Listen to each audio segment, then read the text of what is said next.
Facebook or only TikTok. Load now! Foul! You know your scalp can get up to 5 times more dandruff?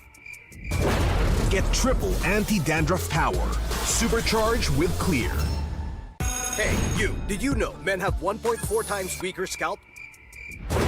Get a shampoo that's 100% made for men. Supercharged with Clear. Enemy alert! Your scalp gets 1.5 times greasier, causing dandruff. Get triple anti-dandruff power. Supercharged with Clear. Stop and pull over! Your scalp gets 1.5 times sweatier. For cooling power. Supercharged with Clear.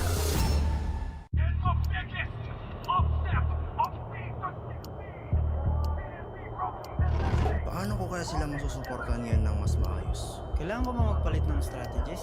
Nagagampanan ko kaya ng maayos ang role ko? Will I be able to meet their expectations?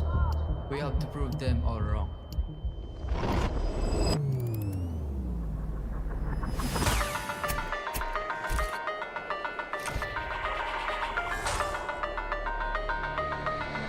It's time to win.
Don't worry! The Only with Smart Power All 99. Hindi bitin with 10 gig data to power your games plus only Facebook or only TikTok.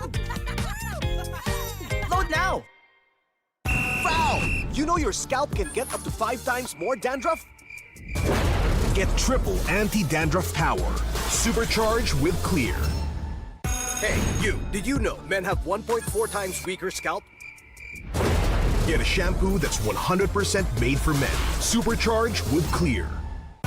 Enemy alert! Your scalp gets 1.5 times greasier, causing dandruff. Get triple anti-dandruff power. Supercharged with Clear. Stop and pull over! Your scalp gets 1.5 times sweatier. For cooling power. Supercharged with Clear.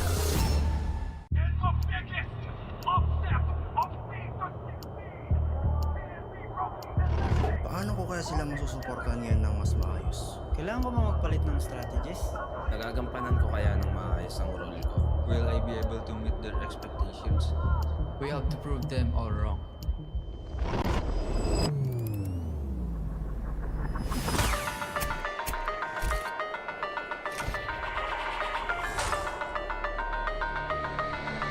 Time to win.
ka ba?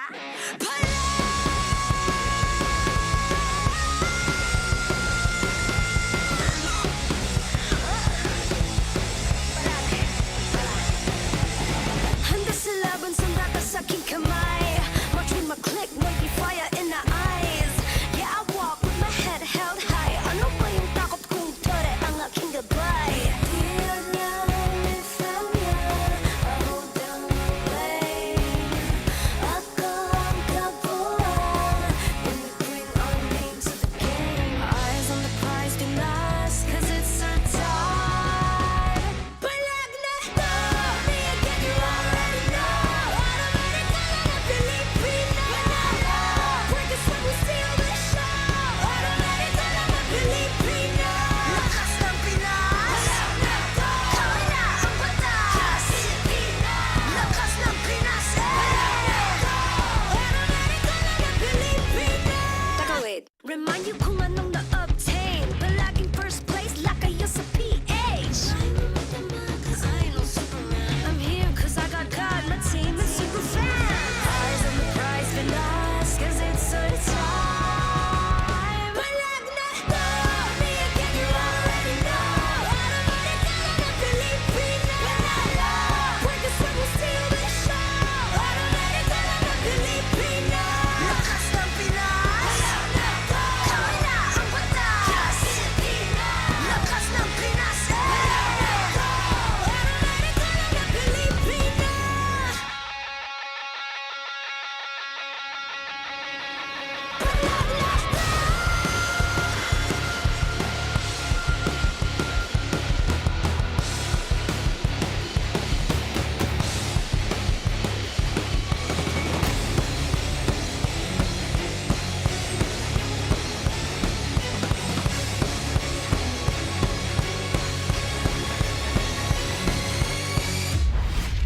The 17th season of MPL Philippines is brought to you by the following sponsors. Infinix, the official gaming phone partner, the power behind every madlang gamer. Smart, the simply reliable connectivity partner of the MPL.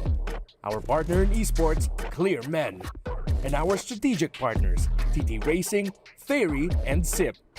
Don't miss any MPL action by following our official Facebook and subscribing to our YouTube channel. Follow MPL PH on TikTok for more content. Catch the MPL PH Season 17 playoffs live at the San Juan Arena. Grab your tickets now via the official MPL PH website, Palag Na To. MPL Philippines is monitored and supervised by the Games and Amusement Board.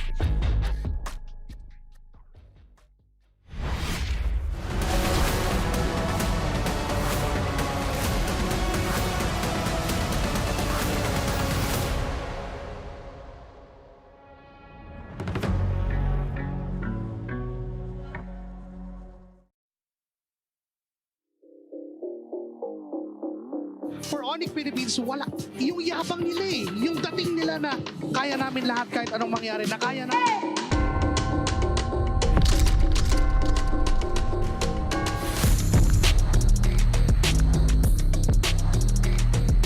Ladies and gentlemen, ONIC Philippines ang unang kupunan na tutungo sa upper bracket finals. I don't think so because I still have many mistakes at this playoff. I will do my best.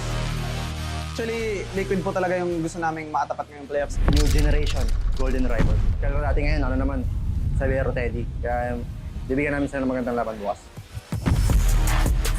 Nauna natin silang makita sa laban na to.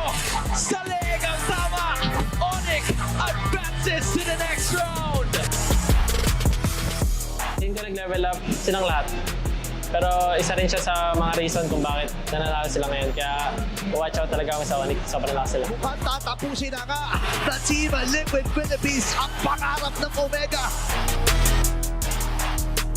Sobrang gutom kami yung malalog para bukas kasi, ayun nga, ang bago yung venue, lalo na Europe and first time siguro na makapag-Europe namin lahat. Wala lang, talagang gigil lang yung team. Sana mabigay ko lang yung best ko and excited ako makalaban ulit yung ONIC pati sa Sabay. Dahil ang Team Liquid ang hakbang sa upper bracket finals. Nung regular season tsaka nung last na playoffs, wala pa kaming bawi sa kanila. So, gusto naming makabawi sa Team Liquid.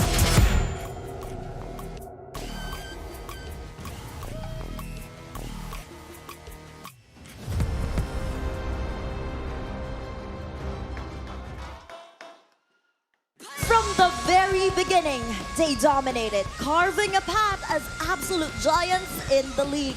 And game after game, they continue to prove why they have the crown. And now that the tickets for MSC and EWC is within reach, will they continue the stampede? Well, Cavalry, what do you say? You can feel the ground shaking with those stomps, but how about from your side, Denise? Thea, dalawang former world champions ang pinatumba ng ONIC Philippines heading to the upper bracket finals, with Severo silencing all doubts and proving that he can fill the shoes of the golden standard perfectly. Now it's another golden rivalry, but this time it's for the golden ticket. At ang tanong ng lahat, sinong unang team ang makakalipad papuntang Paris? Sonics, ano masasabi nyo?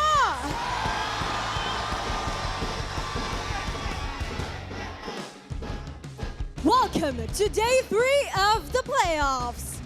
This is your very own Odin, and tonight we will finally witness who will be our first Filipino representative para sa MSC at EWC.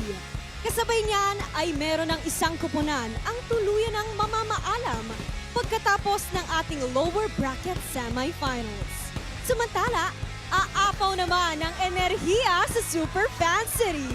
And finally, our legends will be immortalized in the Alamat Awards. Super fans, humanda para sa isa na namang araw na puno ng aksyon. This is MPL Philippines Season 17, the playoffs. Palag na to!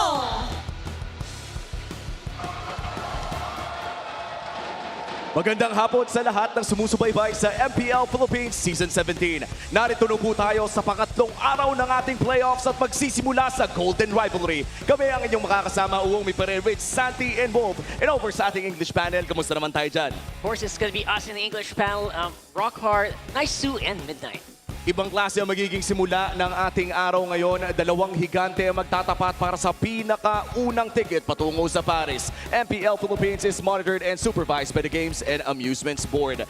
Paris ang usapan ngayong hapong ito dahil kung sino mang manalo sa pinakauna nating match ngayong araw ay rekta EWC na. Paris ang pinag-uusapan natin dito. And alam naman natin na all the teams gusto na nila makuha at maging komportable doon sa Grand Finals para mapanood din nila yung mga maglalaban-laban sa baba. Oo, and kung naghahanap kayo ng senyas na bumili na ng ticket at manood ng MPL Philippines ng live, ito na yon. We're throwing a massive playoffs price-off para sa inyo. You can secure Day 3 Legend tickets for an absolute steal at 150 pesos, down from 300.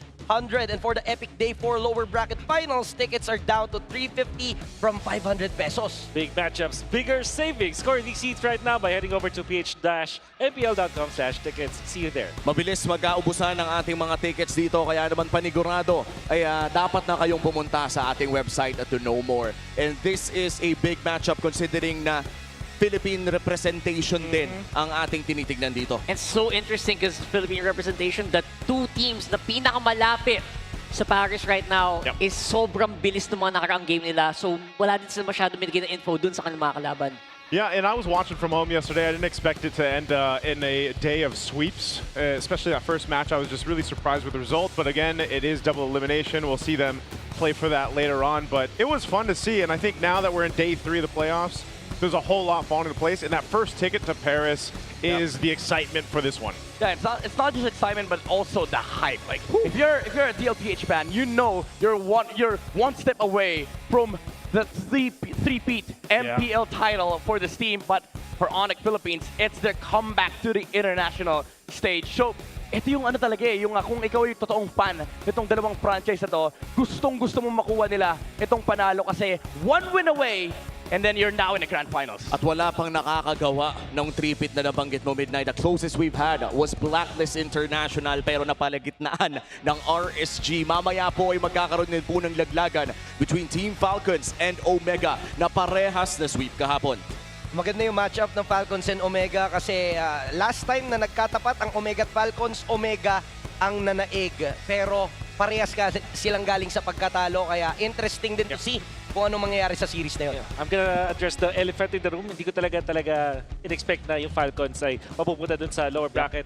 And lalong-lalo na dahil 0-3 yung naging result na kapon. But that also means that ONIC is very prepared dito sa ating playoffs. Lalo na dahil nahanap yata nila yung momentum when they won up against Aurora. Yeah, ONIC feels like pataas eh. Parang yung trend ng ONIC literally pataas. That's After true. that 3-0, no one actually really expected that. I think we can expect like a really stronger start here for the Superfam. It's weird because when I was watching those games yesterday, and I know there was multiple watch parties going on, but some of the shared sentiment was this is the M6 form of ONIC that we got to see. Like, it feels that way. I mean, I know Severo's in there. We've talked a whole lot about his impact on the team and just how he's arguably the best goal laner right now. And this is, again, like a big test and, you know, that we're going to see here unfold in this epic rivalry. And looking at this Golden Rivalry, I think gusto kong balikan yung sinabi ni Midnight nung day number 1 kung saan sa dalawang Titans na magtatapat na Filipino representatives ang pinag-uusapan ay si Savero pa nga, isang Indonesian import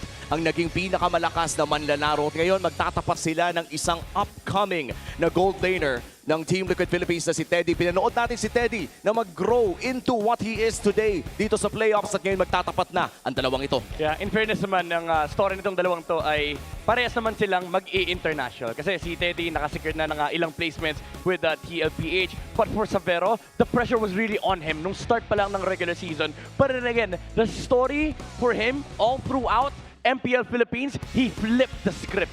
Instead na siya yung nape-pressure, let me pressure Philippines to perform their best. Oo nga. Can I just add like something that I really interesting we saw yesterday? I personally going through the comment section. Instead of before, it was like if you go to international teams, it's no PH, no win. It became no Indo, no win.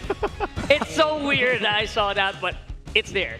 Well, hindi mo naman talaga masisisi, no? If I'm an Indonesian, kung sakaling Indonesian ako, sobrang magiging proud ako sa kung anong na-achieve ni Savero dito sa rehiyon ng mga pinakamalalakas na MLBB players. There's a hot take dito sa matchup ng Team Liquid versus ONIC Philippines kung saan itong Team Liquid na 4+1 at sinabi mismo ni Carl na hindi pa siya satisfied sa performance ni Teddy because he knows the potential of Teddy. Ang kanyang makakatapat is 1+4 naman, which is eto si Savero yung nagbubuhat para sa ONIC Philippines. 7-0 with the Yison Shin with 100% win rate at doble niyan yung Claude naman ni Teddy.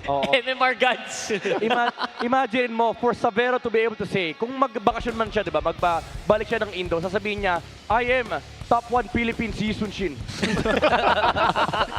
At ang nakakatawa pa dyan Gold Lane Yison Shin to. At mukhang handang-handa naman na ang ating mga manlalaro. 1 win away from securing their flight to Paris. And this will be a first para kay Teddy. At para naman kay Savero ay pang ilang MSC na rin ata nito. Pangalawa na ata kung sakaling siya yung mapalad dito sa ONIC Philippines. Parehas mainit ang dalawa natin. And of course, the San Juan Special kung saan nagsimula ang Philippine dominance ng MLBB. Yeah, that was 2019, guys. 2019. May mga sticker pa ng SEA Games sa labas sa mga basurahan. And there's no other person better to talk about this.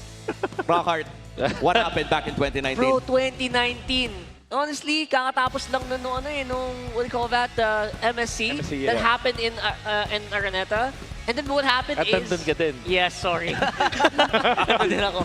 They're both historians. After that, man, SEA Games, MLBB, gold medal. Ano nangyari? Puro champion ng Pinas, hindi na nagpigilan. That's true. At mukhang nandito nga ang swerte. At nandito na rin ang kasiyahan ng mga magkakamo.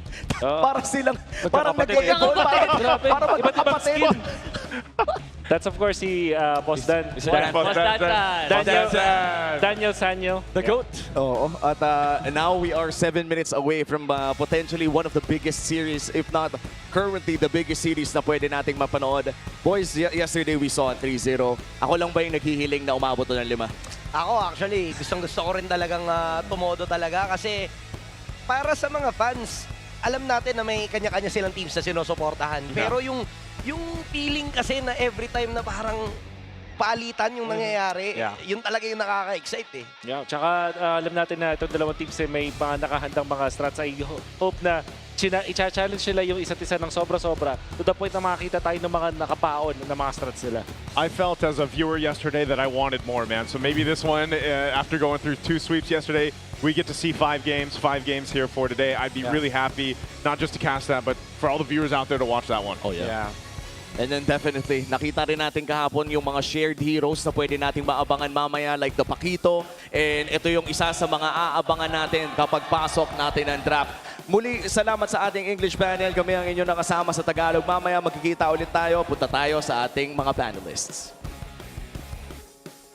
Thank you so much to our casters, and we welcome you to the on-ground panel. It's me, Brigida, together with Hans this time, and we will be jumping straight into our Infinix real-time cooling tactics. You know, looking at these two teams, napakaganda ng kanilang ipinakita from the start. So it's Liquid versus ONIC, Alab laban sa Alab. I wonder why this is the headline. But if you're looking at it, these are two teams na napakaganda ng pinakita. Liquid still 3-0 at the start of the upper brackets. Meanwhile, ONIC Philippines, nagsimula sila sa play-ins for them to get to this point. The momentum has been there. But for Liquid Philippines, I think we have some things to talk about. All right, so starting with Team Liquid Philippines, nakita nyo naman dito, it's very important for them to watch out for ONIC's Riverside pickoffs. And I think this is something that they were really able to exemplify last night. At ang pinakamatindi pa dyan, I think you would commonly expect this, especially from the mid-duo. But I think ONIC have exceeded expectations when it comes to that. Literal na hindi mo na alam kung saan to pwedeng manggaling.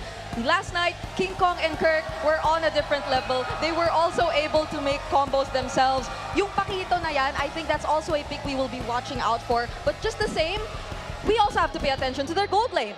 Force ONIC to prioritize the lower tier gold laners para naman, alam mo yun, medyo mabawasan yung threat na talagang nag-overperform etong si Sabero. You know, looking at ONIC Philippines this time around, ang ilan sa mga bagay na kailangan nilang gawin is to first put heavy contest on the turtle. Nakita natin yan, especially with Liquid facing off against Smart Omega kahapon, na kahit level 3 si Carl TC using his Suyo, sure, merong damage, pero no yung retre niya ay medyo mababa pa rin, pero nilaban pa rin nila yon. So, putting on 4 members doon sa Turtle Pit in the first Turtle really gives a lot of snowball factor para sa kupunan ng Team Liquid Philippines. So they have to put a stop to that. Maybe put 5 people on there as well, or maybe 4 as long as there is some sort of 50-50 para medyo madelay yung ginagawa nitong si The GOAT na Carl TC. But on the other hand, you also have to distract a bit yung mid lane duo. We're talking about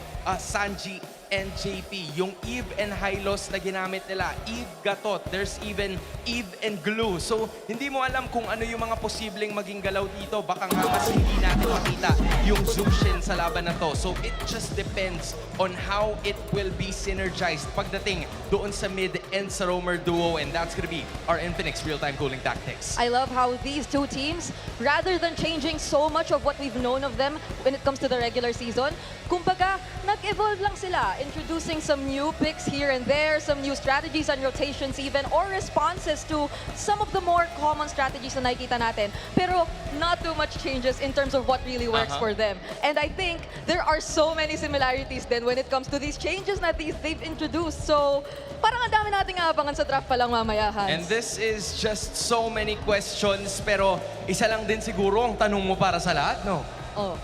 Ano yung tanong natin? I wonder, dito muna siguro ako mag-check, Brigida. Sige. Sonics! What time is it? It's Sonic time over at the red side. Alright, dito naman ako sa may blue side natin magtatanong. Cavalry! Mag-ingay!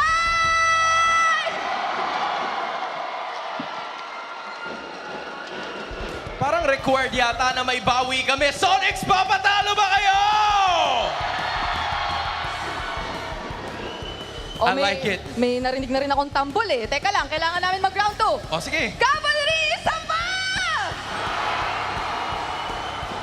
I think it's time. I think San Juan Arena is ready, Bri, and I am ready for it too. I am more than ready. I hope you guys are ready as well. Dahil I think it's time we jump straight into the action. Papasukin na natin at i-introduce ang ating mga manlalaro.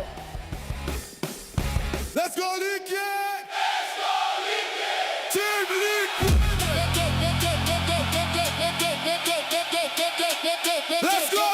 They dominated from day one and left their rivals in the dust. And now the ticket to destiny is within their grasp.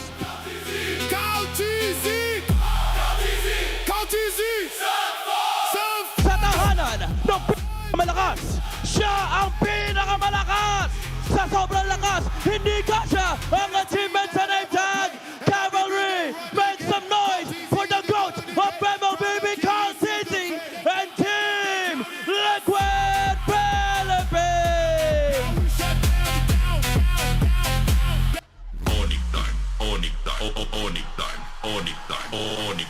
They crushed two world champions and showed that they are fearless.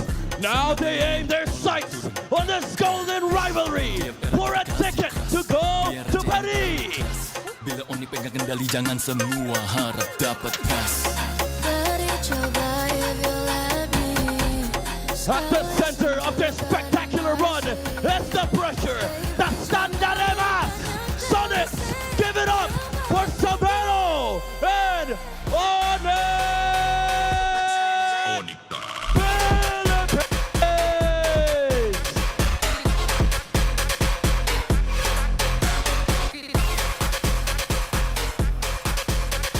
To ensure the integrity of the game, welcome our marshals, Miko, Chico, Joshua G, and JD. And our head referee, the Chop Master, Sent.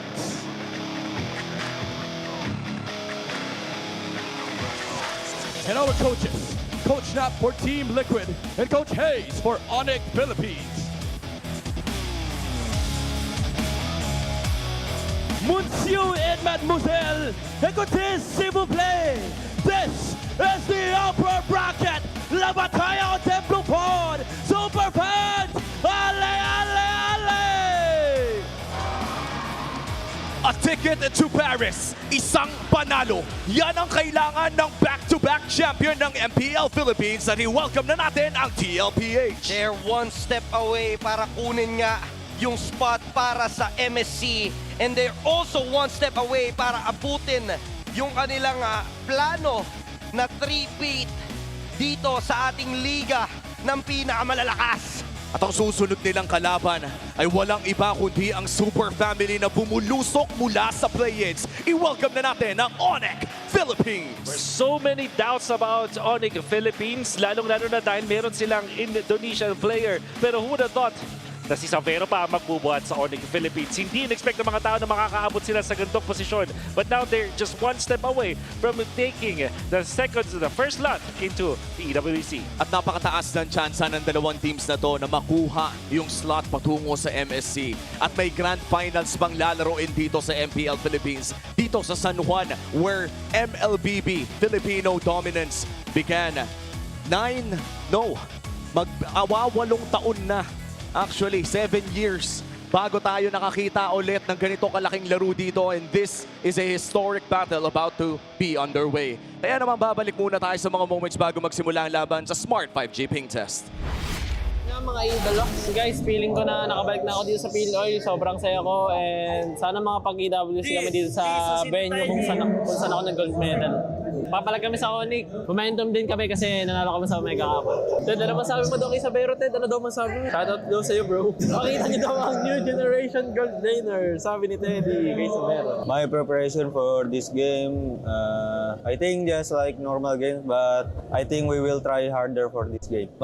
My message to Liquid PH, good luck and let the best team win today. For me, I still confident I'm still the pressure, but mahal ko kaya natin to. Ikaw the pressure, Bruce got the pressure. This is Bruce Gold. At home na si Savero dito sa MPL Philippines, at nararamdaman din natin ang pagmamahal mula sa mga communities na nakabalot sa kanya. Yan ang ating smart 5G ping test, ensuring the tournament integrity of this upper bracket matchup between Team Liquid Philippines and ONIC Philippines. Once again, MSC slot ang nakataya sa laban na ito. Ganito kalaki ang ating upper bracket finals. And right now, these two teams are the top two teams na pwede nating mapanood sa ating playoffs. Parehas nang galing sa panalo kahapon. Parehas din na sweep ang naging resulta ng kanilang matches. Blue side ang pipiliin ng TLPH. And also, the map would be Flying Clouds. Oo.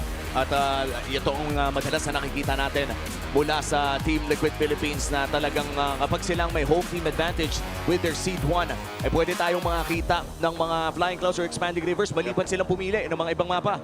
And the implications of playing the Flying Clouds sa first game, it means na hindi tayo masyadong titigil dun sa lane-to-lane matchups. Let's say meron isang Claude versus Harith, hindi nagmamatter masyado yun. Or kung makakita tayo ng mga tipo mga pakito, okay lang na mag-poke sila at mag-trade ng mga HP in the early stages kasi pwede lang gawin yung umuwi tapos pumalik with the Flying Cloud.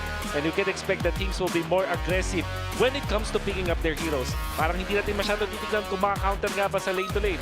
But titignan natin dito is yung composition sila. Oo. At yung mga compositions na makikita natin dito ay sana malapit-lapit sa mga nakita natin kahapon dahil medyo may pagkaparehas na nangyari yung mga pakito sa ating XP lane at mga actually marami pang iba. And in fact, makikita na po natin ang drafting phase ng ating best of 5 ngayong araw na ito para sa ating upper bracket finals. Wala pa namang malalaglag ngayong hapon ito pero makikita na natin kung sino ang aangat patungo sa grand finals. At dito, sa himpapawid ng Flying Clouds natin malalaman kung sino nga ba ang makakakuha ng unang panalo sa ating best of 5. It's blue side para sa Team Liquid Philippines, red side for ONIC. At mukhang tatanggalin na nga ang Fanny and Kalea on the side of Coach Snap. Alright, it's going to be the focus naman pati ang Marcel mula dito sa ONIC Philippines. I-open ba ang Freya ng ONIC? Highly doubted. So it's going to be the Jushin instead para sa TLPH. Ang pwede natin din expect dito sa ONIC with the Freya being potentially be banned is magkakaroon na palitan ng Harley at Suyo. Ito kasi yung nakikita kong trend. Kapag yung open yung Harley, parang yun talaga yung priorities ng mga teams. But there's another big priority for TLPH, which is yung Claude. There's the Freya. So, Claude or Harley ang first pick dito for TLPH. Oo, at napakabilis. Actually, back siya.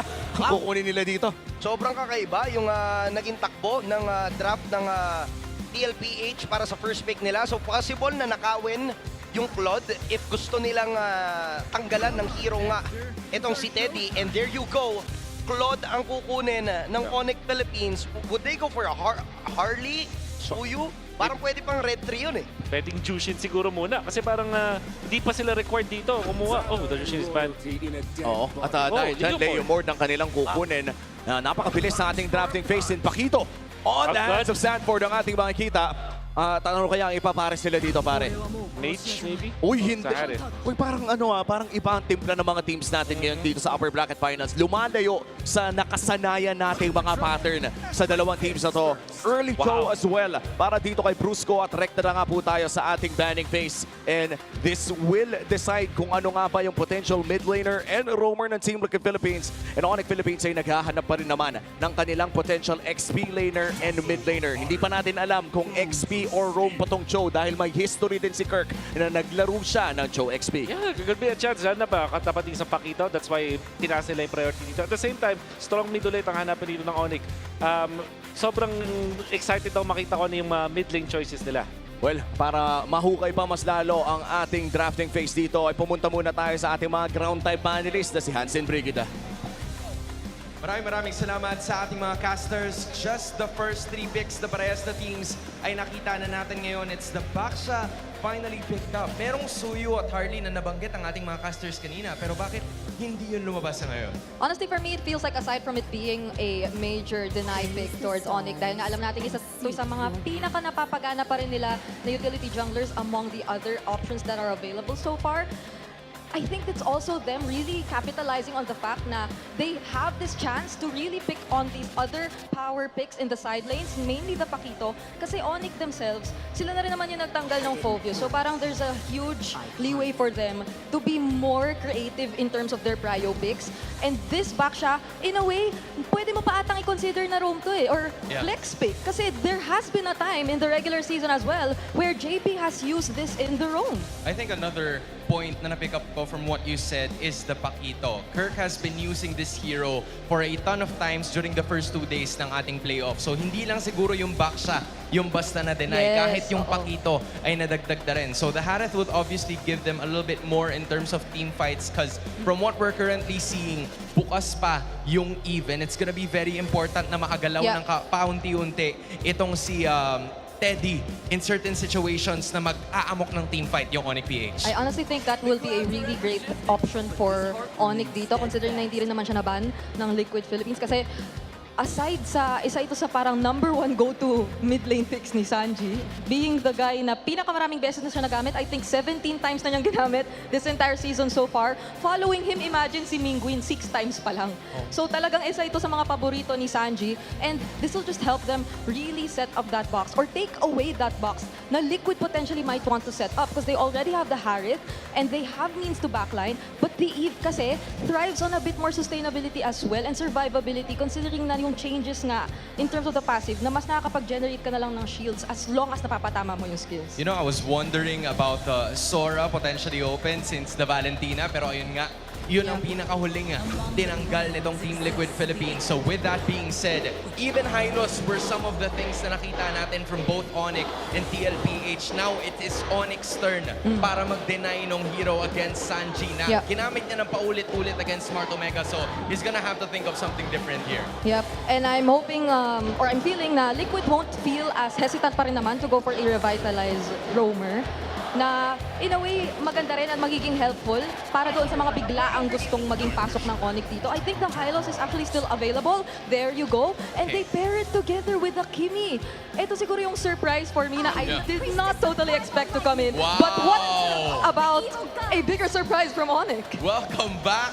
It's been a while. This is a Kirk hero. Again, mas nakikita natin si Kirk ngayon na gumagamit ng mga damage-dealing XP laners with a bit of sustain this time, courtesy of the Edith. Super fans, you can scan the QR code and predict the match winner correctly for a chance to win 1,000 MLBB diamonds. We are up for a series here. Both teams nakasecure sila ng comfortable picks. First things first in Game 1.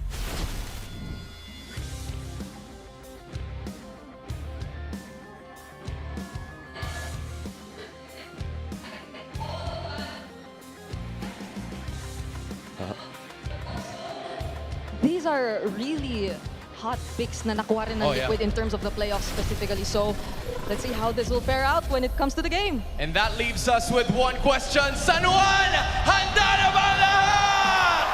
Casters, take it away. Handang-handa na ang San Juan para sa laban natin dito sa upper bracket. It perhaps might be the finale or part 1 ng finale ng ating Golden Rivalry. Dahil kung sino mang matalo dito ay may chance pa rin na makabalik patungo sa Grand Finals. Dito na natin makikita para sa dalawang teams na to kung sino ang mas gigil, sino ang mas gutom para sa ating Golden Rivalry. May pagbabalik na tayong matutunghayan on the XP lane. It's gonna be Kirk with a signature Edith. Wow. And itong Edith na to, Wolf, Edith against the Pakito. Matagal-tagal na natin hindi nakikita itong matchup. Ano bang pwede natin ma-expect? Well, as mentioned earlier, dahil fly cloud to, hindi masyado magmamatter yung early stage. Baka mag-clear lang din sila. Altogether, the EXP grab is what matters more. At alam ko, sa ngayon, malaki talaga advantage ng isang Pakito with the buffs that it was able to get. That's true. Na pang minion.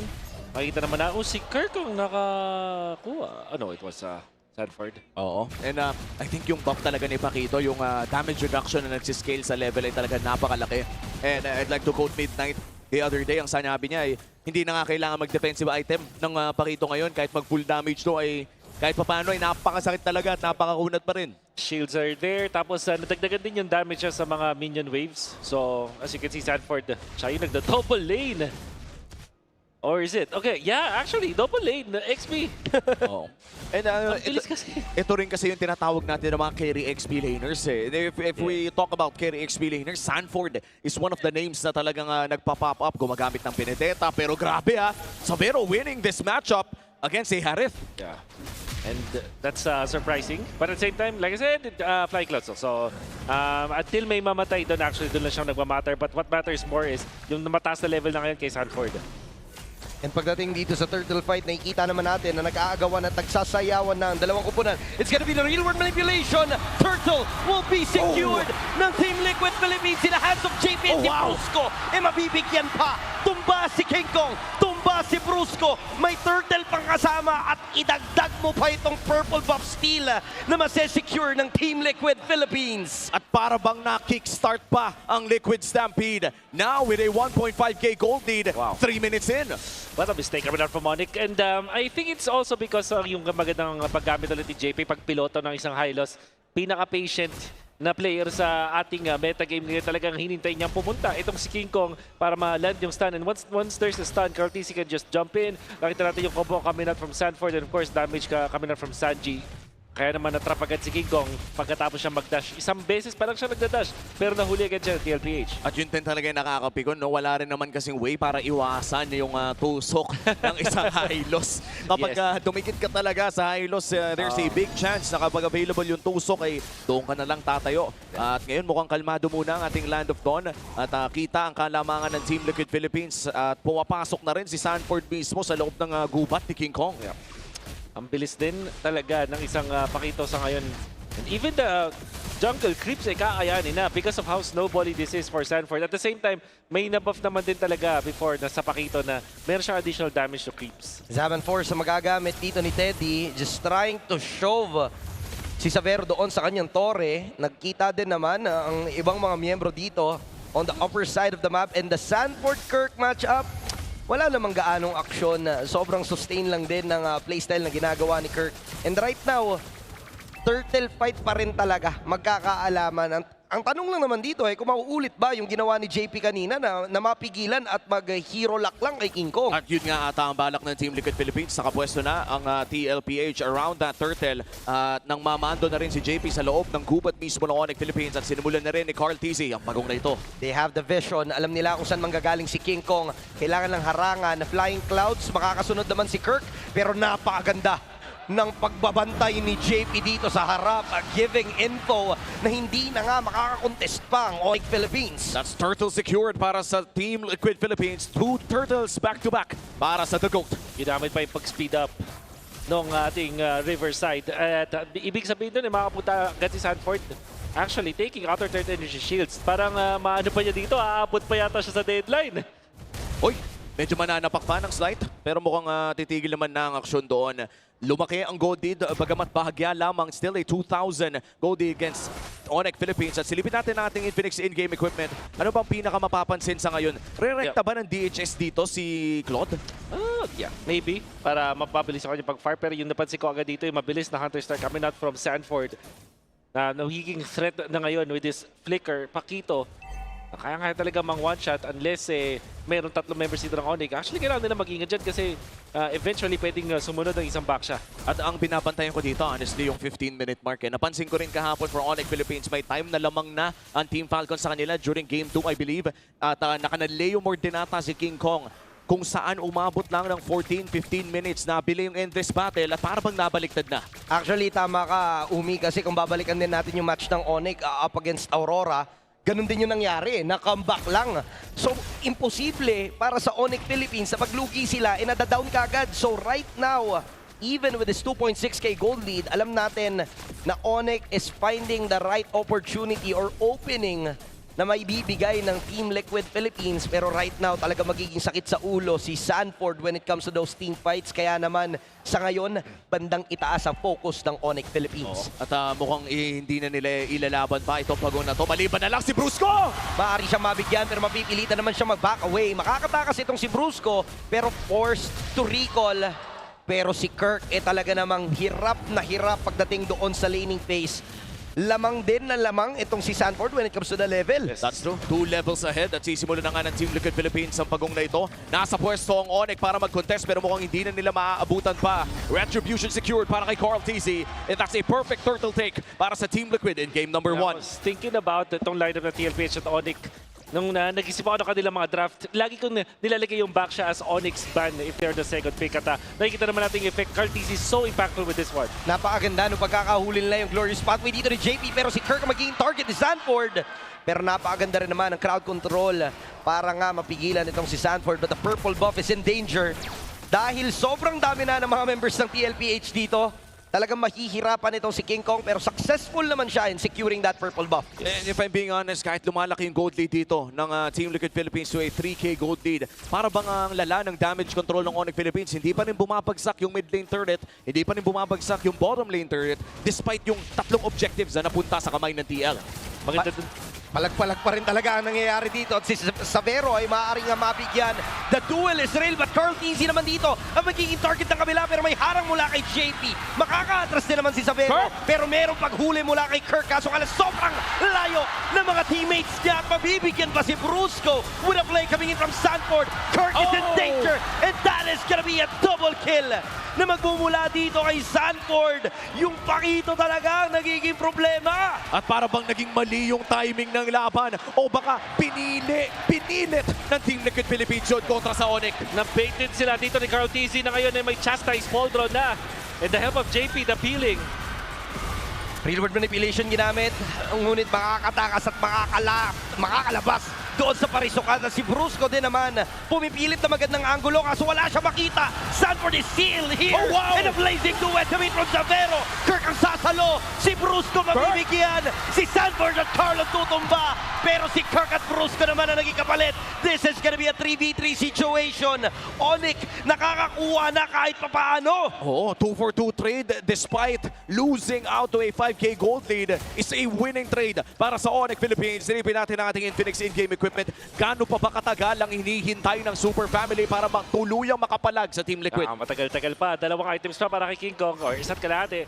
And then 2 more items dito para sa ating Claude. And isa sa mga tricky is puro mga magic base itong TLPH. So mapang winter crowd ka. However, you still have to respect the damage output of Pakito na nag-snowball.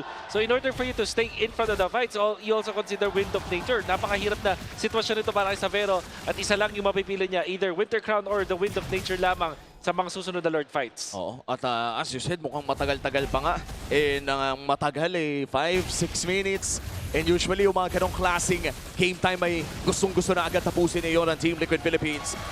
Lord secured para sa TLPH. Papatagalin pa nila na bahagya para sa susunod na minion wave. Wala na rin kayang kumontest. And that's going to be the Lord secured once again. Kahapon ay nakita natin na tumapos ng isang laro ang Team Liquid with 10 minutes in game number 3 kontra Omega. Ano ang tsansa na kayang gawin yun ng Team Liquid Philippines in this game? Up against this against ONIC lineup, tingin ko nakuha na nila lahat ng recipe. So, TLPH are actually in a very comfortable spot. Omi, I feel like ang kailangang hinihintay na lang din dito para sa ONIC is the next, para talo ng ONIC, is the next Lord. At nakikita din natin na masakit na itong damage output ni Teddy. It will take a lot mula sa ONIC Philippines bago sila makabawi at hindi rin nila magawa yung ginawa nila up against Falcons, which is yung pag-control ng river. Kasi tingnan mo yung TL, naka-utility sila dito at sobrang abante nila. Napakaganda ng ginagawa ditong siege ng Team Liquid Philippines. Phantom Steed mapipilitan ng gamitin kagad ni King Kong. And with this Lord, maaari nga silang pumilit. Andun naman yung Holy Shield that will save the inhibitor turret of ONIC Philippines dito sa may bandang gitna. Pero the pressure is still there. Hirap pa rin ng ONIC Philippines na lumabas sa kanilang lungga. Oo, at itutuloy pa ata ng side ng Team Liquid Philippines ang pagpupush ng mga tore all around the map. That's gonna be 2 turrets down for the side of ONIC Philippines. Isa sa mid at isa sa baba at na-damage pa nga yung tore doon sa taas. Overall, kontrolado ng Team Liquid Philippines ang mapa ng ONIC. Yep. Nakita mo yung pag-push nila doon sa may gitna. Na-deny, pero the first pa rin nila yung Holy Shields. Tapos nag-disperse agad, dalawang party pakalawa, isang party pa kaliwa, isang party pa kanan para kunin yung mga jungle camps ng ONIC Philippines at talagang gutumin ang mga members ng ONIC. Oo, at mukhang itutuloy pa nga nila mag-invade dito. Hahawakan na ng trio Delubyo ng Team Liquid Philippines ang orange buff na ito at wala atang tsansa na makuha ng ONIC Philippines. Sumilip si Brusco at naabutan na lamang niya yung mga ubas doon sa damo. Talaga nauubos na lahat ng pwedeng pagkunan ng resources ng ONIC Philippines. Nasasakal sila dito to the point na kung may sisilip man palabas, kailangan kompleto na sila. Kailangan one unit na sila. Hindi na pwede yung may hihiwalay, hindi na pwede yung may sisilip. And pag ganun yung mangyayari, mas nagiging risky. Pero kung babalikan nga natin yung history ng ONIC Philippines, sanay sila na sila yung naghahabol at nang babaliktad. Oo, at I think may mga 4 na minuto pa bago natin makita yung 3 items dito ni King Kong kung sakali ay naghahanap ang ONIC Philippines ng chance na makabawi. And 30 seconds bago lumabas ang pangalawang Lord ng larong ito kung saan Team Liquid Philippines na agad ang nagko-control ng hindi lamang ng purple side ng ONIC Philippines kung hindi ang buong river na rin. Kaya ano bang chance ng ONIC dito na mag-contest? Kailangan ba nila mag-contest o depensa na lang? Maganda naman yung kanilang defense with this Edith as well as the Eve and eventually itong Claude. So, answer for me is no. Mas maganda atang prioritize na lang nila yung jungle camps nila. At least magpakita lang dun sa mga lanes para mapaklear sila ng jungle. Ito si King Kong. But other than that, no, there's really no chance. Lalo na, ang ganda ng pwesto agad ng mga members ng TLPH. Oo, tsaka base sa pwesto nila sa mapa, parang wala atang balak ang ONIC Philippines sa mag-contest dito. Kukuha na lamang sila ng mga minion waves doon sa may bandang itaas at susubok na dumepensa kontra Team Liquid Philippines as TLPH secures their second Lord of the game. Perfect objectives para dito kay Carl TZ. 3 pagong at 2 Lord. At nakapag-level 15 na rin dito si Sanford at 13 minutes. Tuloy-tuloy lang ang snowball para dito sa Cavalry. Nasa tamang ruta naman ang ONIC Philippines sa pagiging patient nila dito sa larong to. Alam nila na wala pa silang ipapalag kung pipilit sila ng contest.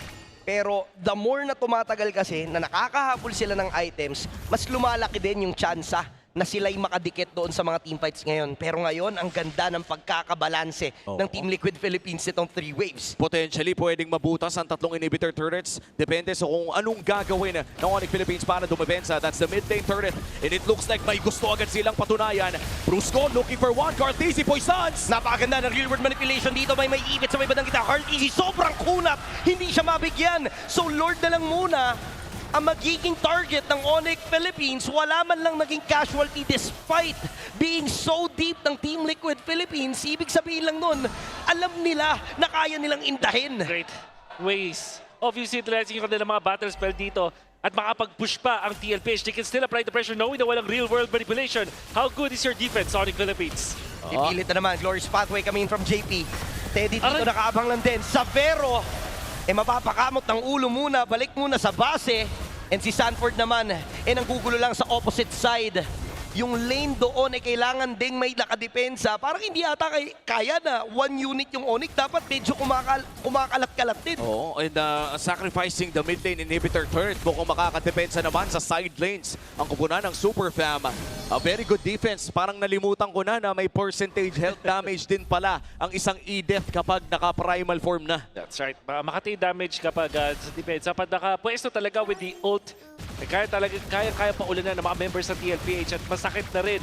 However, for ONIC Philippines, kailangan nilang i-manage yung mga ultimates nila na maganda.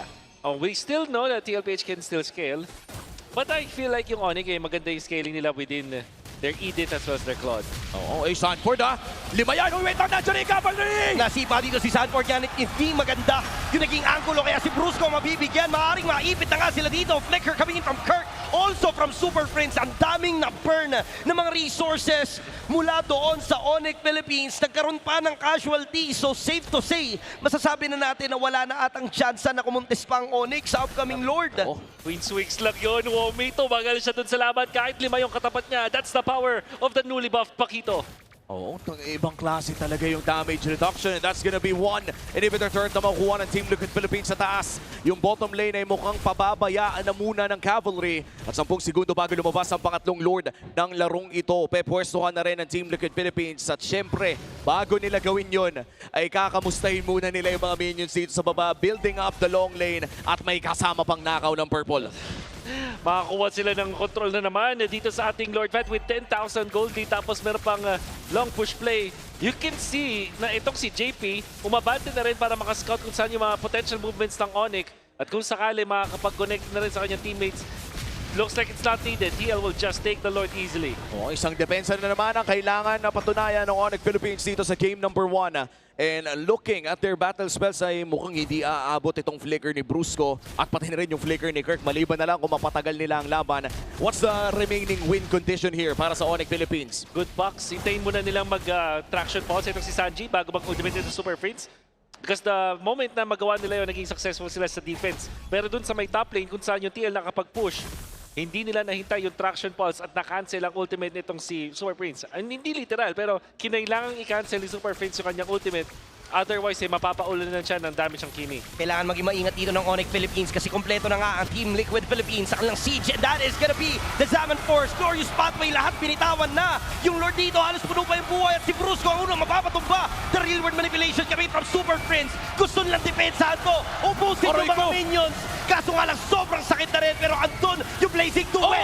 Kaso agad lang tong inabangan. And the moment na nawala na yung Winter Crown, nakaabang na lahat ng mga miyembro ng Team Liquid Philippines. And dalawa na lang ang dedepensa mula sa side ng ONIC at mukhang hindi nakakakayanin pa. Team Liquid Philippines will take Game 1. Unang dugo para sa Team Liquid Philippines sa ating Golden Rivalry. At kung babalikan natin ang ating regular season standoffs between these two teams, lahat nakapabor sa TLPH. Medyo mahirap ang tatahakin ng ONIC Philippines. Should never forget the power of utility junglers kapag hinawakan itong si Carl TZ. At kailangan nating ilagay sa ibang lugar itong backshot because it's so different kumpara sa mga tipong Fredrin, mga Akai. This backshot as the utility jungler is just S tier. And TLPH, nung nahawakan nila to, tingnan nyo kung gaano ka-abante si Carl TZ at kung paano niya kinokontrol yung mapa. Such a strong draft coming out from TLPH with this newly buffed Makito as well. Oo. And for Team Liquid Philippines this game, parang pinatunayan pa rin nila na lahat ng mga naging Golden Rivalry matchups natin sa regular season kung saan perpekto ang kanilang record kontra ONIC Philippines ay mananatili pa rin walang bahid ng talo. And now, if we count, yung mga games mismo ay 5-0 na sila. And of course, ang ating MVP for game number 1, walang iba kundi ang Apex Predator na si Sanford with his Pakito performance.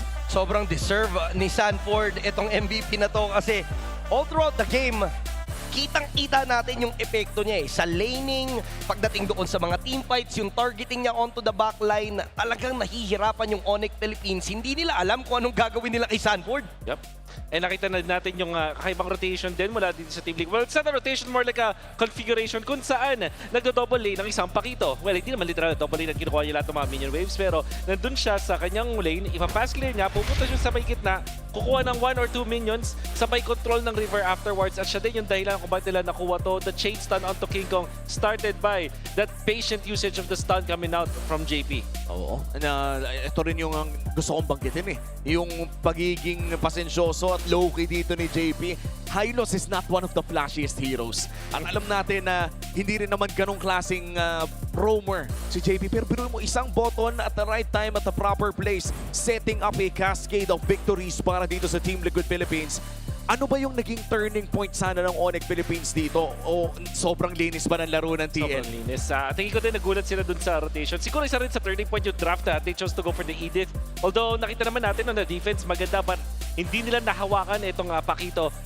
ONIC Philippines is the team that also championed this hero. Gusto nilang gamitin ito kahapon at nakita natin kung ano sila ka-successful. And I'm surprised that itong sagot nila is the Edith, and it really felt like it wasn't enough to hold the Apex Predator down. Every time na nakikita nating pasubsob yung Team Liquid Philippines, nagiging reactive lang yung ONIC Philippines na paatras lang din sila ng paatras. Never natin nakita na may moment na yung ONIC Philippines ang nagmatapang na umabante.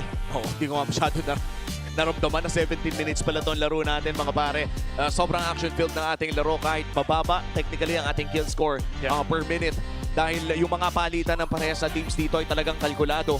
And for Team Liquid Philippines na mukhang patuloy lang mainit na pagserbisyo dito sa ONIC, 5-0 if we count the regular season wins. Parang hindi nakahanapan ng ONIC Philippines yung ng sagot sa tanong ng Liquid. Lalong-lalo na kasi parang napaka-white ng hero pool na nakita natin mula sa TLPH. Imagine, itong si Carl TZ can play the Suyo Harley. Na-open dun sa kaninang palitan natin. There's Suyo, there's Harley, there's Leomord. They waited for the backshot first. Parang deny na siya tapos power pick pa kami na from Carl. Kasi nga naman ito TLPH, mahusay silang gumamit ng utility junglers at talagang nagkakaroon ng highlights dun sa kanilang side laners kapag utility jungler ang hawak ni Carl. Oo. And yung utility jungle Carl, parang matagal-tagal na nating inaabangan no? And we have seen the Assassin Carl ang pinakaunang form niya. Tapos yung naumay siya kay Fredrin, kay Baksha. and now we're looking at a Carl TZ na para bang dalawang espada na yung matulis. Yes. At pwede na lang niyang piliin kung ano ang gagamitin sa kanyang kalaban. Looking at the item progression, mukhang very standard ang ating laro. Chastise Pauldron para kay Brusco at isang Radiant Armor na parang hindi na nagdagdagan dahil parang kulang-kulang na rin sa damage na binabato ng mga kalaban niya dito sa TLPH. Napigilan sila. You can see na mas nauna naman nakapag Thunderbelt itong si Kirk, but Sanford already completed kasi yung kanyang boot, so nandun pa rin yun. At nakita natin ng average peak BPM. Medyo mataas kay Sanford. Siguro kasi na-hype din with this Pakito. Iba din talaga yung siguro yung pakiramdam ngayon ni Sanford playing the Pakito once again. Yun din kasi, when we look at heroes na parang high micro-intensive, yun talaga yung mga nagpapapeak BPM. Parang kailangan nata ma-activate ng mga iilang blood vessels sa utak mo para magamit yun. And para kasi sa Pakito, alam naman natin na isa to sa mga paborito din ni Sanford, yung mga Benedetta. Tama nga, parang pag mapindot, yung may mga liko-liko, kailangan talaga medyo focus ka. And kung mapapansin natin doon sa peak BPM, ang pinaka-almado sa buong game ay si Daddy JP. Oo. Siyempre, ikaw pa naman. At chilling san tayo with a high loss. Pero speaking of chill and cool, MPL fans, may mga bagong beasts sa Land of Dawn with the Infinix GT Watch 5 Pro on your wrist. GT Buds 5 in your ears and GT50 Pro in your hands, you can now unleash the liquid cooling beast. Powered by HydroFlow liquid cooling and 144 FPS MLBB certified performance, no lag, no heat, pure cool, pure speed, every game. And as a gift for our MPL super fans, Infinix is launching an exclusive payday sale from May 27 to 31 with up to 30% off. Scan the QR code now and grab these sulit deals. And for those MPL fans here at the venue, enjoy the exclusive GT50 Pro pre-order with just 11,999 pesos worth of freebies and discounts, including an Infinix MPL jacket. The first 10 pre-orders daily at the Infinix booth will get free Grand Finals tickets. Kaya naman, huwag magpahuli. Go get your Infinix today. Kung wala ka pang ticket para sa Grand Finals natin at gusto mo na rin naman ng bagong cellphone at bagong jacket, might as well mag-pre-order na po kayo ng inyong GT50 Pro. Diyan lang po sa labas ng ating venue dito sa San Juan Arena. And to dominate the Land of Dawn, you need a connection that never lets you down. From scouting rotations to tracking the pros, stay online and in the zone. Power up with Smart Power All 99. Get 10 gigabytes of data for MLBB and your favorite apps, plus unlimited FB calls and texts. Share every GG moment with Smart, the simply reliable partner of the MPL.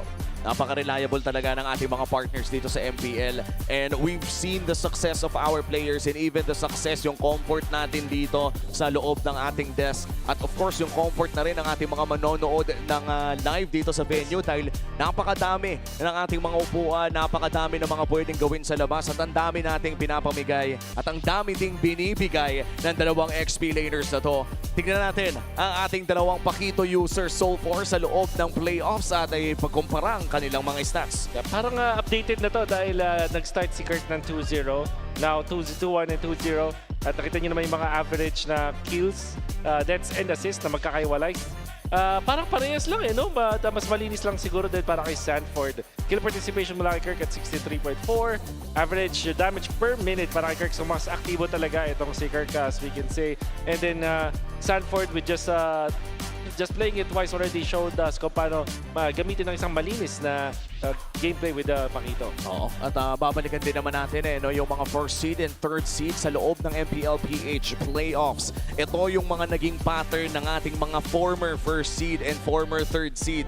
And kung ikukumpara natin ang kanilang mga journey, ang mga first seed natin ay kadalasan may 58.8% na win rate, which is very high. And the last time na nakakita tayo ng third seed na nanalo against a first seed was all the way back nung season 16. So that was last season.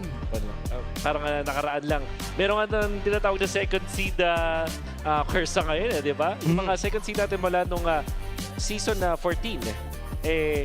hindi pa nakakaangat at natatalo ng third seed kadalasan. So something is happening there, and we know for sure that the second seed right now is Team Falcons. At na-checkan agad nila isa sa mga pattern na nakita natin, which is matalo dun sa first round ng playoffs. Nakakatakot makita na ang Team Liquid Philippines ay ganito pa rin kalakas, which reminds me of a quote na hindi ko maalala kung sinong pro player nagsabi nito sa isang interview na hindi lahat ay Team Liquid Philippines, na hindi lahat ay ganito ka-consistent. And right now, we see that consistency shine. Kaya naman makikita na rin natin for TLPH, they tied their own record yesterday with a 10-minute 28 game against Omega. Sila na lang ang sumisira ng sarili nilang record. Ganito kalinis, no, yung laruan ng Team Liquid Philippines para maging sobrang layo niya among all the other teams dito sa MPL Philippines na 8 times silang tumapos ng mga games na sobrang bibilis. Ibig sabihin, hindi sila nagkakaroon ng problema tumapos ng laban. Nakuha nila yung lead, hindi na nila kailangan pang patagalin, nakakahanap kagad sila ng butas para tapusin yung laban right away. So nice, you gotta do it twice. Yan ang ginagawa ng TLPH. Perfectionist din kasi yung kanilang mga coaches eh. Yun yung nakuha ko sa mga interviews na mula sa kanila. But at the same time, within reason pa rin. And then, pag dinagdag natin yung pagiging competitive ng mga players nila, like how Carl is very competitive, how Sanford and Sanji always wants to prove themselves na kaya nilang sabayan itong si The Goat. Tapos dahil sila yung nandun sa team na yun, parang sila na lang yung nagkakalaban-laban sa isa't isa when it comes to defeating records. And that's really what makes them very scary. Tsaka hindi na ito uubos yung gutom na yun. I think in an interview that I had with Carl Gizi, ang sinabi niya sa akin, personally, ay competitive kasi akong tao. Sabi niya, hindi nawawala yung gutom ko kasi kung wala nang ibang, kumbaga, kung wala nang may ibang malalaro pa, meron pa rin siyang mahanap na inspirasyon para mag-compete. Lagi siyang may motivation every time na nagko-compete siya, and that's the secret of being the GOAT. Kasi nakuha niya na halos lahat ng pwedeng kunin. Actually, lahat nakuha niya na. So, isa na lang hindi. Ano? MDL Championship. MPL. Tama. Na nakuha na ni JP. So si JP talaga JP na tunay na nakakompleto. Pati, if I'm correct, pati regular season MVP of MDL ay nakuha din ni JP, correct? Nakuha din ata niya. Oo, nakuha din ata niya. Kung hindi man regular season, basta ay finals MVP. So parang sobrang sigurado na yung trophy. Para bang nag-smurf account na may isa pang ano. Parang ganun na nga. Parang meron nga. Babalikan natin yan mamaya. Sa ngayon, of course, ay babalik muna tayo sa kasiyahan ng ating mga on-ground panelists dito sa MPL Arena. It's been a really intense game number 1. Pero syempre, babalik nga tayo sa kasiyahan dito sa on-ground panel. May kasama rin tayong maghahatid talaga ng saya. Introducing TNC Pro Teams Coach Etuan! Hello. Kumusta, Coach? Kumusta, Coach? Ano mga pinagkakaabalahan natin recently? Ngayon, nanonood lang ako ng playoffs. Ganda kasi ng mga laban. Siyempre, para maging pa rin. Updated pa din. And Eto Max, we're really happy to have you here. In fact, we're finally gonna get some expert insight. Kasi syempre, pag nanggagaling sa amin ni Bri, it's somewhat credible, but it's more credible if coming from you. So, first things first, ano bang meron sa first turtle ngayon? Kasi pinag-usapan namin yun ni Bri kanina, it's Team Liquid Philippines. Doon sila nagbibuild ng kanilang momentum from start para matapos sila ng mas mabilis. So what's with the first turtle now? Siguro yung sa Liquid naman, alam naman natin na before pa lang, yun talaga yung nila, parang identity nila, yung first start. Once na makuha nila yun, alam natin nila laro yun connected, yung pwedeng magandang gawin after nun. Ngayon lang, parang mas na-adapt na siya ng ibang teams since yung Liquid, sila yung nasa taas, syempre, kailangan i-adapt na mapigilan yung first start. Kasi sobrang ganda makuha talaga ng first start ngayon dahil nga sa level din ng roamer. Yun, pag once na makuha mo siya, mauna mag-level 4 yung roamer. So, after mo makuha, sabihin natin, i-contest, pwede pa kayo mag-force ng team fight or mag-invade. Maraming pwedeng makonect. Or kung hindi man nila contestin yung first start, madediretso naman sila sa jungle nila. So, maraming ka-connect na play. Kaya sobrang importante niya. I see. Kaya siguro maski kahapon, no, Hans? Lahat tayo nakita natin kung gaano ka ipinaglaban ng Team Liquid Philippines. Makuha pa rin yung isang turtle despite the level gap that was already existing between Carl and the opposing jungler. Now, pwede naman ata tayong maging game-specific, Coach Max, kasi nakita kita dito, nakaupo ka banda sa harap eh. Oo, correct. Napanood mo harap-harapan ang mga kaganapan dito. And let's start with the draft, I guess, no? So, merong mga really interesting yung Pakito, guaranteed given naman na yan, na naging mainit siya sa playoffs. Pero why do you think did ONIC decide to go for the Edith pick? Tingin ko yung edit pick, siyempre alam naman natin yung Pakito, sobrang meta niya talaga ngayon dahil sa buff din yung pwede ka na magka-armor sa clips. So yung sustainability niya, sobrang ganda. Tapos yung edit, ang tingin ko dyan, since hero din ni Kirk yan dati parang isa sa mga main hero niya. Usual ano siya, pantapat sa Pakito and pan-lane. Since yung Pakito sumusugod, tapos si edit counter ko, parang yun siguro yung naging tingin ko, kaya nila pinik yun. Naghanap sila ng hero na pwedeng pantapat kay Pakito. Siguro yun yung naisip nila. Okay, so medyo malalim na hugot yun based on Kirk's hero pool. We've witnessed it so many times from while they were here. Pero eto Max, nabanggit mo din sa akin last time na it's kind of a bit of a stretch. Looking at it, hold your horses. First seed, Team Liquid Philippines is 1-3 in the upper bracket finals. Tanging F-Cup lang ang kanilang natalo. But being in the upper bracket, what would you say dun sa mga sinasabi ng tao na both blessing din siya at curse in a sense? Like, meron bang momentum or meron bang nasa stop pa yon dahil medyo malamig ka pa bago mag-umpisa? What usually happens there? Tingin ko para sa akin may factor din yun na paglaro ka ng play-ins, manalo ka doon, makalusot ka. Sobrang laking bagay din na momentum, lalo sa team na ganyang kalakas yung kalaban. Siyempre, minsan kasi yung playoffs, yung meta dyan, nag-iiba. So, kung kayo yung una nakalaro, mas makakapa nyo kung ano yung naging meta sa series nyo. Mas alam nyo yung sino yung mga priority, ganyan. In comparison na waiting ka lang, papanoorin mo lang, doon ka lang magbe-base. So, possible may factor din talaga siya once na naglaro ka sa play-ins. Pero, yung ano naman, depende naman yan sa mindset ng waiting na team. Ngayon, kung sa scrims pa lang, same lang naman yung meta, papasok ng playoffs. So, sabihin natin wala masyado nagbago. Mas ano pa rin, mas pabor pa rin sa kanila kasi mapapanood nila yung naglaro ng play-ins. So, depende talaga siya. Kaya possible yung sinabi mo na pwedeng curse, pwedeng maganda. Yeah, and ONIC naman on the other hand, 3-1 din ang nakita natin na record nila when it comes to the play-ins or yung upper bracket din naman na pinag-uusapan natin earlier on. I think yung parang naaalala ko dyan, yung kung ano yung nakikita mo sa lower bracket runs na may init na teams. And you know what? Familiar siya dun. Oo. Because TNC came from the play-ins. Same with ONIC for this season. Pero ngayon, they're fighting all through it. So the idea is what?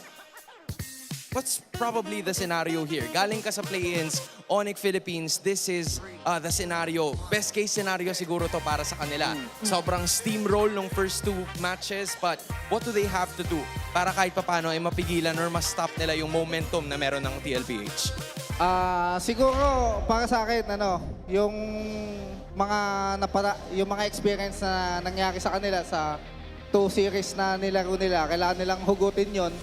Ano yung mga bagay na natutunan nila sa series na yon na pwede nilang ma-apply talaga. Yun kasi yung magiging advantage Una mo makakapa yung mas malilinis mo yung mga laro mo, may pwede ka pang i-adjust, may pwede ka matutunan. Yun yung kailangan nilang ma-apply talaga sa laban na to. Ayan, and speaking of immediately, kailangan na nating makitang ma-apply ang lahat ng yan dahil papasok na tayo sa draft for game number 2. The bands seem quite different, I'd say, compared to what we were able to see pagdating dun sa kanina. Do you still think na back siya Ayun na nga. Same yung pinili. Kumbaga second pick pa rin yung Wait, ONIC. ito yung deny ngayon. Ito yung sinasabi mo kanina na Claude. Ang bilis. Ang bilis ng reaction. Tingin ko predicted nila na aagawin yung Pakito. Pero syempre, Benedetta, typical na 50-50 matchup yan. Season 7 meta pa yan Edward, Rencho, yung mga ganyang heroes, di ba? Pakito, Bene, napalitan. Expected nila na yung Pakito madedenay. Yung Bene, auto-pick na kay Sanford dyan kahit anong mangyari. So ito Same siguro pattern. yung mangyayari din sana kanina. Yep. Kung kinuha ng ONIC sa first 2 picks etong Pakito. So parang nakaramdam ata sila. Pero ngayon sabi nila, hindi, sige, kunin na natin yung Pakito. Tapos sinalupan nila yung Harith, still keeping it within this lineup. Kumbaga nakita natin na-sense natin kung bakit pinili ng ONIC Philippines na mag-red side sila kasi gusto talaga nilang i-deny right from the start. But then, Benedetta ang naging pick-up dito. So it's still the same damage dealing scenario na ngayon, meron pa rin silang panibagong pantapat dun sa Claude and H. So we'll be filling up this lineup. Talk to us about this first 3 picks ng ONIC PH. Sa akin yung Chu pick, medyo mahirap bitawan kasi yan once na makita mo yung back siya na bibigay mo. Auto pick mo talaga yan as a roamer kasi medyo pili lang yung roamer na maganda against kay back siya eh. So yan, isa siya sa pinakamagandang pantapat sa back siya yung Chu kasi pwede mong dodge yung gulong. Kasi yun yung malaking factor kay back siya yung gulong. So pwede niyang i-dodge, kontrolin yung mapa. So yan. Ang tingin kong plano ng ONIC dito, possible maglabas sila ng mga ibang jungle heroes na pantapat sa back siya sa ilalim. Possible mga Suyo, Lancelot, Pretrin, mga ganyan. Depende sa Okay, so kumbaga, ang nagiging dating ngayon ng draft ng ONIC so far ay puro dive talaga. Yun ba yung nakikita mong idea na gusto nilang i-draft? Medyo tapat-tapat lang din eh. Yung back siya, bibigay nila, dedenay nila yung Pakito Claude. Tapos tinapatan lang din naman ng TLPH ng Bene tsaka Harry. Grabe, coach, naramdaman mo. Ayan, Lancelot, Binan. Good ban yan sa side ng TL. Medyo naramdaman siguro nila dyan. Siguro, Suyo, pwede Nolan. Possible din, Nolan. Kasi sobrang bilis mag-farm ng Nolan eh. Yeah, so, possible gumanda rin yan sa side ng ONIC. Tingnan natin kung magiging option nila yun. Pero, kasi Pakito, damage siya, di ba? Yep. So, di ko sure kung sobrang compatible siya, kung papasok mo ba ng damage jungle na assassin. Actually. So, yun yung medyo titignan natin. Pero ito, good ban to sa side ng ONIC, yung Hylos tsaka Gatot. Kanina kasi nung nag-choose sila, nakapag-pick pa ng Hylos si JP. Yes. Correct. Sobrang hirap ng mag-choose sa Hylos talaga. Kaya maganda na binan nila yan. And ito, Max, in addition, we saw yesterday, or in fact, yung mga junglers na minsan pinapanta pa talaga dito sa back siya, yung Fred rin na madalas nating nakikita. So since nabanggit mo nga na damage dealing yung Pakito and yung Claude, is there a possibility that they go utility o dapat ba mag-double down ka talaga completely dun sa mga damage dealing assassins? Kaya nung Lancelot at posibleng Nola na ibaban ngayon ng Liquid. Siguro pinaka-safe na yung Pretrin.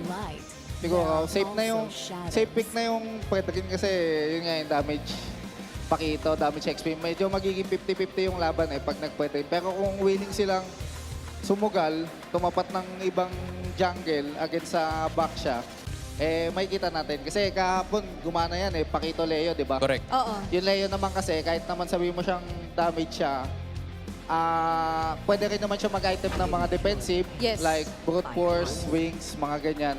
So, possible yan. Pwedeng nagsiset-up sila sa Leo pick. Oo. Yung kasi kahapon nung nag-Leo mode sila, ay may nakalaban silang Leo. Parang si Balen din kasi yung mga magagandang heroes dyan Yeah. Pantapat sa Leo mode dahil sa copy ng Pero si Kimi, maganda pa rin si Kimi kung kukunin ng TLPH. So, tingin ko nagsiset-up sila sa Leo pick. Nagawa na rin naman ng ONIC yun, Leo plus Pakito. Baka yun yung gawin nila. Pero kung medyo i-50-50 nila, mag-safety sila. Pwede rin siguro. Okay. Pero sobrang si Baksha kasi parang base sa series ng Baksha versus Fred. Yung Baksha yung mas mas lumalamang. Okay. Ito na. Initial thought natin, Bri, it's the Kimi versus Hilda that you mentioned. Yep, so mid control na naman. Nakikita natin kung paano to pinaprioritize and kung gaano siya kaganda i-pair with a very fast rotating XP laner in the hands of Sanford, which is the Benedetta. Pero doon pa din ako naku-curious sa jungler ng ONIC. Oo. Kasi knowing na may Hilda ka na on the other side, parang mas mapipigilan ka na freely pumili nung Leomord. Yung Leo para sa akin, good pick pa rin naman siya, safety lang. Ayun. Okay pa rin. Kasi pwede mo naman targetin yan yung Hilda. Once na Leomord kasi pag fighter, hindi ka naman masyadong takot sa Hilda. Ang heroes lang na medyo mailang ka mag-Hilda is Assassin. Yes. Kasi kaya ka solohin, pero kapag Leomord, hindi naman niya masyadong Okay, so may chances pa rin naman at nakita naman natin multiple times kung gaano rin kayang sumabay ng isang Cho. Especially being a Cho Valen, no? Parang hindi ka naman ganoon ka may encourage na mag-super high invades. Man, these are some really good insights coming out from Coach Eto Max. Coach, maraming salamat ha. Pwede kang MPL coach. Pwede kang coach. Testing mo ba every now and then? Now I just have one more question, Bree. Okay. Boy pa ba ang San Juan Arena? Game 2, 1-0 TLPH. Casters, please take this away. At magpapatuloy na nga ang Golden Rivalry sa pagpasok natin dito sa Land of Dawn. Matapos makuha ng Team Liquid Philippines ang pagkapanalo in Game 1, naghahanap ang ONIC family na makakuha ng isa to even out the series to 1-1. Ngayon makakakita tayo ng isang high-impact XP laner matchup between Kirk and Sanford na nakabeneteta at Pakito. Parehas madulas, parehas may damage, and may kita natin na very similar ang naging draft ng both teams from the past game. May konting changes lang pero parang yung ONIC Philippines, they want to try again. Gusto nilang ipakita na nagkamali lang sila ng execution mula dun sa game 1 na yun. At nagulat ako na hindi nyo tatanungin about this matchup kasi I believe na parang yung mga 50-50 matchups. At pag tinanong mo yung mga pros, ang sagot nila dyan ay pag hawak ko yung Benedetta, panalin Benedetta. Pag hawak ko yung Pakito, panalin Pakito. Ganon ang sagot dyan. At ito, I think it was Edward who shared this in his social media. Ang mga XP laner raw hindi malakas kapag walang ego. Tama. At yan naman ang makikita natin, pare. Yung Benedetta, ang iniisip niya, kaya ko to. Kaya ko to. At ang iniisip ng Pakito, ay kaya ko rin to. Pero tingin ko talagang 50-50 matchup siya. In a way na skills matchup. May direct advantage ang bawat hero. I feel like sa pag-control ng crab, parang mas papabor pa rin sa Pakito. Pero kung hindi ka aabot doon, katulad ng ginagawa ng Sanford na fina-fast clear, doon ka malulugi. Oo, at mukhang malulugi ng bagya dito si JP. King Kong! Hindi niya natuluyan pang mahahabol si JP. Pero si Sanji dito nangaray mula doon sa ginagawang pressure ni Super Prince and ni Brusco. Ibang-iba doon sa game 1 natin na napanood. Oo. Tsaka magiging breaking point siguro dito yung una nating pagong with Team Liquid Philippines already setting up around that turtle bit. But the same could be said para dito sa ONIC Philippines na mukhang parehas na katao din lang ang ipapadala sa pagong na ito. Kung usapang lamang lang naman kung sino makakuha ng pagong ang siyang makakalamang sa laro. Maganda ang panimula dito ng ONIC Philippines pero si Carl TZ ay within the range. That is gonna be turtle secured para sa ONIC Philippines. Electro Fire Blow gagamitin dapat si King Kong ang mapapatumba. Hindi na niya nagawang sumakay sa kanyang kabayo kaya sila ay madedehado. Purple buff right now ay aagawin pa ng Team Liquid Philippines. Kung kanina sa Game 1, talaga magiging iba. Tuloy pa rin ang bakbakan dahil gustong sumabay ng ONIC Philippines pero successful ang Team Liquid Philippines sa pagnakaw ng purple buff. Parang napasama pa ata yung paglaban doon sa pagong. Walang choice naman ang ONIC kundi lumaban doon sa turtle fight natin. But TLPH just outplayed them, especially with Sanford going in for the Petrify. Na naghintay talaga ng proper moment to go up against King Kong. At alam din ng TLPH na pwede nilang puwersahin ang ONIC sa isang desperate na lugar. Kung saan, nung na-bait ni JP yung pag-dive doon ni King Kong as well as ni Brusco, at dinipensahan lang ni Carl TZ, nakakuha sila ng advantage by not having the phantom speed available dun sa mismong turtle fight for ONIC Philippines. Oo, tsaka yung first blood plus the purple buff na nanakaw. Para bang babagal ang pacing dito, bagya ni King Kong. Pero wala pa namang level gap na nakikita na obvious. Bagamat may marami-rami pa ang i-clear dito ng Team Liquid Philippines sa sarili nilang jungle. Kalmado muna ang loob ng Land of Dawn. Naghahanap lamang ng potential opportunities dito si Brusco. Lamang ng level ang roamer ng ONIC Philippines. Kung mapapansin natin yung ONIC Philippines, medyo mas sila ngayon umaangat na sila. Hindi na sila yung naging super reactive na paatras ng paatras. Kung mapapansin natin, ONIC with Brusco leading the pack. Naghahanap talaga siya ng good angle, kaso nga lang napasobra ata. Dahil siya ay mabibigyan ng Team Liquid Philippines. Pero yung matchup sa may bandang iba, ang lumalamang doon si Kirk. Oo, nakita natin nagkaroon ng trade-off na napauwi dito ang Benedetta ni Sanford. Pero mukhang pagong na naman ang paglalabanan ng dalawang kupunan na ito. Team Liquid Philippines, after that pick-off in the mid lane kay Brusco, ay makakalamang sa pwesto around this second turtle pero hindi pa nila ito sisimulan. Yeah. Coach Eto Max said na parang pag nakita mong back siya yung jungler ng kalaban, magkaaroon ka ng leeway na kumuha ng isang Cho. But I feel like itong TLPH, sinagot nila yung ganong klaseng factor para sa ONIC Philippines by adding another layer of sustain sa kanila, which is itong Hilda na meron ding flicker. Pang frontline, talagang malilito ka if you are Brusco kung sino yung magandang sipain. Ganda ng huli with the Petrify, so talaga makakaramdam itong si Kirk. And mukhang makakahabol pa itong si Sanford on the turtle fight. Let's see kung ano mangyayari dito. King Kong, tinitipid pa ang Phantom Steed. Gagamitin niya at the perfect moment and here we go. Kaso nga lang si Sanford kasama na nga dun sa laban. Pagong makukuha ng ONIC Philippines pero mukhang sila'y mahihirapan. Medyo marami-rami ang mga miyembro ng Team Liquid Philippines at si Carl Daisy may puputumba ng ONIC Philippines. Napakaganda na naging palitan. May Pagong, may 2 kills. Masasabi natin na unti-unti na nga nakakabawi ang Super Fam at makakapagbigay pa nga ng pressure on the top side. But Sanford will try his best to defend this lane. Medyo delikado. Dalawa magiging katapat niya. The jungle is real! In a 2v1, mananaig sa istoryang ito ang ONIC Philippines. Ladies and gentlemen, nakuha na ng ONIC Philippines ang lead dahil sa mga sunod-sunod na engagements. After that second turtle, 1,000 lamang ng ONIC kontra Team Liquid. And it's because of Savero. Dun sa pagdepensa, dun sa may top lane, ay na-outplay niya itong si Sanford, going in for the flicker and the juggle with his friend, itong si Super Prince. Pero bago yun, nung nakita natin yung turtle fight na walang petrify, itong si Sanford, ang ginawa ng ONIC ay tawagin yung kanilang gold laner na kalapit lang din naman doon sa may turtle, doon sa may top lane. Savero able to get 1 kill and 2 assists, and now 1,500 ahead of the game na itong ONIC Philippines. And this is something rare na nakikita natin sa loob ng mga Team Liquid Philippines games. Minsan lang talaga sila hindi nakakalamang. Pero Sanford, tatlong umahabol! Napakaganda na naging desisyon ng ONIC Philippines. Nabigyan nga talaga ng pansin itong si Sanford kasi kanina siya naging playmaker and right now pipigilan nila pero may ganti ata gagawin dito Team Liquid Philippines by killing King Kong. Wala na naman pagsakay sa kabayo na magaganap.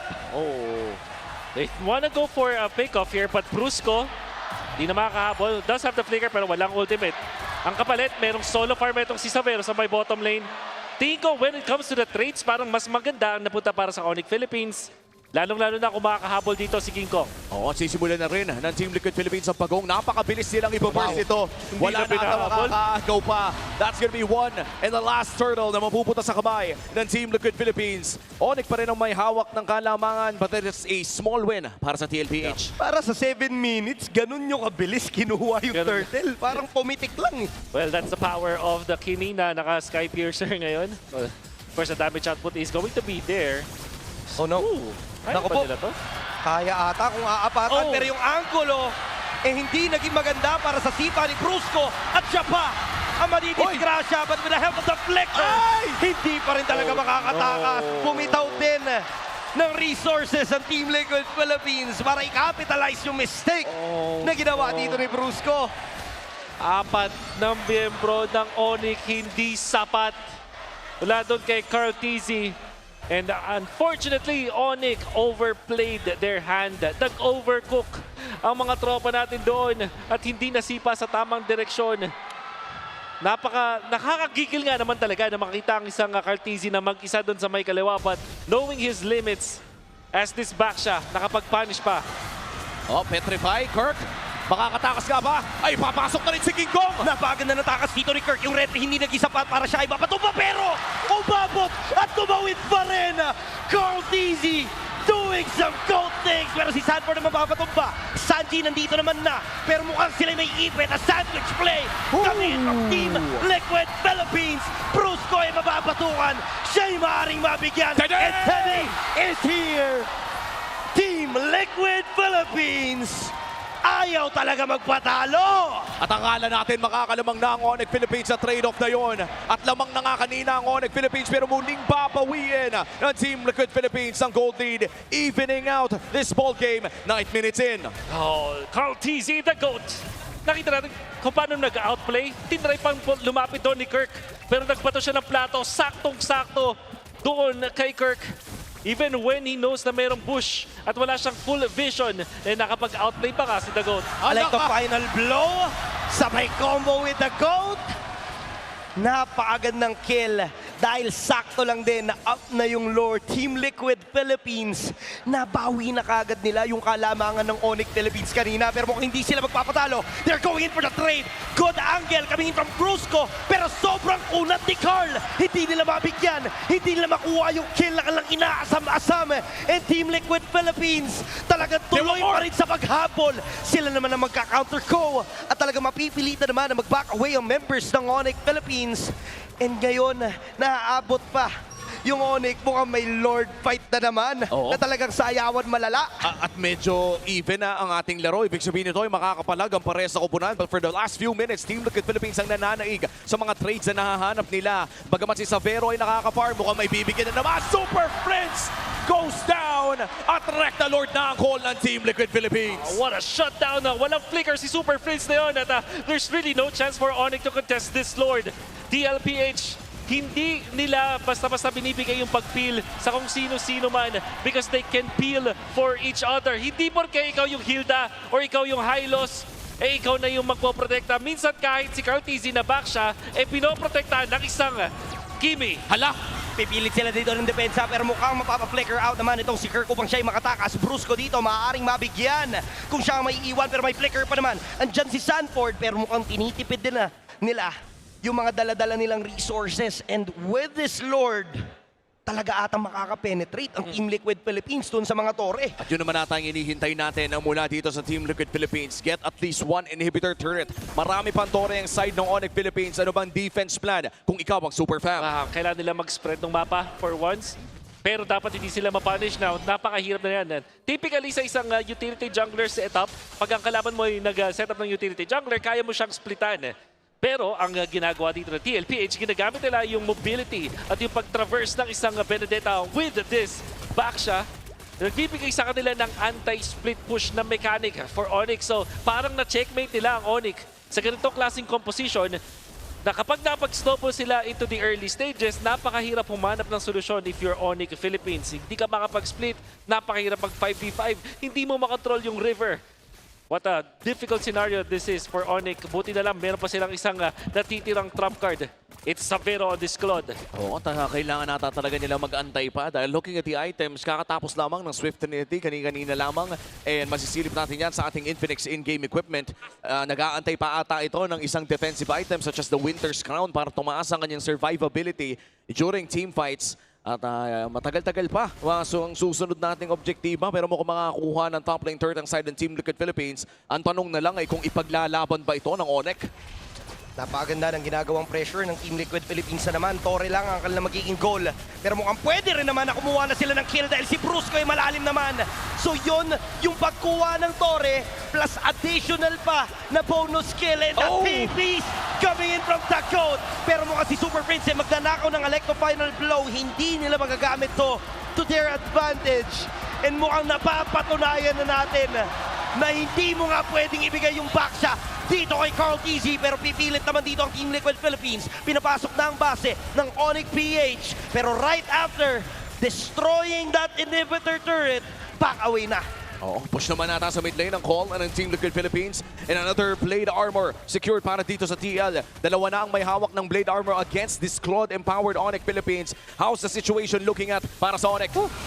Very difficult. Buti na lang hindi pa namamatay dito si Savero.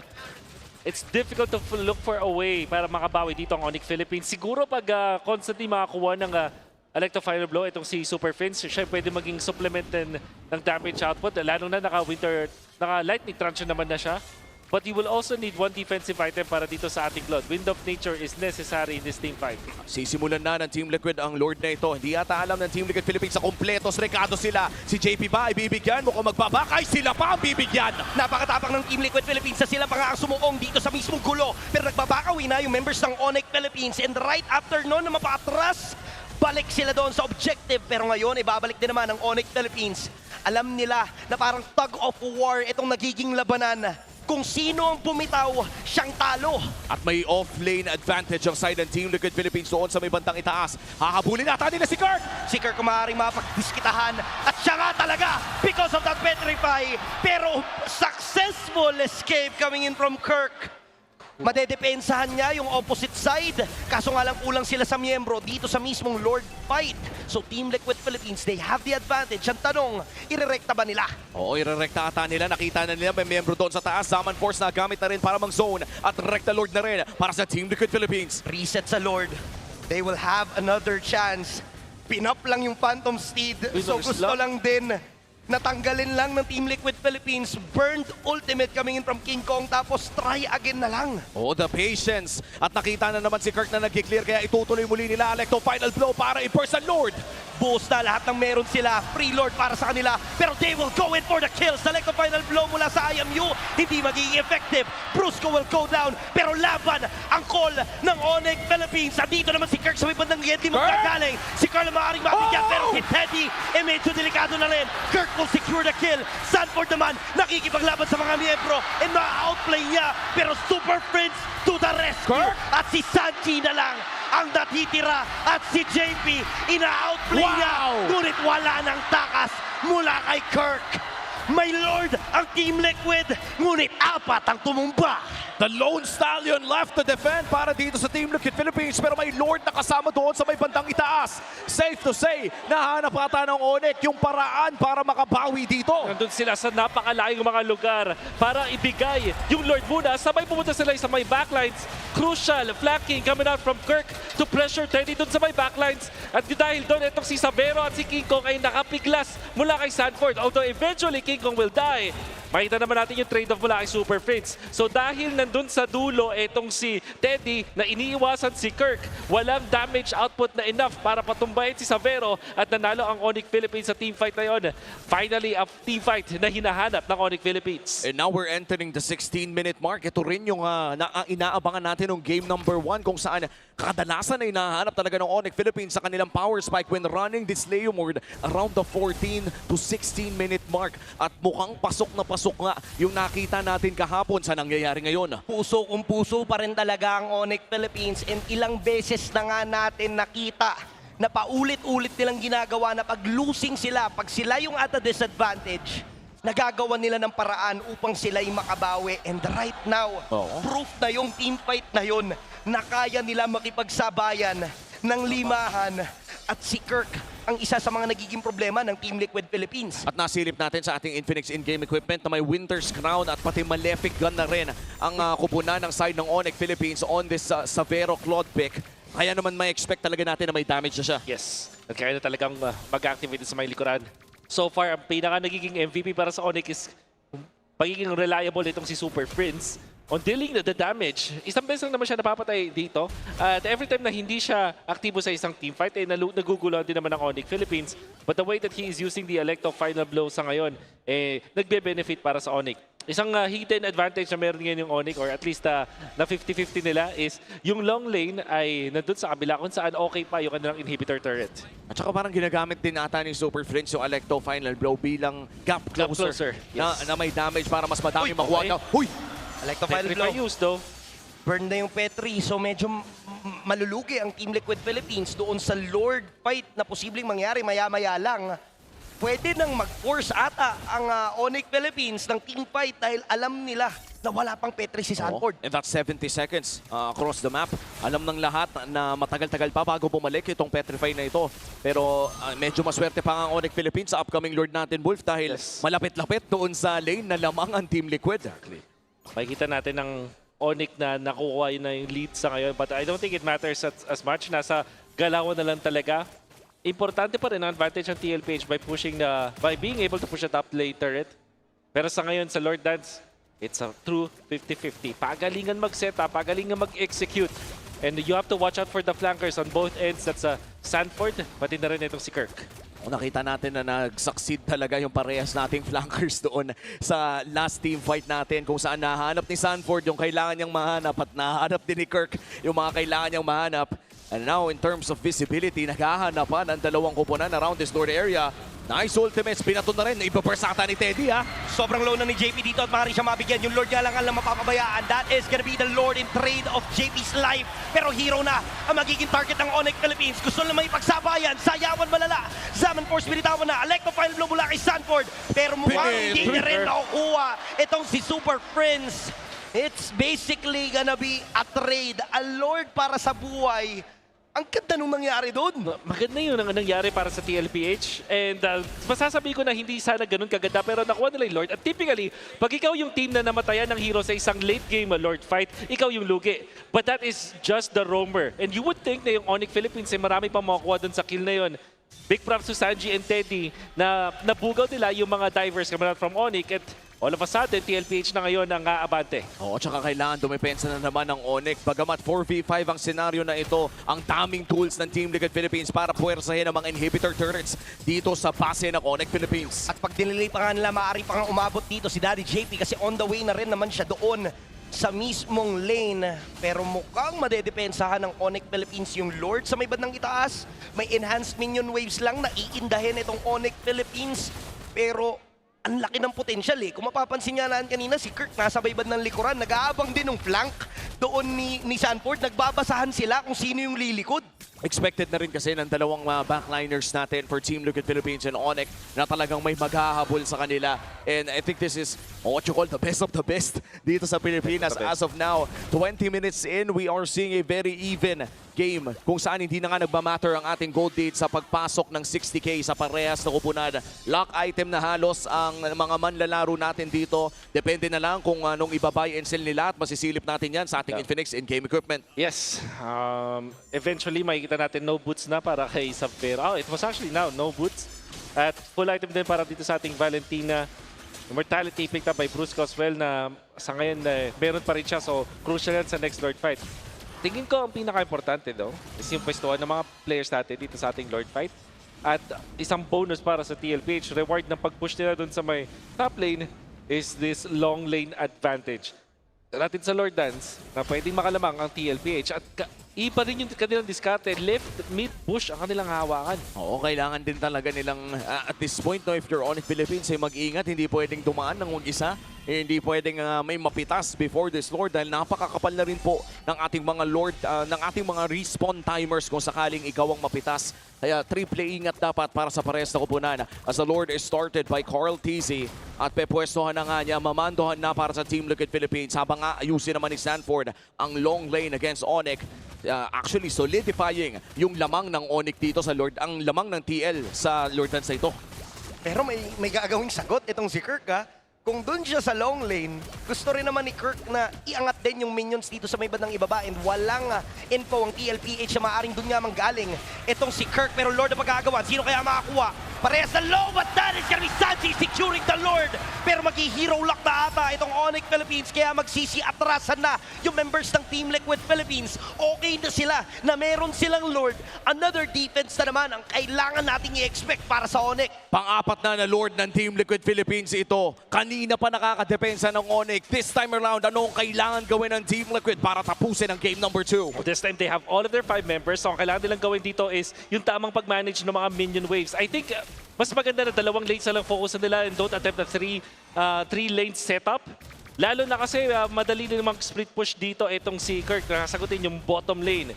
And the defense coming up from Xavier is also important. So 2 lane push lang ang maximum dito para sa TL.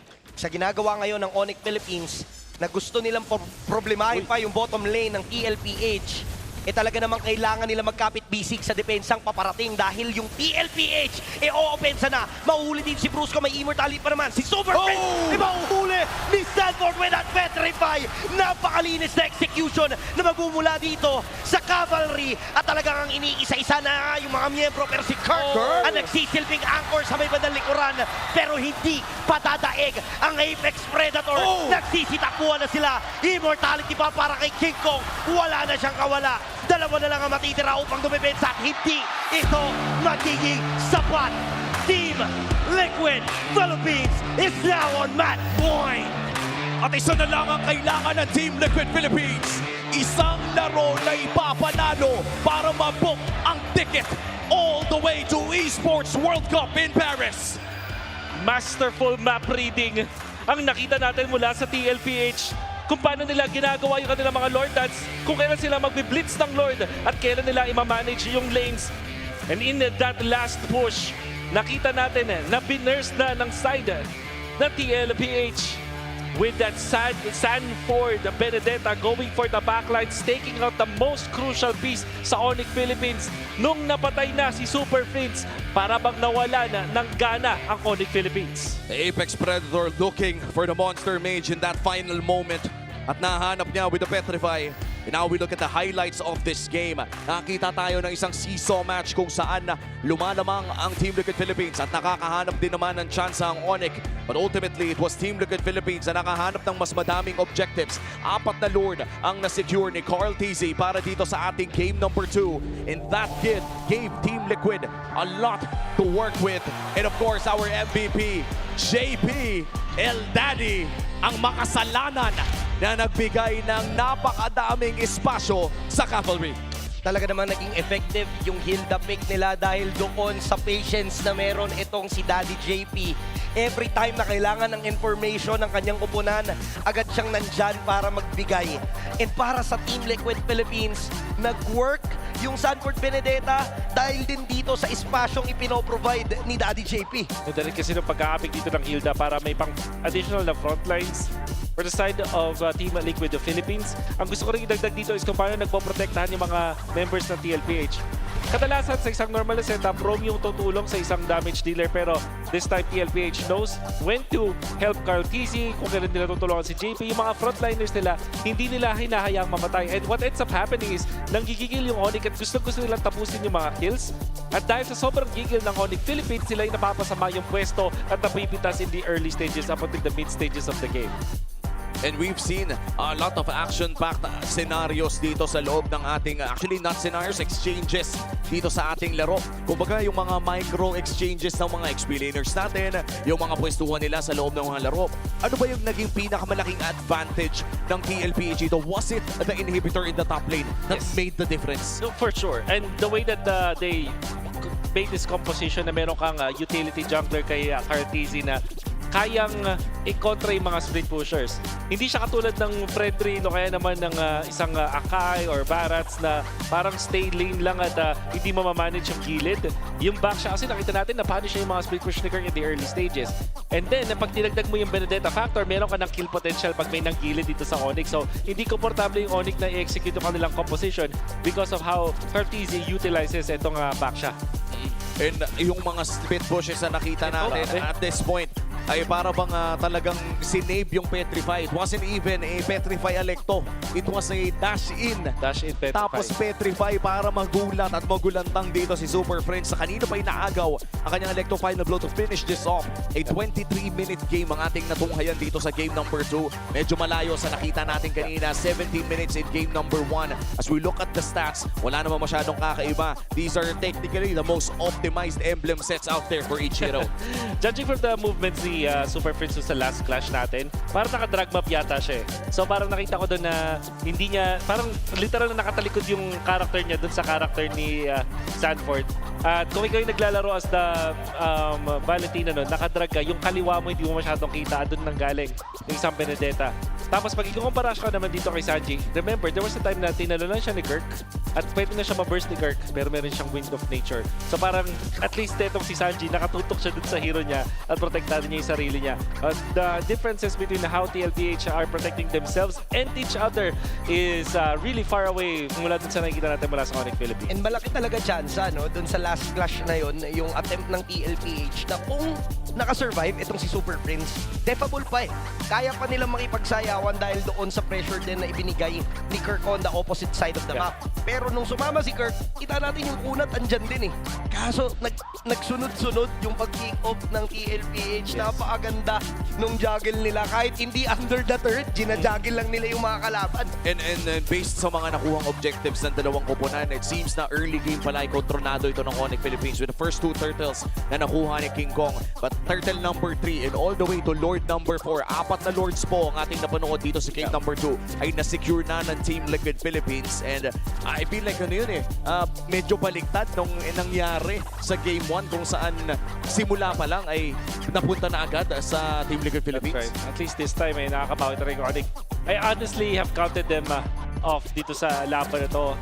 Lalo na dun sa draft kasi nabigay ulit sila ng isang back siya. There was a time na nakikita ko na okay, kaya na pala ng ONIC Philippines. In the end, itong TLPH are just so masterful with their heroes. Nabigyan sila ng comfort, and although hindi nila nakahawakan yung pakita dito, may instant na sagot sila, which is itong Benedetta. And then Teddy as well as Savero. Nakita natin yung duelo ng dalawang gold laners natin na sa dulo ay hindi na nagmamatter kasi parang yung nakita nating advantage ni Savero over Teddy ay hindi rin na-utilize ng ONIC because Savero had to really think about many things in this game. And multiple blade armors, by the way. Yun na nga talaga eh. Kahit sino atang piliin dito ni Teddy ay wala masyadong tamang sagot. And that does put Team Liquid Philippines into match point. Isa na lang ang kailangan nilang panalo para ma-secure ang kanilang Grand Finals ticket and of course, ang kanilang ticket to Paris. History is in the making, super fans. The very first FCGG crew clash has officially kicked off and the competition is heating up. That's right, your favorite KOLs are locking in their crews right now and are clashing head-on for ultimate bragging rights. And you too can get in on the action. Scan the QR code now to support your favorite KOLs and get a chance to score massive rewards. Let's go. Di ba si Elgin yan? Nandyan din si Flap. Talaga? Oo, iba talaga yung mga kuya natin. Parang hey guys, what's up? Ang naging criteria ata ni Munton doon ay yung mga pinaka-buff nating mga tropa. The All-Star event, by the way, ay officially live na rin. And the loot is yours for the taking. Gear up for the title treasure hunt and the title gold rush to secure everything from free skins to diamonds. Don't forget to grab your All-Star returning gift just by logging in or rally your squad for the Thai Clash 5v5 event. Now is the time to gather your friends and stack those coins. Log into your MLBB and jump into the action. Don't miss out. Ang daming libre, no? Ngayon sa in-game client natin. May libreng skin si Yuzong. Ang sarap din mangisda. By the way, na ilang legenda ang nahuli? Ako, hindi masyado. Hindi ako na masyado nangingisda eh. Ako, totally ay zero pangingisda. Dahil purely MLBB action na ginagawa. Okay. Ikaw. Ako, mahilig kasi ako mangisda sa ML. So, umabot na naman nasa 2 legend. 2 pa lang.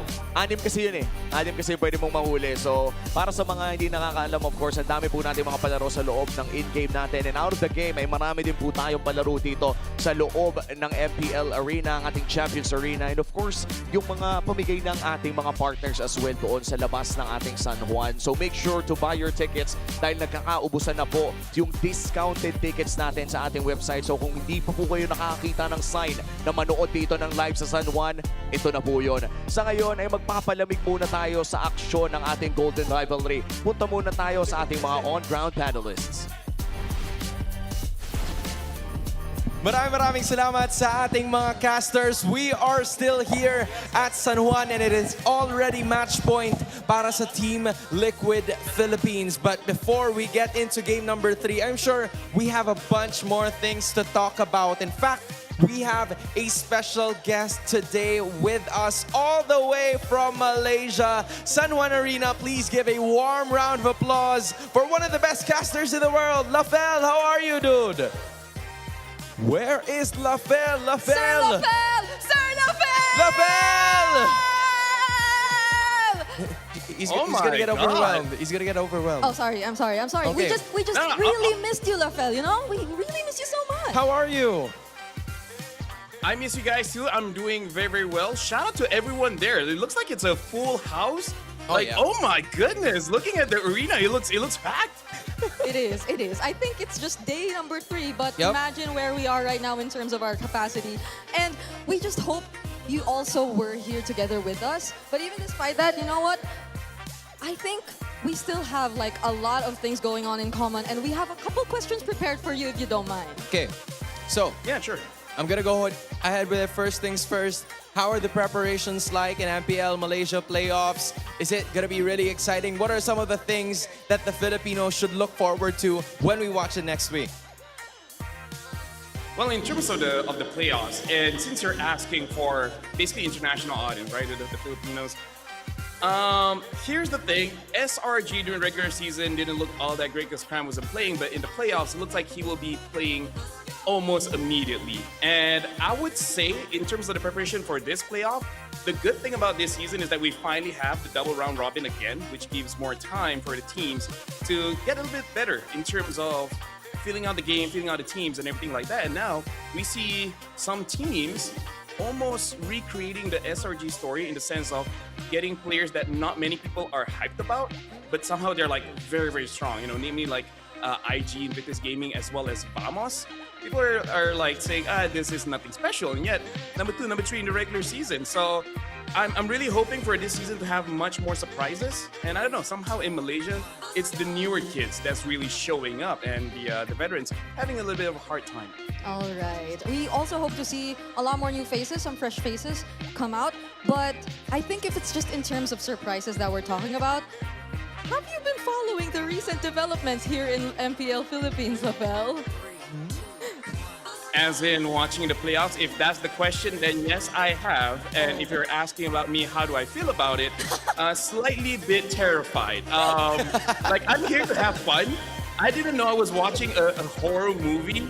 Like, I thought that would be the 1-1, but somehow TL.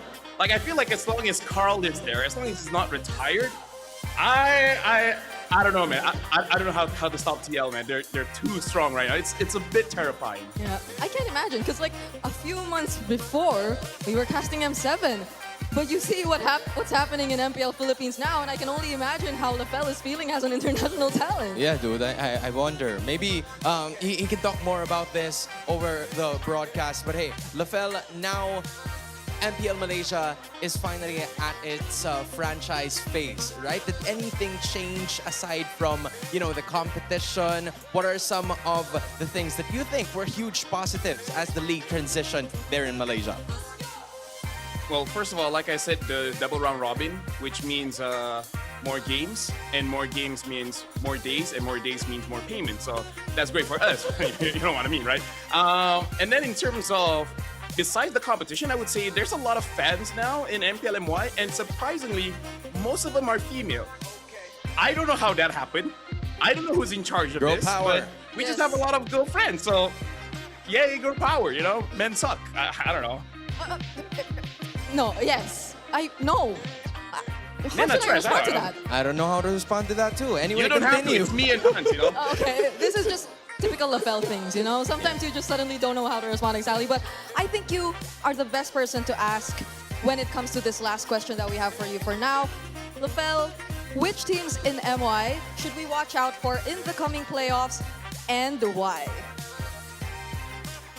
So there is a few. The two honorable mentions I would say is Bigatron Malaysia. You know, I know Mirko is watch partying this, and they're getting better, right? They're getting better. I think they can do well. Champions, I don't know, but they can do well. The second one is Evitas Gaming IG. My God, are they a fun team? They're just a team that's full of vibes and enjoyment. But the team to really look out for is honestly Vamos, because Vamos has been on the international stage before. And the thing about Vamos is they are much different compared to before, because as you guys can see, the players, they're basically completely new, right? This is a new roster where they're embracing new talents, you know, giving them time to shine. And they are shining. They're not the typical Vamos where they just force fights and hope for the best.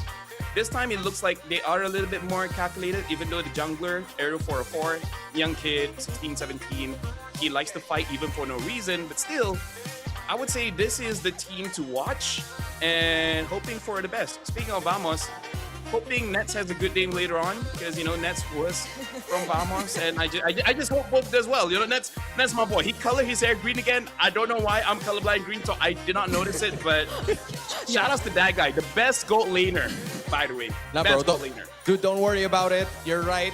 It is colored, so you're up to speed, all right? Lafel, congratulations for MPL Malaysia regular season, and we hope to see the best at the playoffs. We'll see you again next time, bud, okay? Thank you so much. Bye, Lafel! See ya! Have fun, guys! You know, Lafel's such a bundle of joy to talk to. I know. He says the most unexpected things at the most unexpected times, and it's always a treat to talk to him, whether on or off stream. At pwede na tayong mag-Tagalog. Tagalog. Okay. Okay, dito ako. Okay.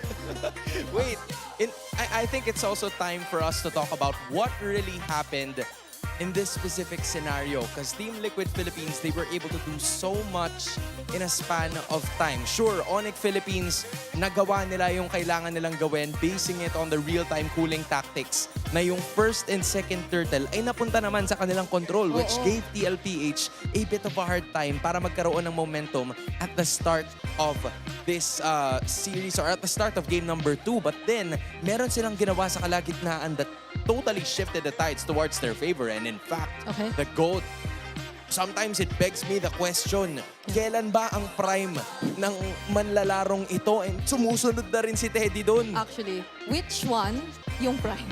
parang ang dami mo nang pwedeng pagpilian when it comes to this conversation revolving around the GOAT and all his past experiences and performances. And I believe siya rin yung literal na tumatalo na lang sa sarili niya kasi there have been moments, especially during the regular season, where we've been talking about how rare it is to actually see a GPM exceeding the 900 mark or even stepping into the 1,000 na, di ba, parang territory. Pero Carl has actually achieved that multiple times. And that's the reason why you see his average GPM so much up there. Yes, props as well to Super Marco, Natco, and Innocent. Pero ang sumusunod din sa kanyang yapak ay walang iba kundi si Teddy. You have to appreciate the guts that this kid has patungo dito sa playoffs. Sure, masasabi natin na siya yung pinaka wala sigurong experience in this playoffs because some of them nakarating na. Even Savero back in Indonesia, nakaranas na rin siya ng playoff doon and won championships as well. So siguro yung expectations niya ay nasa kanyang sarili sa kung paano niya ba iaangat yung level ng kanyang paglalaro, and being part of the top 5 in ID, MY, and PH, that already says a lot. I agree. And it's something na he's been very vocal about. Even in this recent interview we had yesterday, sobrang grateful niya na itong team yung kasama niya kasi nafe-feel niya talaga yung support and the way na pinupush siya. But also, on the other hand, we have Savero and we're taking a look at his top 5 heroes pick. Now, I think it's the best time to also recall what we previously talked about, no? Doon sa ating previous na naging keys to victory, which was to force ONIC into lower tier gold lane options. But for the past games, 2 games, I don't think that has been entirely the case. We didn't really see Savero pick up a marksman na parang in terms of yung gold lane hierarchy natin right now, I guess, is between yung mga Clint below, diba? Yung mga iba pa nating rarely na lang makita na marksman. But you still see na Liquid are able to really disrupt whatever we've seen from ONIC in the previous matches na they've been performing really well. First turtle pa lang, na-point out mo na yan. And that so-called post-objective 5-man gank na we are so used to seeing from ONIC, we barely got to see it here in this entire series. Yeah, I think they were having a hard time trying to get some scaling para dito nga kay Savero. Because sure, Kirk finally got a Pakito, which is a hero na nagamit niya rin throughout the play-ins at naglagay sa kanila sa puntong ito. But there has to be something next. There has to be more focus towards those team fights dahil yun yung paulit-ulit na nilalaban sa kanila nitong Team Liquid Philippines. So the idea for ONIC is this. Is it finally time to ban the Baksha out at magpunta tayo dun sa Suyu Harley scenario?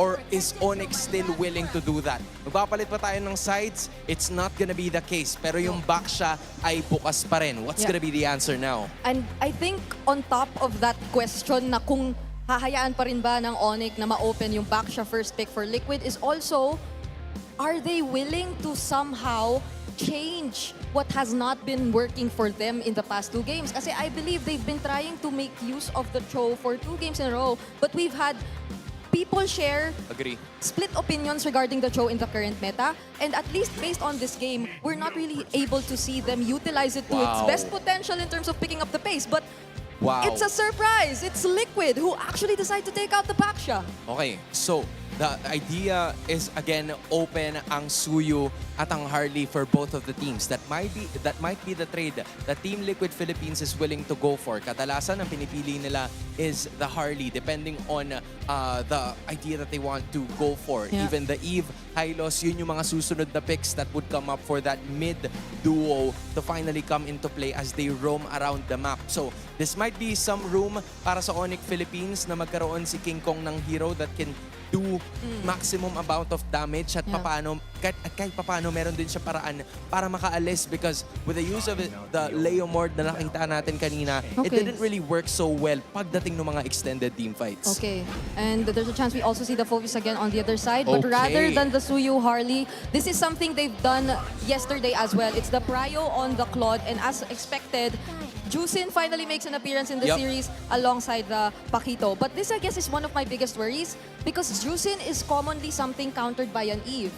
And Eve is still available for Liquid, and it has been the priority for Sanji for their past few games. And I also have to add that Teddy in this current season is 15-0 pagdating sa paggamit ng Claude. So this is a player that really knows the mechanics of this hero. Although in terms of comfort, I feel like there's more to do now for ONIC Philippines just because they have the Zushin on their side. A while ago, we saw the Valentina getting picked up but only copying the Alecto final blow for mobility purposes. Now, they're not gonna have that problem anymore.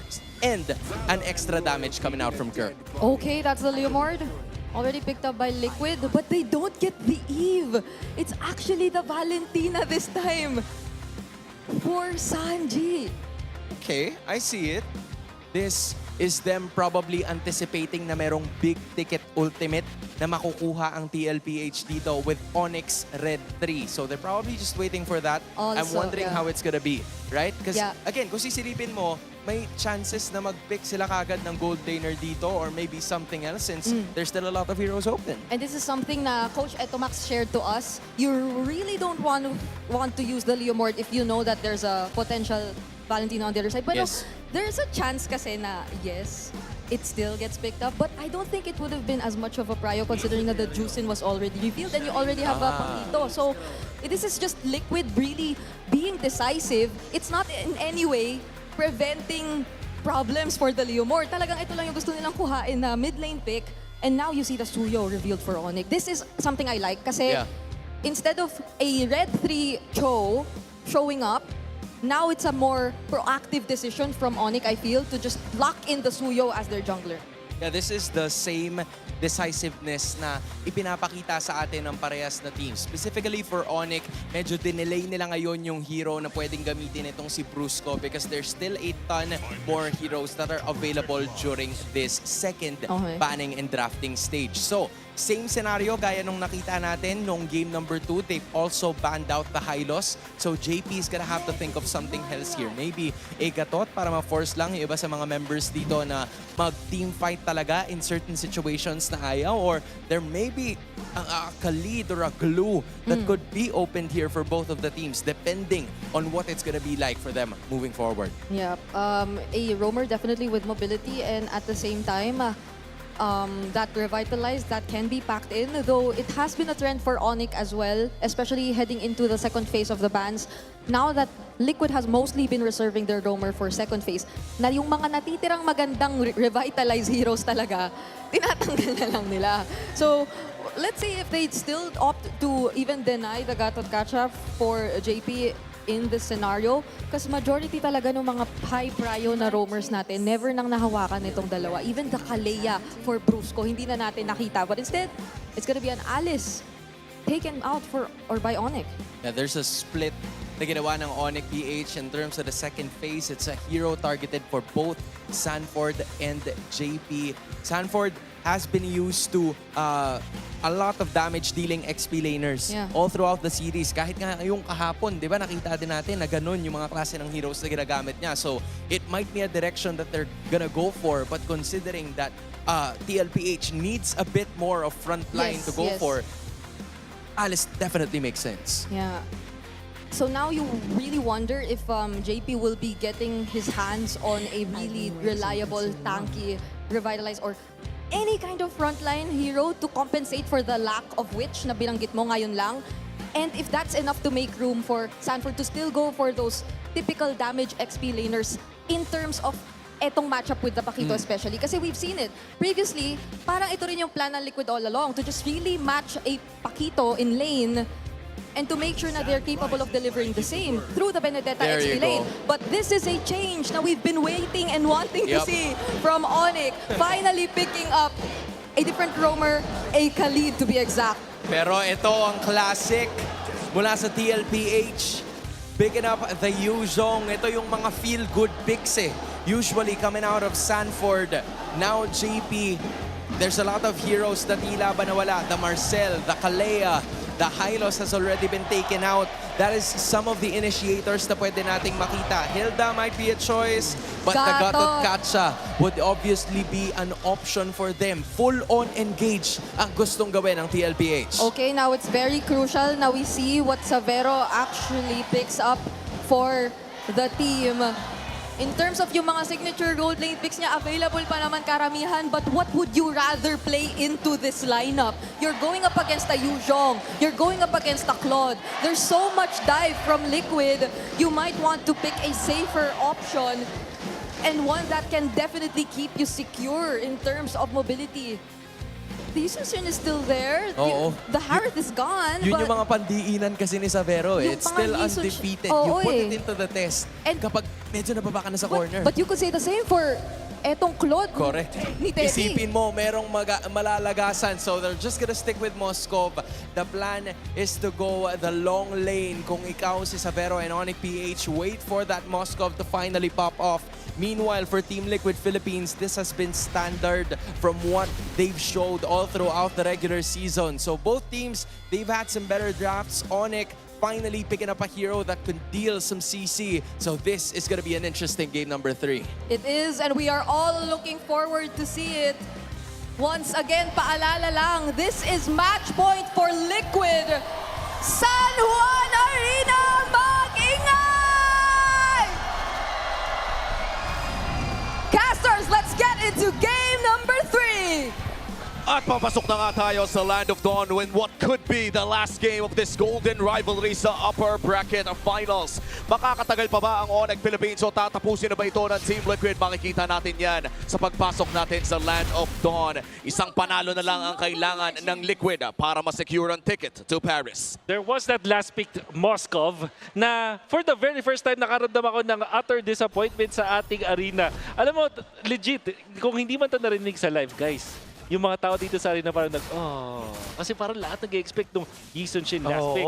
But when I was thinking about the draft para dito sa ONIC Philippines, I felt na masaya at nakaka-hype na talaga Yisun Shin. At the same time, hirap siya dito sa lineup ng TLPH. So I think that in general, maganda naman itong Moskov last pick coming out from ONIC Philippines. Oo, tsaka ang hirap din talaga mag-Yisun Shin against Gatot Kacha. Kapag na-timingan ka ng walang traceless, listado ka na. Uy, teka, Petri, ay agad! May pagsabayan ka agad sila. Si Kirk ang unang tutumba. Si JP naman maaaring maging kapalit.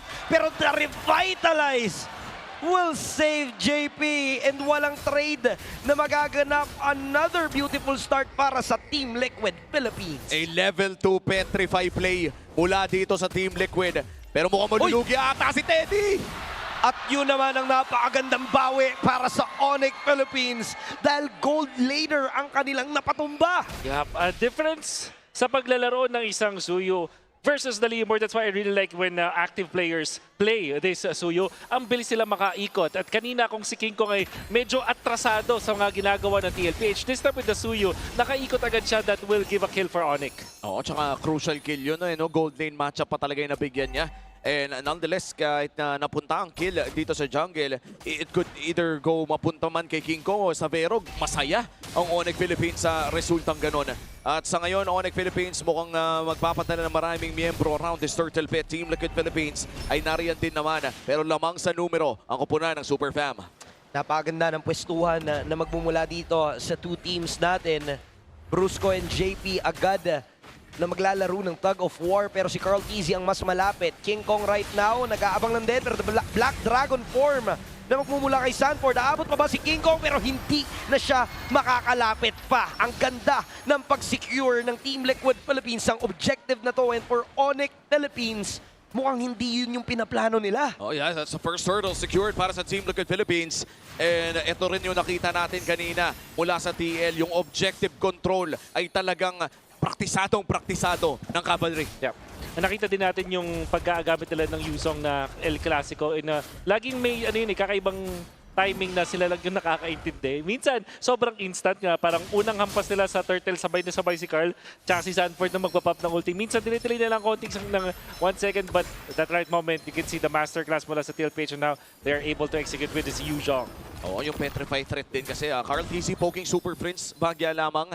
And itong Petrify na hawak ni Sanford ay isa sa mga masasabi kong X-Factor ng Team Liquid Philippines during this early to the mid-game baseline. Wala naman masyadong nag-e-expect na bigla kang masastan mula sa mga ganitong klaseng hero. Oh, see kanina kung paano nila pinanish si Kirk, getting the first blood in favor of TLPH.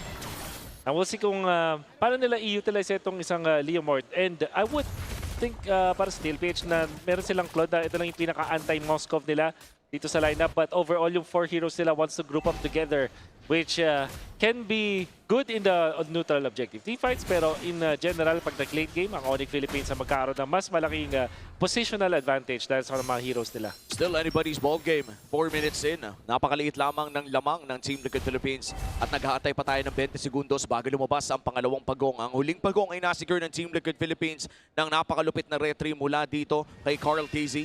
And so far, wala pa namang nadadagdagan na aksyon at napasa ata ng Apex Predator na may dalawang nag-aabang sa kanya. Napakaganda nung prediction na yon na nagmula kay King Kong. Alam niya na nandun si Sanford pero nandun sa dulo ng bush. So hindi naman talaga aabutan basta-basta. And yung mga tipis na ganun, alam mo na yung ego nandyan. Meron talaga. Nararamdaman natin yan. ONIC, they are actually calling Savero in. Hindi nila nadamay dito sa may turtle at may plano pa akyat. Doon kay Savero, doon kay Teddy na naman. May SOD access din dito si Savero kung sakaling gusto nilang lumaban dito sa may bandang ibaba. Uy, wait lang Sanford. Half HP already. May Black Dragon for bababa ata para lumaban. Pero siya ay mapapa-shove away na lang din. Pero balik pa rin mula doon sa essence. At buhay pa rin si Apex Predator. May pagong ka na. May kill ka pa kay Kirk. Napakaganda ng ipinapakita dito ng Team Liquid Philippines. Minsan iniisip ko hindi pa ba aalis tong dragon na to? Low HP ka na. Ano bang iniintay mo? May chance ka nang umalis. Oo, may ramdam ko yung paggulat mo doon. Kasi kahit ako, iniisip ko bakit palalaban ni Sanford. Yun pala, na-practice nila na todo na nandun si JP. Merong connection siguro dito yung mga members ng TLPH na sila lang yung nakakaintindi. Maybe they've experienced this in scrims many times na kapag nag-dive si Sanford, as long as makapag-petri at AOG ka, mababalik yung buhay with the Sha Essence, and that's exactly what happened. Bumabad na matagal itong si Sanford to eventually force ONIC to commit on him, tapos meron ka palang AOG Revitalize na liligtas sa'yo. Noong may bago na naman atang mauuso na pinakita ang Team Liquid Philippines, I'd have to say na kahit ba sabihin natin kailangan talaga ng communication ng ganong klaseng combo, it's highly executable sa mga RG din na pwede nating makita sa Pilipinas. Parang pwede na natin itry yan.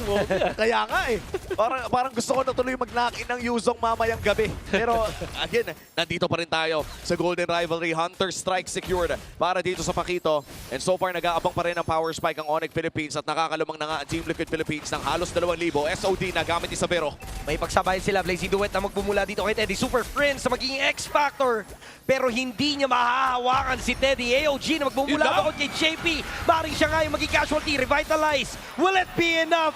May buwat silang inaabangan pero buhay pa rin si Daddy JP. Kanina pa nila sinusubukang bigyan ng paulit-ulit. Pero Torre lang ang kanilang masesecure at yung mid lane turret pa nila ang magiging delikado. I don't think that is gonna be worth it for the side of ONIC. Lamang na lamang ang Team Liquid doon. It's never worth it na mag-dive para kay Daddy JP.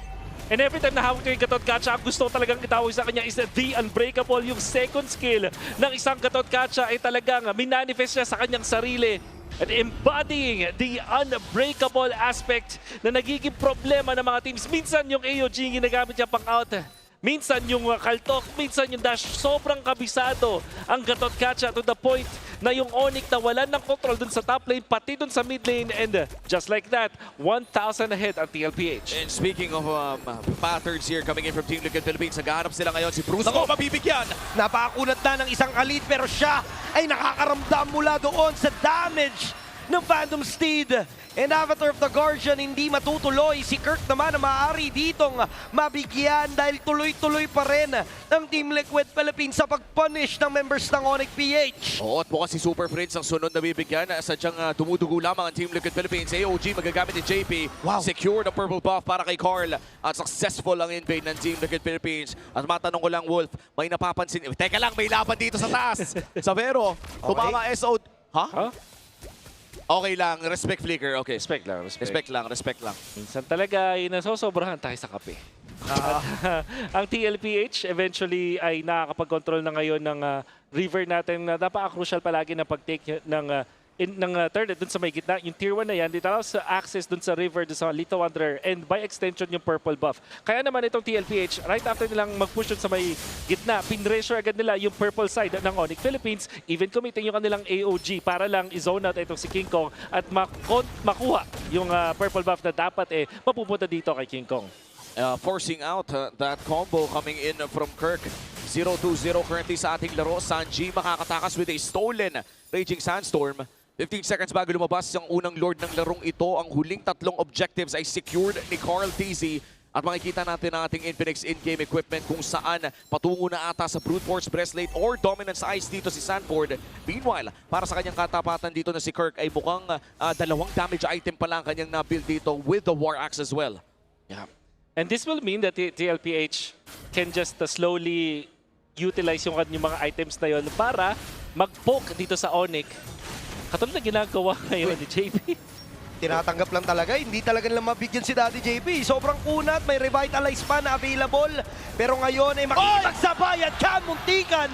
Maagaw ng SOD ni Savero. Pero on point pa rin talaga ang retribution ni Carl TZ. And ngayon si Brusco ang mamamaalam at inahabol pa dito si Kirk.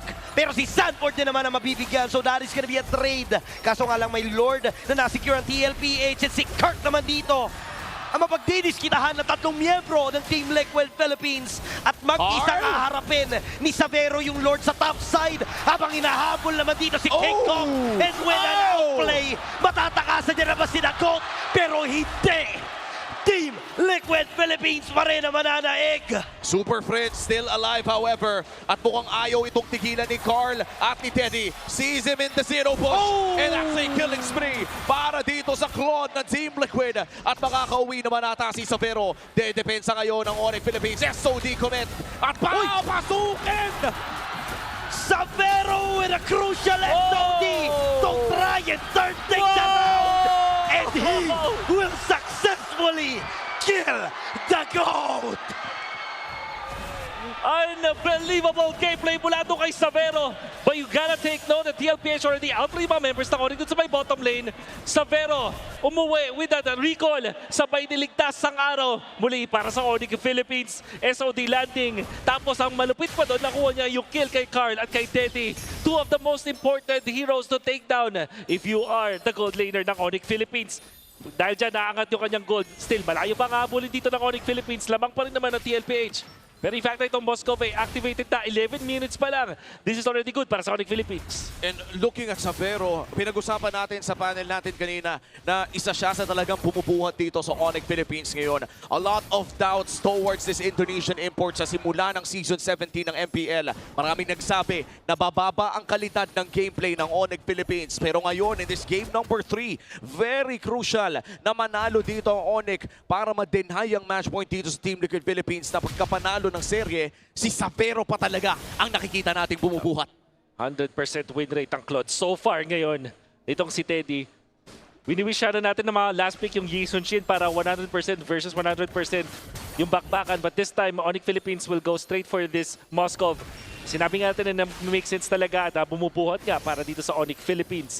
Ngayon, ano ang sagot ng TLPH sa mga split push? Kasi parang dalawa yung tagagilid ngayon ng ONIC Philippines. In fact, pwede pa nga maging tatlo. Isasama natin itong si King Kong, but that will not make so much sense.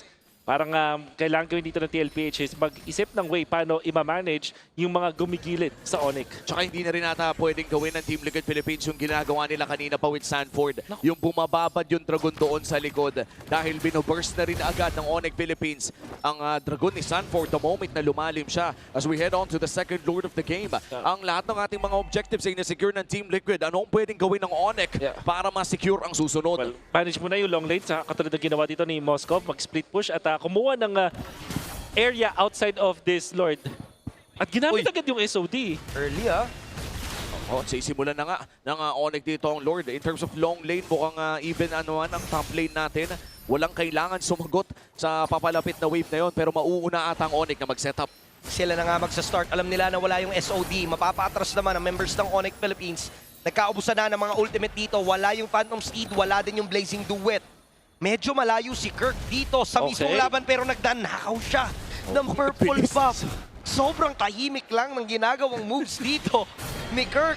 Tapos sa side lane, opposite lane pa Hupas siya. na And lang. si Carl, naghahanap ng purple buff. Wala na siyang inabutan. So right now, magkakaroon ng slight advantage yung ONIC Philippines kung sabayang pagbigkas ang mangyayari. Pero Flicker ang gagamitin ng Super Friends upang makatakas doon sa initiation na ginawa ng Team Liquid Philippines. Oh, no. Lord Reset ang magaganap. Nakaangat lahat ng minion waves ng ONIC PH. Grabe yung pagpabalanse na kanilang ginagawa. Dinaan na ata sa macro ng ONIC. Tapos nagpe-pressure pa sa taas si Kirk. May Lord na kailangan tignan. May top lane pa. Pero ang call ng Team Liquid Philippines ay labanan ang Super Family dito sa Lord. Dalawang laban na magaganap at the same time. Dalawang XP laners sa magtatapatan sa may bandang itaas. Habang yung apat naman dito ay tuloy yung magiging laban. Lord Reset na naman na magaganap. Si Super Prince na naging target. What a beautiful Raging Sandstorm na magmumula kay Brusco. Blazing Duet gagamitin rin yung SOD na magmumula dito kay Savero sa likuran. At must to survive ng ONIC Philippines with a clean wipeout. Hindi magpapatalo ang ONIC Philippines in this Golden Rivalry. 20 seconds ang kailangan hintayin ng Team Liquid Philippines at may minions na ang Super Family. Maaari na nila tapusin to. And ONIC Philippines will extend the series. The Golden Rivalry continues. Napatagal, na-extend ng ONIC ang seryeng ito. And if you think that ONIC Philippines will be 3-0'd by TLPH, lalo na dun sa pagkatalo nila nung second game, ONIC Philippines nagpakita ng mahika, the ONIC Magic, yung split push na this time, nakita natin mula dun sa Pakito, dun sa Suyo, pati na rin dito sa Moscow. Deadly Magic ang ipinakita ng ONIC. And this was a very good early game start para sa Team Liquid Philippines. Tandaan natin nagsimula ang laro na ito with a petri play coming in from Team Liquid. Pero ang naging sagot ng ONIC dito ay magtiwala kay Savero. More rotations in the gold lane.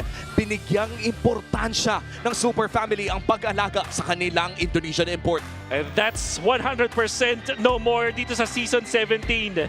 14-1. Although hindi ganun kalinis, 14 pa rin naman yan. But Savero, the Moscow. Noong time na luging-lugi na yung ONIC Philippines, gagawa siya na play dun sa may bottom lane na for sure ay hinding-hindi makakalimutan ng ONIC fam. Marami ang nadismaya dahil hindi yung Yisun Shin ang naging katapat ng Claude ni Teddy. Pero mukhang paano ka naman madidismaya kung ganito ang performance na ipapakita ng Moscow ni Savero. A very beautiful performance na kung saan talagang hindi na... Actually, may kita natin na para first time ata na yung Team Liquid Philippines hindi nila alam kung paano nila i-manage yung pressure all over the map. Well, and let's not forget, itong Savero Moscow na ito, internationally speaking, ay isa sa mga pinaka nilalaro ng taong ito. During MSC last year ay nakita natin kung gaano naghasik ng lagim sa international scene ang Moscow ni Savero. That's right, Moby, kasi nagsimula yung karera nitong si Savero as a Moscow main. Siguro kasi naalala lang natin yung Gison niya because of the fact na 100% kasi yun. Pero ganun pa rin talaga yung master niya with this Moscow. Yung timing niya pag-push, even yung decision na niya na sa mid mag-push instead dun sa gilid, dun sa Lord Dance. It's actually really good pa ang kabilang from ONIC. Ito yung TLPH na nanalo na sa may bottom lane. Si Super Prince ma-outplay pa ni Teddy. Eventually, si King Kong ay dive at makakuha din ng kill itong si Carl Tizzy. Pero makakauwi itong si Savero after niyang i-take yung Lord. Sabay SOD, tinuhog doon si Teddy, getting that kill sabay tuloy kay Carl. And another one doon kay Carl Tizzy. Solidong-solido. At syempre may tulong na rin ni Kirk para makakuha yung kill na yun. Pero bawat angle ng Spear of Misery, yung stun na nanggagaling dito, ay para bang crucial talaga para sa buhay mismo ni Savero. And as you said, Brusco, going in this team fight ay naging napakaganda as well. Napakadaming outplay ginawa ni Savero dun sa span of 1 minute, 5 seconds ata. SOD na sobrang sikip ng angulo. Ginamit yung wall para talaga makatama, ginamit yung fact na may wall doon para hindi makakatakas sa Eskinita yung kanyang target na si Sanji, tapos sa SOD connects. And then the Wind of Nature, nung nakombo na nga siya ni Sanford. So wala man siyang Purify, parang ganun na din. Hindi nakapag-dish out ng damage itong si Sanford doon kay Savero because of that Wind of Nature. The awareness of this young man to get this, and everybody stepped up coming out from ONIC Philippines. Sobrang ganda nung naging adjustment ng ONIC Philippines doon sa overall draft nila. Nakita na natin si Brusco finally with a catch type na AOE. Yung kaya niyang hulihin, mas marami yan, hindi na katulad ng mga single target show kanina. Oo, tsaka at this game, nakita din natin na talagang may tiwala ang ONIC Philippines sa kanilang gold lane in a way na nagtatranslate ito directly sa mga rotations nila early pa lamang ng laro. Kadalasan, no, when we look at ONIC Philippines, we look at a lot of mid-lane pressure. Doon tayo nagtumututok parate yung Sigma pattern na tinatawag natin. But this time around, parang nagkaroon ng variance. Nagkaroon ng, I think, 2 to 3 na ikot early game doon sa Moscow ni Savero na nagbigay din ng malaking kalamangan against Teddy. Talagang anti-TLPH yung ginawa nila doon. Binigyan nila ng isang magandang box type strategy to TLPH. Tapos may isang Claude lang na, I mean, a 4-1 strategy sa TLPH, which is Teddy going for the top lane. Pero ang ginawa ng ONIC is tinake advantage nila yung pwedeng rotation mula kay King Kong as the Suyo in the early stages. Sabay Savero dun sa may mid-game to manage yung lanes, pati yung Lord na nagpupush sa may top. Tapos nung bandang late game na, nung nakita natin yung mga Lord si Kirk naman, kumuha ng purple buff, nag-split push dun sa top. Dahil doon nag-disengage yung TLPH at napapagamit sila ng mga ultimates sila na masyadong maaga. Many times doon sa mid-game na nakita nating Lord dances. Then eventually yung ONIC, nung nakapag-1 na sila, doon na bumabalik si Savero as well as si Kirk doon sa may team fight. Pag nakita nila meron silang window of opportunity, for example, si Cartesi gumamit ng kanyang kabayo, etong si Sanford naman nag-transform into the Dragon, or kapag si JP gumamit na ng AOG, doon sila naghanap ng opening para bumalag doon sa TLPH. And yun naman pala, no, patience is a virtue para sa ONIC Philippines. And now that you've mentioned it, Wolf, parang nakakailang nga naman talaga na kapag binato na yung Black Dragon form, tapos biglang nakita yung nag-out din lang yung ONIC dahil nga napaka-mobile nila, parang nasisira yung estratehiya, kumbaga, na iniisip dito ng Team Liquid. For ONIC Philippines, very beautiful nga yung naging adjustment nila na lahat ng lanes may nagpe-pressure. Nakita natin na parang backed up into a corner ang Team Liquid Philippines, which is hindi common para sa buong season ng MPL Philippines, and sobrang kalmado pa pala ni Kirk sa lagay na yun. And I believe this is the first time na nanalo sa Season 17 ng ONIC kontra Team Liquid, correct? 4-0 ang itsura ng regular season so far, match nila. after 6 games, no? Ngayon pa lang. 1-6. But most impactful yun, they almost won yung game number 2. So siguro yung nagbigay sa ng momentum. And we thought that it will be reverse momentum para sa ONIC in a way na madadown sila because of that loss. Dahil close siya. Hindi pala baliktad. Ginamit pa nila to bilang momentum heading to game number 3 kung saan sila na yun naunguna. Oh, and as far as you remember, map number 4 ay pipili ng side ng ONIC, correct? Because it was Team Liquid Philippines ang pinakauna. Yes. And actually, all 3 games natin, first pick lagi ang Team Liquid Philippines. And si ONIC, lagi, pinili niya rin nung nagka-moment siya na mamili, red side ang kanilang pinili. Oy, and it's going to be interesting considering na match point na ang Team Liquid Philippines, doon pa natigil yung momentum. I'd like to say na isa yan sa mga pinakamasamang lugar na mawalan ka ng momentum.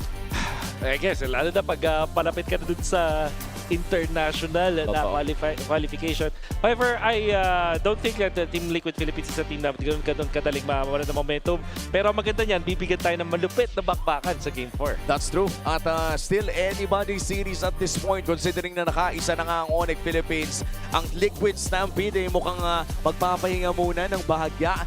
And to be honest, Wolf, Santi, kahit naman sabihin nating may matalo dito, tuloy pa rin naman ang journey dahil upper bracket finals ang pinapanood natin ngayon. Meron pa silang magiging katapat dito sa bandang ibaba. Pero ito na, para sa EWC, makikita na natin yung mangilan-ngilan.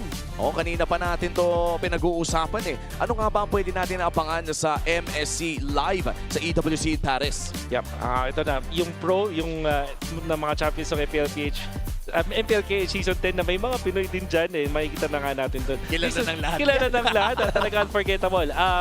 Isa sa mga exciting na nakita ko doon was yung pagkapanalo ng GK Esports doon sa Falcons na for the very first time na Game 7 din yun na parang eventually napigilan yung pag-back-to-back na win ng Falcons. And then yung Guangzhou game, also may Filipino dyan.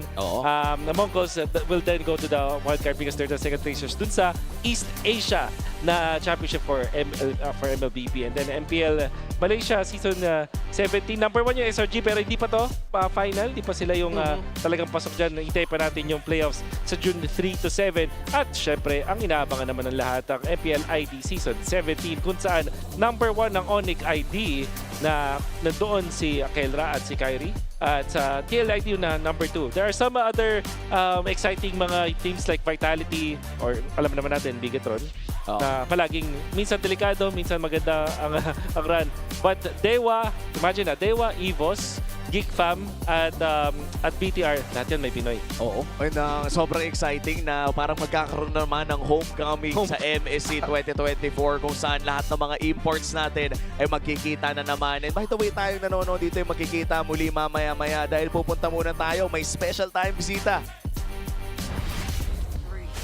Na-extend ang ating serye, kaya naman ngayon ay nandito ang isa sa mga buff from our KOLs, Shaira! Hi guys!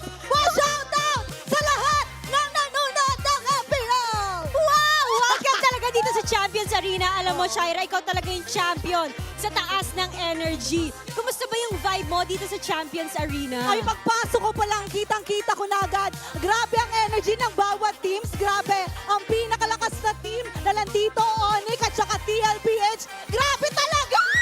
Ay, grabe, Shaira. Alam mo, Shaira, parang mas mataas pa yung energy mo kahit pagsamahin yung dalawa. Alam mo, Shaira, gusto ko lang malaman, nakatulog ka ba? Hindi nga eh. Hindi nga. Na-excite ka talaga sa mga kaganapan ngayong araw. Na-excite talaga. Oo, Shaira, dito sa ating dalawang teams, ano ba yung napupusuan mo? Parehas kasi. Parehas. Ang hirap talaga. Ang hirap pamili.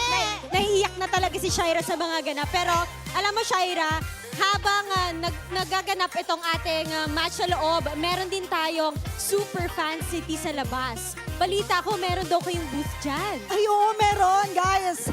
Please visit our booth, yung All-Star, kasi grabe ang daming mga prizes and pang-freebies na pwede nyong makuha. So, hindi lang si Shaira ang nagigiftan nyo. Gigiftan din kayo ng ating mga KOLs to our super fan city. And alam mo, Shaira, balita ko, meron din daw kayong shoot na episodes for All-Star. Ay, oh my God, guys. So, abangan nyo pala yon bukas na, no? From May 30 and 31, meron kaming episode. So, 2 p.m. yon, guys. Kaya abangan nyo ang pasabog namin. Aabangan ko talaga. Ikaw ba yung isa sa mga umarte doon? Ay, ako ang representado ng Philippines! Wow! Grabe, Shaira, parang bagay talaga sa'yo mag-artista. No? Parang lahat ng emosyon ay nararamdaman namin kapag kasama ka. At i-invite mo naman lahat ng ating mga super fans na manood dito sa venue. So yun nga guys, nabanggit ko na kanina. Abangan nyo, 2 p.m. bukas ang episode ng All-Star. Imagine, iba't ibang region ang kasama ko, yes. 10 po kami from different countries na maglalaban-laban. At ako po ang magpipresenta sa Pilipinas. Ang buff ng Philippines, ang KOL nating si Shaira. So ipa-cheer mo naman, tigisang team. Okay guys, titignan natin ngayon kung sino nga ba ang may pinakamalakas na cheer. Ready na bang lahat? Okay, saan muna, Odin? Saan sinasabihin mo? Siyempre sa ONIC muna. Okay, ONIC muna. And 3, 2, 1, ONIC! Wow! Ba, Napantayan yung level ng energy mo. Dito naman sa kabila. Siyempre, kailangan bumawi. Alam nyo na, narinig nyo na. So, dapat mas lagpasan nyo pa. Ready? And 3, 2, 1, TLPH! Wow! Grabe na talaga ating mga super fans at grabe ka na rin, Shaira. Maraming salamat for being with us here in the Champions Arena. Ibalik na muna natin sa ating mga casters at sabayan mo ko pag sinabing Palag Na To. In 3, 2, 1, Palag Na To! Kala ko kante. Maraming salamat sa iyo, Shaira. Kailangan ko na magpa-check up ng tenga pagkatapos nitong araw na ito. Iba ka talaga, Shaira. Nakaka-blockbuster ka na, nakakabasag ka pa ng eardrum. Anyway, ibang klase ang nakita natin mula sa ONIC Philippines in that game number 3. That is the reason why we are going to this next game, you know? TLPH usually, momentum na sila pag mga ganong klase ng scenarios But ONIC Philippines just showed to us what they're made of at bakit sila nakarating sa upper bracket finals from being here or from being at the play-ins. Yep. Malaking bagay yon, stopping the momentum that was definitely evident na rin sa Cavalry for the first 2 games.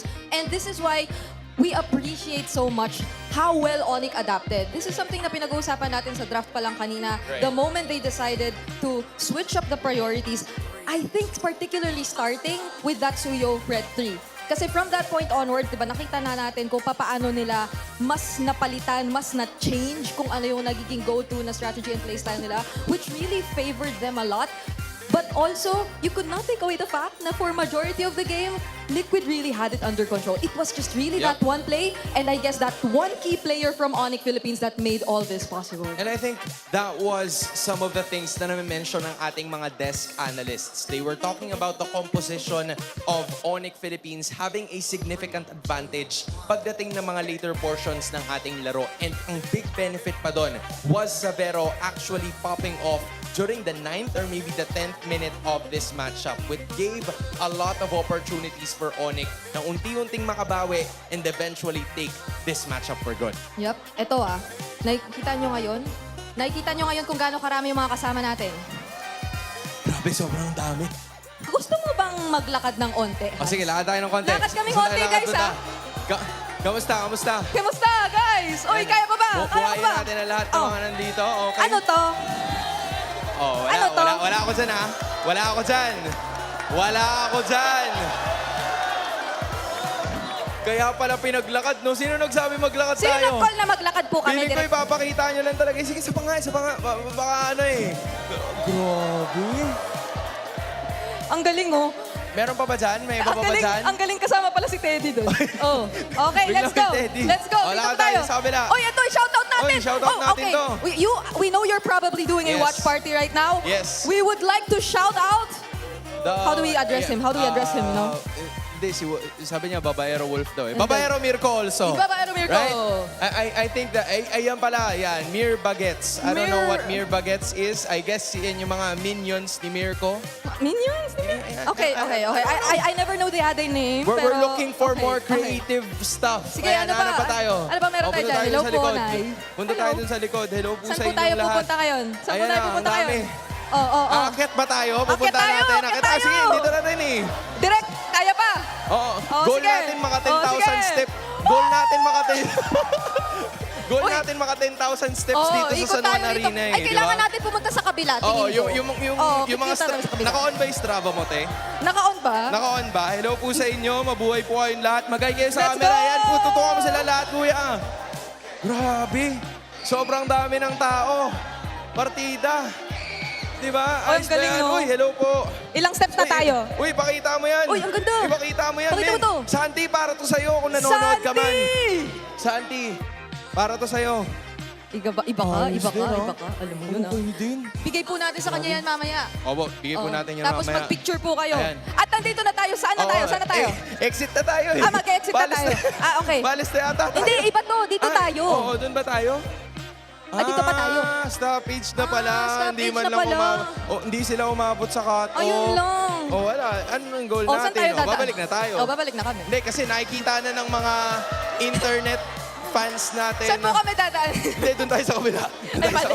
Nakikita kasi ng mga internet fans natin yung since nandito sila sa bandang ONIC Philippines side. Oy, ang dami dito. Sayang, hindi natin napakita. Oo nga eh. Balang araw po, dadating din po tayo sa punto na makakarating po kami sa kabilang banda. Balang araw, Huwag po kayong someday. mag-alala. ONIC, babalikan po namin kayo kung sakali na manalo yung ONIC Oo. PH sa game number 5. Parang malaki ba tiwala ng ONIC PH? Malaki? I see it. I see the vision. At i-update lang din po namin ang ating internet audience na nakabalik na po kami sa aming upuan. Opo. So I think it's about time for us to start game number 4. 2-1 Match point pa rin ang Team Liquid Philippines. Talk to us about the good things na nagawa ng ONIC Philippines aside from the draft prioritization na nakita natin kanina. I think even though karamihan talaga ng pwede nating masabi about ONIC when it comes to that, just really was from that one team fight onwards na nakita natin.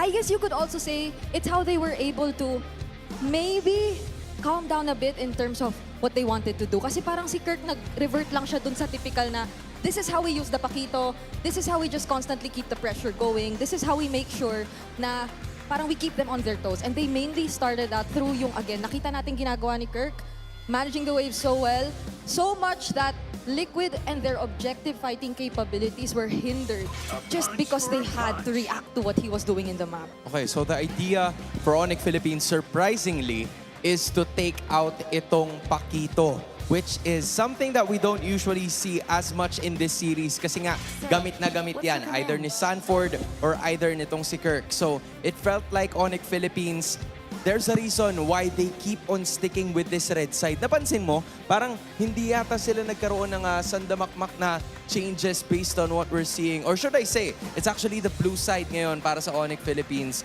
And looking at it again from hindsight, the Marcel still not an option para naman dito sa TLPH. What's the idea here? Dapat ba silang bumalik dun sa backsha since parang binubuksan din naman ng ONIC yun, or do they have to think of other things? ONIC being in blue. Actually, sobrang interesting na itong makita kung sila naman ano kaya yung magiging prio nila because it seems like the backsha will be open. So I might still hop on that train of thought na they could potentially go for the backsha in the first pick, and there they go. Sila ang nag-first pick nitong backsha. King Kong has used it during the play-ins and even towards the 3 days na nandito na tayo sa San Juan Arena. So, an optimal choice here for TLPH is to possibly go for a gold laner para dito kay Teddy. We saw him use the Harith and the Claude all throughout this series. Wala pang iba because it's just 4 games. Yeah, and that's also, I think, what's been keeping ONIC in the game, I feel. Kasi hindi naman nila sobrang na-force out. But I think that's also a great choice from Liquid kasi they're not totally reacting to Savero and putting in so much pressure on him. Similar to what we saw for maybe Falcons last night when they went up against ONIC and maybe focused a bit too much on Savero. But now it's Liquid picking up the toe. Oo, yung Freya lang kasi talaga yung problemahin mo mainly in terms of the gold lane. The others, you're looking at two of the best gold laners that we have here in the world. So, TLPH, they're kind of changing things up. Pili sila nung show na nasabi nga natin kanina na medyo nagsastruggle yung ONIC PH in working with it. Pero naalala ko din kasi yung sinabi ni Eto Max kanina that it is somewhat of a good matchup against this backsha. Kasi masisipa mo lang siya. If you have the tools to burst it down, then maybe you have a chance na maparag kagad yung front line. But ONIC Philippines decides to go for a lapu-lapu, another damage-dealing XP laner, at isasama mo pa yan with this Claude. Okay, at automatically, a not-so-target for the Cho, perhaps, to go for the Lapu-Lapu right away. Because again, there are just countless ways for a Lapu to keep himself immune and safe. But there's a great response to the carry as well. So you see the true frontliners, main frontliners for ONIC as well. You already have a huge response and answer. This saves the Carl TZ and Sanji pick for second phase. This is something that Liquid has only done here in this game so far for this entire series. Yeah, and from what I can remember dun sa ating real-time cooling tactics, it's TLPH's task na medyo mababaan yung sa lower tier, yung mga gold laner heroes itong sa Savero. Kahit na sabihin natin na hindi naman naging factor yun in terms of the banning phase, it felt like ONIC had the urgency to pick up a Savero hero right away just because of what he did during game number 3. Nung nilast pick siya, it boded that very well for this team dahil nga meron silang aasahan up until the end. And I think this is a composition, the Lapu might be a question mark for me sa ngayon, but it's gonna help them later on once Savero gets his items. Interesting though, ONIC take out the Guinevere. And can I just say na this feels like nag-swap lang sila. Like this draft from Liquid seems to be like an ONIC draft that we've seen for the first 2 games. And ONIC this time, it seems like they're the blue side Liquid for the past 2 games. But It's great that Liquid are taking out again yung high-loss because I think that is also gonna be a really great answer. Imagine a Paksha high-loss again paired up together, diba? I think that will finally enable what we've been looking for ONIC in terms of yung first rotations nila. I wonder why the Kimi 2. It feels so... Yeah, dude. Like, kung tatakpan mo yung mga pangalan nila, you would expect that ONIC banned the Hylos and the Kimi, but it's the other way around. So, TLPH, they probably have something in store for us here. Baka gumamit na naman sila ng Gatot Kacha if it's still available once again. Or, I mean, not anymore because the Cho is finally available. So, they have to worry about the team fight in itself. And that's where the Eve comes to play. So, Cho and Eve ang kanila magiging combo dito para kay Sanji and JP. Okay, it's great. Because I think also the Kimi pickup would enable ONIC to just keep their kiting on top, and Liquid might wanna fight within this box kasi nakuha na naman nila yung Eve once again. So I think this will help them execute their plans in terms of this lineup. But for ONIC, we're looking at a Brusco and Super Prince mid-duo. Yeah. There's no Kalea still. The Khalid is still up. But that's a Cho, so you have to really... Okay! Okay! I see the vision. You see the okay. I see the vision. Again, they can play macro with this. Pero ito na ang alas ng Cavalry. Team Liquid Philippines picks up a classic hero, an old friend ni Carl Gabriel Nepomuceno. Team Liquid Philippines, how are we feeling about Game 4? But let me ask the Super Fam. We have the Luyi Atlas. Kumusta ang Super Fam dyan? TLPH 2, ONIC 1. Will we go to Game 5 or will it end here? Casters, take it away. Malalaman na natin kung paano magpapatuloy ang Golden Rivalry. And let me just say, yung nakita nating draft kanina, mga kapatid, absolute cinema. Lancelot sa kamay ni Carl TZ, Super Prince with a Louie. Ang sarap manood ng MLBB. Nagkalabasan na ng mga tinatagong strategiya. Ito yung mga magic bunot ng bawat kupunan. Pero tingnan natin kung kaninong magic bunot ang gagana. At syempre yung Luyi Atlas na combo. Hindi lang yung basta-basta Super Prince Luyi makikita natin. Tapos yung pagka-last pick. Aray, goodness. Aray, naku! Abot ba? Pero, going back, the Lancelot, the last pick coming on from TLPH. Alam mo kung hindi ko nakita yung itsura ni Carl doon sa drafting na parang sobrang nakangiti siya. Talaga gusto-gusto niya, inapiran pa niya yung kasama niya. Hindi ako ganun ka-convinced na Lancelot yung hero para sa kanya dito. But of course, mukhang makikita natin ang magandang bakbakan ng two teams. In fairness though, walang hard catch ang ONIC Philippines. And that's crazy to think na may si Atlas at sasabihin ko walang hard catch. Pero yung Lancelot kasi ang daling makaiwas. Sa back siya, patay na rin dito sa Atlas. Oh, wait a minute. I think naagaw ni King Kong yung green cap na yun at may mabibigyan pa si JP. Si JP dito mapapa-flicker out, magiging successful naman sa escape. Kaso nga lang sunog ang dalawang flickers ng mid lane in roamer ng Team Liquid Philippines, and this is not good para sa upcoming turtle fight. All of that happening right before the big objective as well. And napakalaking bagay nito para sa ONIC Philippines considering na kanina sa last game natin ay lamang na lamang ang Team Liquid Philippines sa mga objective takes ng early game. Yep. And we can see din yung lapu-lapu onto the bottom lane na maganda rin yung palitan compared to Sanford. Walang nakakalamang sa kanilang dalawa. There's a little bit of freeze lane medyo nasa advantage ni Sanford, pero as the lapu-lapu kasi, pag nag-level 3 ka na, heading to level 4, madaling nang bugahan ng mga spells etong Minion Wave. So makakapag-level 4 agad siya. Ang curious ako is, paano ang gold lane? This time kasi, si Teddy naman ang kumukontra sa Claude. Sisimulan na ng ONIC Philippines ang pagong na ito at mukhang magko-contest ang Team Liquid.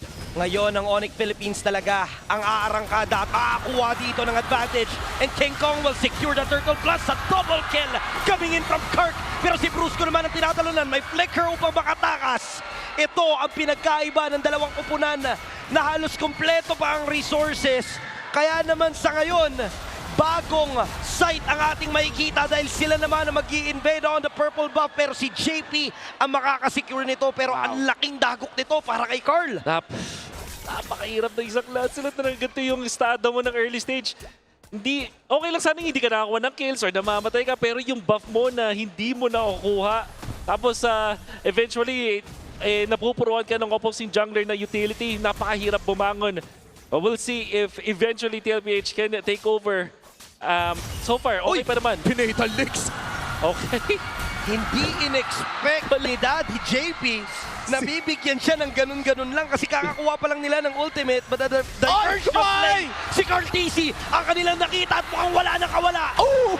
Napagandang execution na magmumula sa ONIC Philippines. What a diversion play mula kay Super Friends. All at the back of a Fatal Links na sino ba naman kasi mag-e-expect na may-fatal Links yung Roamer sa left push mid na kakakuha pa lang. 3 minutes. Walang masyadong effect para sa kanila, but that's what we thought. But ang naging tunay na epekto doon is walang nakadepend sa kay Cartesi. Wala silang vision nun.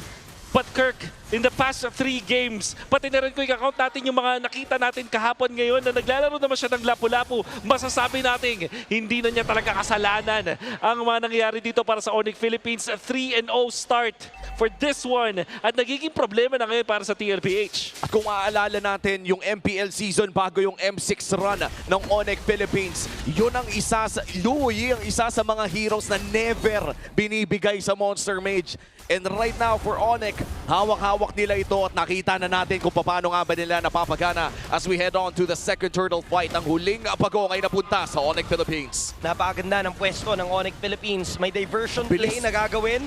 So tutulungan nila dito si Kirk. At dito nga talaga ang tunay na laban. Nakuha nila yung pagong. Gusto pa nila ng kills. But James with a good angle. Placing to it ka lang ni Savero. Ang pipigil sa kanila. ONIC Philippines. Ibang-iba yung nakikita natin ngayon. Grabe yung control na nakikita natin mula sa ONIC Philippines, especially because of their early stage.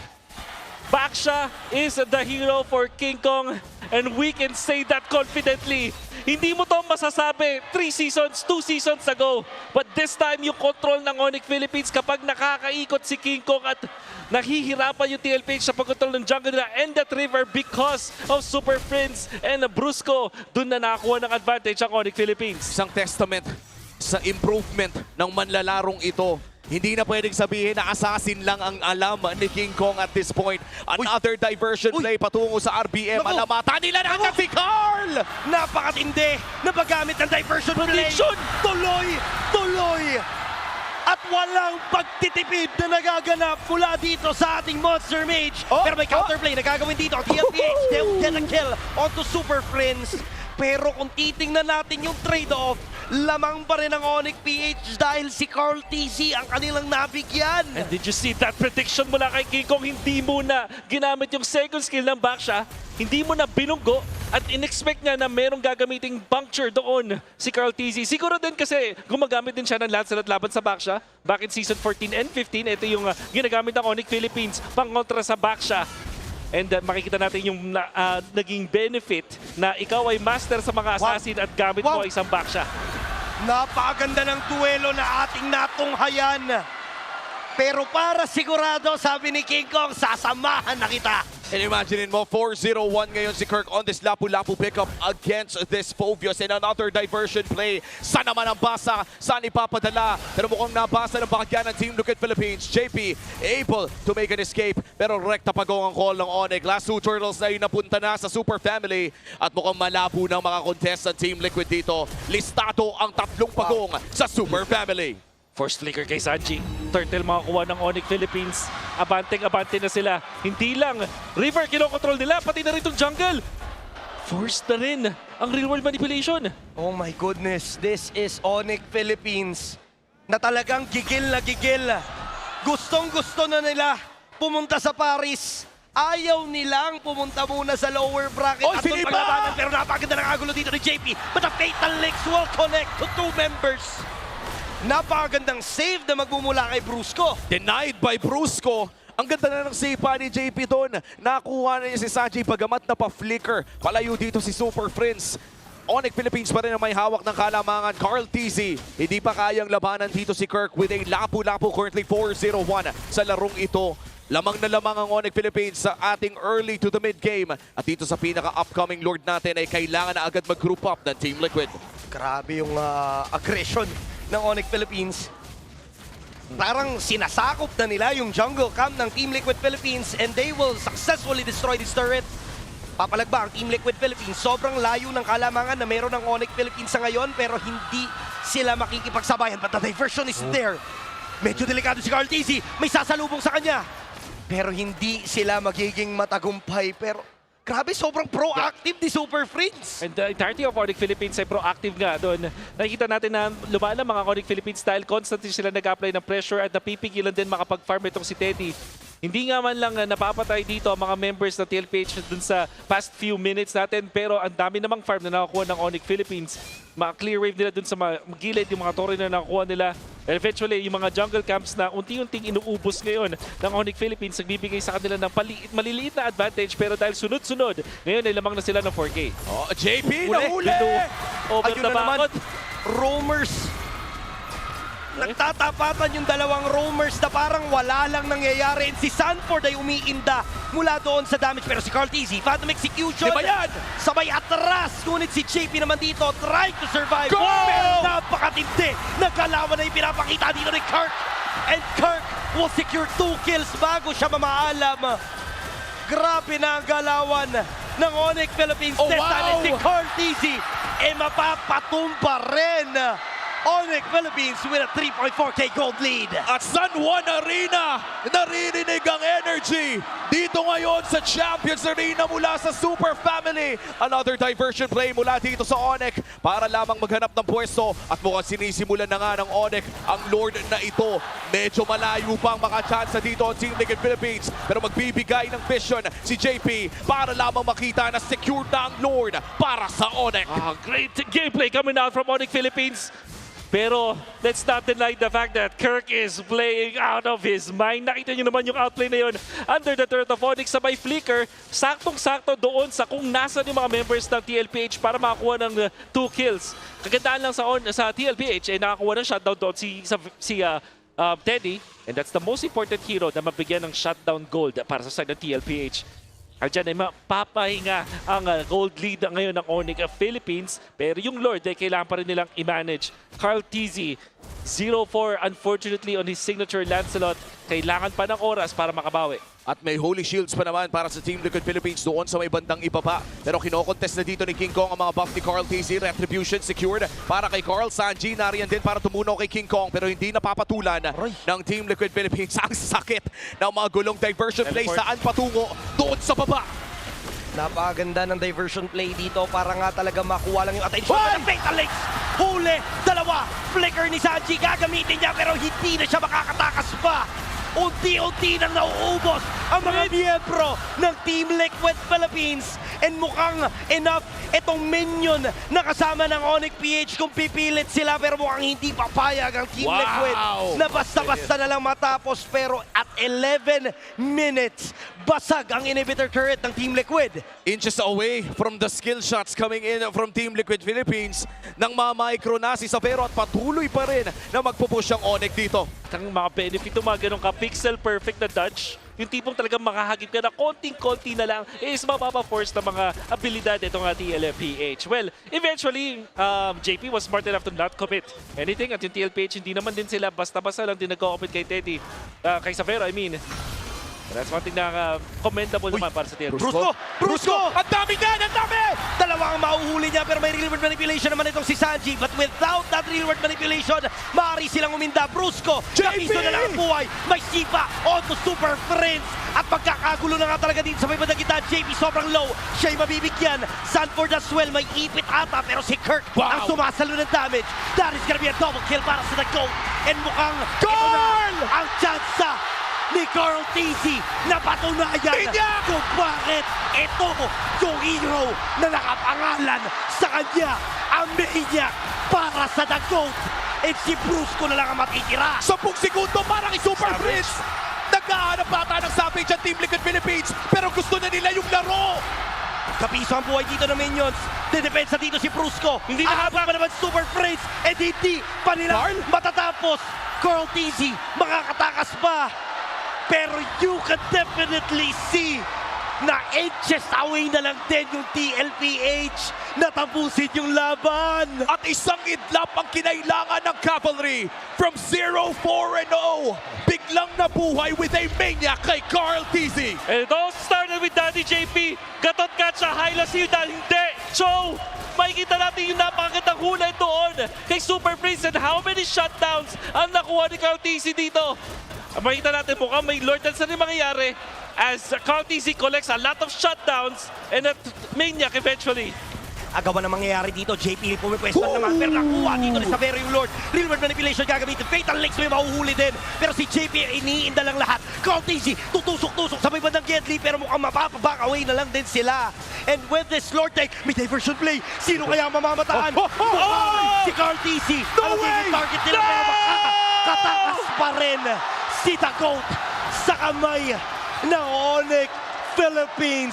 A masterful display of skills para sa The GOAT. Pero tuloy ang depensa. Nariyan pa rin ang Lord para sa ONIC Philippines sa tutunawin ito ni Teddy at hindi na ata itutuloy pa ng ONIC ang pag-push dito. Wala pang diversion play para kay Super Prince. Successful defense para sa Team Liquid Philippines. Binirmahan ni Carl TZ, showing why he's the GOAT. And ONIC Philippines, napakaganda ng play na yun, I would say.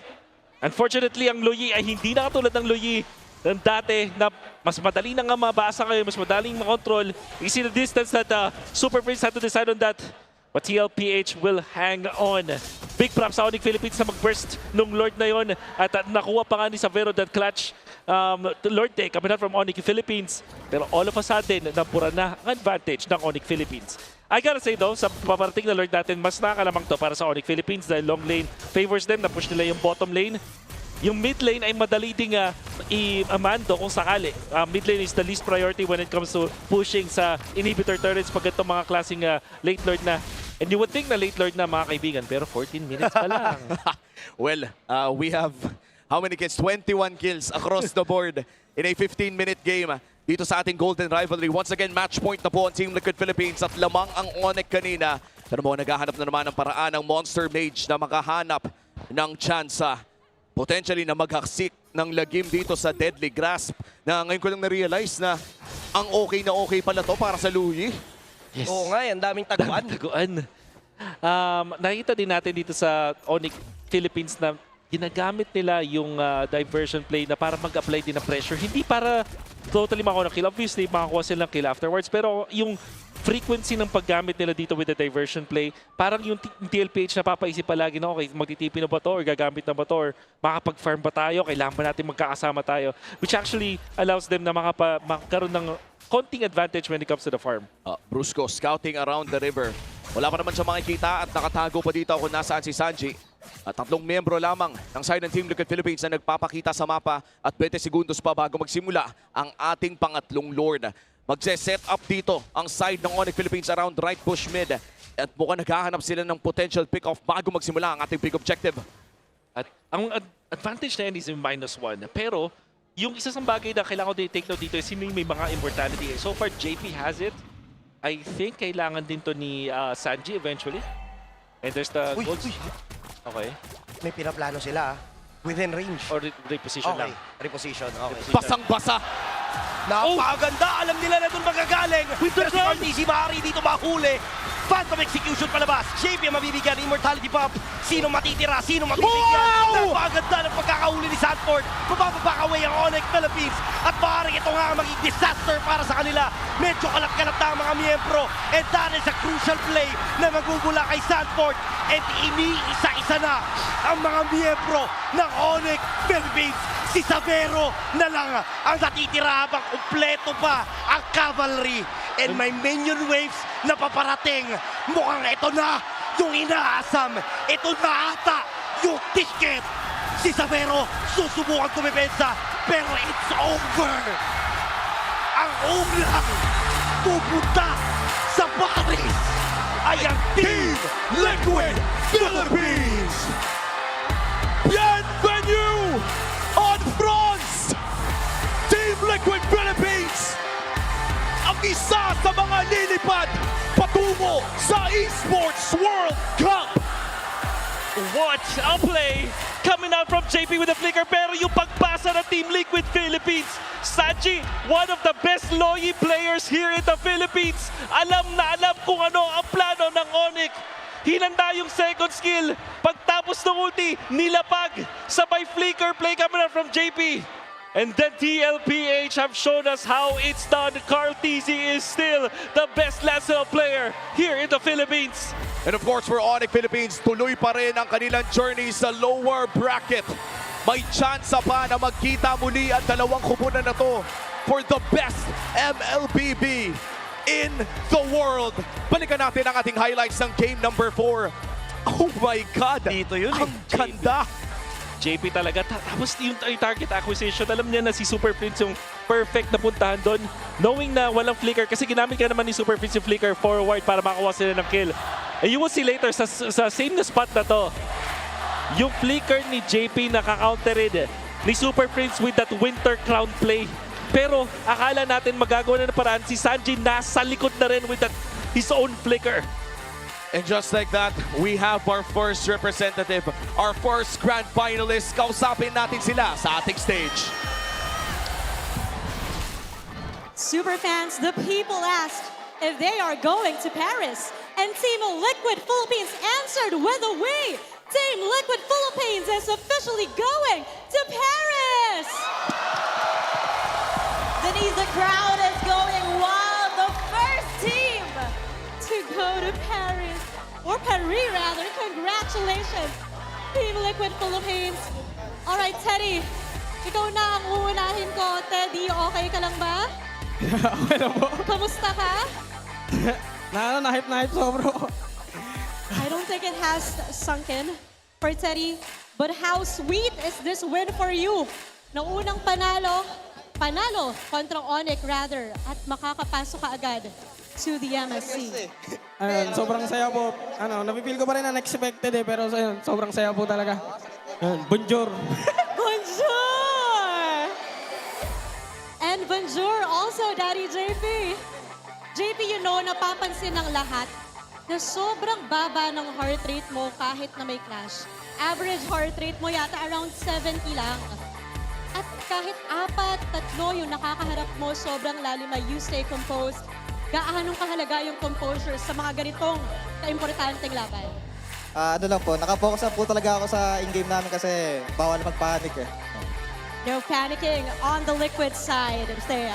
And you know, no panicking even with a slow start. Carl TZ, guys, we hear some noise for the GOAT! Grabe yun kanina, you even gave a maniac with that Lancelot. Pwede mo bang makuwento kung ano yung nasa isip mo? It was a slow start pero you turned it around. Anong mga shot call yung nangyari doon? Ako po, wala na po akong shot call kasi sobrang low moral na ako nun eh. Sabi ko lang, isang mali lang nila and alam ko isang window lang bigay nila sa amin, kaya namin kambakin. And that window will now lead to Paris. But Carl, mabalik ko lang. Your road started here at San Juan Arena when you won SEA Games. And now you have the opportunity to make history again na magkakaroon ng 3-peat MPL Championship. Now, does that make you more excited or mas nakakapagbigay ba ng pride Or how does that boost your pride? Yung magiging panalo nyo? So many wins. Opo, sobrang masaya ako na Yeah, I'm very may chance happy kami mag-repeat that we have a kasi chance wala for a pa nagawa ng three-peat. kahit sino, kaya exciting talaga sa finals. Yun talaga, no? Ikaw lang yung sumisira sa mga record mo. Carl TZ is the one that's going to beat Carl TZ's record. And now Sanford, earlier, first 2 games, comfort pick mo, Benedetta, and Paquito. And ano ba yung nagpapagana sa mga heroes na yon ngayon? Na for you, it was effective. You were dominating game 1 and 2. Hindi ko po ma-point out kung yung pinaka-factor pero sabi ko sa coaches hero mastery po talaga kaya gusto ko po talaga siya pull off. So gumagana naman po kaya tinutuloy-tuloy po namin. Great job from Sanford.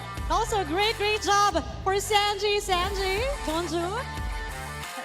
Ano masasabi mo? Ano ang mensahe mo sa Cavalry na nandito at sumusuporta sa inyo? Thank you po sa pagpunta and sobrang dami ng cavalry ngayon. Di kayo naasahan na sobrang dami natin na pupunta dito sa venue. And shoutout sa mga tropa ko, sa family ko, and sa girlfriend ko. Shout out. And thank you so much, Team Liquid Philippines and Banjur Paris! You may now bow, and you may now take your walk-up victory towards Paris. Oh my gosh, Thea. Denise, what a palpitating match because that was an epic comeback, the dominating ONIC. But at the end, Team Liquid Philippines continues to prove that they are on a stampede. And syempre, pag-uusapan to ng lahat at pag-uusapan din ito ng ating casters. Casters, palag na to. Thank you so much, Thea and Denise, and of course to Team Liquid Philippines after showing one of the best MLBB action na mapapanood natin ngayon sa ating liga. And come to think of it, 3 days pa lang ang ating playoffs, pero ang dami na nating nakitang napakaganda. And you would think na after losing 2 games, hindi na tayo makikita ng magandang game mula kay ONIC Philippines. But I think kaya hindi natin makakalimutan yung game ito kasi bukod sa magandang ginawa ng Team Liquid Philippines, solid din naman yung pinakita ng ONIC Philippines. But in the end, that Dark Wave, na pati yata yung audience nadamay. Kasi napatalon lahat eh. Oo, lahat tumalon din dito sa San Juan, kahit ako eh. Ang lupit, and we gotta see it in action once again. If I were to choose a personal MVP for me, tingin ko yung turning point yung talon ni Daddy JP on this show. Kasi nga naman nahanap yung kay Supervis at yun ang nagbigay nung maniac dito kay Carlos. You can see this, ayan. Masisipa dito si Super Prince and then makita na natin na magkaroon na ng green light itong si Carl TZ. Sabi nga bigyan nila ako ng chance bumawi, makakuha na nga siya. And to think na makakuha niya lahat ng mga kills with all of the shutdowns to go with it, nakabawi talaga siya ng gold because of that. Na-equalize niya yung kung anong meron yung ONIC Philippines. Right from the start, total domination. Pero ito, dito yung Dark Wave ni Sanford. Kung mapapansin nyo, ilan na huli? Sobrang on point nung bawi nila to the point na, ayan lima yung nahuli. The patience as well na magbaback out na doon tapos yung ONIC kasi mapapasama 5 tapos yung ilang fans pa dito sa San Juan Arena. Paano mo nagagawa yun? Napatayo din sa upuan eh. Ang nipis-nipis ng Dark Wave. Nag-group up kasi yung ONIC and I think pinanish na yung fact na disiplinado yung ONIC sa box nila. Ganun din kasi yun. Wow. And oh my God, ito na. This was a 17-minute game for game number 4 na nagpa-secure ng Paris, MSC at EWC for Team Liquid Philippines. And hindi lamang yun, kung hindi Grand Finals din ng MPL Philippines. Ang daming opportunities ngayon para sa Team Liquid Philippines dahil sa isang panalo na ito. ONIC, hindi sila pwedeng ma-down sa nangyari na pinakita nila ngayon. They still have their match tomorrow. And maybe afterwards, dun sa Sunday, kung sakaling malalagpasan nila dun sa lower bracket finals. And the fact na pinakita nila itong Louis plus the Atlas, may konting benefits, may pros and cons to. Yung big pro dito, syempre yung mga teams, kailangan ng bantayan yung Louis at Atlas combo nila. Siguro yung con lang is, nalaman na ng mga teams na pwedeng gawin yun. So pwedeng iba na against, pwedeng din mula sa kanila. But the fact that they're showing us this with a lot of mastery, para ma-extend ka talaga if you're on the ONIC. Gusto mo na sila mapanood dali maglaro. Oo, tsaka I feel like after a performance like that, si Sanford, with that game MVP as well dito sa kanyang Phobius, a 5-man Dark Wave na patayo buong San Juan Arena. Well-deserved ovation. Itong literal na standing ovation dito sa San Juan Arena. I'd like to see kung ano nga ba yung mga pumasok sa isip niya. Saktong-sakto, no? Yung mga panelists din natin parang ready na rin para sa segment na yun. Ayan, no? Rinig nyo na rin yung sigawan eh. Kaya ma-FOMO muna kayo. Kasi dapat nandito kayo sa San Juan Arena. Hindi tuloy kayo nakakasama sa mga maliliit na mga kwento around dito sa ating arena. Tsaka minsan, alam mo naman, kapag hindi pa nakatutok ang camera, ay lahat puladong-pulado. Ikaw ba naman sobrang crucial nung game na yun. 186. Grabe, ang taas dyan. 186 peak BPM para kay Sanji. Siguro yun yung dulo. Okay ka pa ba? Okay ka pa ba, boss? Pero yung average BPM dito ni JP to nail those crucial na mga catch against ONIC and only have 90. Iba ka talaga, Daddy JP.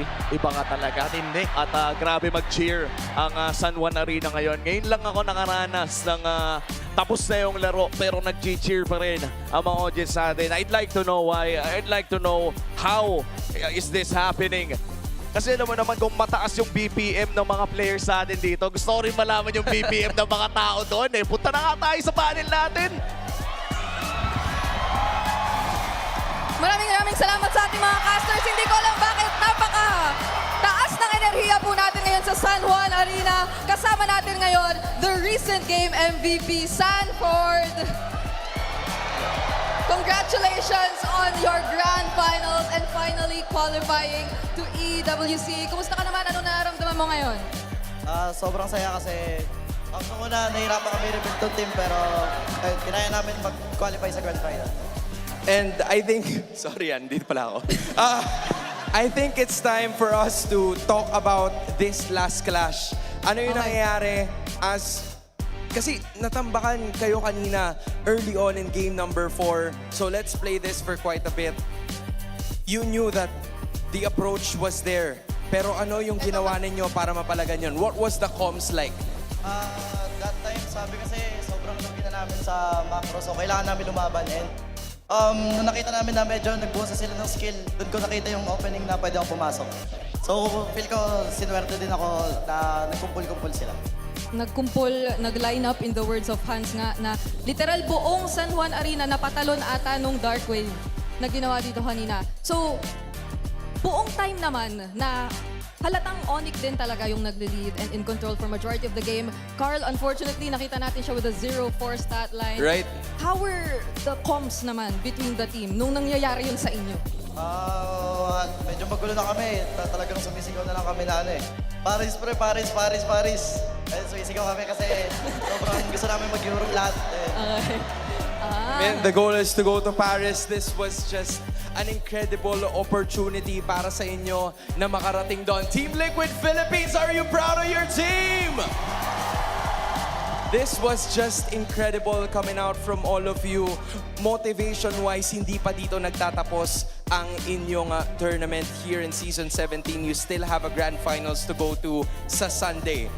How is the approach like looking for you guys and the rest of the team? As usual po yung Season 15, bibigay pa rin namin best namin pero nakuha na namin yung isang goal. So, isang goal na lang para matapos na to season na to. Okay. And I think we never got a chance to ask your thanks para sa lahat ng mga nanonood dito ngayon, whether it's for ONIC, whether it's for Liquid. There's so many people who supported you right from the start. Ano masasabi mo sa kanila? Sobrang thank you sa Cavalry, syempre sa Sonic. Hindi magiging masaya yung series kung wala kayo. Maraming salamat po. Okay. I might have one last question for Sanford, Hans, if it's okay. Grabe naman.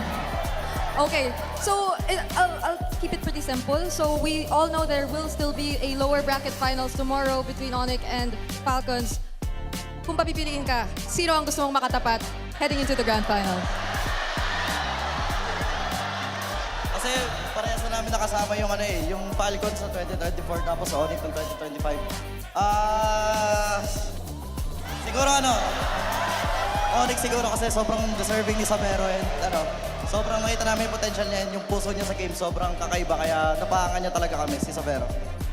And I think that's it. So the decision for Sanford is ONIC dahil maglalaban pa sila sa kung sino yung mananalo later on between Team Falcons and Smart Omega. Sobrang dami nating nakita na mga magigilas na play para sa araw na ito.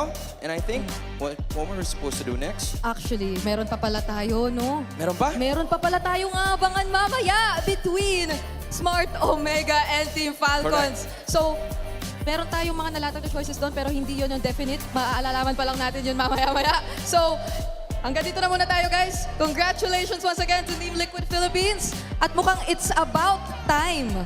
Kasi meron pa tayong onting pakulo kung hindi ako nagkakamali, di ba? Okay, I wonder. Ano yung pakulo? Meron pa tayong onting pakulo dito eh. May gagawin yata tayo dito with our crowd. So, with the fans. Yes, with the VIPs. fans. With the VIPs. With the VIPs, okay. Okay. Sige, guys, ito sinasabi ko lang sa inyo, you're completely missing out on the things that are happening kasi kapag nandito ka, you get a chance to do it. Okay? So, guys, if you want your selfies to be taken, go ahead, do it. Do just that. Oh, sige, Sanford, ikaw na mag-interview. Okay, go. No, hindi, joke lang. Nabigla ka yata eh. Pero, ayan. Again, for everybody who's watching at home, this is the opportunity that you get. Dito yan.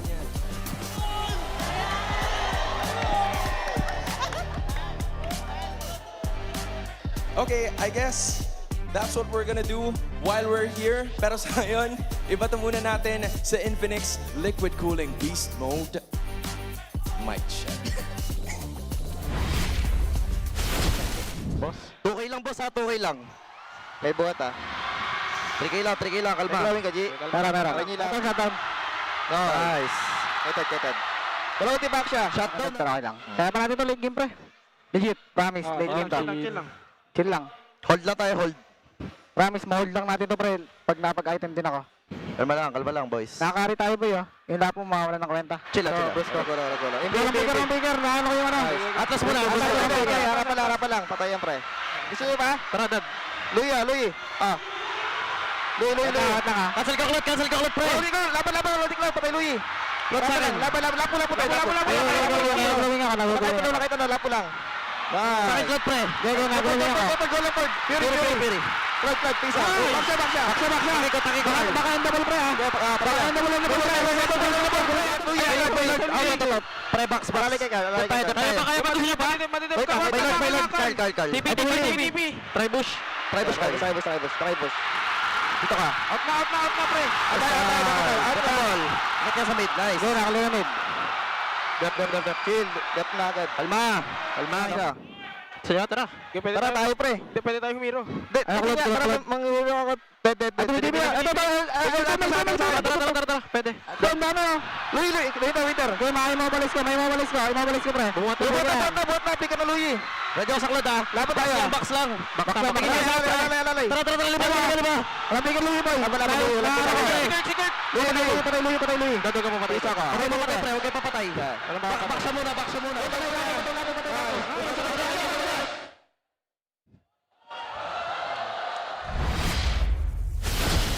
Wow.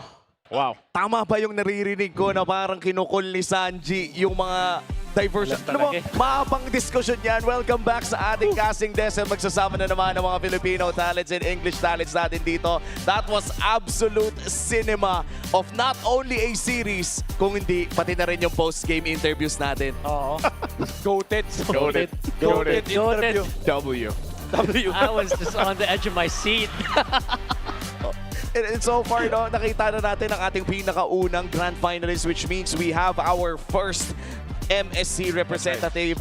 Team Liquid Philippines, wala naman na nagtaka. Regular season pa lang, ine-expect na ng taong mangyayari ito. Yeah, I think nagpa-solidify nung pagiging deserved nila nitong Grand Finals berth is because of the fact that they survived that round against ONIC. Kung hindi sila challenge ng ONIC, merong pa sigurong chip on their shoulders. Pero dahil naging close yung laban natin and they could have lost ng reverse sweep dahil sa momentum ng ONIC, mas gumanda tuloy yung kwento para sa TLPH. Yeah, that game felt like such a horrible game, especially for like a cho, right?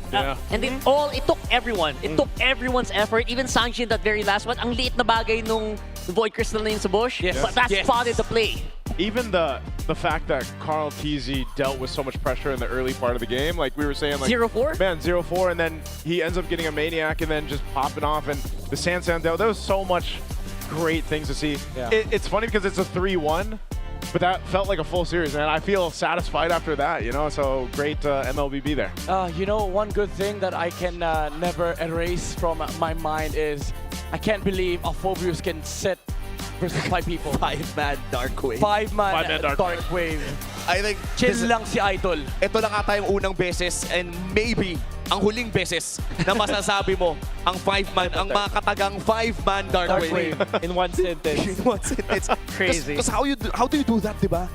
Ang nipis-nipis ng isang Dark Wave. Pero I think the most impressive thing here is yung nabanggit dito ni Rockhart na nababasa ni Sanji yung mga diversion na binabato ni Super Prince come late game. Yung early game, for sure, bigay na natin sa ONIC yun. Yeah, well, alam naman natin yun yung nerf sa Louie, di ba? Parang alam mo kung kailan magti-TP. And then pag dinagdag mo yung knowledge mo dun sa mismong ganong klase play, kaya mo nga kontra. At syempre, Louie player din si Sanji. So alam niya yung mga limitations hanggang saang bush ka pwedeng manggaling. Kung sakali galing kang bot, you know yung mga limitations na yun. And parang kailangan niyang gawin is utilize yung kanyang knowledge, mag-pop ng second skill, ilatag, sabay nakakita siya ng dalawa doon. Also yung yung puso ni Carl TZ. 0-4, tapos wala siyang mga purple buff. Para sa isang Lancelot player, yun na yung mga moments na napapasigaw ka na sa mga kakampi mo na protektahan yung purple buff mo eh. Wala eh. Si The Goat kasi, si Mr. Carl, dinaanan niya na lahat. Nag-0-7 na siya nung regular season. Kumbaga sa kanya, di na bago to. Normal na to. Chill lang. Sabi nga nila magkakamali din yung kalaban. And in fact, hindi naman nagkamali din yung ONIC. I would say it was a proper Louis play. Sadyang niluto lang ni Chef. Sabi niya, naluto ko na to eh. Saktong-sakto nga, yung shoutout sa cameraman natin by the way, saktong-sakto pagtingin niyan dun sa TTP-han ng ONIC Philippines, kita mo na eh, may nakalatag na eh. May nag-aabang na void crystal, may checkpoint mula kay Sanji. Tapos nakita, nabawasan na poke, ang daming nagawa ng play ni Sanji na yon. Actually, yung masabi ko doon kaya parang magandang Loye play siya kasi alam din ni Fritz na siya yung target. Di ba before yung play na yun, nasipa siya ni Daddy JP at alam niya may flicker na. So naganda siya ng Winter Crown at hindi siya actually tinamaan nung stump ng Jeet Kundo. Kaya napaload din nila si Carl TZ ng mga time na yun. I think kaya nakakuha ng 5-man Dark Wave itong si Sanford is because disciplinary din yung ONIC sa box nila. Kaya magkakadikit sila. So parang alam nila na go at nung na-bait sila ng TLPH, doon na nakakuha ng flicker sabay Dark Wave itong si Sanford. And again, yung mga ganung moments, like people are knowledgeable, diba? Like that was a very tough game talaga. That's true. And it took every single player in Team Liquid Philippines superstar trigger, X-Factor play just to turn that around. So big props for into ONIC, honestly. Even Kirko mula sa ONIC Philippines ng I think yung sa game na ito, that Lapu-Lapu was definitely playing really well nung simula. I think 6-1-1 at pumi-flicker pa nga ata sa tapat ng marksman ng side ng Team Liquid Philippines. But sadly, ang nangyari pa nung late game na nga tayo ay bumababa naman na talaga ang power spike ng isang Lapu-Lapu by that time. Very very beautiful yung maniac ni Carl TZ. That was the moment na masasabi nating okay, winnable na para sa Team Liquid. Nabalik yung momentum eh, di ba? The momentum, man. Came back. It came back so quick after that, and you know, there's only certain ways that can happen, and that's why we really highlighted over here. Before that happened, what Sansan duo were able to do throughout the game was enough, even for JP, solving the issue, because the on-ground panel talked about this. Is he going to be able to find the right targets against, you know, the Baksha, the Atlas, those combinations? So the amount of work that takes to find the right targets with the G-Kundos or with the Way of the Dragon ultimate, like to be able to kick super Prince most of the time and also just lock down the targets was crucial. And frankly speaking, no, ang dami nating nakita ng mga superstar dito sa loob ng seryeng ito. And sobrang excited na akong malaman kung ano nga ba yung mga resulta ng mga naging botohan natin. Base din sa mga superstars na napanood natin sa seryeng ito. Oo, men. Kasi sinabi na natin kanina eh, ang daming clutch. In fact, 10 clutch gin yung nakita natin. So masasabi ko lang, i-reiterate ko lang yung sinabi ni Lafel kanina. Kung hindi ka Filipino fan, horror movie yung pinanood mo eh. Kasi PSA lang, reminder lang sa buong mundo, lilipat ang Liquid sa Paris. So, alam mo, kung ibang team ka, parang, ito na naman tayo eh. And a lot of teams na sinubukan mag-Golden Road ay kadalasan napapagod matapos ito hindi makamit. Pero mukhang iba ang Team Liquid Philippines. Hindi ramdam ang pagod, ramdam mo pa rin yung gutom. And they are starting again from scratch from day one technically in that Golden Road. Golden Road take 2 agad next year? Grabe naman. Makita natin na parang maganda yung motivation na nakikita natin from all of the players. And I'm saying this because I'm able to interview the players at nakita ko yung mga hardships na pinagdaanan nila. Especially, this is the team, kasama na rin yung team ONIC Philippines na dinout natin lahat, di ba? Heading into the season. Good point, But here we are, witnessing greatness once again at napaka-dominant nila. Sila pa yung nagtapat dito sa upper bracket finals. Grabe, no? Yung struggle from scouring for gold, trying to find a coach for TLPH. And ano nga, yung nabanggit ni Carl sa HG Podcast Mini na gusto niyang ipanalo talaga to for TLPH kasi gusto niyang bigyan ng championship. Hindi na para sa kanya. Kulang na yung name tag eh. Ang liit na yung name tag. Ang dami ng trophy. Ang gusto na niyang binibigyan, si Teddy, sa mga coaches. Lahat, ano yan, in English, and the next trophy is Parang ang sarap maging kakampi ni Carl TZ. Alam mo kapag nakapasok ka sa Team Liquid Philippines, yung sunod na tropeo kung wala ka pa, para sa'yo na yan. Sure na sure kasi kita naman natin yung epekto ni Carl even with Teddy as a rookie ngayong season. Sobrang laki ng impact na na-enable nila itong bagong player na to na sobrang komportable din na sumasama dun sa Four Horsemen. At yun nakita din natin kay Teddy, ginagawa niya kasi trabaho niya ng matindi rin naman. Let's just say na in that particular series, we can say na si Savero yung na-highlight natin many times because of the outplays in that game number 3. But Teddy, all throughout this series, dependable naman siya, nagagawa niya yung kailangan niya gawin. At pati dun sa huling clash, hindi rin siya napatumba ng ONIC Philippines. Some would say he was steady. He was steady Very steady. throughout the whole series. Very I think steady. that's what we were saying over here on the English stream. Just how steady Teddy has been throughout the season, but even in this series alone, where it was such a heated season, that he kind of had to be that guy to be able to pull that off throughout what was happening across the game. And you know, other than that, you have to imagine now they're one step closer to making history here. Back to back to back. 3-time champions here in MPL Philippines. Wala pang nakakagawa nun. This is Teddy's first playoffs, by the way, guys. But let that sink in. I mean, come on. You're put in the team that doesn't really need you to, outperform so much. Just need to be very reliable, and Teddy really did that there. And ang dami nating mga na-recognize sa mga manlalaro sa sering ito. Panigurado, marami pa tayong mababalikan sa ating regular season. Nagbotohan tayo a few weeks ago kung sino nga ba yung mga magiging regular season MVP at iba pa. I-reveal na natin yan mamaya-maya lang sa Alamat Awards.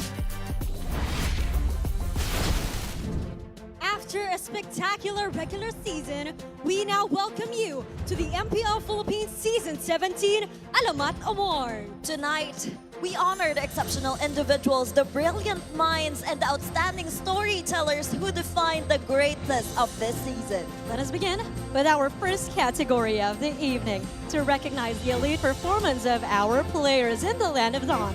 This is the Infinix All-Star Team 1. To present the award, please welcome on stage Mr. Patrick Hernandez, Infinix Philippines brand representative. These awards recognize the top players in each role, players who truly rose above the rest this season. The Infinix All-Star Team 1 represents elite performance, perfect teamwork, and clutch consistency. Qualities matched by the GT Watch 5 Pro, synced right on your wrist for peak performance at every moment. As such, winners of this award will receive their very own GT Watch 5 Pro. Your Infinix All-Star Team 1 members are: first, the Infinix All-Star Team 1 XP Laner. Give it up for Sanford of Team Liquid Philippines.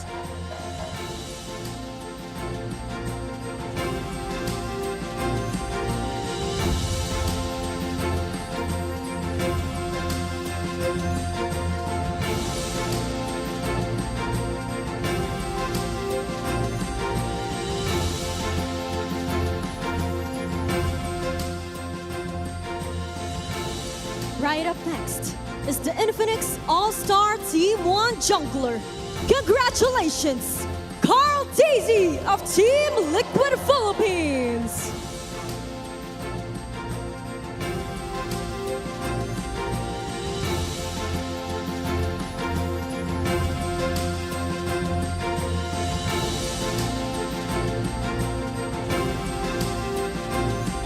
For the man in the middle, the Infinix All-Star Team 1 mid laner is Sanji of Team Liquid Philippines.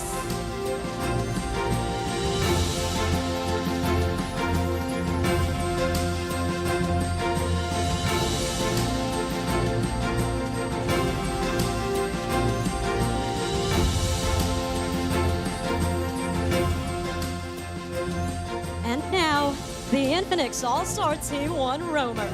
Make some noise for JP of Team Liquid Philippines.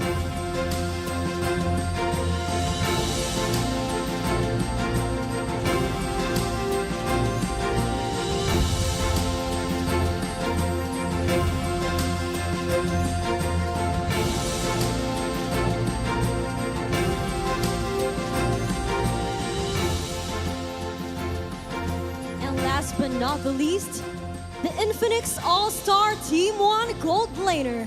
Congratulations to Super Marco of Team Falcons.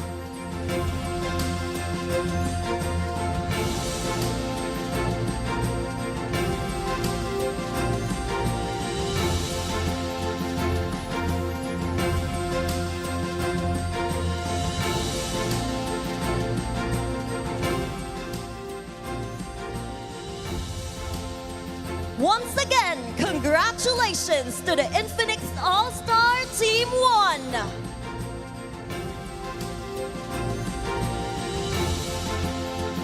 Moving forward, we recognize our next set of exceptional standard setters. These awards recognize our second highest ranked players in each role, selected for their exceptional performance and overall contribution. These individuals consistently made a massive impact for their teams all season long. For our first award, the All-Star Team 2 XP Laner. Congratulations to Flap of Team Falcons.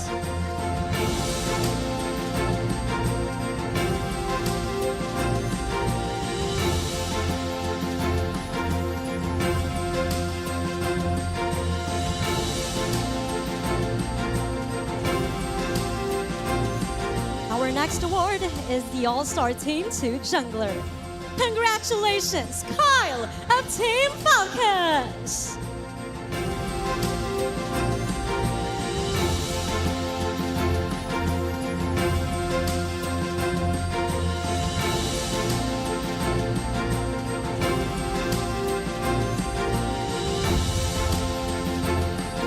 Now it's time to give it up for our All-Star Team 2 mid laner. He is none other than Super Friends of ONIC Philippines.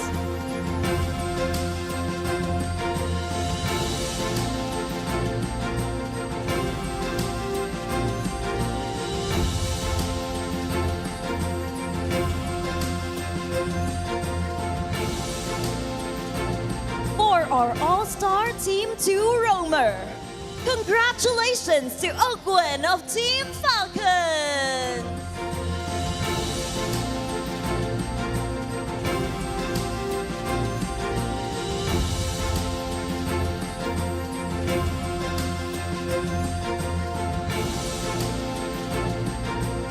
And finally, the All-Star Team 2 Gold Laner. He is Sabeto of ONIC Philippines.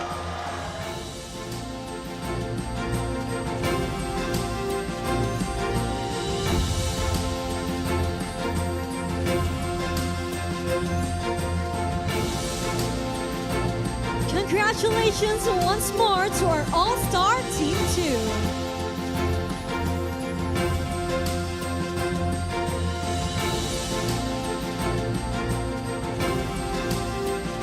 Our next set of awards is the Smart Fans Choice All-Star Team. The fans were asked to vote for their top players of the season. This award reflects the players' influence and overall contribution to their team and community. Winners of this award will take home a smart device.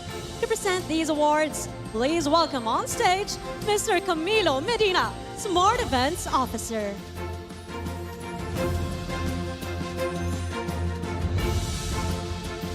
Kicking things off with our first award, the Smart Fans Choice All-Star Team XP Laner.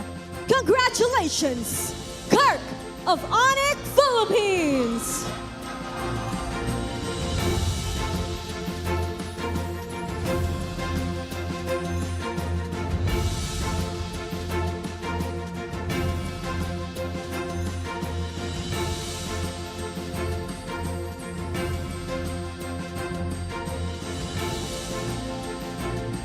Next up, we have the Smart Fans Choice All-Star Team Jungler. A huge congratulations to King Kong of ONIC Philippines!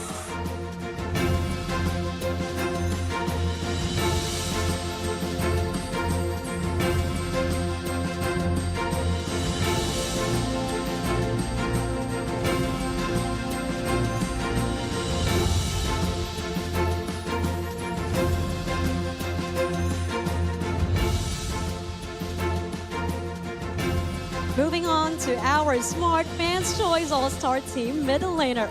Make some noise for Super Friends of ONIC Philippines.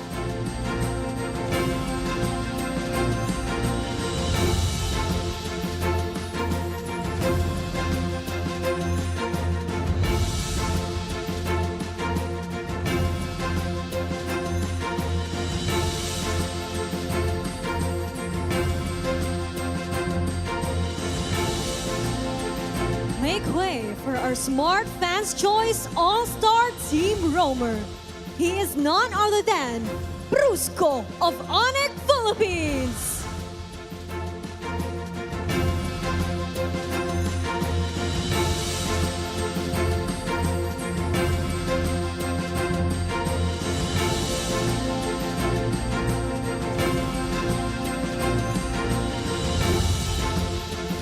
And finally, our Smart Fans Choice All-Star Team Gold Laner.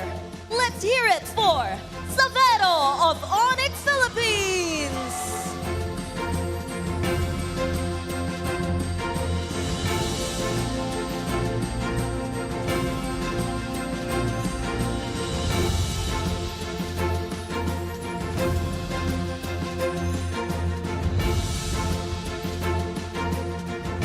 MPL Superfans, give it up for your Smart Fans Choice All-Star.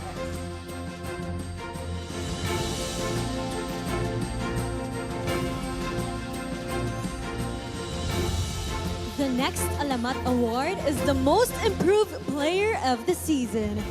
To present the award, may we call onto the stage Mr. Kenji Noel Sabido, Infinix Philippines brand representative.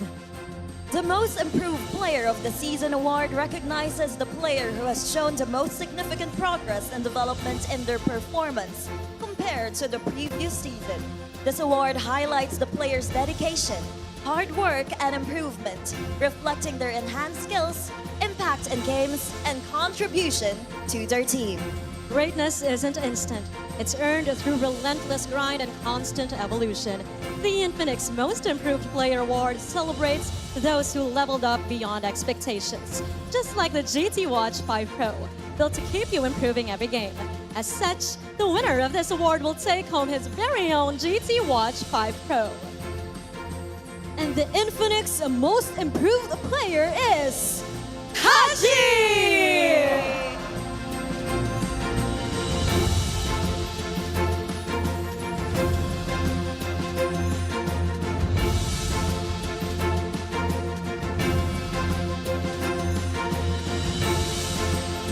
Once again, congratulations to our Infinix Most Improved Player, Haji of Team Falcon.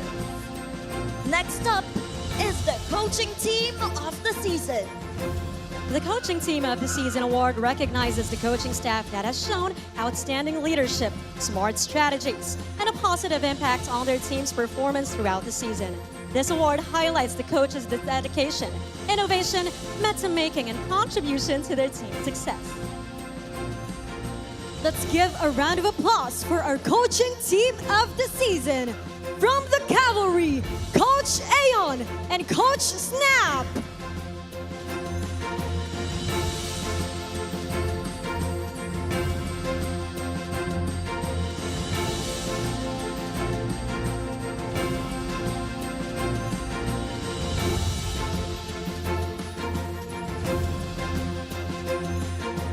A huge round of applause for the coaching staff of Team Liquid Philippines. And now we move to our media awards, honoring the brilliant minds shaping the narrative of Philippine esports. Winners of these awards will receive a trophy and a certificate of recognition. Please welcome onto the stage Mr. Ian Zane Esparaga, Moonton Games Esports PH Marketing Communications Manager, to present the trophies and certificates.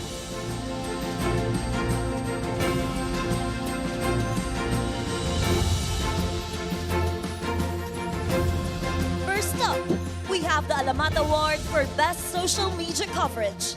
This award recognizes outstanding real-time and digital-first coverage of MPL Philippines across social media platforms, highlighting content that drives engagement, captures key moments, and amplifies the league's presence online.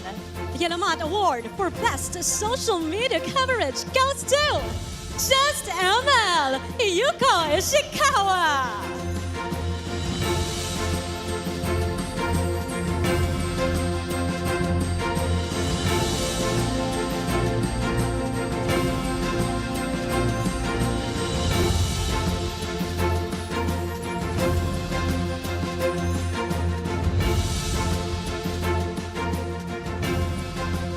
Right up next is the Alamat Award for Business Storytelling.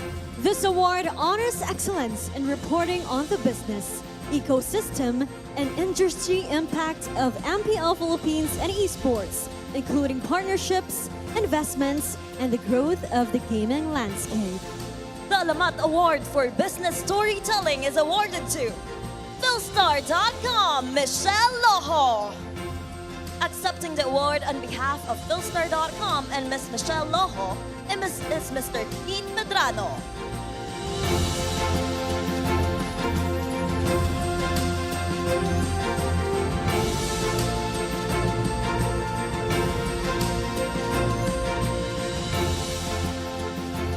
Our next award is the Alamat Award for Best Play-by-Play Feature. This award recognizes exceptional match-driven storytelling that captures the intensity, strategy, and narrative of MPL Philippines games, translating in-game action into engaging written or digital content. The Alamat Award for the Best Play-by-Play Feature goes to Spin.ph Jerome Toledo.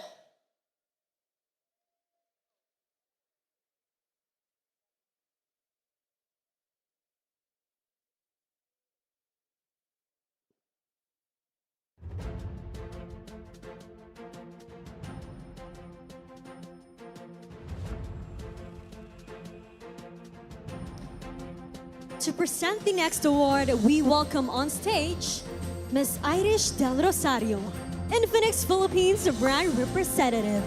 The best stories go beyond the scoreboard. They capture the heart, passion, and defining moments of esports. The Infinix Best Features Writer Award honors storytellers who bring every game to life, much like the GT Watch 5 Pro.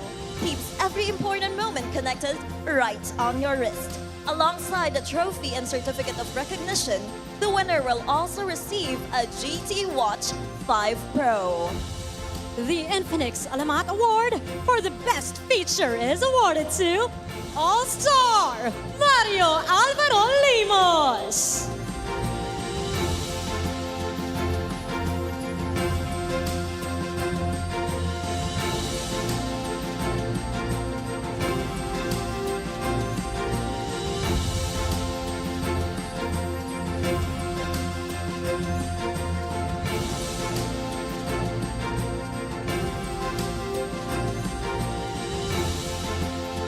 The next award is this Esports KOL of the season. To present the award, may we call on stage Mr. Gary Sun, MPL Philippines Esports Manager.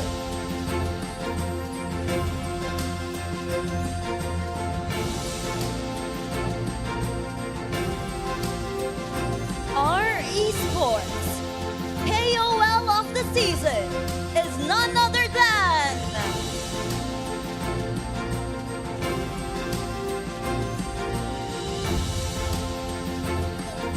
Ben Bentings Maglake!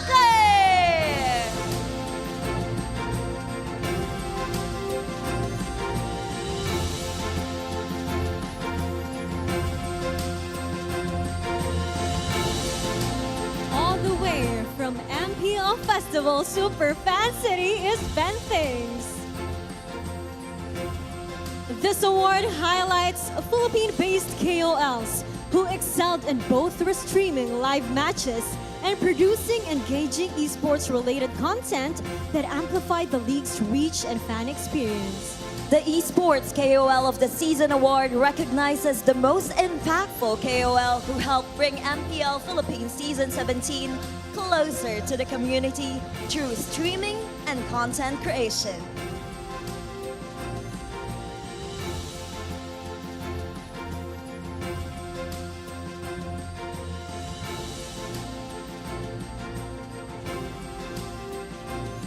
Let us all welcome Benthays in the Champions Arena.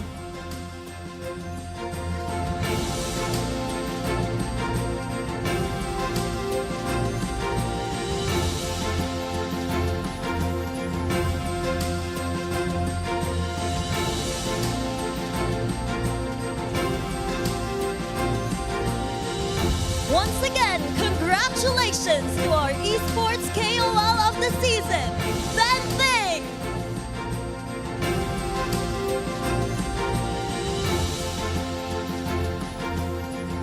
From established community leaders, we now look toward the future. Tonight, we celebrate a monumental milestone for the voices of tomorrow. That's right. These are the graduates of our Talent Academy, dedicated individuals who underwent intensive training and mentorship to become the next generation of voices for Moonson Games Philippines tournaments. To present their certificates, please welcome on stage Moonson PH Talent and Coach of the Talent Academy, Mr. Dan Leo Kubangay. As they take the stage for their walk and photo opportunity, let's honor our graduates. Congratulations, Yakuron, Sonny, Mickey, Emimia, Helena, Sakbi, Onel, Ray Ash, Ira, Too Fast, Rare Candy, Bipolar, and Dito Wolf.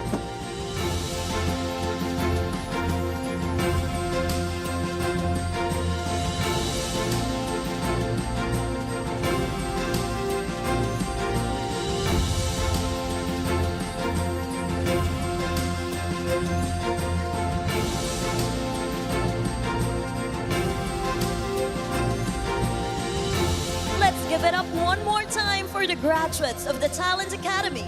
The future of Filipino esports broadcasting is bright.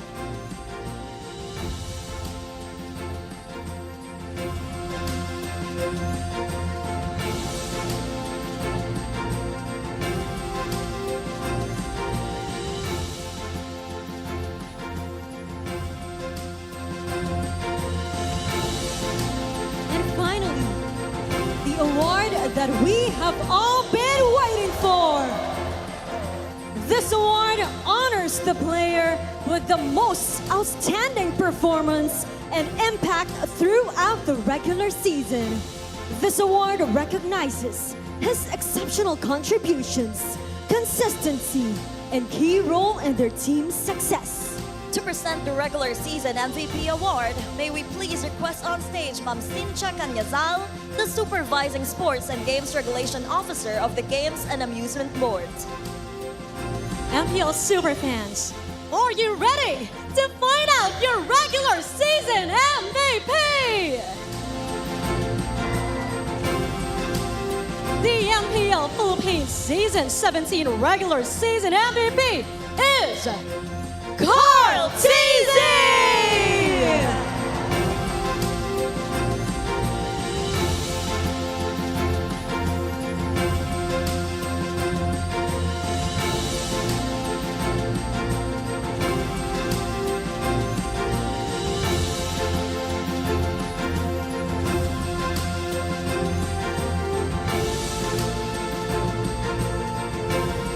These are the exceptional individuals, the creative minds, and the elite storytellers who set the standard for greatness of this season.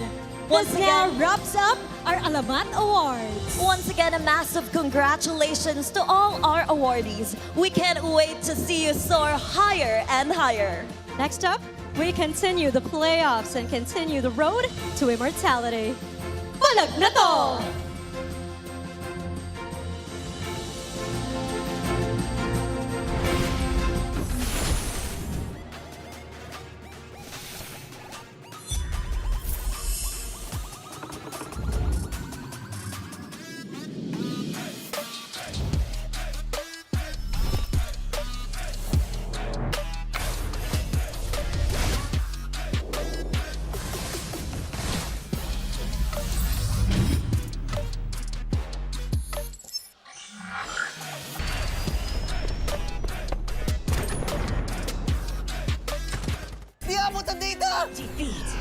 energy, bro!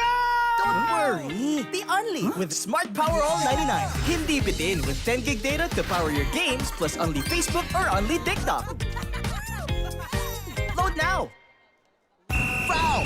You know your scalp can get up to 5 times more dandruff? Get triple anti-dandruff power.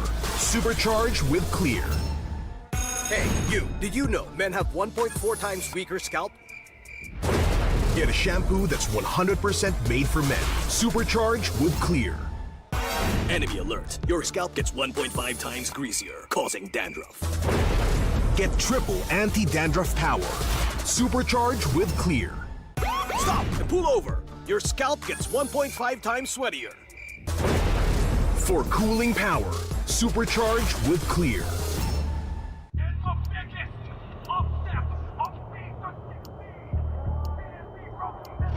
Paano ko kaya sila masusuportahan ngayon ng mas maayos? Kailangan ko ba magpalit ng strategies?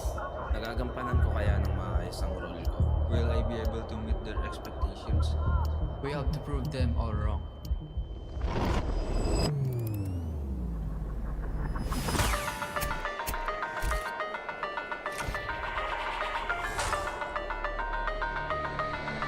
It's time to win.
mga idolox. Guys, feeling ko na nakabalik na ako dito sa PLOY. Sobrang saya ko and sana mga pag-EWC kami dito sa venue kung saan ako nag-gold medal. Papalag kami sa ONIC. Momentum din kami kasi nanalo kami sa Omega Cup.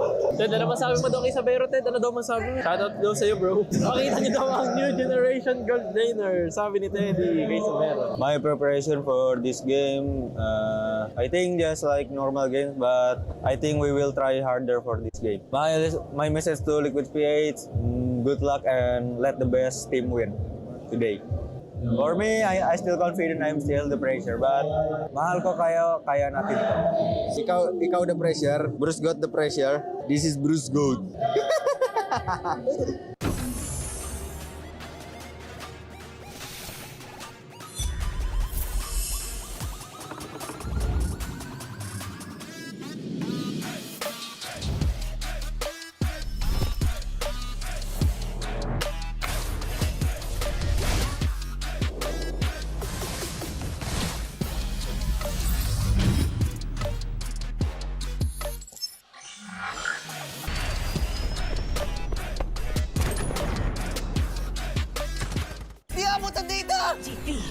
GG, bro! Don't worry. The Only with Smart Power All 99. Hindi bitin with 10 gig data to power your games plus only Facebook or only TikTok. Load now. Foul! You know your scalp can get up to 5 times more dandruff? Get triple anti-dandruff power. Supercharged with Clear. Hey, you, did you know men have 1.4 times weaker scalp? Get a shampoo that's 100% made for men.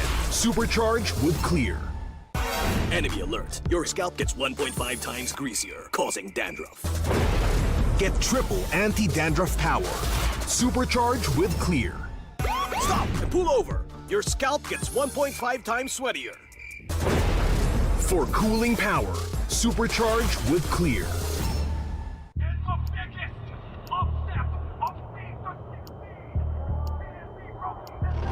Paano ko kaya sila masusuportahan ngayon ng mas maayos? Kailangan ko ba magpalit ng strategies? Nagagampanan ko kaya ng maayos ang role ko. Will I be able to meet their expectations? We have to prove them all wrong.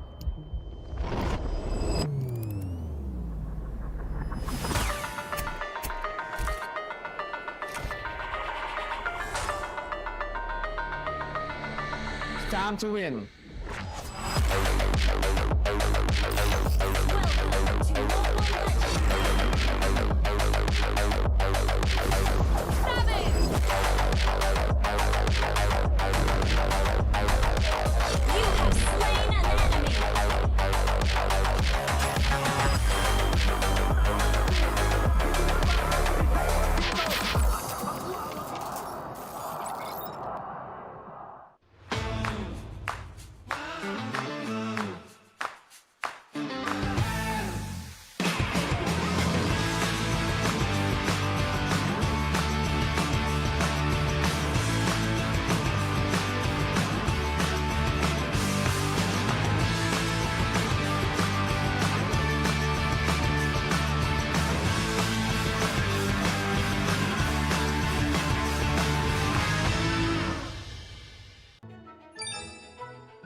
Nga mga idolox. Guys, feeling ko na nakabalik na ako dito sa PLOY. Sobrang saya ko and sana mga pag-EWC kami dito sa venue kung saan ako nag-gold medal.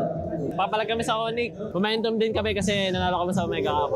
Ted, ano masabi mo daw kay Sabero, Ted? Ano daw masabi mo? Shoutout daw sa'yo, bro. Makita niyo daw ang new generation gold laner. Sabi ni Teddy kay Sabero. My preparation for this game, I think just like normal games, but I think we will try harder for this game. My message to Liquid PH, good luck and let the best team win today. For me, I still confident I'm still the pressure, but mahal ko kaya natin ito. Ikaw the pressure, Bruce got the pressure. This is Bruce Gold.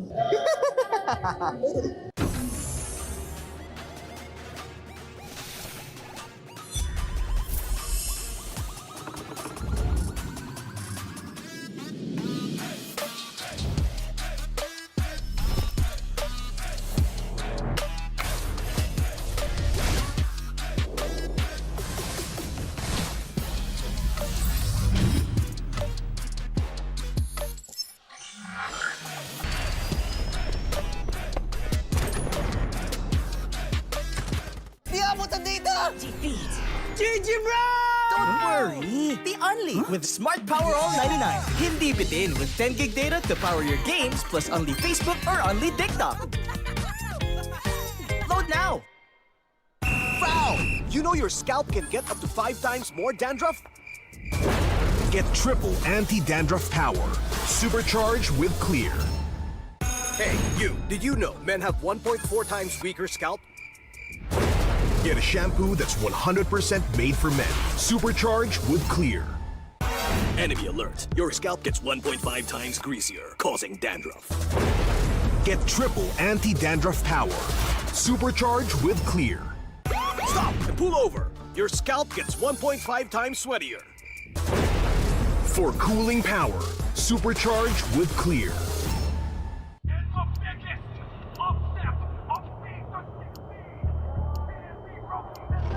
Paano ko kaya sila masusuportahan ngayon ng mas maayos? Kailangan ko ba magpalit ng strategies? Nagagampanan ko kaya ng maayos ang role ko. Will I be able to meet their expectations? We have to prove them all wrong.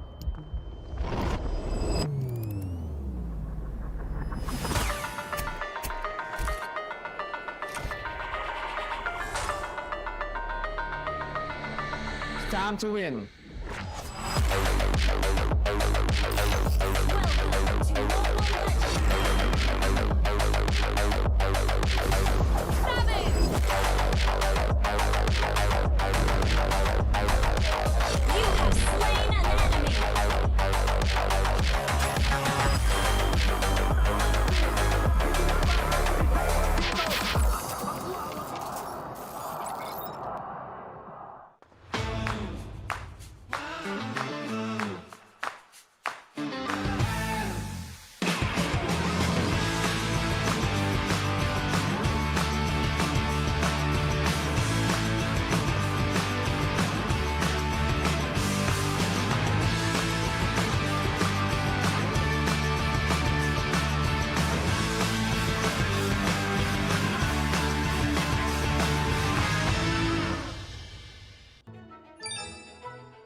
na mga idolo. Guys, feeling ko na nakabalik na ako dito sa PLOY. Sobrang saya ko and sana mga pag-EWC kami dito sa venue kung saan ako nag-gold medal.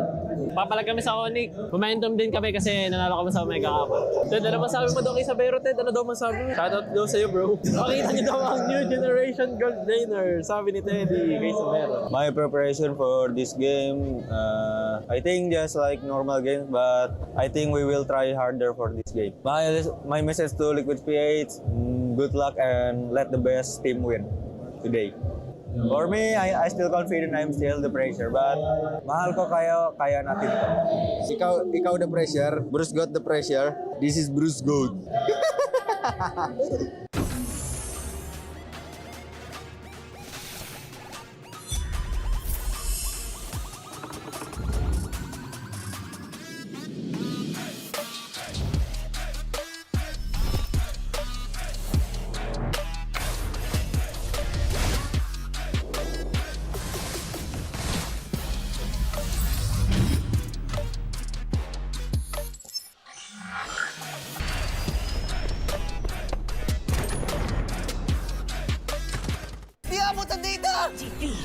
GG bro!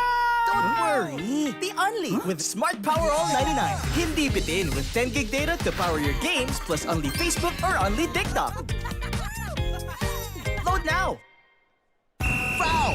You know your scalp can get up to 5 times more dandruff? Get triple anti-dandruff power.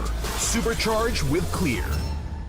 Hey, you! Did you know men have 1.4 times weaker scalp? Get a shampoo that's 100% made for men. Supercharged with Clear. Enemy alert. Your scalp gets 1.5 times greasier, causing dandruff. Get triple anti-dandruff power. Supercharged with Clear. Stop and pull over.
GG bro! Don't worry! The Only with Smart Power All 99. Hindi bitin with 10 gig data to power your games plus only Facebook or only TikTok. Load now! Foul! You know your scalp can get up to 5 times more dandruff? Get triple anti-dandruff power. Supercharged with Clear. Hey, you, did you know men have 1.4 times weaker scalp? Get a shampoo that's 100% made for men. Supercharged with Clear. Enemy alert. Your scalp gets 1.5 times greasier, causing dandruff. Get triple anti-dandruff power. Supercharged with Clear. Stop and pull over. Your scalp gets 1.5 times sweatier. For cooling power, supercharged with Clear.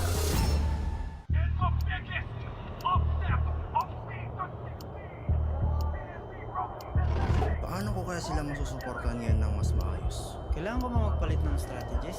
Nagagampanan ko kaya ng maayos ang role ko. Will I be able to meet their expectations? We have to prove them all wrong.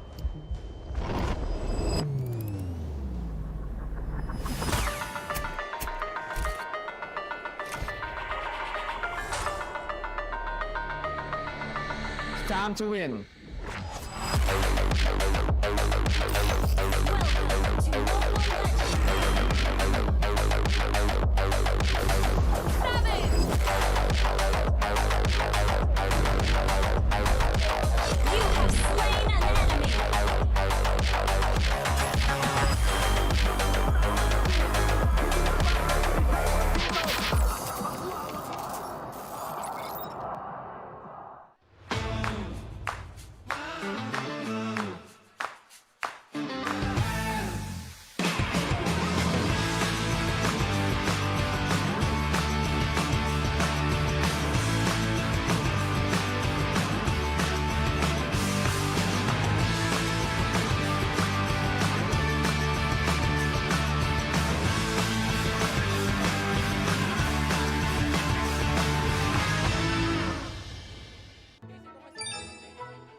Nga mga idolo. Guys, feeling ko na nakabalik na ako dito sa PLOL. Sobrang saya ko and sana mga pag-EWC kami dito sa venue kung saan ako nag-gold medal. Papalag kami sa ONIC. Momentum din kami kasi nanalo kami sa Omega Cup. Ted, ano masabi mo daw kay Sabero, Ted? Ano daw masabi mo? Shoutout daw sa'yo, bro. Makita niyo daw ang new generation gold laner. Sabi ni Teddy kay Sabero. My preparation for this game, I think just like normal games, but I think we will try harder for this game. My message to Liquid PH, good luck and let the best team win today. For me, I still confident I'm still the pressure, but mahal ko kaya natin to. Ikaw the pressure, Bruce got the pressure. This is Bruce Gold.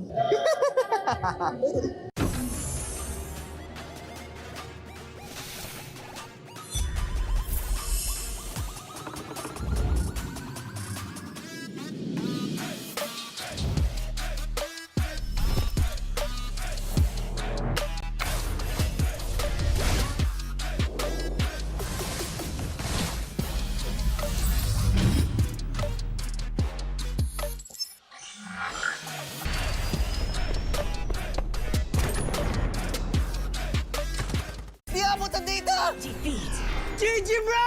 Don't worry! The only with Smart Power All 99. Hindi bitin with 10 gig data to power your games plus only Facebook or only TikTok. Load now! Foul! You know your scalp can get up to 5 times more dandruff? Get triple anti-dandruff power. Supercharged with Clear. Hey, you! Did you know men have 1.4 times weaker scalp? Get a shampoo that's 100% made for men. Supercharged with Clear. Enemy alert. Your scalp gets 1.5 times greasier, causing dandruff. Get triple anti-dandruff power. Supercharged with Clear. Stop and pull over. Your scalp gets 1.5 times sweatier. For cooling power, supercharged with Clear.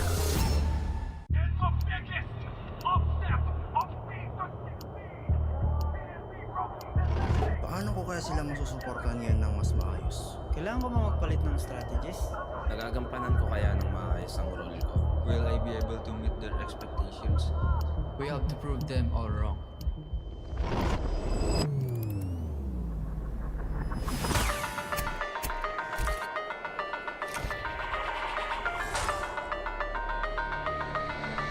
Time to win.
Nga mga idolo. Guys, feeling ko na nakabalik na ako dito sa PLOY. Sobrang saya ko and sana mga pag-EWC kami dito sa venue kung saan ako nag-gold medal. Papalag kami sa ONIC. Momentum din kami kasi nanalo kami sa Omega Cup. Ted, ano masabi mo daw kay Sabero, Ted? Ano daw masabi mo? Shoutout daw sa'yo, bro. Makita niyo daw ang new generation gold laner. Sabi ni Teddy kay Sabero. My preparation for this game, I think just like normal games, but I think we will try harder for this game. My message to Liquid PH, good luck and let the best team win today. For me, I still confident I'm still the pressure, but mahal ko kayo, kaya natin to. Ikaw the pressure, Bruce got the pressure. This is Bruce Gold.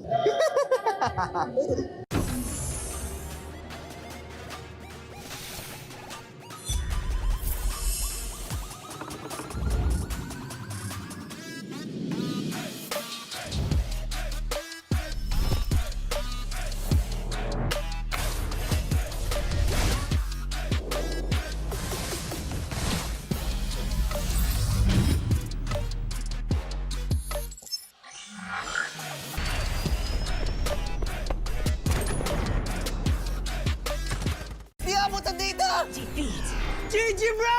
Don't worry! The only with Smart Power All 99. Hindi bitin with 10 gig data to power your games plus only Facebook or only TikTok. Load now! Foul! You know your scalp can get up to 5 times more dandruff? Get triple anti-dandruff power.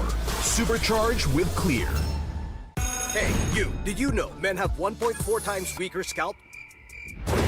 Get a shampoo that's 100% made for men. Supercharged with Clear. Enemy alert. Your scalp gets 1.5 times greasier, causing dandruff. Get triple anti-dandruff power. Supercharged with Clear. Stop and pull over. Your scalp gets 1.5 times sweatier. For cooling power, supercharged with Clear.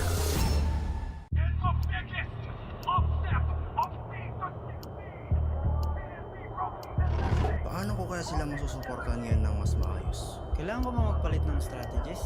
Nagagampanan ko kaya ng maayos ang role ko? Will I be able to meet their expectations? We have to prove them all wrong.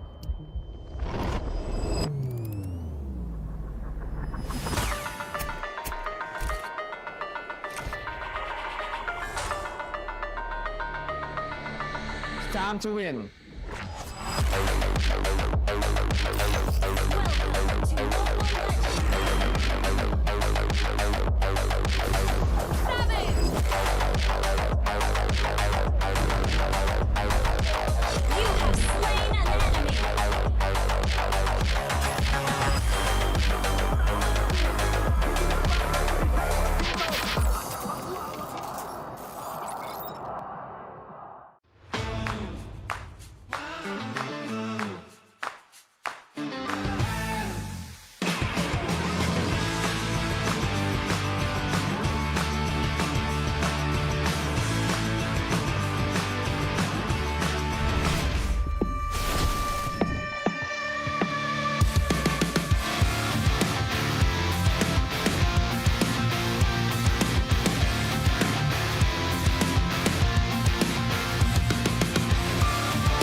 ka ba?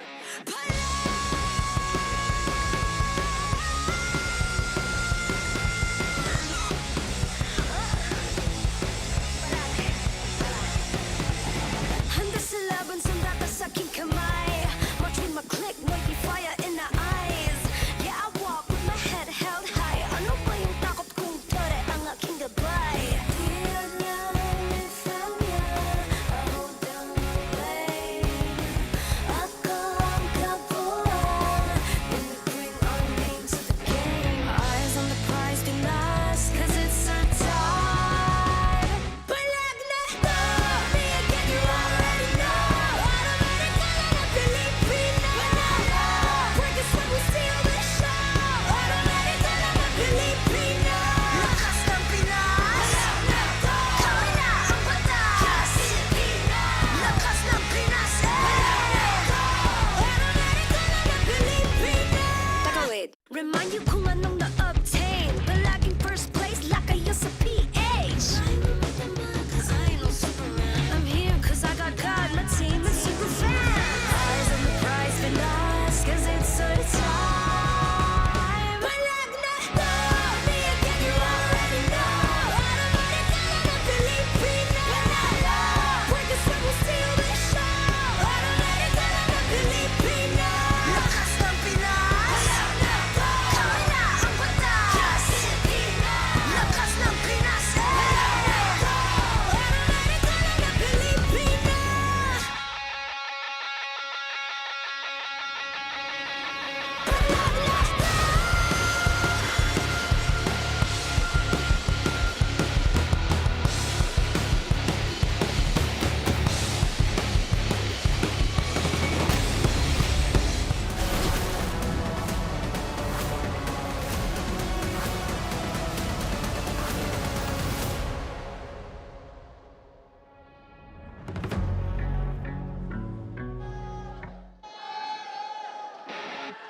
In what seemed to be a very eventful start para sa seryeng ito, meron ng isa na makakatungtong sa Grand Finals at makakalipad sa Paris. Pero ang tanong ay kung sino naman ang magpapaalam sa pagtatapos ng ikatlo dito mismo sa San Juan Arena. Can Smart Omega continue the grind that they've always want to execute, or will it be Team Falcons na nanggaling sa upper brackets na makakabawi at mananatili sa serye at sa labang ito? This is MPL Philippines Season 17, the playoffs. It's day number 3, Hans Galeria, and this is Brigida, and we are up for a battle here today kasi kahapon wala tayong nakitang umuwi. But this time, it's gonna be different. Medyo nakahinga tayo for the past 3 series to be exact dahil meron silang mga second lives. But this time, elimination match is ahead of us. So far, magkakaroon tayo ng mabilisang recap. Nabanggit na to ni Hans. Now, we already have one team secured in the Grand Finals and both in the upcoming EWC. And just recently, nagkaroon din tayo ng Alamat Awards. So, nakita na natin kung sino-sino yung mga All-Star Team 1, Team 2 natin, yung regular season MVP natin. In-award na rin natin earlier, and that is none other than the GOAT. But, alam mong napaka-eventful ng araw na to kasi ganun na karami yung nangyari, pero hindi pa tayo tapos. Yeah, we already had some feature writers and our social media friends na na-awardan din kani-kanina lamang. But up next are 2 teams that look to get back into the winning column dahil nga doon sa nabanggit natin kanina, it has always been a story of them trying to find their footing dahil kahapon hindi man lang sila nakakuha ng isang laro kontra sa mga naglaban kanina sa upper bracket finals. So this is obviously going to be a matchup. Mukhang magiging dikdikan ang laban sa pagitan ng Smart Omega at ng Team Falcons. But to know more about these 2 teams, we're gonna toss you over to the casters. Maraming salamat, Hans and Brigida. Nandito na nga tayo sa ating panel at kami ang inyong makakasama para sa Filipino Death Suomi pa rin with Santi and Wolf. At para naman sa ating English panel, kamusta tayo dyan? Yeah, we're gonna be here. I'm Rockhart, this is Nice and we got Midnight. At ito yung series na alam nating may isa na naman na mawawala. Kaya naman medyo malungkot ito with Team Falcons, our seed number 2 going up against Smart Omega. Pareha silang na-sweep kahapon. Mamaya ay pag-uusapan natin yan dahil kung nag-aantay po kayo ng sign manood ng MPL Philippines Season 17 playoffs ng live, ito na yon. We're throwing a massive playoffs price off just for you. You can secure Day 3 Legend tickets for an absolute steal at 150 pesos, down from 300 pesos. And for the Epic Day 4 lower bracket finals, tickets are down to 350 from 500. Big matchups, bigger savings. Score these seats right now by heading over to ph-mpl.com/tickets. Kita-kits. Naku, mabilis magkakaubusan ang mga tickets na yan pagdating natin ng weekend. And for sure, itong laban na ito ay marami ding nag-aabangan. This is Falcons versus Omega. One green dream moves forward. Isa na lang ang matitira sa dalawang maglalaro ngayong gabi. Yeah. If you told me that yung labanan sa top 3 and 4 ay magiging Falcons versus Omega sa start ng season, I would have said you're crazy. Pero nandito na tayo sa point na sila yung nagcha-challenge ngayon para sa Falcons. And I think very much worthy of it. Falcons, they just have to find their groove once again and maybe they can show us something tonight. And Omega really showing up in the past few games. Didn't really see that 3-1 victory. Yeah. Amazing. It was amazing. I was so surprised with yesterday's match. I feel like, watching Team Falcons throughout the season, seeing them finish in the top 2 seed, I was surprised with the performance. So hopefully whatever happened between, 24 hours or so, they've been able to go ahead and fix that, because moving forward, this is the dark horse, is Smart Omega. I think they've surprised everyone just in how fast they locked in their playoff spot, where they ended up finishing through the regular season, and it's been an amazing story.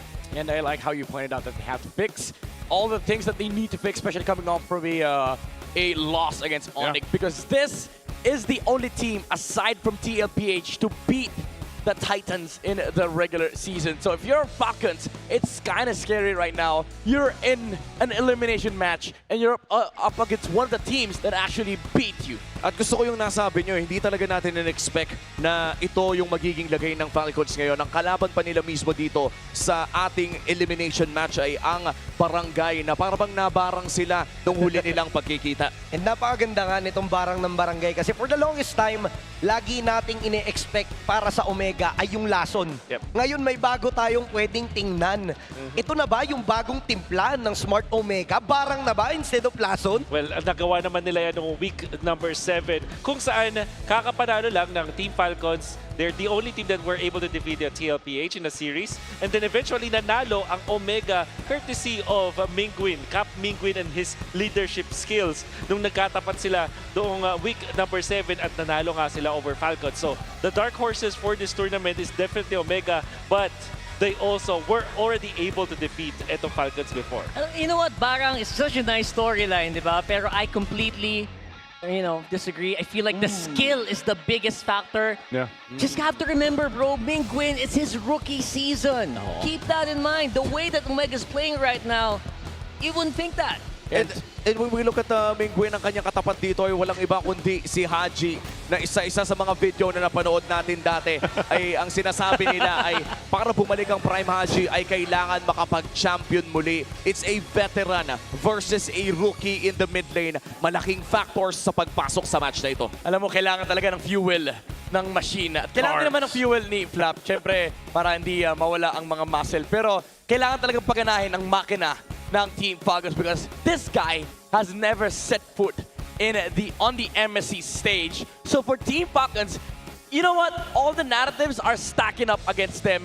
Nanggaling tayo mula sa last season na kung saan yung puso talaga ng mga nasa ilalim ng seeds. Yung third pababa, talagang dun yun yung sinasabi natin parang hindi umaapak ng number 3, ng number 4. Pero nakita natin yan mula sa TNC nung last season. Yun yung tinatahak ng Barangay ngayon. And for Team Falcons, sila yung number 2 pero parang sila pa yung nangangailangan ng mga magagandang storyline dito sa playoffs. So, merong so far may kakaibang signos kapag ang regular standing mo ay number 2, pero for Falcons, so far, ito yung best performance nila as of yet. So season 15, they finished number 4 no regular season, and then eventually hindi sila nakapasok dun sa international event. And then number 6 naman nung season 16, you saw yung miracle run na ginawa nila. Pero naalala natin kasi yung dulo ng story na yun. We still have to remember they struggled in early stages of the season and they ended up number 6. This time, they are number 2. First time seeded in the upper bracket. At the same time, may parang hidden na barang agad. Yes.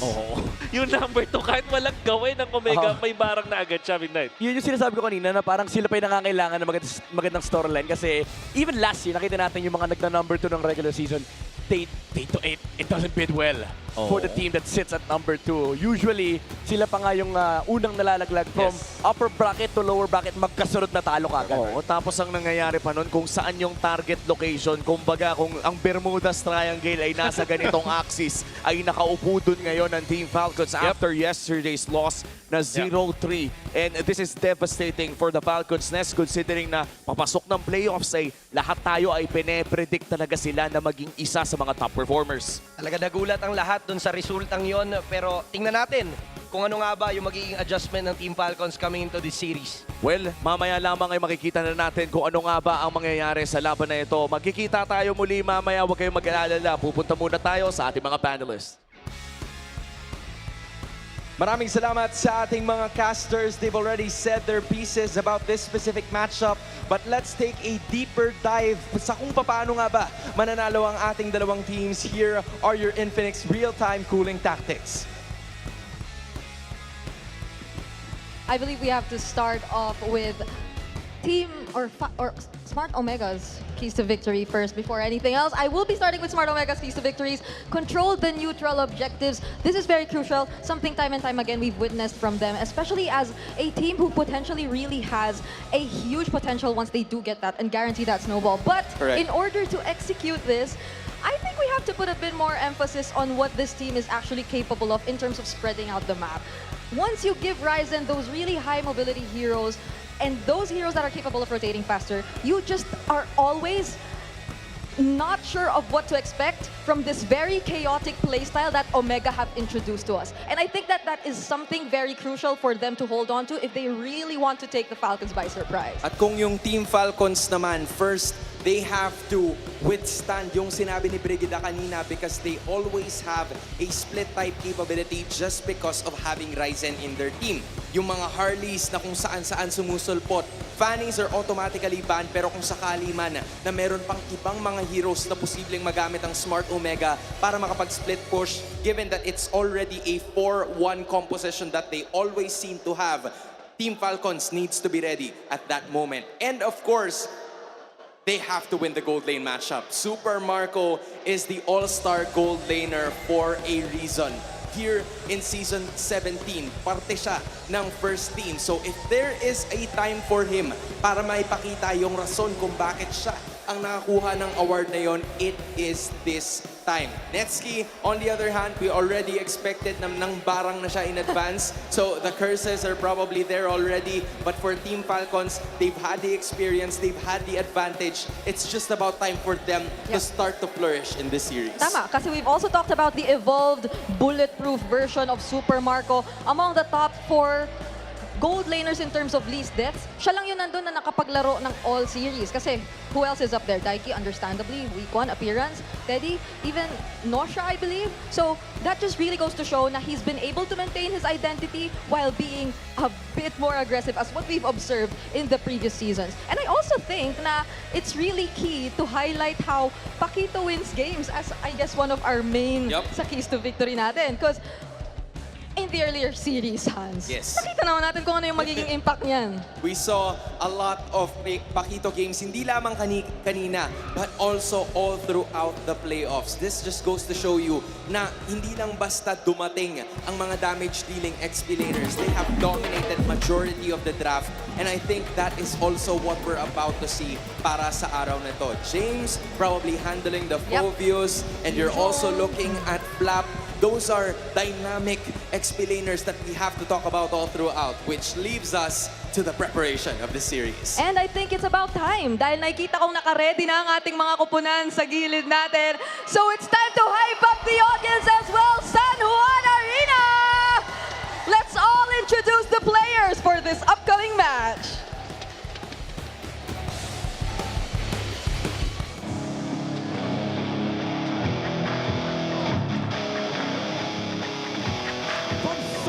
In the standings, pushed down to the lower bracket. They are back to silence the doubters and shut down all this barangay racket.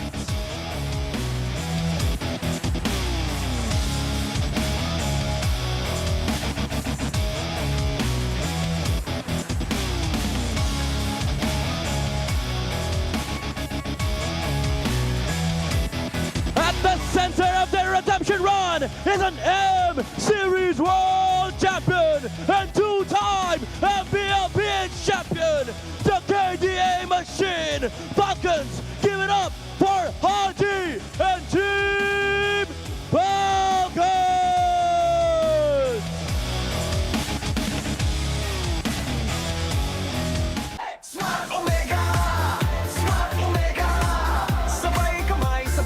Nadapa man nung una at nakaranas ng hugupit, ngayon sa lower bracket ay babangon sila ng mas malupit.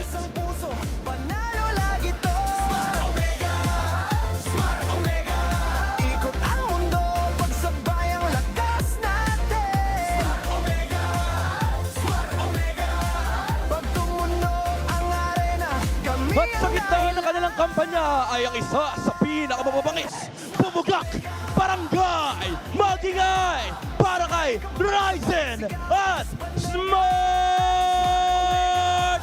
Omega!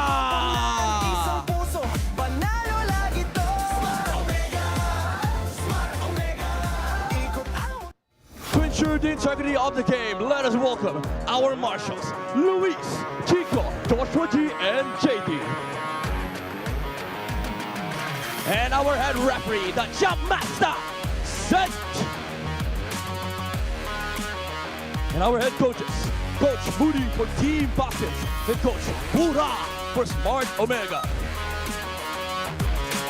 Isa lang ang mananatili, matira matibay. This is a do or die. Will it be Falcons or Barangay? Champions Arena, magingay!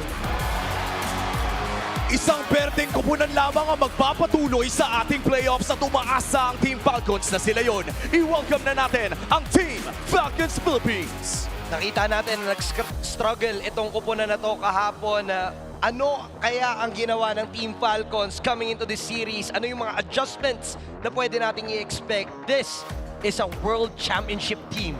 At kailangan talaga nilang mag-prepare dahil ang barang ng barangay ay mukhang umuunti-unti na. I-welcome na natin ang bagong barangay ng Smart Omega. Mahika, karisma, yan yung mga dinala ng Smart Omega when they started winning. At pinakita tayo ng kakaibang paraan kung paano i-approach ang MLBB. Noong mga times na nakakatapat nila ang mga top teams dito sa liga, nagpapakitang gilas talaga sila. But we still have to take note that they are still punching up ahead up against Falcons. Hindi pa rin sa kanila ang tunay na advantage dito, magiging pantay ang bakbakan. Dahil huling beses din na nagkita ang dalawang teams na ito ay Team Falcons pa rin ang nakakalamang in terms of the numbers. 3-2 ang score ng official regular season na pagkikita ng dalawang teams na to. Kaya naman naghahanap pa rin talaga ng bawi ang Smart Omega dito. Pero bago tayo dumako sa isang do or die match, bumalik muna tayo sa mga moments before this match, a Smart 5G ping test. Preparation namin sa Omega, ready na kami sa mga minanifest ni Netski. Yun, niready na namin yung manifestation niya eh. So yun, di namin ibibigay basta-basta yung panalo na madali. Babawi kami guys. Daming mga supporters. Thank you sa inyo lahat guys. Sobrang na-appreciate namin kayo. Sana manalo kami mamaya para sulit yung supportan niyo sa amin. Sino daw makakaisa eh? Pili ko kami makakaisa. Parang ganda yung sa pre, sa regular season eh. Di ba natalo tayo sa TLPH? Yari sila pre. Hindi, sinasabi ko lang yung box lang box. Tingin ko kami yung makakaisa guys. Game 5 bata to pre, mas tense. Press galing 3-0. Sino mas gutom? Sino mas angat? Sino mas magaling? Sino mas gutom? Tingin ko mas gutom si Prex eh. Ano ba? Binoto siya sa most improved. Okay lang, deserve. May panahon din tayo. May panahon din tayo pre. Malay mo pre, si Prex na MVP regular season. Malay nyo, ito na ba ang panahon para sa Smart Omega? Sa ngayon ay nagpe-prepare ang parehas nating kupunan at yun po ang ating Smart 5G ping test, ensuring tournament integrity. Pero tama ba yung nakita ko doon? Para bang may mahikang nilalagay sa cellphone si Nets? Gumaganon-ganon yung daliri. Parang talaga, nagsasamo na ng mahika. Pero alam naman natin na in all the due fairness sa Smart Omega, maganda naman yung nakita natin sa kanila during the time that they're winning. Pinakita tayo ng strategy katulad nung split type na Omega, di ba? At nakita din natin ng mga Ryzen double plays and so many good things. However, Team Falcons, ang kagandahan dito for them is nakita na nila yung Smart Omega na mag-perform ng maraming beses. After nilang matalo sa Smart Omega, yung Smart Omega ay na-figure out din ng teams nung Week 8. Mapansin natin, 2 losses yun. So this is something that they can actually leverage against Smart Omega. And sana makita natin yung mga preparadong estratehiya para sa isa't isa. And once again, this is game number 1. Ibig sabihin nito ay may priority ang Team Falcons sa pagpili dahil sila ang higher seeded team at pinili po nila ang Expanding Rivers with their blue side pick. Ano pa pwede natin ma-expect sa ganitong klaseng paparating na draft? I guess yung na-mention kanina dun sa Keys to Victory na Pakito. Tingin ko kasi yung mga players dito ay naalala kong ginagamit nila yung hero na yun, particularly on the Falcon side. So that's going to be Flap. Marunong talaga gumamit ng Pakito. Na sobrang runong niya, meron siyang sariling skin. Well, sana nga makita natin yan kung sakaling ilalabas ito ng Team Falcons. Sa Expanding Rivers, magkikita ang dalawang kupunan na rito.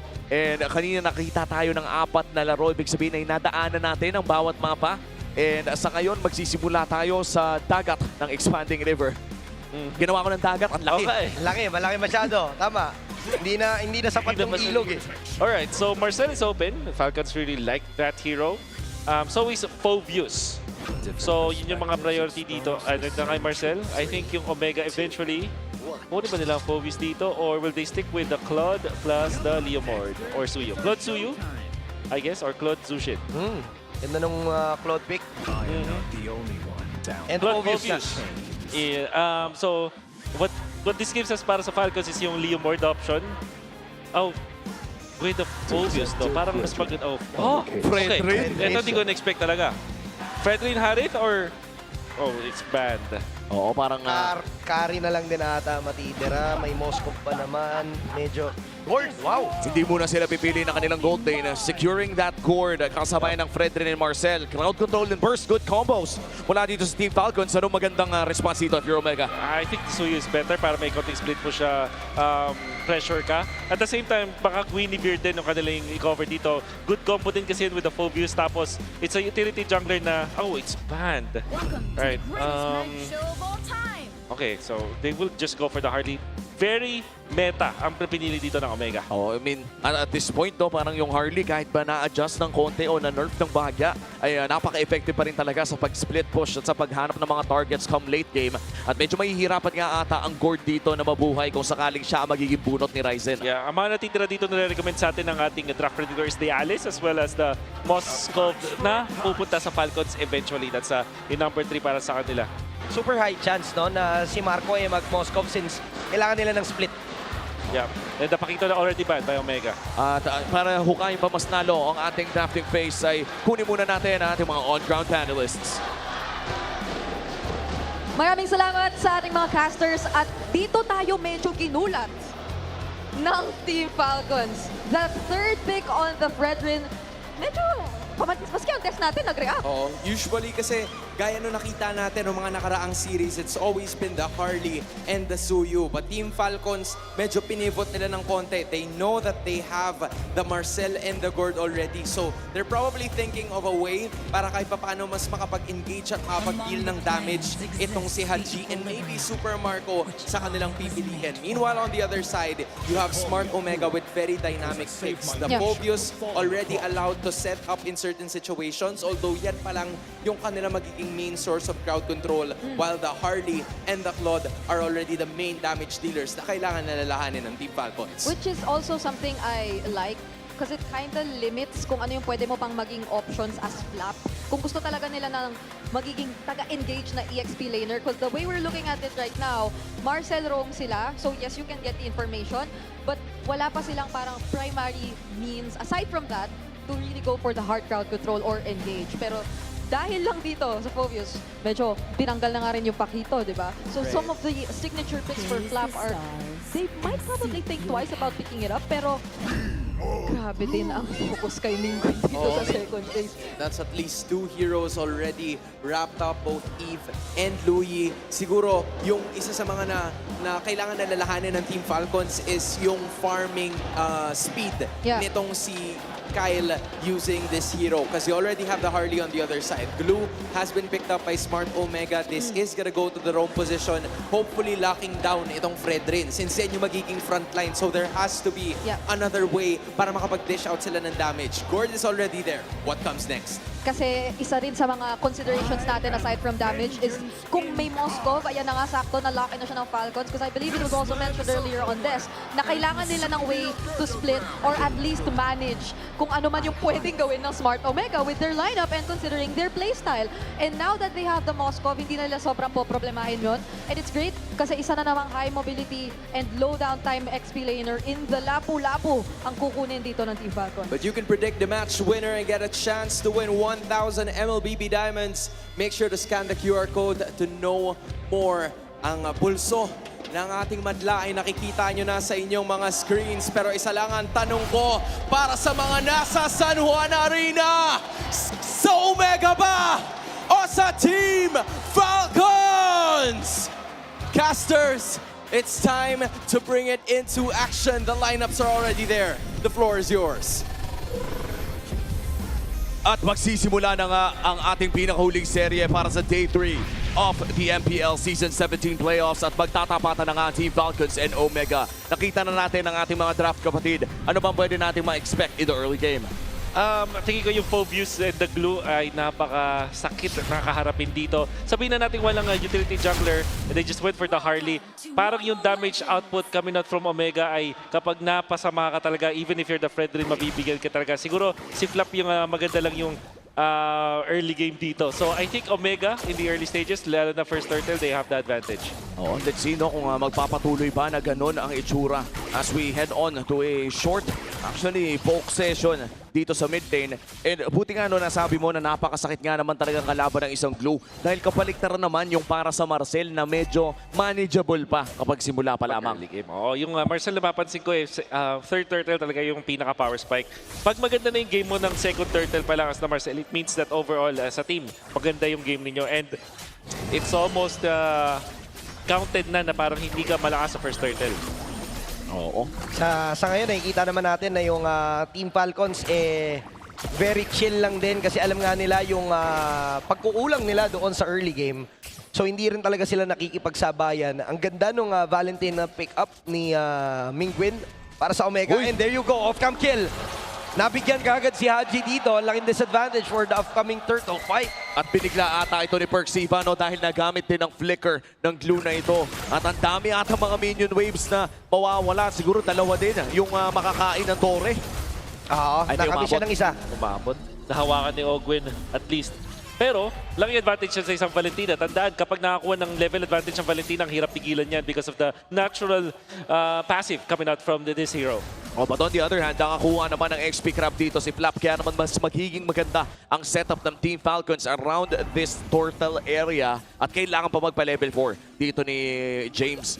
So far, sisimulan na ng Team Falcons ang unang pagong ng larong ito. At medyo malayo si Ryzen. Walang pake ang hari ng trade. Ang hari ng trade. Ang ganda ng ginawa nila dito and nahahawakan pa rin yung turtle. So, masasabi natin na hindi nga trade yung mangyayari kasi makakahabol pa eh. Meron pa rin chance ng contest. Itong si Ryzen and walang purple buff dito si Kyle. Nakuha niya? Nakuha niya. Ay, nakuha niya ata. Iniwan niya ata yung maliit. Pero tingnan natin, Flap dito, bumitaw ng Bravest Fighter. Siya ang maaaring mabigyan. May stick cash na cancel doon sa talo ni James. And turtle magagawa. That is gonna be Kyle securing the turtle. Pero dito naman si Objective Take. Kaso nga lang, nandun pa rin yung Blazing Duet na follow-up ni Nets. Hindi nila in-expect na marami parang barangay. At si Kyle mabibigyan din. Dalawa, kapalit ng pagong ang nangyari sa sagupaan na yon. And make that 3 dahil ang dami pala nakuha ng Omega. Bukod sa turtle na nakuha ng Team Falcons at may naiwang pang small tugtog pre. Small breed. Napakalaking bagay doon and makakil pa si Ryzen. If not for the turtle na na-secure doon ni Kyle, sobrang laki na panalo ng Omega, pero even then, with 3 kills out of that turtle fight, sabay kuha ng purple buff nitong si Kyle.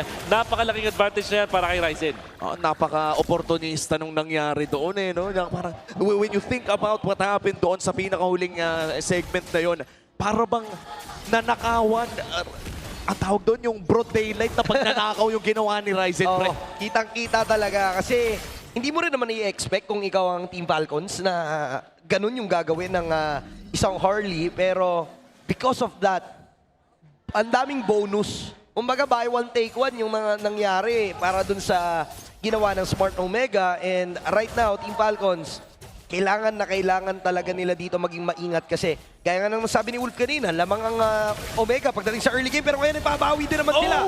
Mabibigyan si Ming Queen at hindi niya na magagamit yung nanakaw niyang bravest fighter. Napakabilis din kasi ng mga pangyayari mula sa Platinum Snap patungo doon sa bravest fighter naman ni Flap. Hindi na talaga nakagalaw ang Omega sa laban na yon. And so far, para dito sa Team Falcons, yung pagbawi ay nag-cut ng 400 mula sa gold lead ng Omega at magse-set up pa rin naman ang barangay around that turtle pit. Pero ang hari ng trade na si Ryzen ay tumitingin pa rin ng iba habang nagsuspawn na yung turtle. Pero iba pa rin ata balak nito. Lahat ng pwede niya nakawin, ninanakaw niya, silip ng silip, basta available, kukunin niya. Tapos dinedelay lang ng kanyang mga teammates yung pag-take doon sa main objective. And right now, yung main objective na yon ay yung pagong. And si Perksiva talagang dinidikitan lang. Hindi makalapit itong si Kyle doon sa mismong pagong dahil nga sa panggugulo ni Perksiva, yung glue. Napakahirap din kasi talaga yung early game ng glue katulad nung sinabi ni Wolf kanina ay napakahirap labanan. When we look at Team Falcon's composition, kailan ba yung tamang oras na lumaban? Supposedly, third turtle, kaso dahil malaki lamang ng Omega, baka madelay pa ito sa first Lord. And we'll have to wait for Kyle to get yung kanyang second item dito kasi tingin ko he's gunning for the Radiant Armor, pero by the time na nakuha niya yun, threat na rin itong si James at sobrang katina ng pinag-combine na damage ni Ryzen at ni Ming Queen.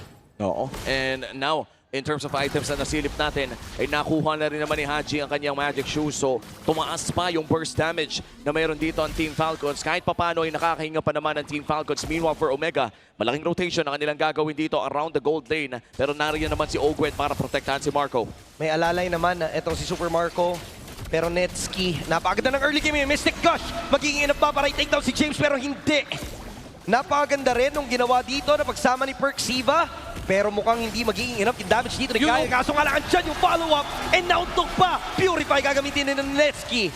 Tapos Blazing Duet pa atras para nag-moonwalk lang. Masasabi natin na kahit papaano, pumapalag-palag ang Falcons kahit na nalugi sila sa early game. What a wonderful decision mula sa Falcons na puruan yung top lane, tapos nakakuha pa sila ng pitas, and then that turn it up top. Nakapag-push din itong si Flap dun sa may bottom lane, so I wonder what happened with Omega. Bigla na lang nawalan sila ng control sa mapa. With just a snap, Falcons have taken the lead. And completely recess yung mga nagawa kanina ng Omega. I like how you said na decision-making ng Team Falcons yung naging difference maker doon. Kanina sinabi mo rin na ang Lord yung sunod na hinihintay na power spike ng Team Falcons, pero para bang may nakita silang opportunity, ito ba'y parang sinubo ng Omega na o hindi lang nila napansin na nandun sila sa pwesto na yun? Both of it, I think that's mainly because yung Omega parang hindi nasa magandang posisyon para tulungan si Netski dun sa may top lane. Sa ngayon, nakapwesto din naman ang Omega at sila pa nga magsisimula. Si Ogwen dito napipilitang umatras. Deadly Magic binitawan na, so pwede pa rin makipagsabayan. Pero talon lang ng talon si James. Hindi magawang umapit dito ni Kyle, pero kill naman ang kanilang magiging goal. James, walang sawang pagdadakdak, and golden hour ang gagamitin dito ng Falcons para mapigilan. Pero may SOD pa. Andun din naman yung tulak. Blazing Duet, makakancel pa dito ni Kyle. And talaga naman magiging disaster to para sa Smart Omega dahil walang magiging casualty sa side ng Team Falcons. At talaga namang ang mangyayari dito ay clean wipeout. Pero meron silang naisama sa ukay at yun ay si Flap. A 5-4-1 exchange after having almost a 2,000 gold deficit. Anong mga tamang desisyon yung ginawa ng Team Falcons? Pero teka lang, si Haji bibigyan ata dito. Isang banat na lang! Haji goes down. May nakuha naman kapalit ang Omega. At nakakuha ng purple buff doon si Kyle. Ang magandang ginawa doon ng Falcons. Many things. Number one, si Haji na dodge doon si James.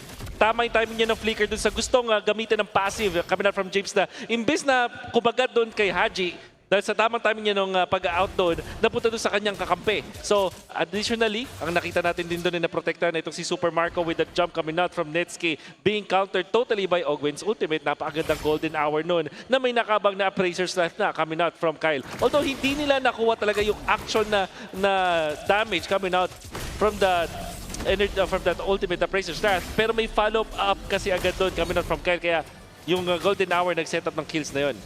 Tsaka yung SOD na kumabit mula kay Super Marco na talagang nagbigay ng malaking advantage dito sa Team Falcons. Pero hindi pa naman ito yung gold lead na wala ng pag-asa pa. Silipin natin ang ating Infinix in-game equipment. Halos 1,000 na pa lang nilamang ni Super Marco. Kaso nga lang, meron na silang play na gagawin dito. And si Perksiva, hindi na makakasurvive dahil doon sa sibat na ibinato ni Super Marco. Purify magagamit na rin dito ni Netsuke at si James naman na mapapa-atras. Pero mukhang babalikan niya, may tonta bahagya. Kaso nga lang, maaari nga din talaga siyang mabigyan dahil napakadami ng mga miyembro ng Team Falcons. Pero Flicker will be used. Ryzen na magiging target. Haji ka, munti ka mabigyan.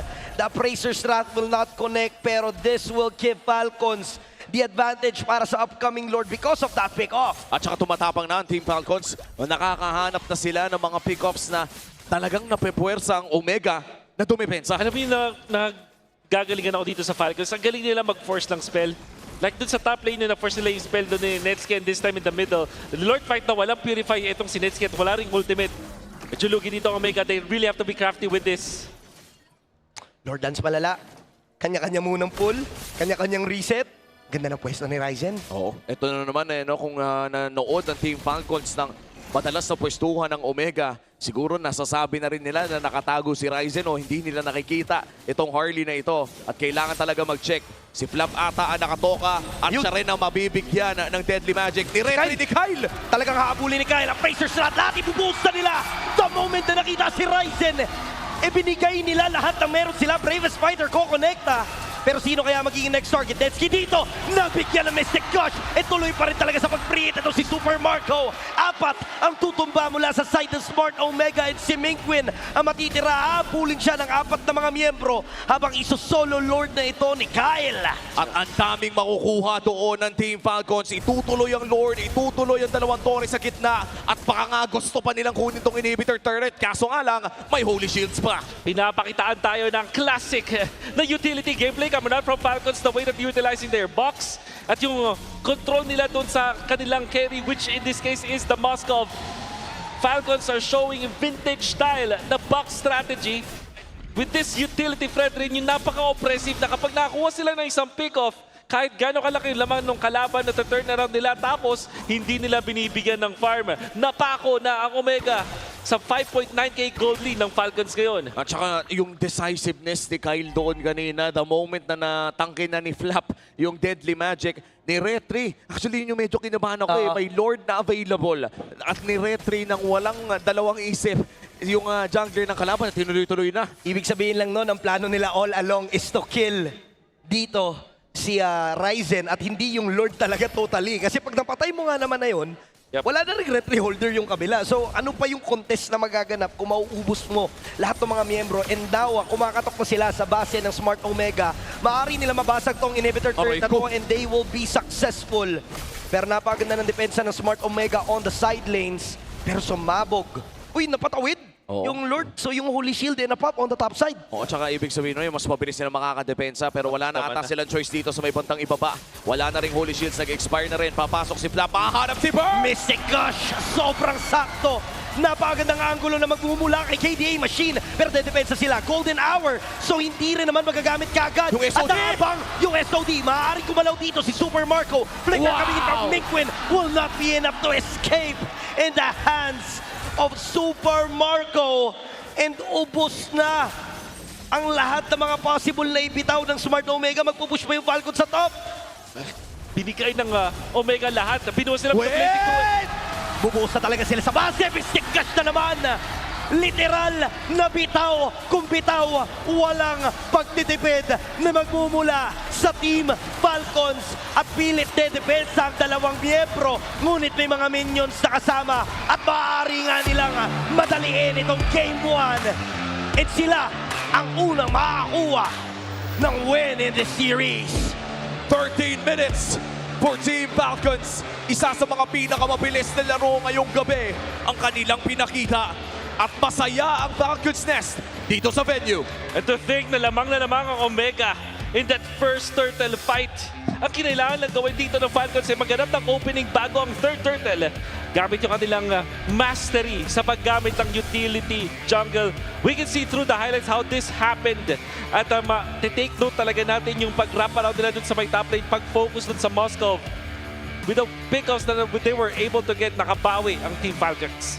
And you could see yung mga tao natin dito sa San Juan Arena na talaga namang nag-cheer sa kanilang teams. And looking back dito sa ating highlights, katulad ng sinabi mo, Wolf, may palag ang Omega dito. Nakalamang sila on certain times sa loob ng larong ito. But one team fight led to another winning team fight. At nagtuloy-tuloy na ang laro para sa Team Falcons. Makita natin yung composure. Kami na ng Team Falcons, kahit lugi sila ng almost 2,000 gold. Kung ikaw si Kyle, nakawant ka ng purple, matagal kang napako sa ganun level. Nung pala yan. Kaya pala nililipin yung MVP. Inabot yung mismong camera sa cameraman na ating game MVP for game number 1. It's going to be Ogwen na nilaro ang Marcel 0, 1, and 16. Nakita natin yung paggagamit ni Ogwen with this ultimate. I believe there are at least 3 na paggamit ng Golden Hour na naging advantage ng side ng Team Falcons. Ang pinaka-notable yun sa may top lane kung saan na-punish nila yung si Netsky as well as si Perks and then eventually si James. That forced na kanilang purify doon sa Claude. And the way na ginagamit nila dito yung Marcel is for vision and to force some battle spells. Starting dito sa may 4th minute and then sabay dun sa may top lane, this was one of the better usages of the Golden Hour kung saan ma-follow up nila ng SOD afterwards. Sobrang game changer nung mga Golden Hour ni Ogwen. Ito yung moment na yon. Tapos alam ng Team Falcons kung kailan sila re-rest back. Kung kailan sila re-respo doon sa mga initiation ni Ogwen.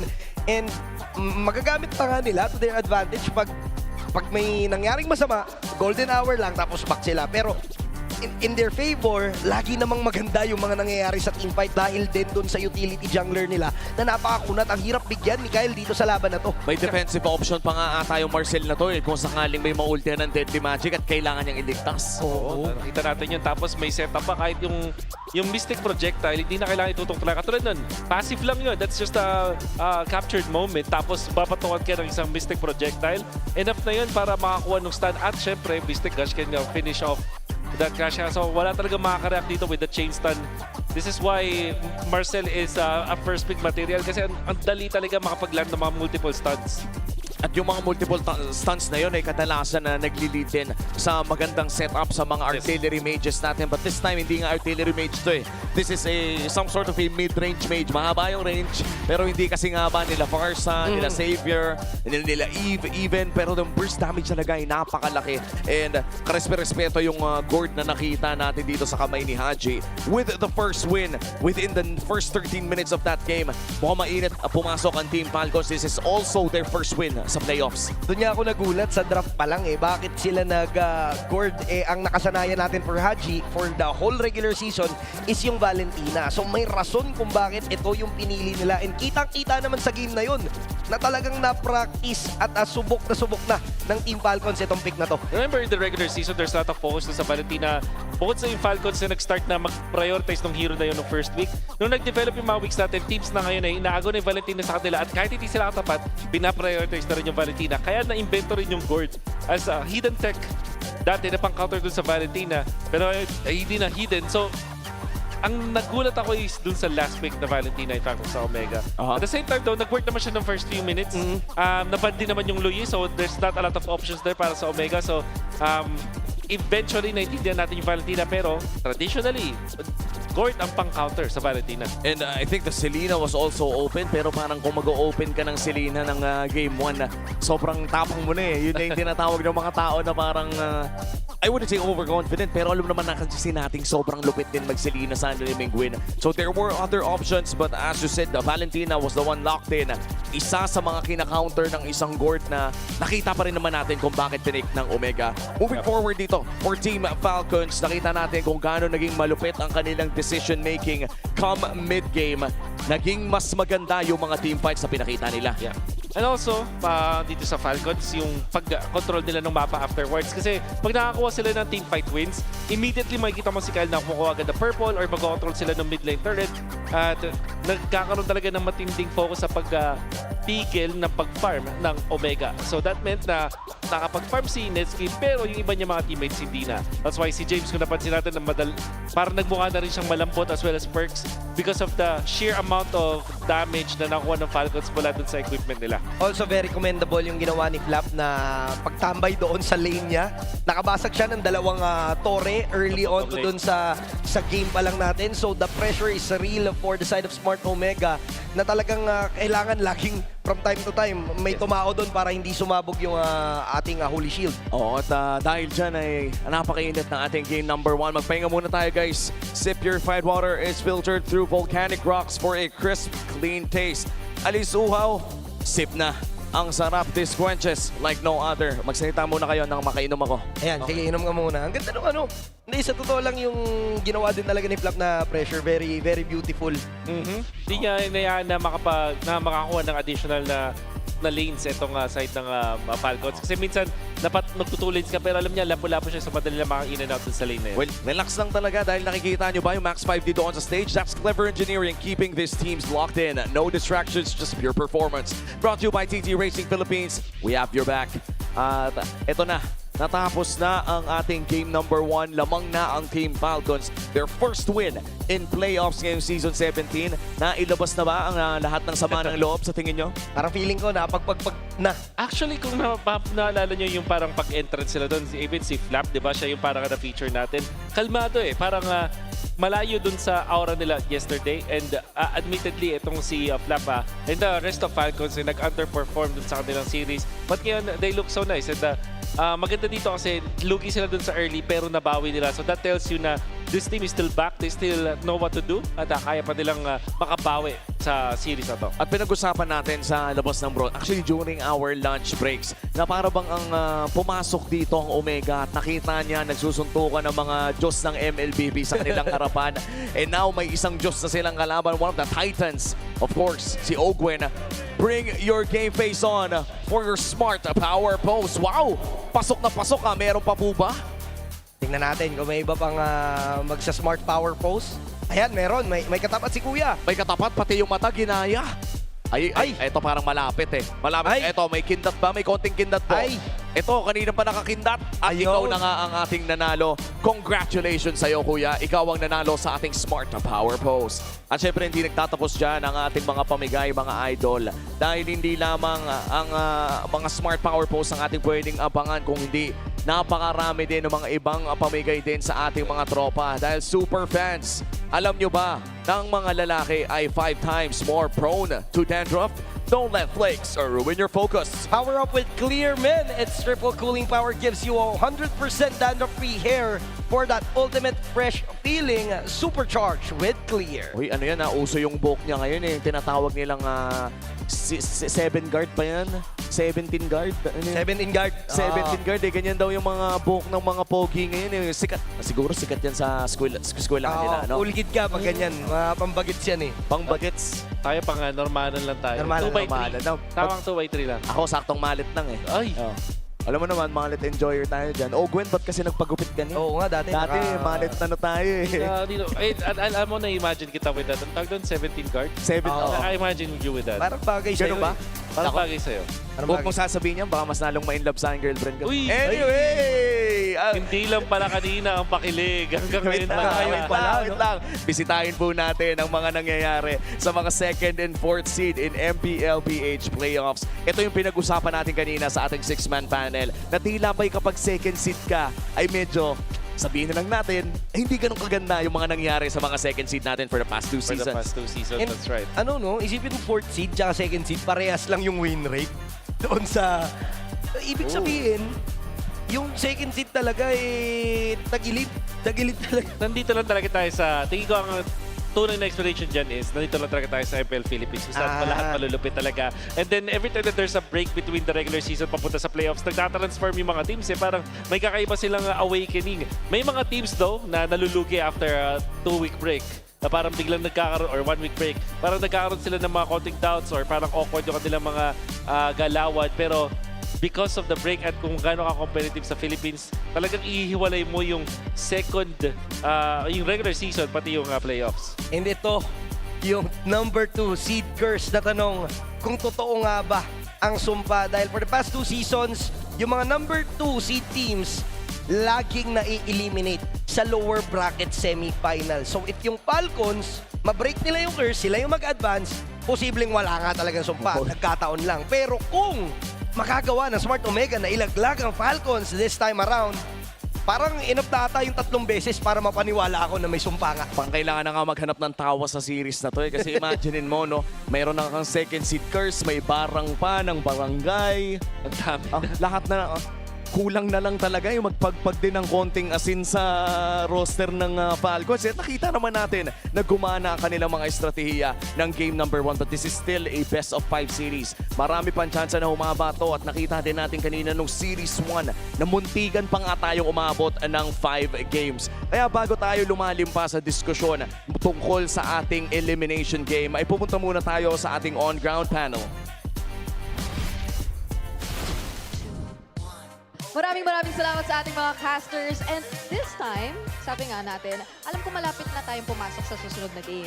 Pero meron tayong mga bagay na kailangan munang balikan sa kung paano nanalo ang Falcons doon sa game na yan. Because admit it, during the first few minutes, it did feel like Omega entered that game and were more or less in control. You know, surprisingly, gumana talaga yung box factor na in-execute nitong Team Falcons. There was a reason why prioritize nila yung Fredrin because they wanted to go for extra taunts para kahit papano ay talagang ma-lock up yung gustong opensa na gagawin nitong kupunan ng Smart Omega. In just a bit, we're gonna be looking at the heat map as to how the movement of the MVP of this game number 1, Ogwen was. Dahil napakalikot niya talaga all around the map. You see him trying to control majority of the river. Madalas ng kanila mga nagiging engages ay nandoon sa baba. Probably getting as much pickups as possible dahil pagkatapos nun, he just decides to go elsewhere kasi meron ng enough damage yung iba sa mga members ng Team Falcons. CC,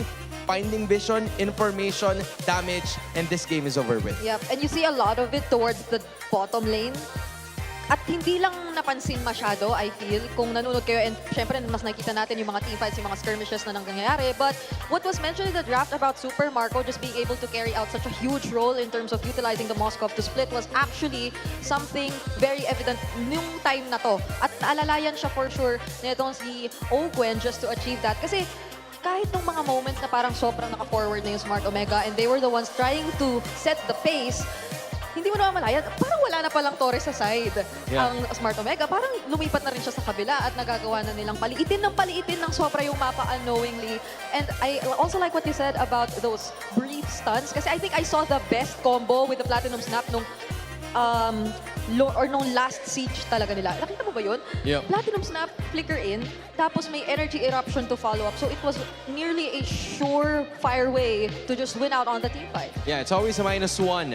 I think that's what you're trying to point out. So Team Falcons has already secured game number 1 in this best of 5 series. Again, para sa mga kakaantabay lang, this is an elimination match. The winner gets to move forward and the loser will unfortunately be eliminated. Pero para sa ating mga super fans na nanonood dito mismo sa Champions Arena, you can vote sa kung sino ang tingin ninyo ang magtatapat para sa ating Grand Finals. I-scan nyo lang yung QR code na nakikita ninyo sa inyong LED screens to cast your vote. Kaya naman sa mga super fans natin dyan, if you haven't watched live dito sa Champions Arena, ito na ang sign. We're inviting you to join us. You can head over to ph-mpl.com/tickets at pwede pa kayong humabol because we still have 2 more days, probably not including this day, pero kung malapit lang naman kayo, might as well go for it. And dyan ang ating mga predictions mula sa ating super fans. It's TLPH versus ONIC with 117 votes or 118 sa ngayon as they are And looking counting, forward to a right? rematch, you know? Pero meron pa namang mga ibang options. Yep. Nandiyan na rin ang ONIC versus Omega, TLPH versus Falcons, ONIC versus Falcons, and Omega versus Team Liquid Philippines. And I believe some of these votes came in even before the first series. So talagang spread out siya and kita mo kung ano yung opinions ng community regarding the potential matchups. But now we might just be down to a few choices na lang based on what we're seeing right now. Pero you can still cast your votes, kaya please feel free kasi makikita at makikita natin yan at magmamatter yan kasi boses yan ng taong bayan. Yup, we still have 4 teams remaining in this current playoff as we speak. Balikan natin yung mga nangyari in that game number 1. Kasama sa ating real-time cooling tactics na para sa Team Falcons, kailangan nilang mapigilan yung mga paglalaboy nitong si Ryzen sa kung saang-saang parte ng mapa. And that worked very well for them. That was probably the reason why they picked utility. Kasi alam nila na by a specific margin of time, maybe somewhere around 6 to 8 minutes, they'd be able to close it out. At ang nasa gitna ng lahat ng yan ay si Haji. Yup, nakikita nyo dyan. Prime Haji, a bit of a throwback to MPL Philippines Season 8. Nandiyan ka na ba nun? Nung Season 8? Wala pa yata tayo pare-pareho nun. Pero ito yung time na talagang laganap pa ang pagka-flexible niya as a mid laner. As you can see naman, look at the options out there. Even the Kagura, no? Napakatagal na natin huling nakita. But this season, we're seeing a bit of a difference. Talagang laganap ang Valentina para kay Haji. Yeah, this was Haji finally embracing one role. Diba? Yung kanyang pagiging flexible was a thing. I wouldn't say a thing of a past, pero ibang klase kasi yung pagiging flex niya ngayon. He can be an artillery mage, he can dish out damage, he can assist his teammates using the Valentina. So, it's a different kind of versatility, but the same amount of threat na kailangan na alalahanin nitong Smart Omega that is currently down, and they need to figure out a way to either break the box or at least fight fire with fire pagdating sa team fights. Do they go utility the same way Team Falcons did, or do they have to break the lineup sa draft pa lamang? Yep, I think it's quite a tough spot to be in kasi even for their option in game number 1, they still went Harley. And it somewhat worked. We saw it in the beginning. Ryzen was still finding the trades. Nung isang beses na talagang nasa objective lang ang karamihan ng Team Falcons, they were still able to hold it down. All the while, Ryzen completely took the purple and was still able to make it just in time to actually contest for that objective. But things seem to feel a bit different for Falcons this time. After what happened last night, I think we're seeing na eto na sila, sticking to what they know works, and you see it in the draft. Again, both of these teams, they were kind of shocked with what their opponents showed them yesterday. Kaya nga hindi sila nakakuha ng kahit isang game. So for both of these squads, the goal is to build more momentum because your journey doesn't just stop here if you win. You face off against ONIC Philippines tomorrow, a team that is also looking to get back on their footing. So looking at it again, it's almost the same. Guinevere is going to be there, pero sila ang magtatanggal ng Fovius and ng Kalea. I'm talking about Smart Omega. Yep, this is interesting, no? Tingnan mo, dalawang utility or yung Guinevere agad ang isa sa mga naging options din tanggalin. Well, understandably, isa yan sa mga pinaka-kinokombo ng Falcons talaga, be it with the Kalea or even the Arlot, which we also saw previously in the regular season. Also, a plan that was clearly denied or attempted, or their opposing team attempted to deny yesterday. Pero that being said, that combo is no longer possible for Falcons, but look at everything that is still open.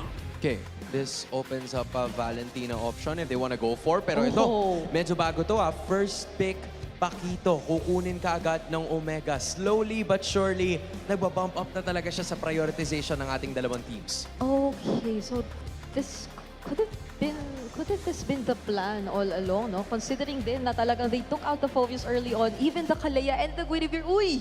Sino yun? Sino yung katabi mo? Hindi, mamaya ako nasasabihin kasi baka mamaya magulat sila eh. Ay, magugulat. Like, I'm gonna transition into my older self, Oh. right? Napakaramdam ko, maganda yung magiging insights ng aking future self. So, future self, pasok. Zushin. Zushin na kailangan mo. Claude.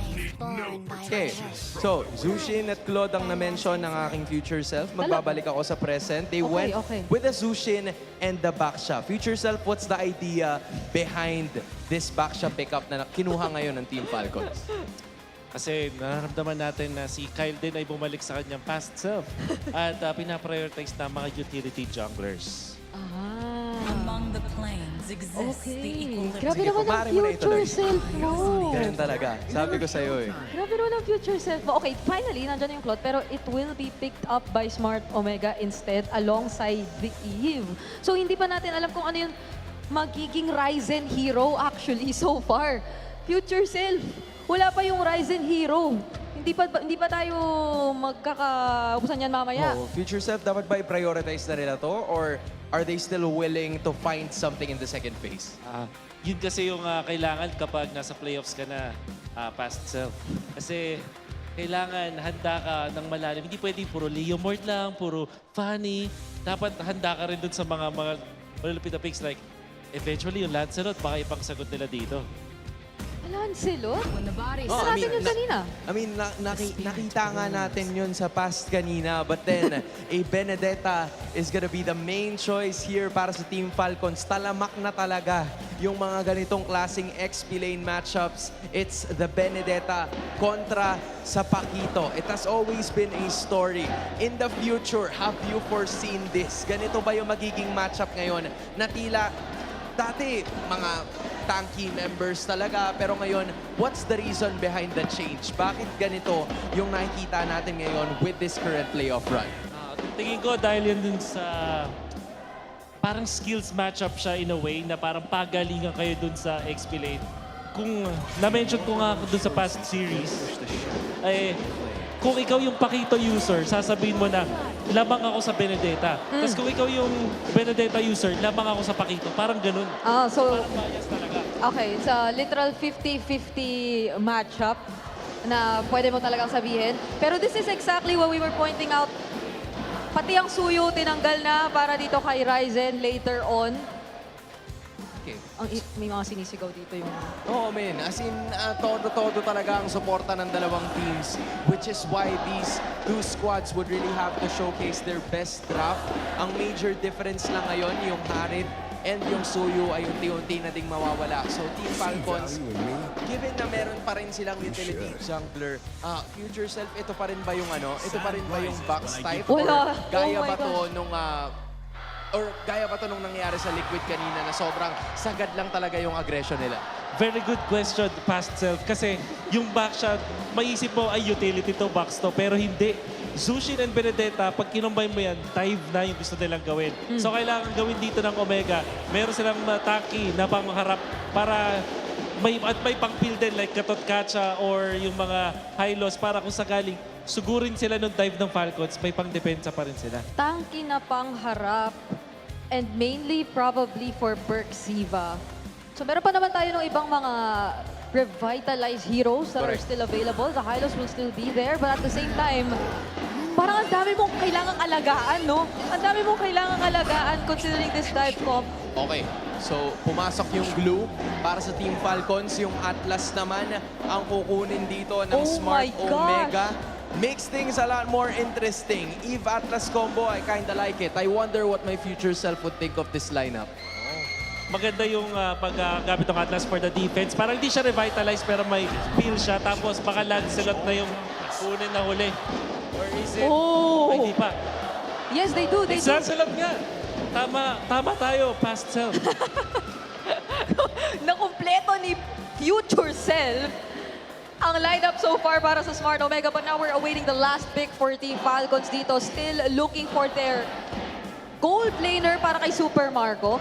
Honestly, hindi naman nila sobrang inipit yung mga options para kay Super Marco dito. Parang lahat naman ng mga go-to options nila or niya, nandyan pa. The Claude is taken away though. The Moskov is still Yeah, I mean, it's definitely a still there. Purify hero though. Oo, pero yung ang worry ko kasi dito, actually not a worry anymore. Kasi kahit pa paano may dalawang tanky frontliners naman sila. So they went with an Obsidia.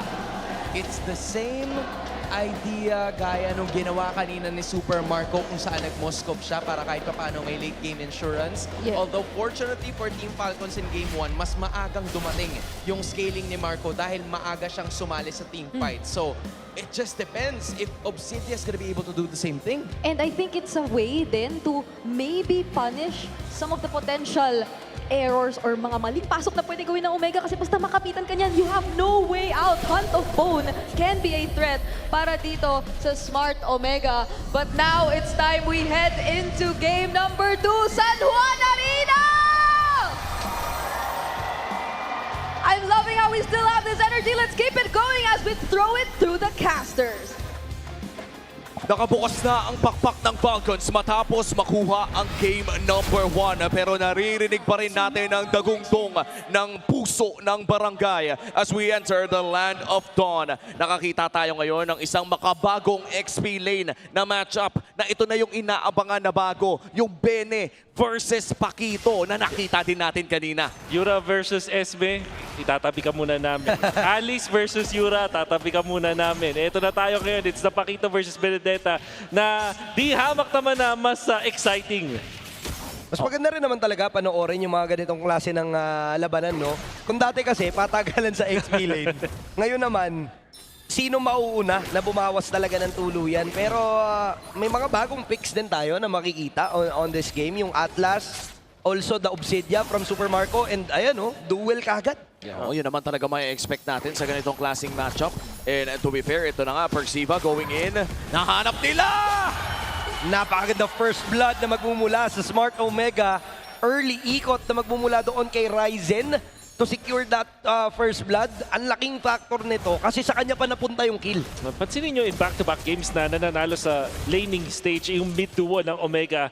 And big props naman dun sa combination dito ni Mingwin as well as ni Perks. Nagsimula na malamig ang season ng Omega pero the longer the series went up until now na nasa playoffs na tayo, nakita na natin nag-shine na si Perks and lalong-lalo na si Cap Mingwin. Tsaka parang yun yung hinihintay natin talaga, no? Itong roam mid tandem ng Omega na para bang late bloomer ng regular season pero saktong-sakto din lang natin nakita ang kanilang paggaling patungo dito sa playoffs. And for Omega now ahead by 1 kill. Perksiva nagbibigay laman ng vision around this XP lane dahil paparating na rin po ang pinakaunang pagong ng ating game number 2 kung saan mauuna ata sa pwesto ang side ng Omega. Okay, hindi naman tutuloy. Nakaabang lang si Kyle doon in case na makipagsabayan itong si James. Pero turtle pa rin naman talaga ang kanilang magiging target. This is surprising kasi nga ang first kill nakuha ng Smart Omega. Pero sisimulan pa to ng Team Falcons. And as of now, Perksiva, wala pa naman yung Fatal Link. So may ipagsabayan na sila. Real world manipulation gagamitin ng Mingwin. Makakalabas dito sa basket itong si Haji. Pero napakaganda na pagkakahabol dito ni James. Si Owen naman ang magiging next target. Perksiva makakatakas din. And dalawa ang tutumba mula sa side ng Team Falcons. Make that a 2-for-2 trade.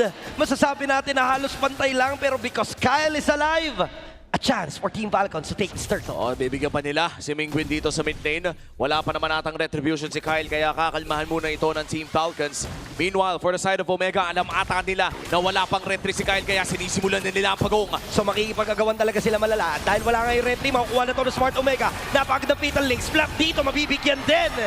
And a beautiful decision coming in from Smart Omega. And wow, Omega, napakaganda ng kanilang team fight at re-recta pa nga sila dito patungo sa orange ng Team Falcons. Pero nag-call na sila na mag-back. Mukhang ayaw na nilang patulan ang back shot na ito. At least aggression coming out from Omega in the span of a minute. Imagine na patay pa si Ryzen doon. That's gonna be flicker coming out from Mingwin, forced by Falcons. Ang napansin natin dito sa Omega na kahit meron silang isang Lancelot na inaasahan mong magle-late game pa at magpo-farm muna, inuuna nila dito yung pagkuha ng kill.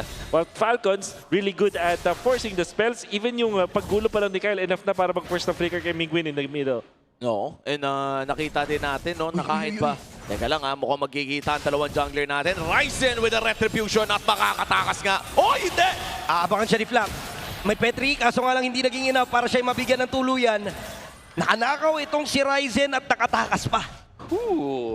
napakagandang galawan mula dito kay Ryzen. At ang kanina pag ginagawa talaga ng MO ni Ryzen dito ay pigilan na makapag-dire-diretsong farm itong Falcons throughout Kyle. But Kylo will now go for the exchange. Oo, at mukhang makakapag-invade ng tuluyan dito ang Team Falcons. Diversion during this golem take. At habang nangyayari yung panggugulo ng mga tropa niya, ay nakakuha naman ng isa pang green crop dito si Kyle. At at least meron nakahanap naman itong si Kyle. However, with the 2,000 gold din ng Omega, ang ganda ng pwesto nila sa second na turtle natin.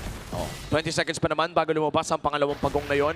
And for the side of Team Falcons, ay kailangan pa nga ata nilang asikasuhin dahil kailan ba natin makikita ang isang power spike ng isang Obsidia? Parang nasa Windtalker pa lang kasi ata tayo eh. Tingin ko Trinity talaga. Unless makahanap ng magandang opening ni Super Mario. Kasi nung first turtle, tandaan natin, parang halos makakuha siya ng dire-diretsong kills. Ayun lang, si James ata maaaring maipit pero may flicker pa naman. Habulin siya dito ni Flap. Andiyan naman yung pailaw pero mukhang enough yung distansyang magagawa niya upang siya'y makatakas. Pero that is possibly gonna be the trade. Torres sa may bandang itaas pero hindi nag-take ng turtle yung Smart Omega right after that. At mukhang gagalawan pa ni James ito si Flap. Pareha silang bawas ang buhay. So turtle fight talaga ang mangyayari. It's gonna be a 4v4 situation this time around. Oo, and this is the second turtle of the game at sisimulan na nga ito ng Omega. At papaliko rin papunta sa kanila. Medyo malayo. Makaka-drive si Kyle. Mata-drive by ba? Hindi. Turtle secured para dito sa Team Falcons. Huli kagad at si Ogwe naman ay makakakapit. Nasaan yung follow-up? Ano ba ang plano ng Team Falcons? Ang plan nila ay mag-back away na lang muna pero naiwan itong si Ogwen and ginamit kagad ng Smart Omega itong chance na to para bigyan muli ang roamer ng Team Falcons. And it's back-to-back. Turtles para dito sa Omega. Lumaki na nga kanilang gold lead to a 3,000 gold lead. Ano bang hinihintay ng Team Falcons dito? We'll be waiting for their Obsidian for sure. Tsaka yung siguro yung Petrify doon kay Flap na hindi pa available nung moment na yon.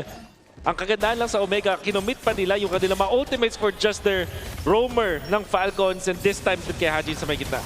Si James na naman mapagdidiskitahan and this time magiging successful na ang Team Falcons. Kanina pa nila ina-attempt bigyan itong si James and ngayon pa lang talaga nakuha yung tamang timpla. Yung pack sa Benedetta, parang nakita din natin yan kanina sa Team Liquid, no? Yung bubungguin ng pack siya, yung uultihan ng Bene with the Electro Final Blow.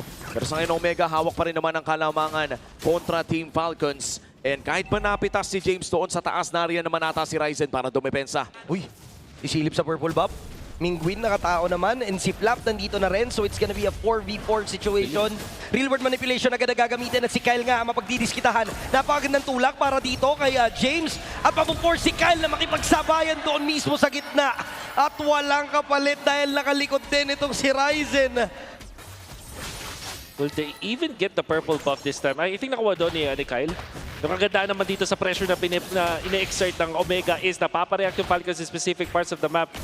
And dadating sa point na itong si Netsuke ay magiging online na rin. So I think sobrang ganda ng pwesto dito ng Omega for the third turtle.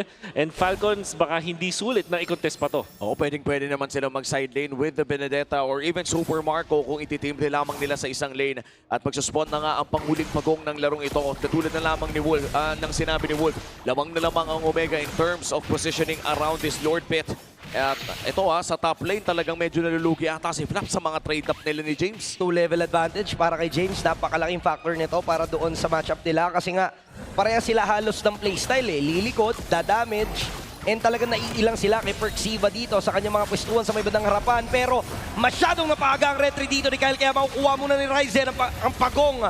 At si Ogwen masyado na nga malalim. Bibigyan naman ng real world manipulation. Paulit lang na ganon.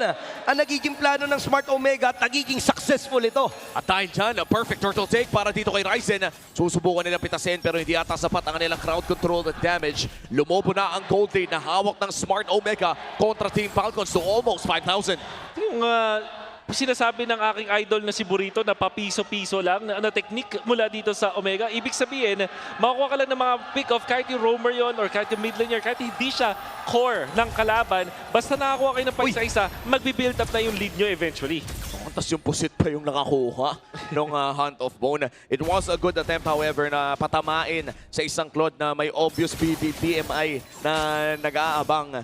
Kaya naman for Team Falcons, pakiramdam ko, looking at the items, no, Berserker Fury ang inihintay para dito kay para dito sa Obsidia ni Super Marco. Hindi yata Trinity build ang tinitignan. Pang critical ang gusto niyang gawin. Bone Shards ang inaabangan. Pakalahati pa lang naman itong si Super Marco doon sa stacks na kanyang pinaplano. Pero parang matagal-tagal pa eh. Parang kailangan talaga nilang indahin muna yung gantong kalamangan. And si Perxiva pa, kanina pa tipi-tipi. And makukuha naman ni Kyle. Okay. Did have the... Parang sila may retribution ng mga time na yun, pero mas mobor yun na doon na kay Ryzen. Pero 27 seconds before the next Lord, pumapwesto na itong si Super Marco dun sa may top lane para madaling kumonekta sa kanyang mga teammates.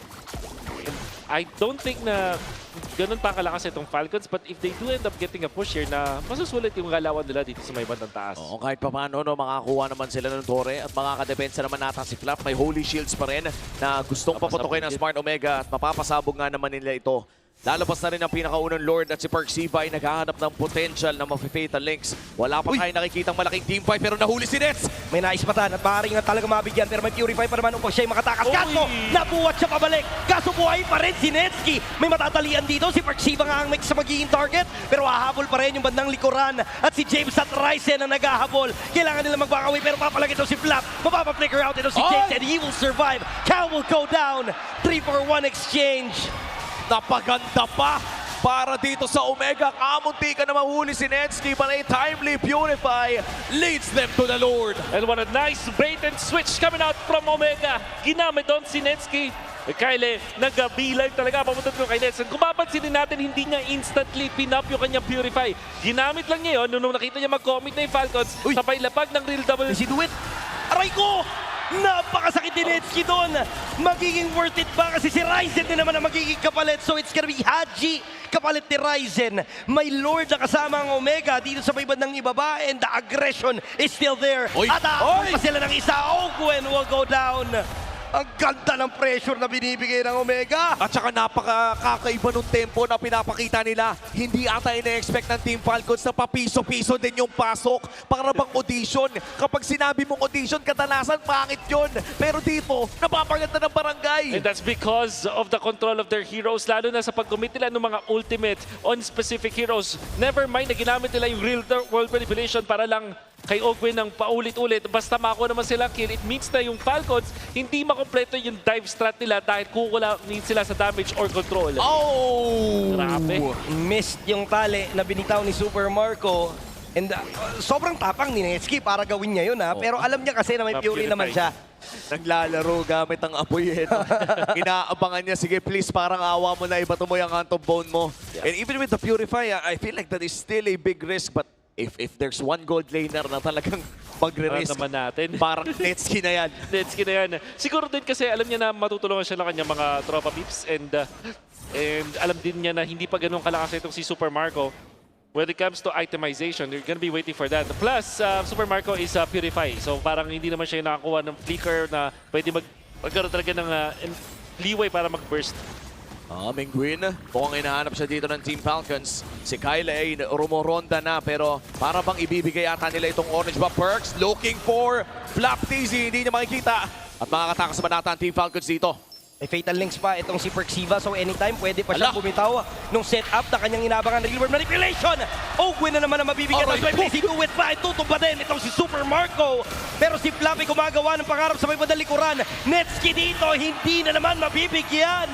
Napakalinis ng juggling na ipinapakita ng Smart Omega. Another 3-4-0 exchange at mukhang rekta na sa top ang call ng Omega. Pero ang tanong, tatapusin na ba nila sa pag-push na to? Mauubusan nata ng minions. Makakadepensa pa si Haji ay buhay pa rin. Pero may wave na muli at mukhang mid muna magiging call ng Omega. No hesitation whatsoever mula sa Omega pag nakahanap ng opening, lalapagan talaga ng real world manipulation. At nakita nga natin yung mga outplays doon coming out from Omega. Eventually, Mingwin nakakuha ng outplay din kay Flap nung ginaw siya doon sa may bandang likuran. Just committing the flicker is enough para makontra nila itong si Flap na wala pang masyadong lifesteal investment on this Benedetta. Kaya naman madali pa siya patumbayin kung sakaling magkamali siya ng dive. Oo, sa ngayon, 14 minutes ng ating laro. Medyo minalas pa ang Omega na ang Team Falcons dito. na ang long lane, yung lugi nila against Omega na alam din paano maglaro ng waves. Si Flap ay bibigyan ni James at mukhang may laban na. Si Ogwen naman ang mabibigyan. Siya lagi ang tina-target ng Smart Omega. And the moment na mawala na si Ogwen, wala na yung makunat na player ng Team Falcons at wala nang pumupronta. Pero ngayon si Super Marco ang mamamataan. Si Ryzen, makakatakas pa nga ba pero hindi. Flap dito sobrang low na rin. Mapipilitan sila mag-backman. Si James, habulin dito si Kyle bilang gante doon sa pag-take kay Ryzen as well. Wow! And another real-world manipulation from Cap Minguin. And just like that, tatlo babagsak kapalit ng isa. Buti na lang si Ryzen ang nakuha ng Team Falcons. Mukhang maiilang ng bagya sa Lord na ito. Pero parang hindi naman. Kukunin pa rin nila. Alam din nila wala si Kyle. Committing the RWM doon kay Kyle doon sa dulo. Yun yung pinakasulit na investment coming out from Minguin. And most importantly, Ryzen napatumba ng mga members sa Falcons only after 2 kills. Including yung kay Super Marco na napakasolido ng galawan coming out from Ryzen. Eventually, ang Omega ang mananalo sa clash na yon. We can see the setup coming out. Yung parang pagbigay nila dito kay Ogwen, pinalo ni Minguin, tinapos ni Ryzen, ginamit pa yung Lord para sa extra dash at nag-fail na nga ng initiation coming out from Flap. Bigyan ng opening ito si Super Marco dahil wala yung pang-save niya. Wala si Flap, wala itong si Ogwen. It means no peel para kay Super Marco. Tsaka na bigla din talaga sa damage ata ng Thorn Thrust plus Phantom Execution eh. Kanina yung Lancelot na nakita natin mula kay Cartesian na lugi during the early to the mid game. Matagal-tagal bago natin nakita na talagang bumawas ng ganon. But this time around, maaga pa lang kasi mukhang nakapag-farm na dito si Ryzen. And we did see a lot of burst damage coming in from the jungler of Omega. In fact, this is a 9k gold lead. Hahawak ng barangay ngayon with 3 waves crashing in. Gusto na nilang bumalanse ang serye na to. Medyo mahirap to para sa Team Falcons sa depensahan yung ganito kabigat at pabibigyan nga itong si Flap. So wala na yung Electro Final Blow na tutulong sana sa kanila sa pag-clear nitong mga minion waves sa paparating. Yung Lord ang kanilang pinofocus fire. Pero nandito naman si Ogwen para guluhin lang si Netsky sa may bandang likuran. And this will give them some time para sila'y makadepensa ng tuluyan. By time malala ang ginagawa ni Ogwen dito. Sila ay dedepensa once again. Real world manipulation Marco! will not be enough to take him down. Makakasurvive pa si Super Marco and sobrang crucial nun para sa Smart Omega. At kung nakuha ka nila yung kill na yon, eh maaari na sana nilang tapusin. Pero dahil nakasurvive, mukhang mabubuhay pa ng bahagya. Pero si Netsky ang tumatrabaho at siya daw pala ang naatasan na kumitil sa buhay ni Super Marco. And that's it para sa Game 2. Smart Omega will tie the series. Welcome to the slugfest of an elimination match. 1-1 po ang ating serye at hindi mawawala ang pangarap ng barangay. Hindi magpapadaig sa ngayon with this draft that they have chosen to go for this Lancelot. Hindi naman din naalala ang iba dito ng Falcons. The Baksha and the Benedetta hindi gumana. And ika-credit ko to dun sa mid-duo na nakita natin mula sa Omega. Alam naman natin, maganda yung pinakita ni Nets, pati ni Ryzen, pero ibang klase yung control na nakuha ng Omega because of what Minguin and Perks were able to achieve. Oo, yung ginawa dito ni Perks at ni Minguin, low-key lang. Pero makikita natin na high impact kapag tumagal. I think yung mga ang tawag doon yung pusit. Perfect match. Yung mga perfect match dito, ang hirap basahin. Hindi mo alam kung ikakasana ba niya o lalapit na ba. Even if makita mo yung pusit na lumalangoy, hindi mo alam, hindi mo mabasa kung saan nga ba tutungo. Galing mang ilang etong si Perks. At syempre si Netsky, ang ating MVP. Woo! Pinakita na naman tayo. Yan naman talaga ang ating MVP na si Netsky. Game number 2, a perfect game para sa Cloud Prince. At kitang-kita kung bakit nga ba ang ating barangay ang ating MVP. At sakto din ang Cloud Prince kasi nasa Flying Cloud sila sa mapa na to. And ngayon, nakabisado niya na kung paano laruin tong mapa na to. Kita naman natin na sobrang masterful niya on this Claude. May mga interview nga way back before itong si Netsky na sinasabi niya, pag hawak niya yung Claude, parang wala daw makakatapat sa kanya. ganun mismo yung words na ginamit niya. At ito kailangan ng confidence na kailangan mong magkaroon niya when you're playing the marksman role or the gold lane role. Kailangan maaasahan ka talaga. And in this game, Netsuke was commendable. Lalong-lalo sa mga importanteng mga team fights kung saan hindi siya natataga dito ni Kyle. Yung clutch na magamit ng Purify nung tinamaan siya nung stun, nung buggo kami from Kyle. Hindi niya instantly ginamit yung Purify. Waited for a split second. Nung nag-commit na yung Falcons, dun na nagkaroon ng Purify. Tapos, ang Omega nakabawi na with the real-world manipulation. And I'm sure we are going to see it here. Ito yung napakadugong first turtle fight. Imagine, 2 minutes and 58 seconds. 3-2 na agad. First turtle pa lang yan. Pero maganda na yung bakbakan ng dalawang teams natin. Total of 7 kills in that regard. At nakita na natin itong si Perks at as well as Penguin na hindi nagtitipid nung kanilang ultimate. Talaga nga namang hindi tinipid ni Penguin at ni Perks. Lahat ng pwede. Lahat ng pwedeng bigyan. Every time na may mamamatay na, sobrang crucial nung mga real-world manipulation na pag naipit ka dun sa dulong-dulo, wala na, sure kill ka na kasi nandyan naman sila lahat. Literal na parang bara-barangay kung mag-hunt down itong Smart Omega. Talagang antindi rin ito ni Ryzen naman. Sakit. Makakuha ng double kill, ginamit pa yung Lord para sa extra dash. Tapos nung nakita niya si Marco, wala na si Kyle, gumamit na ng gulong, tapos wala rin si Flap. So wala talagang pang-feel. Eventually mapapatumba siya pero nagawa na niya yung trabaho niya dun sa moment na yun. Yun din kasi yung hirap na when you're playing this Obsidia, kapag hindi talagang kumapit yung Hunt of Bone sa mga targets na gusto mo makapitan ng Hunt of Bone, ay tila ba hindi mo masyado na ma-maximize yung paggamit ng hero na ito. And for Team Falcons, ending this game with a 21-6 kill score. Parang medyo nabura yung nangyari nilang magandang team fighting and decision making nung game number 1. This was a fairly short game as well. Kung ang game 1 ay 13 minutes, ito naman ay 16 minutes kung saan Omega ang nakalamang dahil sa naging maganda nila ng mga skirmishes. Nabanggit natin ang paulit-ulit sa larong ito ang salitang papiso-piso. Hindi man malalaki yung mga nakukuha nilang panalo, para bang alkansya lang na maglalagay ka ng palima-lima, magugulat ka na lang, may 100 ka na. And think about the lineup of Falcons kasi kung papansinin, Jushin, tapos Baksha, Glue, and Benedetta. Hindi, pag inan natin yung Obsidia, pag nakompleto na sila din the late game, DPS or damage overtime sila. Parang hindi sila yung malalaking chunks of damage. So, wala sila nung actual na burst.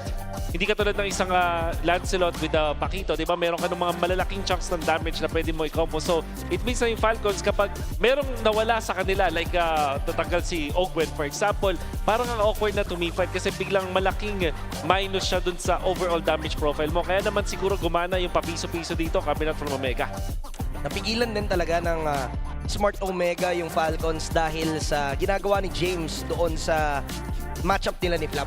Doon pa lang sa early game, 2-level gap sa early game and na naging consistent all throughout yon na every time nagagawa ng attempt itong si Flap na makapwesto sa backline, laging nandun lang nakaabang si James. Tapos hindi niya na magawa yung unli dash niya, Aleko, lahat ng mga Petri sana na magiging setup para sa Team Falcons dahil lang din talaga yun kay James. So masasabi natin, dun sa matchup ng Benedetta at Pakito, ang nagwagi dito sa game na to ay yung Pakito. Oo. Nakita din talaga natin early game pa lamang na parang madalas din napapauwi si Flap at nakikita natin yung damage ni James na bumabakat na makikita naman natin sa ating mga BPM na tila ba'y si Penguin talaga yung nasa stress. Siyempre, yun yung nagsa-shot call eh. Siya yung shot caller pero yung walang kaproblema. Berdeng-berde ang average BPM at ang Clash BPM coming out from Ryzen na para bang hindi marami yung pinipindot on this Lancelot. Minsan kasi kapag sanay na second nature na yun eh. Ang feeling ko ganyan ka kapag nag-crack kahit marami kang pinipindot. Napakarami kang pinipindot pag-crack as in. Dati ba sasabi mo pang marami nung lumulong press ka pa ng first kill eh? Ayun, matagal ka pumipindot. Ayun, madami talaga. Alam mo naman. First kill. First kill. First kill din. Second skill. Pa-ulti, paminsan-minsan. Tapos recall. Recall. Well, marami naman tayong na-enjoy. Kayo rin ay pwedeng mag-enjoy kapag nagpatakbo kayo ng sarili nyong tournament with Project Esports for everyone. We're giving you the power to bring the MPL energy to your own local community. That's right. Participants get exclusive access to tournament modes, free in-game items, and even diamonds. Just head over to ph-mpl.com/e-project to start your application. So to turn that passion into action, visit our website for more information or scan yung QR code sa baba. Sana no, ay magpatayo din kayo ng mga susunod yung torneo para naman makita natin yung mga passion ng mga atoms natin na mag-pro dyan sa susunod nilang maliit na entablado. At pinatawag na rin po namin ang ating mga superfans. Stay updated on all things MPLPH and connect with the most passionate community in esports. Join the MPL Philippines official Facebook group, the Superfan channel, and the MLBB official Discord. Get your all-access pass to exclusive content, the latest news and community discussions. Lead the conversation and have a chance to be featured as our super fan of the month. Be part of the MPL PH family. Scan the QR code on your screen now and join the conversation. Kita-kits! At nakakatuwa, no, itong mga nagsasalita sa ating mga groups ay nakikita na rin natin minsan sa broadcast kapag nilalabas natin yung mga community sentiment. Merong mga may mga graphics na Oo, tapos nakita natin kanina. pwede mo yun ipang story mo, di ba? Pwede mo na rin yung pang-post. Meron nga tayong part ng community na eventually na nag-guest pa natin nung first day, di ba? May mga iba nga tayo ng mga community members na naging katrabaho na rin natin dahil sa sobrang passionate nila tungkol sa MPL. And malay nyo at this point, no, na ilang taon na rin yung ating liga ay mayroon pa rin may mga tao dyan na talagang sobra pa rin ang passion. Make sure to join our groups and discuss yung mga nangyayari dito dahil maraming pag-uusapan at i-uncover dito sa ating last series tonight dahil isang team na naman po ang mawawala sa ating playoffs. Ang hirap isipin na parang isa sa kanila kasi parang nung first game sabi mo, oh, okay, so Falcons ano to, nagising na pa sila, mapuprove naman na yung top 2 seed. But then game number 2, binalagbag sila ng Smart Omega with this kind of gameplay at nakakalibang na panoorin sila mag-drop kasi sobrang bilis. Parang alam agad nila eh. Game number 1, I think mas mabilis yung game number 1 kaysa game number 2. Pero ganun pa rin eh. Parang alam na alam nila yung gusto nilang piliin na heroes. So talagang handa sila up against Team Falcons. At sure ako na handang-handa din ang ating mga fans sa lahat ng mga pwedeng mapanood ngayong gabi. Pero bago tayo na dumako sa mga susunod nating laro, ay balibalita ko maraming ganap sa loob ng ating liga. Kaya naman pumunta tayo sa video na to.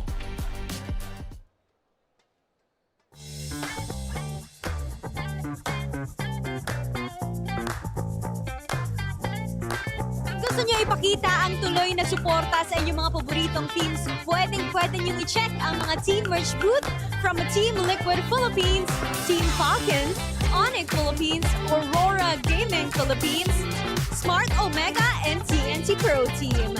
Meron din silang mga sariling pakulo kada booth, kaya bisitahin nyo na ang ating mga team merch booth. At para naman sa mga freebies na pwede nyo iuwi, pwede nyo rin bisitahin ang ating mga sponsors booth like Smart, Infinix, and Clear. Bukod sa mainit na panahon ay mainit rin ang bakbakan sa Infinix Fancy Klaban, and right now happening is the semifinals. At kung nagugutom naman kayo o nauuhaw, meron din tayong available snacks in Superfan City. Ngayon makikisaya tayo sa ating mga superfans. Tara, Kuya Tanod. Hello! Wow! So, kumusta ba experience mo dito sa Superfan City? Ang saya po, ang daming nangyayari. Katulad na? May nagtatambol po. Kumusta ang experience mo dito sa Superfan City? Goosebumps po, tsaka nakaka-enjoy po. Saya kasi kompleto, ang daming booths, tapos may mga food din, tapos masaya-saya mga tao. Guys, pumunta na kayo dito sa Superfan City sa San Juan City. So, marami silang ino-offer na masasayang bagay dito sa loob. And then, marami pong mga free drinks, tapos daming mga loot sa mga booth. Talaga naman nakaka-enjoy dito sa Superfan City. Kaya naman sa ating mga superfans, before kayo pumasok or kapag during break, pwede kayong bumisita dito for free. Halina kayo dito! Sobrang saya talaga sa Superfan City, pero sobrang saya rin dito mismo sa loob ng ating MPL Arena. At this time, together with Hans, may kasama tayong special guest. Yup, this is none other than the jungler of AB brand and also one of Clear Men's ambassador, James Pangs. James, iba talaga? Humawi ka pa talaga ng boka. You gotta appreciate it. Sige, isa pa. Kumpletuhin mo naman. Andito ka na rin. Yan. I wonder kung anong tawag sa gupit niya. Papaliwanag niya na lang sa atin mamaya. Pero James, how has it been for you? Kamusta ang pagiging streamer era? Kasi sabi ng boys, yun ang mga ganap niyo lately. Masaya naman kasi ganun talaga pag off-season eh. Kailangan mo pa rin magpalakas para sa paparating na next season, syempre gigil tayo bumawi. Ayun. At na-enjoy mo naman ba ang mga kaganapan so far? Parang ang daming kagulat-gulat so far sa playoffs natin eh. Oh, sobrang saya dito sa venue and ang daming ganap. Tsaka sobrang ganda ng laban guys, hindi siya one-sided lang kaya nakakatawa. You know, this was completely different from what we saw yesterday. Kasi kahapon, di ba, 2 sweeps yun sa upper bracket semis. Pero sa ngayon, James Banks, ito yung Smart Omega versus Team Falcons. Ano bang magandang nagawa ng Smart Omega in terms of the adjustment? Kasi nung Game 1, di ba, it was the box of Team Falcons na gumana for them. Paano naman sa Smart Omega sa Game 2? Tingin ko ang magandang ginawa ng Omega, binabreak nila yung box ng Team Falcon. Tapos, nagagamit nila ng tama yung lineup nila. Kasi yung lineup talaga nila is pang sub-sub eh. So, based sa nakita ko, nagamit talaga nila ng maganda yung lineup. Oy, so sobrang sumubsob sila, di ba? Parang kahit si Ogwen ay medyo nagka-struggle doon na makaporma as the glue, makahanap ng mga tamang target. And parang ang saya-saya ng mga Atlas ngayong araw so far, di ba? Ay, sa pa yun parang ang daming bagong heroes ngayon na lumalabas. So, saan ka pinaka natutuwa na talagang hero na laganap ngayong playoffs? Pinaka natuwa ako sa Pakito eh. Kasi hindi ko in-expect na parang pwede i-first pick yung hero na yun. So, yun. Nagulat lang ako na sa meta ngayon, pasok na pasok siya. Oo nga, no? Now na nabanggit ni James Banks yun. Kasi minsan lalabas siya, red 3 or blue 3. Minsan sa red or blue 2. Pero yung blue 1, hindi mo talaga asahan na nandun talaga siya kaagad. So there are heroes like Pakito, Benedetta. Yung mga ganong klase ng heroes ba, nagagamit mo yun before sa practice? At posible na makita natin yun sa jungler or masyado pang malayo yun for this current meta? Tingin ko sa meta ngayon, malayo siya sa jungle kasi mas maganda sa kanya yung spell na flicker eh. Kasi may pang-out siya. Pag jungle kasi yun nga, sobrang dali niya uliin. Tapos yung meta ngayon ng mga tank, puro more on pick-up eh. Kaya parang tingin ko malayo pa. And in fact, we're gonna be looking at not the XP laner, not the jungler, but the gold laner in terms of our rich guy capabilities. Si Netsky na talagang nagpayaman in game number 2 from start up until the end. 920 GPM, hindi biro yan. Talagang isa yan sa mga pinaka-mahihirap na abutin na numbers ngayon considering the current meta. But you know what? Nakita mo talaga dito sa game na to, mula laning hanggang teamfight, kung gaano kabiyasa si Netsky when it comes to using the Claude. That last entry na ginawa niya using the Claude with the Blazing Duet, sobrang fresh pa niya sa alaala ko. Alam mo, yun nga yung isa sa mga hindi ko pa natatanong kay James Banks kasi parang mas marami ng mga rotations ngayon, James Banks, na ginagawa yung mga teams where they also include the gold laner doon sa mga turtle fights. Kahit sa first or sa second turtle. Ano ba yun? Is that the discovery na lately lang nagbigay ng advantage? Ano bang meron? Bakit nila kino-contest yung first turtle na yun? Sa tingin ko po kaya sumasama yung mga golden sa first start kasi syempre extra damage din. Tapos kung waring gumana yung, yun nga, makapatay yung gold, sobrang laking tulong nun para maka-item agad siya. And at the same time, kaya ginagawa yun lalo pag mabilis yung gold laner like Claude, Carry, yung mga mabilis mag-clear talaga. Kasi sila yung may capable na romes po sa mga turtle. So in a way, medyo na-foresee na ata natin to considering the Claude and Obsidian matchup. So may slight advantage talaga para kay Netsky, especially in terms of his hero, kung paano nila mas may-utilize to rotate. And at the same time, doon yata nagkaroon ng onting limit. Kasi may specific conditions talaga. I think marami tayong beses na nakita yung Hunt of Bone na binato pero hindi niya exactly nakuha at nahanap yung target na gusto niya. So that is one of the quite unfortunate things na nakita natin in that previous game. Pero enough about that previous game kasi eto na tayo na-equalize na natin Oo, nabanggit ni James Banks kanina na ang magandang ginawa ng Smart Omega is for them to break the box. Game 1, Team Falcons, Fredrin. Game 2, back siya. Utility all the way ang ginamit nila all throughout these first 2 games. Pero ikaw, nakalaban mo yung Team Falcons. Is this their main strength? Or kapag nag-assassin ba sila, do you think nandun pa rin yung same level of threat in this specific series? Tingin ko yung strength ng Falcon talaga yung objective nila eh. Kasi nakikita ko sa Falcon pagkalaban namin, sobrang galing nila sa mga objective fight tsaka sa mga clash. feel ko kahit nalulugi sila ng early, doon talaga sila nakakabawi. So, para sa akin, kahit anong hero nila, as long as na-maintain nila yung box nila tsaka yung lakas nila sa teamfight. Yan. Yeah. And kaya rin siguro talagang maski pagdating sa keys to victory natin, pinoint out natin na dapat pag Omega up against Falcons, i-contest lang nila ng i-contest as much as possible. And doon naman talaga nagsisimula. Maski kanina nakita natin yan. Pero playoffs appearance check daw muna tayo para sa Smart Omega. So far, ang na-miss pa lang ni both Ryzen and James ay dalawa. Netski! Sa kanya pagbabalik, isa pa lang oh. Isa pa lang ang hindi niya naabutan na playoffs. Oh man, that's 75% cumulatively para dito sa organization, and Perksiba has not missed a single playoff during the entirety of his career dito sa Pilipinas. Sobrang dami niya na rin, nilipatan ng mga teams. I remembered he was with ONIC PH. Nagkaroon din ng oras na nasa blacklist din yata siya, if I remember correctly. So, this guy has been through it all. Meanwhile, para naman sa Team Falcons, they've been here for 3 straight seasons. And those 3 seasons, laging sila ang nasa itaas or maybe even at the upper half. Yep. Last season was much tougher for Falcons. Mas naramdaman natin kung papaano nila hindi ganoon kadaling na-climb yung spot nila. But this season, arguably, na-raise na rin natin ng iblang beses. Pwede mo i-consider na since sila ay tawagin mo talagang Team Falcons, away from the Falcons AP Bren na pangalan talaga ay best performing season nila so far. So a lot of expectations are on the board para dito sa Team Falcons, but you're seeing them really somewhat push to their limits so far dito sa ating playoffs. Now, going back into this game, James Banks entering this draft para sa ating game number 3. Merong mga bagay na nakita namin during the regular season that we don't see anymore. Specifically, yung Suyu and yung Hardy. There was one game in this series na hindi na-ban or na-pick yung either Suyu or Hardy, pero prioritized siya during the regular season. Ano ba? Preference lang ba to? Or is there some sort of answer to it na gusto talagang gawin ng mga teams?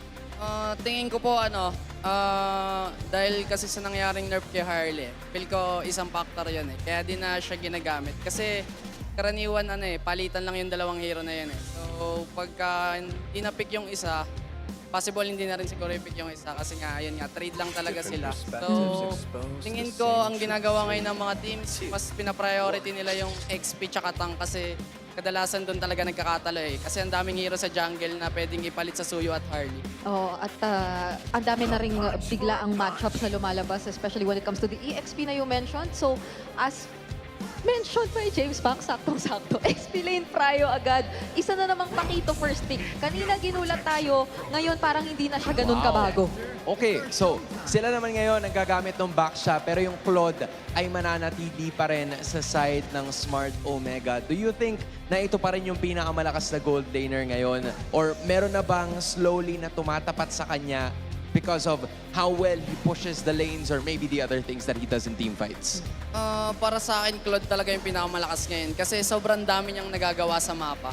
Pagka siya yung feel ko na perfect na hero sa gold eh. Kasi yun nga, pwede siya sa laning, tapos mabilis siya rumespo, tapos kaya niya mag-side, tapos kaya niya rin sa team fight. So parang perfect siya na hero talaga. Kaya para sa akin, ang OP ng Claude ngayong meta. Yeah, more than the Harith na dati, pakiramdam ko ay yan talaga ang mga aabangan mo eh. Pero this time parang hindi na default yung magiging Harith-Claude matchup natin.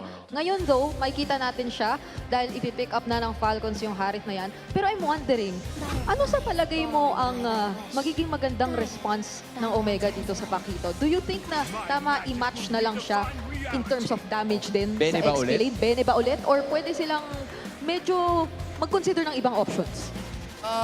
Tingin ko po, ang ginagawa kasi sa drafting, binabalance siya sa jungle eh. Kung magtatank yung jungle, pwedeng i-damage yung XP. Tapos vice versa lang, kung magda-damage yung jungle, itatank yung XP. Parang ganun lang yung gagawin ng mga team ngayon. So dito, dahil nakaback siya, may high chance. Kaya pero may chance pa rin na i-flex yung back siya kasi pwede siyang gawing roam. That's true. You know what? That's true. Ang tagal kasi natin nakita this playoffs na palaging back siya jungler. Di ba? Bihira natin nakita this playoffs na yung back siya nalilipat sa roam. But it still leaves that realm of possibility na baka malagay yan doon sa roam position. So with that being said, yung Pakito na ngayon ay hawak ng Team Falcons, that's still not enough front line if we are specific. Kailangan pa talaga makahanap ni Ogwen ng magandang latag dyan if they want to win this game. Yep, speaking of yung mga remaining options para rito kay Ogwen.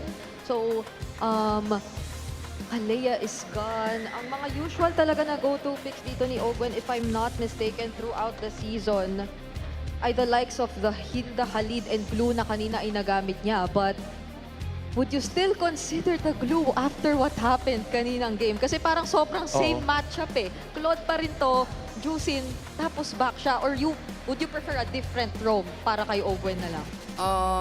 Tingin ko pwede pa rin naman yung Glue. Kasi kanina ang hirap lang talaga mag-glue sa lineup nila eh. Kasi yun nga, kita nyo naman yung Lancelot kasi mas maraming dash yun eh. Yes. Tapos mahirap pa makasanib kasi halos lahat ng member ng Omega naka-purify. So parang yun nga, ang hirap mag-glue sa lineup nila. Pero ngayong lineup, tingin ko pwede mag-glue kasi isa siya sa counter kay Baksha eh. Pag gumulong kasi si Baksha, binabatuan lang ni Glue ng mga anak niya, nauuntog na. Oo.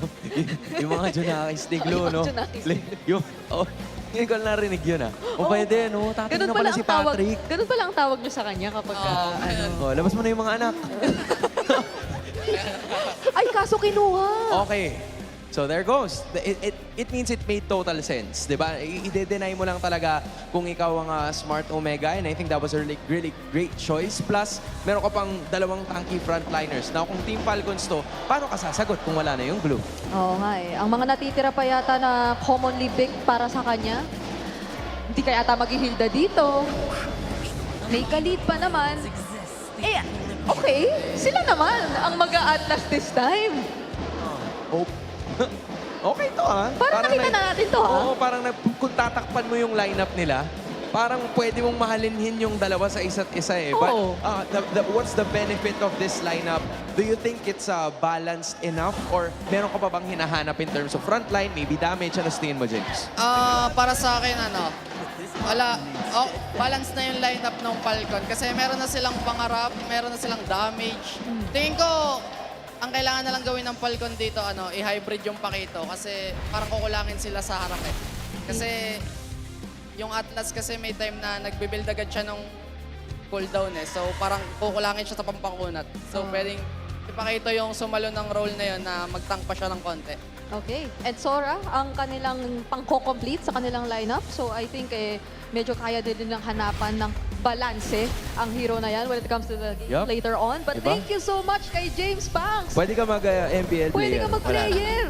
Maraming salamat sa mga input mo. And it's about time we get into the game. San Juan Arena, mag-ingay! Ibato na natin sa mga casters para simulan ang ating game number 3.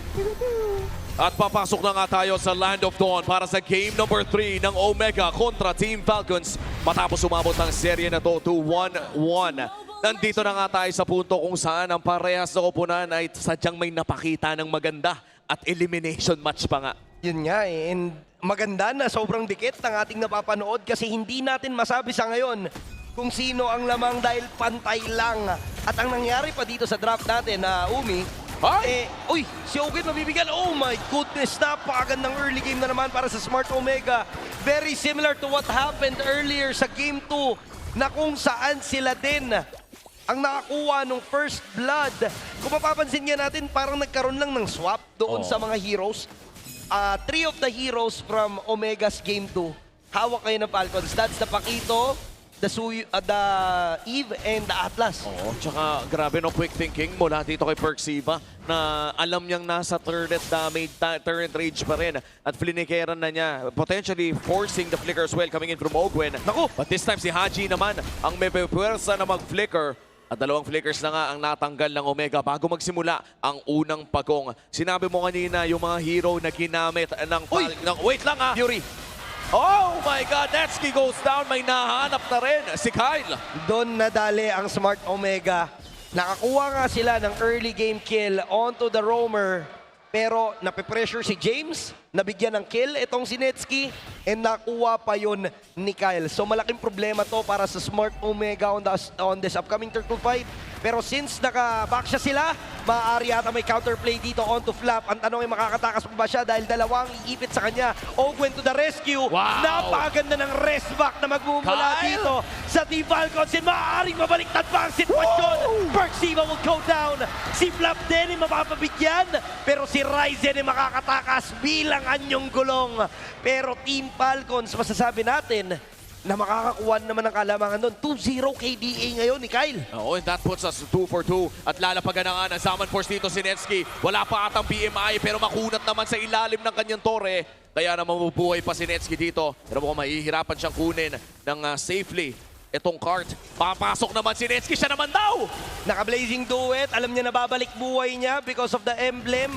Kaya naman sobrang tapang dito ni Netsky. Pagong naman ang kanilang pag-aagawan. That is gonna be Cal securing this turtle. Mabubuhat nga lang siya dito ni Mingguin at mababangga. Pero tingnan natin kung magtutuloy-tuloy ba. Ogwen ang naging next target. Walang nahuli doon sa Fatal Links. Ogwen kapalit ni Ryzen. Still a win para sa Team Falcons. At dikit na dikit talaga ang ating laro, kapatid. At nariyan na rin itong turtle na nakuha nila kanina. In fact, wala pa nga tayo nakukuha ang pangalawang objective dito, pero suntukan pa rin malala itong parehas na kupunan. I think yung mas malaking blow dito is dun sa may gold lane. Having Netsky die once, pero sasagutin agad ng Omega yan. Mukhang i-fix nila dito. Oo, ito. Tinambigan si Marco. May Purify pa naman, so maaari pa naman makatakas. Pero andito rin naman si Ogwen to the rescue. Zaman Force bibitawan. Nakapitan siya ng bahagya. Bibitaw din kagad-agad Cal to the rescue. Mauhuli si Perksiva. At kung anong mangyayari doon kay Ogwen kanina with this glue on Game 2, ganun din ang gusto nilang gawin kay Perksiva sa Game 3. Na para bang binabalak pa lang ng Omega ay alam na agad ng Team Falcons may round 2 pa ata. Si Ogwen dito ay tatawid lang. Ryzen din naman ay makakapunta rin on time. Blazing duet. Makakatakas sila Fatal Links para dito kay Ryzen and Haji with a real world manipulation. Talagang lalagkit ang mga lalakaran ni Ryzen at wala na siyang kawala sa kwadradong parisuak. Kung ano man ang naging pep talk dito para sa Falcons, napaka-effective dahil nagbago yung playstyle ngayon ng Falcons nung game number 2. Parang nawawala sila ng gana, hindi sila gumagamit ng kanilang mga abilidad para maging aggressive. But this time, itong mga reactions coming out from Falcons ay napakaganda. For example, the way that they read the map onto the bottom lane, at makikita natin na ginamit agad yung Fatal Links kahit pa wala pang Zaman Force. Parang mapapansin natin sa Falcons na alam na nila yung kailangan nilang gawin. Kailangan nilang sabayan. Itong Omega, hindi sila pwedeng maging passive. At sa upcoming turtle na to, mukhang aayusin muna ng Team Falcons ang wave dito sa baba, ensuring na 5 ang mapapadala nila sa upcoming turtle fight. Pero nariyan pa rin naman ang Omega para magbigay ng vision and potentially mukhang lalaban pa ata sila dito. Napakaganda ng frontline ng Falcons ngayon at may paghuli nga dito onto Ryzen. Yung turtle hindi nila napapansin and they will go in for the kills but Kyle will fall down. Wala na yung jungler ng Team Falcons at dito naman si Netsky for the respo. And napakaganda ng naging desisyon nila dahil ang naging kapalit lang ni Kyle ay si James lamang. So madali na makukuha ng Smart Omega itong objective na to and they will take the free turtle. Pero may kapalit pa na masesecure dito si Flap and si Flap with his Pakito, signature Pakito. Yung atin mo, no, may flicker na, matagal-tagal na rin natin hindi nakikita. Itong Pakito special ni Flap. At medyo nakakalungkot, nakakainis na hindi pa yung skin yung ginamit. Nandito na tayo. Flap, elimination na. Sana ipinakita man lang. But look at this. Okay, mag-isa siya. Malabo na yung ginawa kanina na respo ni Ogwen para siya'y iligtas. And Smart Omega, sila yung magiging matagumpay sa kanilang plano na combo Ryzen and James. Pero sa may bandang ibaba naman, may ibang pinaplano ang Team Falcons. They want to destroy this turret. Pero hindi naman ata sila magiging successful because of the presence ni Perksiva. Nakakadepensa pa naman ang kupunan ng Omega. Bibigyan ni Kyle si James pero parang kaya ata siyang patulan nito. Pero pinipiso-piso bawas, nagtitipid ng skills. James, delikado ka! Tingnan natin kung makatakas pa nga ba si Kyle dahil hinahabol siya dito ni Ryzen. Tumatama yung mga plato. Wala na ata siyang kawala. And Ryzen, siya makakuha ng kill. Wow, in fairness with Kyle, I like how he moved there. Imagine kung hindi pa umabot doon si Ryzen, parang napakaganda at nakakalungkot naman para dito kay James na ganun yung nangyari, nagtitipid ng kanyang dash. But eventually, parang napaganda pa yung trade. Ryzen para kay Kyle. Tapos makakuha ng siguro na purple buff, 30 seconds into the turtle, sabay naman sa level itong si Ryzen. So I think that's a net positive para sa Omega. Oo. And as of now, hindi pa naman lumalagpas ng 2,000 ang kalamangan ng Team Falcons. Bagamat nakikita na rin natin na si Ryzen ay naboburst din ng paulit-ulit. Looking at the items, papunta pa lang ata kasi siya doon sa physical damage na pang-resist. Sa ngayon ay naka-Radiant Armor lamang dito si Ryzen. Kaya naman ang kaya lang indahin ay si Haji at si Super Marco. Pero wala ata silang pake. Gusto ata nilang lumaban at pumwesto around the final turtle of this game. Kung saan babakuran naman na ito ni Perksiva. Pero maganda pa rin ang pwesto dito ni Ogwen around the RPM. Si Mingwin ngayon ang bibigyan ni Flap. So mapipilitan si Mingwin na umatras ng bagya. May regen pa naman. So makakapag-reset ang Smart Omega. Pero yung pagong ipupul na. Because of the broken walls, maaari silang magkaroon ng turtle dance dito sa may bandang likuran. Si Mingwin occupied pa rin ni Flap. Yung pagong ay makukuha na this time ni Kyle. Pero si Haji ang unang mapapatumbay. Si Netsuke may bloising duet pa. And with a Purify, walang makakahuli sa kanyang iba. Perksiva will go down. Andun na naman yung Thunder Form. Kaso nga lang hindi magiging enough. Flow on mana si Super Marco. Pero si Kyle naman ang magko-compensate nung pagkawala ng mana na yon. And Team Falcons ang lalamang this time around. A 2 for 3 at yung pagong ay napunta pa sa Team Falcons. Kaya naman in terms of the early game objectives, lamang na lamang ang Team Falcons. A lot of things went in favor of Falcons. Una yung nagawa doon, Flap na i-force out yung unang ulti kabanat from Mingwin doon sa may gitna. So hindi nakaka-confirm na magandang box itong Omega. Tapos nakuha pa yung retribution onto the turtle. At ang pinaka-commendable para sa Falcons, yung pag-setup nila ng kanilang mga damage. If you think about Kyle, Flap, and Super Marco, burst yung kanilang mga heroes. Pero hindi big bursts talaga. So ang ginagawa nila dito, pinagsasabay-sabay nila yung sever initiation camera from Flap, pati yung synchro vision. At kapag tama at synchronize nila yung mga spells nila, hindi na talagang natutunaw na kahit itong si Baksha, hindi nakapag-regen enough for that. Parang 30% HP pa si Ryzen, pero bigla siyang natunaw kasi sabay-sabay yung execution ng tatlong damage dealers ng Falcons. Tsaka wala pa ata tayo doon sa punto na si Netsuke talagang napaka-hapdi na. Still, 2 out of 3 items para sa kanyang Trinity. Naghahanap pa naman ng Golden Staff ang gold laner ng Omega. Meanwhile, ito si Super Marco. Mukhang power spike naman na. Sasagasaan agad ni Ryzen. Si Ryzen ay talagang pinaplano na bigyan ito si Super Marco. Napaganda fatal link sa magmumula kay Ogwen. Only dashes coming in from the Zaman Force. Si Ryzen makakatakas pa nga ba doon sa kahon pero mukhang hindi na. Dahil napakasakit na rin ni Kyle. Pero si Kyle din naman ang magiging target ng Smart Omega. And Netsuke will take him down. Si Ogwen nga lang dito makakasulubong si Perksiva. Makakatakas pa nga ba siya? Pero mukhang makakapitan, pero hindi. Dahil andun si Haji and Super Marco and Flap single-handedly na tinatapatan yung dalawang miyembro ng Smart Omega and talagang napakalinis ng ginagawa nilang execution. Kanina pa naghahanap ng pwesto, ina-isolate ni Flap. Si James hindi makalusot yung gustong tumim fight mula sa Omega. At napoprotektahan dito ng Falcons itong si Super Marco 2-0 and 7. Makuha na rin yung kanyang third item dito. Nakaharangan pa na nila si Ryzen. Walang idea ang Omega na half HP na ang Lord. At eto na, unti-unting ginagapang ng Omega. Makakalapit pa nga ba si Ryzen? May pagretrihan pa nga ba? Pero nakaharang dito si Ogwen. Another beautiful fatal link. Pero hindi naman yung paghuli dito ni James. At may real world manipulation na sagot. Si Kyle naman si Netsuke mabibigyan. Hindi magiging sapat yung sabunot dito ni Perksiva upang pigilan yung pagragasaan ng Team Falcons. And talagang hirap na hirap ang Smart Omega sa ngayon dahil tuloy pa rin pala ang pag-rundown nila sa mga miyembro ng barangay at nagsitakbuhan na ang mga tanod. 10 seconds para lumabas dito si James. Aabot pa naman para tumipensa dito sa may bandang mid lane. Si Ryzen lamang ang natitira at 5 katawong ipapadala ng Team Falcons with the Holy Shields. Kaya naman siguro ay matedepensahan pa ang inhibitor turrets na to. Pero ang kailangan nilang problemahin ay yung Lord na nagmamarcha sa baba. Inangat ang pinakasulit na Holy Shields na nakita natin. Fortunately para sa Omega, napakakapal ng mga minion wave ng Falcons pero magkakadikit. Kaya nga naman nadepensahan pa nila despite all of them dying. However, big blow na yan para sa ekonomiya ng Omega. Hindi ko rin naiintindihan kung bakit laban ng Omega despite them not having enough tools. Parang dapat maging masaya na sila dun sa mga pickups na nalakuha nila. At ang nagiging resulta nung kanilang pagiging greedy kahit hindi pa sila ganun kalakas, lalong bumabaon yung gold lead na meron ng Falcons. Papalag ang Team Falcons sa may bandang ibaba. Torre ang magiging target nila. Nilatag na yung Zaman Force and walang magawa ang Smart Omega. May fatal link pa na saktong-sakto sa mga pagpitaw ng espada. Ni Kyle, makakasurvive itong si Ryzen. Madedepensahan nila yung inhibitor turret. Pero si Perksiva ang naging casualty. And Team Falcons, they want to go for round 2. Hindi pa tapos ang kanilang magiging laban dahil babasag sila ng inhibitor turret. Zaman Force nagamit na. May mga minion waves sa may bandang itaas. James dito medyo delikado na rin.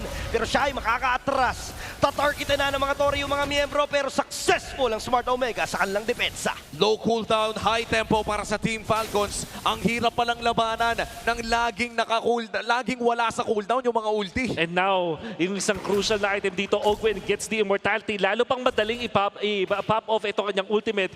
I like the idea na hindi siya nag-rush into fleeting time. Mas inuna niya yung mga depensa dito. Kaya naman hindi na worth it. Oy! Napaganda ng Fatal Link. Sa dito naman yung follow-up. Pero si James yung counter Golden naman. Placing to it dito magiging enough ka ba? Pero hindi. Dahil napakasakit na ng mga binibitawan dito naman Team Falcons. Pero si Haji at Super Marco ang mapapatumba. Kaso nga lang ang kapalit doon ay 4 pala. Netski mag-isang susubok na depensahan ng puwersa ng Falcons. Pero mukhang pipilit na sila. Gusto nilang lumipad. Gusto nilang ituloy. And Team Falcons will take match point. 2-1 para sa ating elimination match ngayong gabi.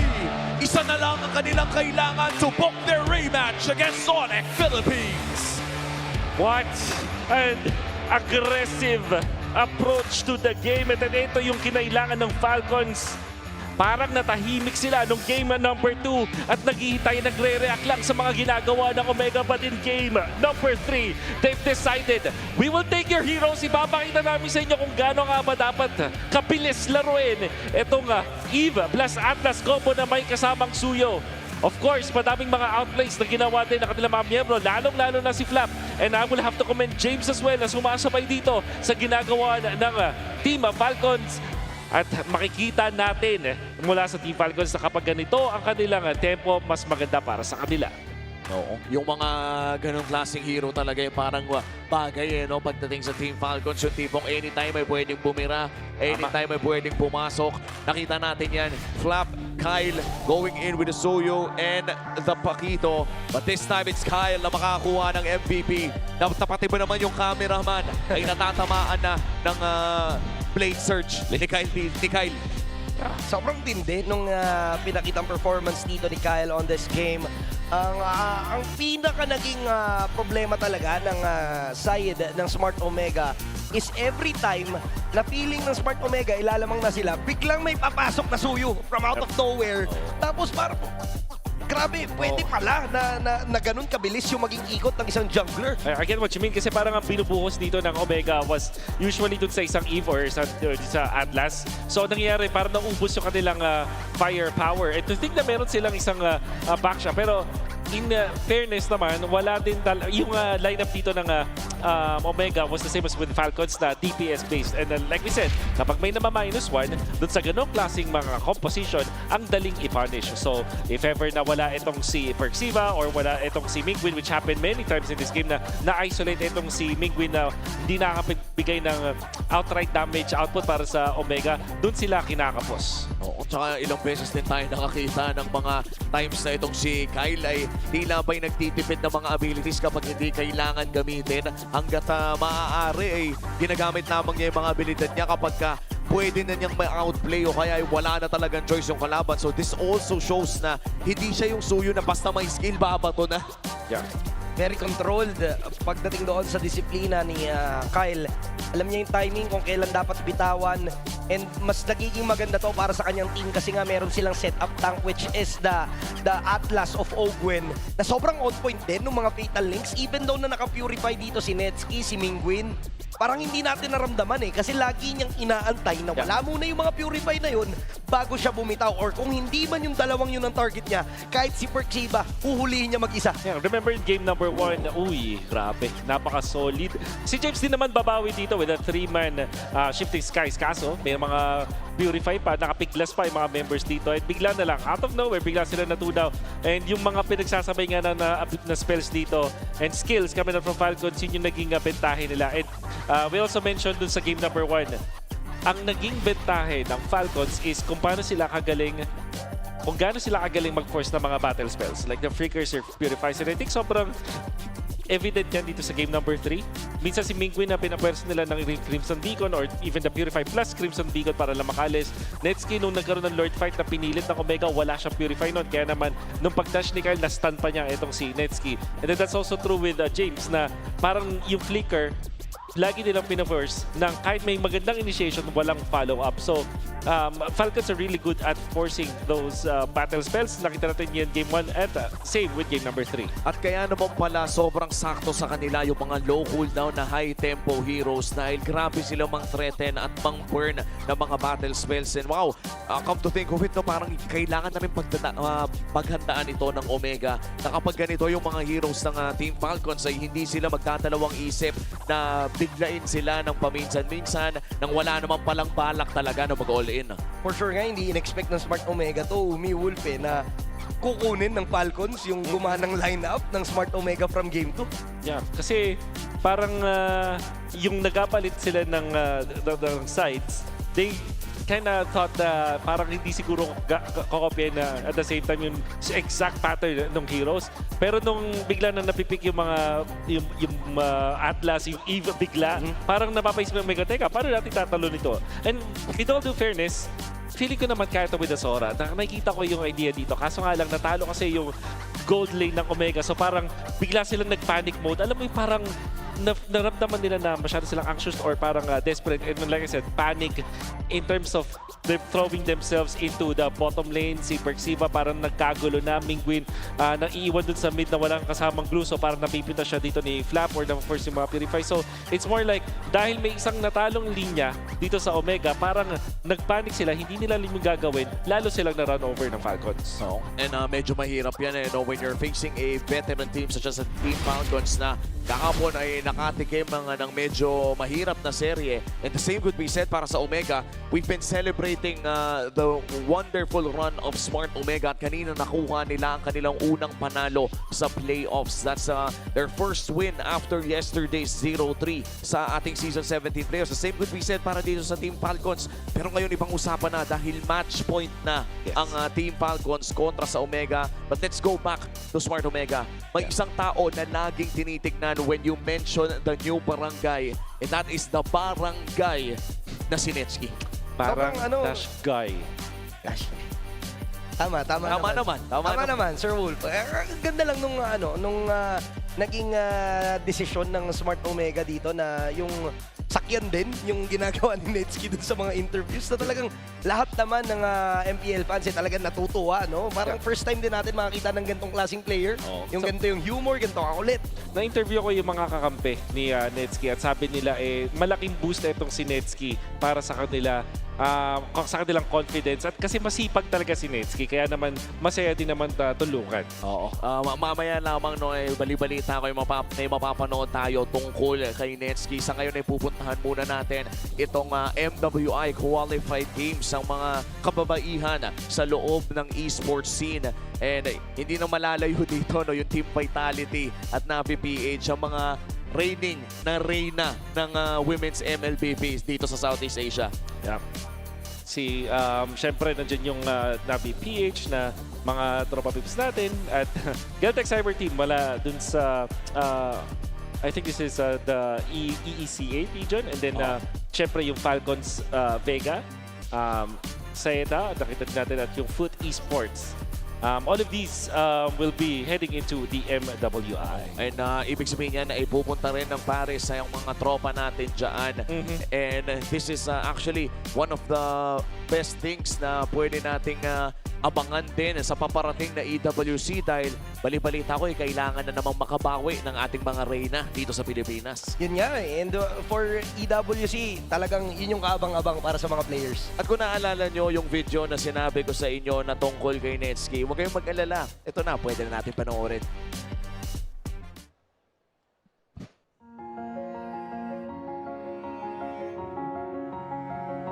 Actually, yung sa may mga pang-rage bait ni Nets na yun, feel ko niya na lang yun way niya na lang yun na para sabihin sa sarili niya na kahit matalo kami, kahit anong down pang gawin niyo sa amin, hindi niyo ako madadown. Parang yun yung naiisip ko kay Nets. Siya po talaga yung isa sa hindi talaga sumusuko. Hanggat di pa kami laglag, kaya pa.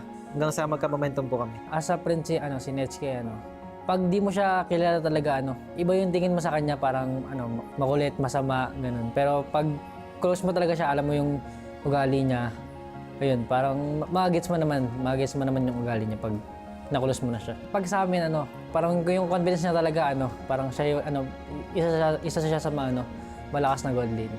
And iba yung confidence niya, pag gold lane yung usapan niya. Gusto ko rin talaga lagpasan yung yung nagawa ni Keller sa Omega. Ayun gusto kong lagpasan, yung hindi lang kami finalist. Alam talaga imposible, bigla kami mag-champion o bigla kami lumakas. Kasi minamalibas ko talaga na kami pinamalakas sa buong mundo eh. Ayun yung lagi tatatak sa utak ko eh. Hindi kami pwedeng nasa baba kami. Kung patunayan sa sarili ko na kaya ko talaga maging ganun. Pero lahat naman yung minamanifest ko eh. Hindi naman imposible lahat eh. Nothing is possible talaga para lang. Alam mo naman, kasama natin sigad sa lahat ng laro namin. And ayun talaga yung hinihiling ko na bigyan ako ng strike na malagpasan ko yung mga gusto kong gawin. Doon ko nakita yung dedication niya, yung pagkauho niya sa may pagkapanalo. Kasi nga, hindi niya talaga kinoconsider as sobrang threat ng mga top teams. Kung para sa kanya, kaya namin kayo pantayan. So, naniniwala siya na talagang kaya namin sungkutin yung championship. Coming into this season, may naaalala ka ba na sinabi niya or promise niya sa inyo? Sinabi niya talaga sa amin na magpi-playoffs kami, then after that, may MSC kami. Yun talagang hindi ko malilimutan. Iba yung playoffs talaga. Ang pinakagusto ko maramdaman talaga yung playoffs eh. Kasi hindi ko naramdaman last season yan. Parang nag-iiba yung laro ko pag playoffs eh. Sana naman gumana ng ganito. Hindi naman last ride siguro. Mas may pipiliin talaga ako. Mas pipiliin ko talaga sa Pilipinas. Hindi lang sa ibang bansa kasi iba yung sa Pilipinas eh.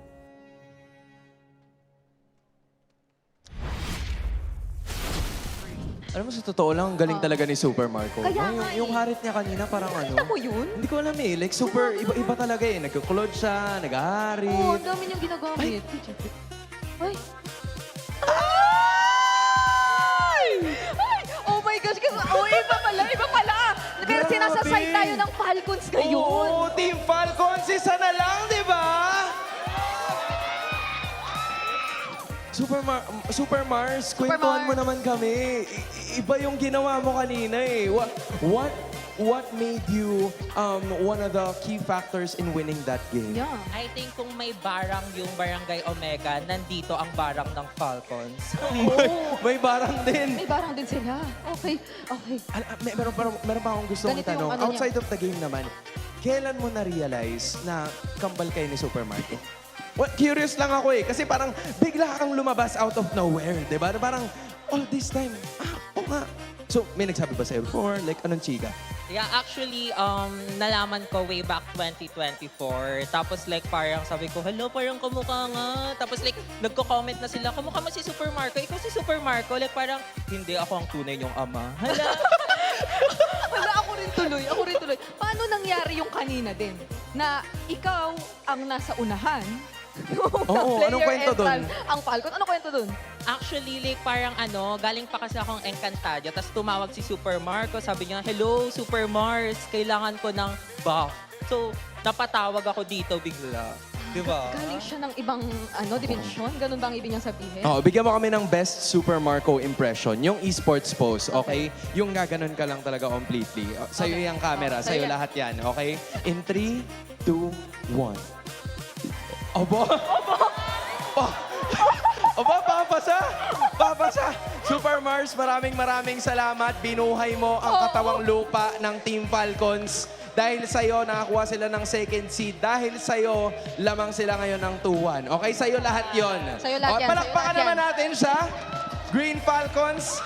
Dahil ngayon, oras na para humayo. Okay. At ipakita sa buong mundo ang mga fans ng Green Falcons. Guys, pag nakita kayo, mag-hi kayo sa camera.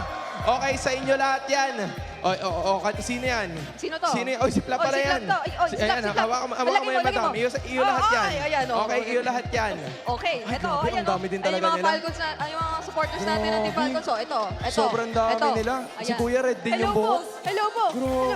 Grabe. Ito, tamo yung t-shirt niya. Tinan mo yung t-shirt niya. May mga arrows pa, ikaw din. Bigyan mo kami ng pangmalupitang esports pose. Oy! Super Mars, kailangan ka namin. Parang kulang eh. Pwedeng tabi kayo? Super Mars! Pwede bang tabi kayo? Halika Kailangan dito. namin ng rest back dito. Tabi Halika kayo. dito. Ito na yung tunay na ba? Ayan na. Ayan na. Ito na Pwede niyo ang bang gusto gawin? kong magkitang dalawa. Isa pa. Okay. Ayan! Ano munang pangalan mo? Kenji po. Ano? Kenji po. Kenji Kenji. Super Mars. Okay. Ayan. Eto na.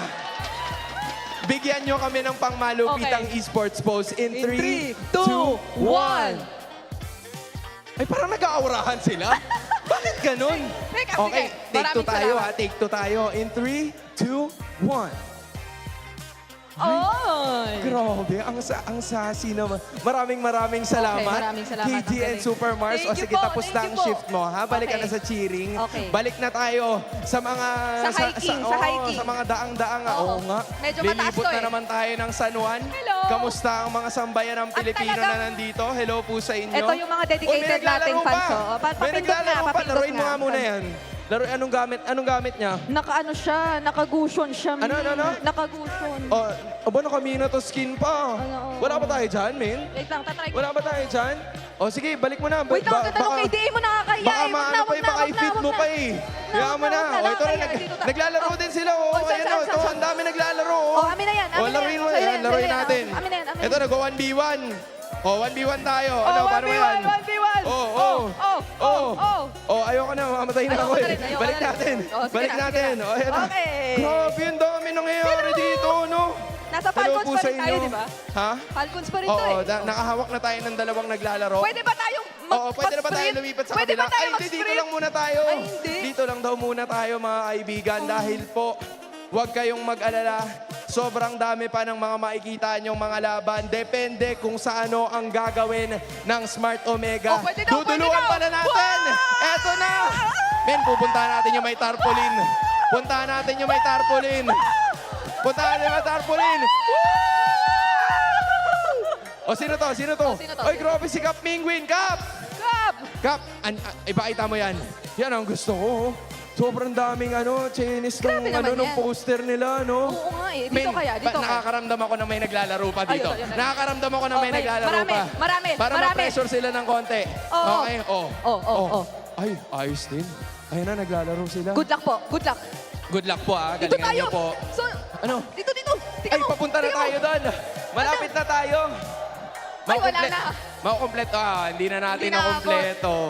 Hindi Huwag na po kayong ako. mag-alala. Okay, pag nanalo po ang inyong pambato na Smart oo. Omega, pupunta po kami sa inyo. Okay, Yes. konti na lang. Konti Mag-cheer pa. kayo ng malakas. Buhay pa ba ang barangay? Grabe, ang tindi din. Ang daming nanonood, Oo, ang ala. daming naglalaro, Ayan, ang oh. Ayan daming pa, oh. sila, focus talaga sila, no? Iba talaga. Yan, shout out kay Gretchen at saka sa pamilya niya. Mabuhay po kayong lahat. Ibang klase ka, idol. Oy, oo nga, sige, manood ka lang dyan. Oy, baka kasi magulat yung online audience. Parang, ano ba pang pinagsasabi natin? Kaya Kasi nga. yung nakikita nila, mga players na eh. Oo So, nga. ito na. Balik na tayo doon sa draft pin. I feel like this is already a scenario that gives Team Falcons a huge advantage. They're already up 2-1. They seem to find the recipe for success, which is the box para sa seryeng ito. Pero para sa Omega, nabanggit ni James Banks kanina yung kahalagahan ng pag-break ng box. They're gonna be kicking things off with picking up a Freya. The first time na nabuksan ito. Uy. Probably in this playoffs after so long. Ngayon lang natin ito makikita. And in the hands of Smart Omega, may mga kailangan akong i-double check. Sandali lang. Sige, May ako mga muna. kailangan tayong i-double check dito. Ito na, mabilis lang to. Andito na rin men. Yung carry tsaka yung Eve is gonna Hindi be or should I say, the carry and the Eve is gonna be the pickup para sa kupunan ng Team Falcons, giving them a little bit more advantage pagdating doon sa mga team fights. Although, those damage dealers have already been revealed para sa kanilang kupunan. So, Omega's gonna be doing the same thing. Hindi ito yung mga usual na liners for their squad. Pero ito, men, pakiramdam ko, I wonder ano yung future self mo. Yung no? future self ko kaya, anong boses niya, no? Pwede ko ba, future self? Nandyan ka ba? May nagmo-monologue ka ba? Nandyan Future ka self? ba, future self? Andito po ako, Dol. Andito naman po ako. Ay, hello, Dol. Sorry. Hello lang. Hello. Ikaw naman. Hello, ako po yung future self. Kwentuhan mo naman kami. First 3 picks na parehas na team, what are you observing? Feeling ko po ang ganda ng Freya. Mapapaus ka niyan. Sige, balikan sorry. na. Sige, balikan sa normal. Pero maganda yung Freya first pick ng Smart Omega. Tama ka actually, Hans. First time na open, pero maganda rin yung response ng Team Falcons. Usually, ito yung pinang sasagot, yung may shredder ka kagad na may carry, tapos may pang lockdown ka with the Eve and Fredrin, pero nahawakan din yung Suyo. So, the Suyo is there. Fredrin matchup. This is the typical assassin versus utility lineup. Ang tanong ko kay Future Self kasi, Okay. pinag-uusapan natin yung box ng Falcons eh. Correct. Will this Freya be enough sa Omega oo nga. para talagang ma-break etong box na sinasabi natin about kay Falcon? Oo. Kailangan talaga masabi Si Super Future. Oo, Super Future na malaki na yung full item na, lock item na 6 items. Kasi pag tinignan mo yung Team Falcons, medyo may box talaga sila, literal. Maraming salamat, Super Future Self. Sa ngayon, it is the box that everybody is worried about. Na sa ngayon, nabanggit nga ni Super Future Self na nagngangalang Midnight na, alam mo yun, medyo gana naman eh. Because the Freya can go toe-to-toe against anybody. There's a reason why this hero has been banned so many times in the league. Yeah. And so far, hindi pa naman nagagamit ni James exactly ang isang Freya in the EXP lane. So high chance na makita pa rin naman natin siya in the gold lane. Tama ba, Future Self? Tama. Kumbaga may flex pa na pwedeng ilabas dito yung Smart Omega. Pero one thing na magandang abangan dito is kung ano yung roam na ilalabas ni Prex. Kasi malalim-lalim din yung kanyang hero pool. In fact, isa sa pinaka-flexible heroes si James, si Prex sa roam. And I feel like yung Atlas ay sila din mismo nagtanggal, pero marami pa eh. Yung Kaja, well, sila din nagtanggal. Inuubos nila yung mga heroes kasi alam nila, lamang si Perxiva pagdating sa hero pool. Oy, nakita ko yan kahapon nung parang sinabi na halos 4 yung differences nila. Midnight, maraming salamat. Pakiramdam ko pwede kang mag-caster. Pwede sa mag-cast, mamaya. Like, mag-cast ka na mamaya. Dahil dyan, tanggap ka na kagad. Di ba? Pasok. Ito rin. Pasok na Uy, ang high Pylos. loss. So napakalimitado na lang ng options ni Perks na pinag-uusapan nga natin kanina. I think some of the remaining options are just the... Ano ba, Khalid? Alam mo, super stick sila sa no? Yan na. Ayan yung Khalid. Nagka-lead na sila. Okay. Pero yung Khalid and Alice pala ang napunta sa side ng Smart Omega. So they have crowd control. They have ways para malagay sa isang pwesto. They have the Attraction Pulse, Raging Sandstorm, Throne of Ruin. Pero yung damage yung kailangan nilang pag-iftingin dito. Freya and the Suyu would do really well in the early portions of this game. Pero pagdating nung later portions, medyo mahihirapan sila na makipagsabayan. Especially because it's a carry they have to worry about from Team Falcons. And we are yet to see what Flap actually decides to pick up para talagang i-match sa lane ang isang Alice. Kasi actually, if you think about it, if they really wanna go pretty standard, the Uranus is also still there. But there's a chance you also might want to consider a bit damage and range. Kasi, tingnan mo naman, may box ka na eh. So, ano yung magiging panggulo mo talaga? And one of the best panggulos out there. Of course. The Lapu-Lapu. Of course. Sino pa ba? Kundi ang Lapu-Lapu that would go up against this Alice. The burst damage is obviously there para sa Team Falcons once they get their items in. But in terms of all the crowd control, nandito naman sa kupunan ng Smart Omega. And with this, Team Falcons are leading 2-1. Smart Omega needs this to extend to a 5-game series. San Juan, are you alive and kicking? Game number 4. Casters, take it away. Isang panalo na lang ang kailangan ng Team Falcons para tumungtong sa sunod na pahina ng playoffs. Pero sa ngayon, ang Smart Omega ay pumupuso pa rin na makakita ng game number 5. 2-1 po ang ating serye sa ating elimination match ngayong gabi. At makakakita tayo ng Freya mula sa Cloud Prince. Napakatindi ng nagiging takbo ng ating draft dito sa seryeng ito. Never natin nakita sa buong regular season na ganito yung mga nagiging palitan. Ang daming bagong nakikita and who would have thought nalulusot ang Freya dito sa playoffs. And Netski Siya ang Hoy! hawak nito. And Tingin sa baba! Uy, ang ganda nung cut. super dive. Ganda nung cut. Lugi talaga si Super Marco pag naipagsabayan siya dyan. And wala pa siyang nakiklear na minions. So kailangan niya ng help from Ogwen. Nagtawag ng kuya. Pero alam naman natin na kailangan niya to at nakapag-shields pa. Grabe na nakapag-outer third shields pa. I mean, ito si Netsky. Oo, kinabahan ako doon and sa totoo lang, yung flicker din ay na-burn na rin sa mid lane. Iba ang naging simula para dito sa Omega. Yeah. And this is what we expect them to utilize yung kanilang Freya. Kailangan maging aggressive talaga. Pag nakakita ko ng mga Freya, mga teams na nagraro ng Freya tapos passive sila at hindi nila ina-abuse yung strength ng Freya in the early stages. Talagang parang masasabi nating masakit sa mata eh. Pero itong Omega, they're taking advantage of it. Just have to be careful kasi so far may na-unlock itong Falcons which is yung pag-utilize itong si Ogwen on this high loss. Oo, mukhang tatahimik naman na yung Land of Dawn. Bagat makakapasok sa jungle ng Team Falcons ang Omega.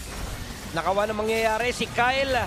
Mapipilitan mag-back away. Nanakaw ata. Oo, nanakaw ni Ryzen ang orange buff ni Kyle. So mabebeyan siya dito ng level.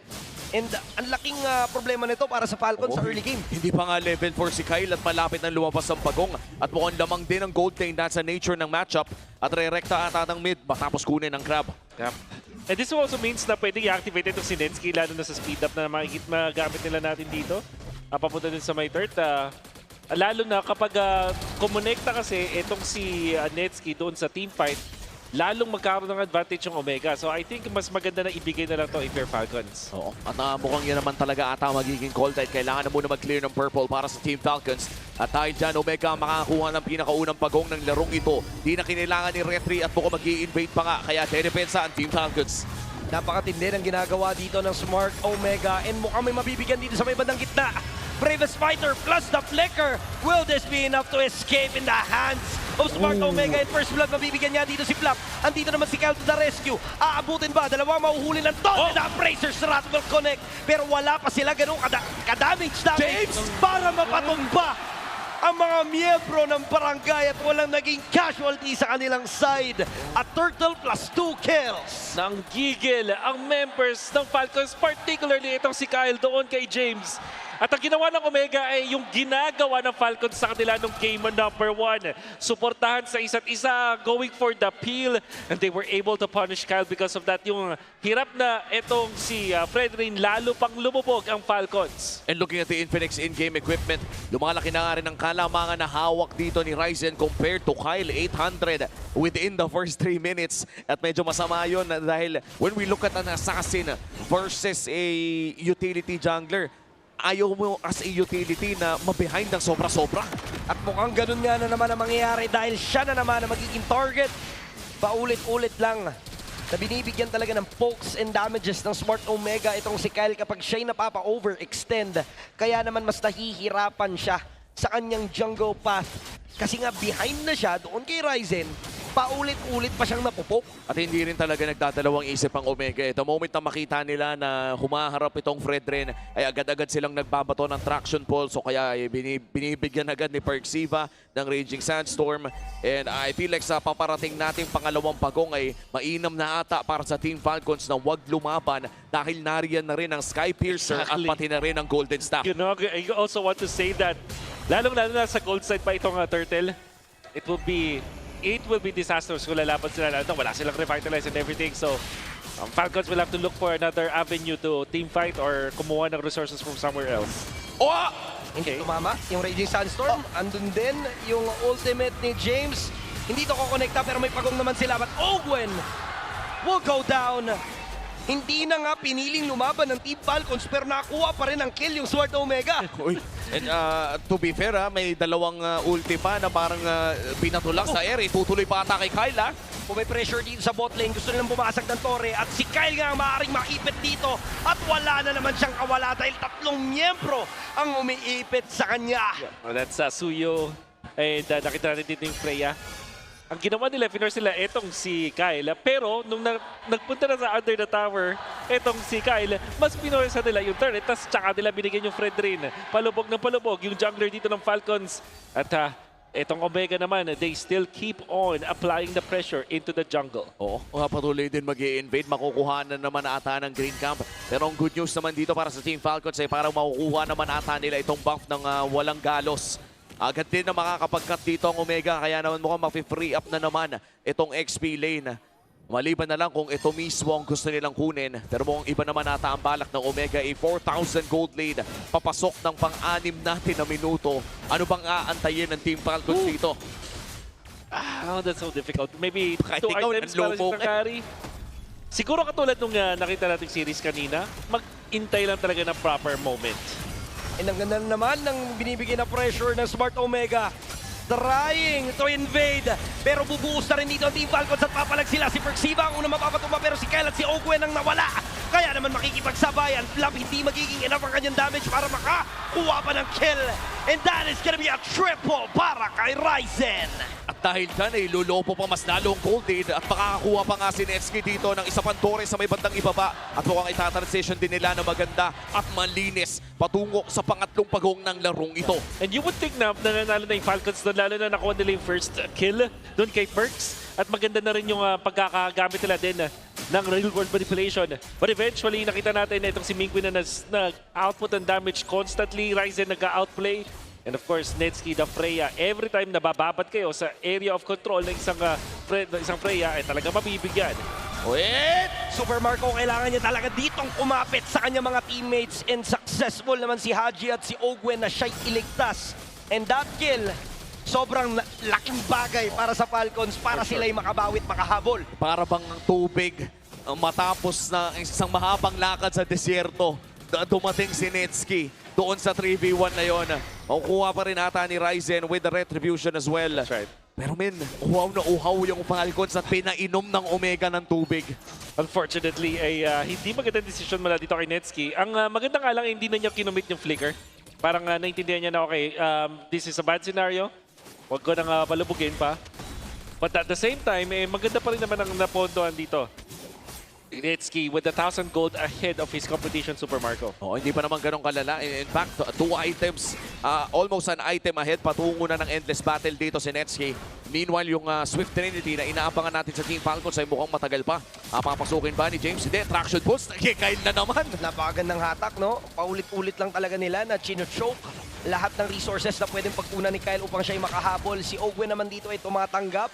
Later on, pwede nating masabi na makakounter na nila ng items nila. Pero sa ngayon, pipilit na naman ang Smart Omega. Glory Spotway gagamitin para sila'y tuluyan mapatras. Raging Sandstorm, hindi na nga magagamit ng tuluyan. Pero napakasakit at napakakunat din ang mga miyembro nila. But Ryzen will fall down. Oh no! Ito na ata yung disaster na Smart Omega. Pero trade lang din naman ang naganap 2-for-1. Ako, lumaban sa ilalim ng tore. At kung baso lamang ng tubig yung nabigay sa Falcons kanina, para bang may kasama ng isang galon yung nangyari doon. May yelo pa siguro dahil nakuha nila doon is a kill to Ryzen, a shutdown in fact.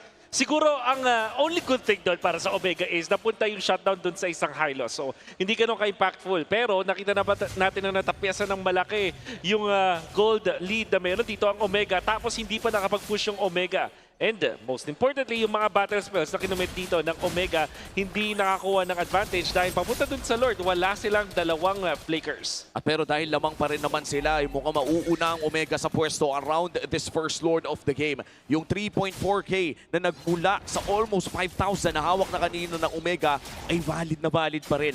Ito yung tipong pwede pa rin at dapat pa rin respetuhin ng Team Falcons. Kailangan na kailangan nila maging maingat still kahit na nagkakaroon na ng mga moments na sila ay lumalamang. Ang ganda nung pagsisimula na ginagawa ng Smart Omega. Naharangan naman nila ng lahat ng pwedeng harangan pero the info is there. Andyan si Ogwen at si Flap. Alam nila kaso nga lang mag-i-too late na a free Lord para sa Smart Omega and Falcons will decide as well na wag na nating palagan pa.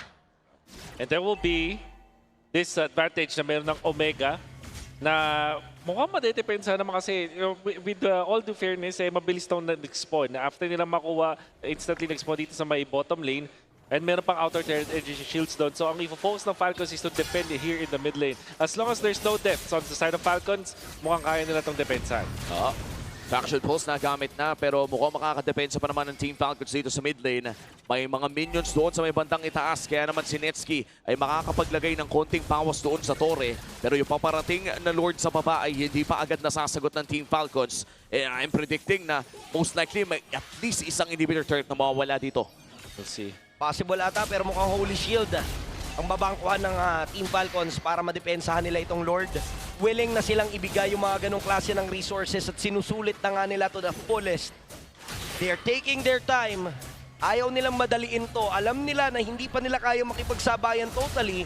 Si Super Marco talaga ang magiging insurance ng Team Falcons sa laban na ito. At saktong-sakto, 10 minutes 46 seconds ay nakasecure na siya sa kanyang Swift Trinity.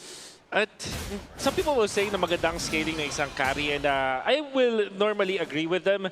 However, dito sa ganitong klaseng matchup, sabihin na natin dumating ng 18-minute mark kung saan nakakuha ni full items siya. That will also be true para kay Ryzen and James and kay Netsky. So, ang dami niya kailangan sagutin dito.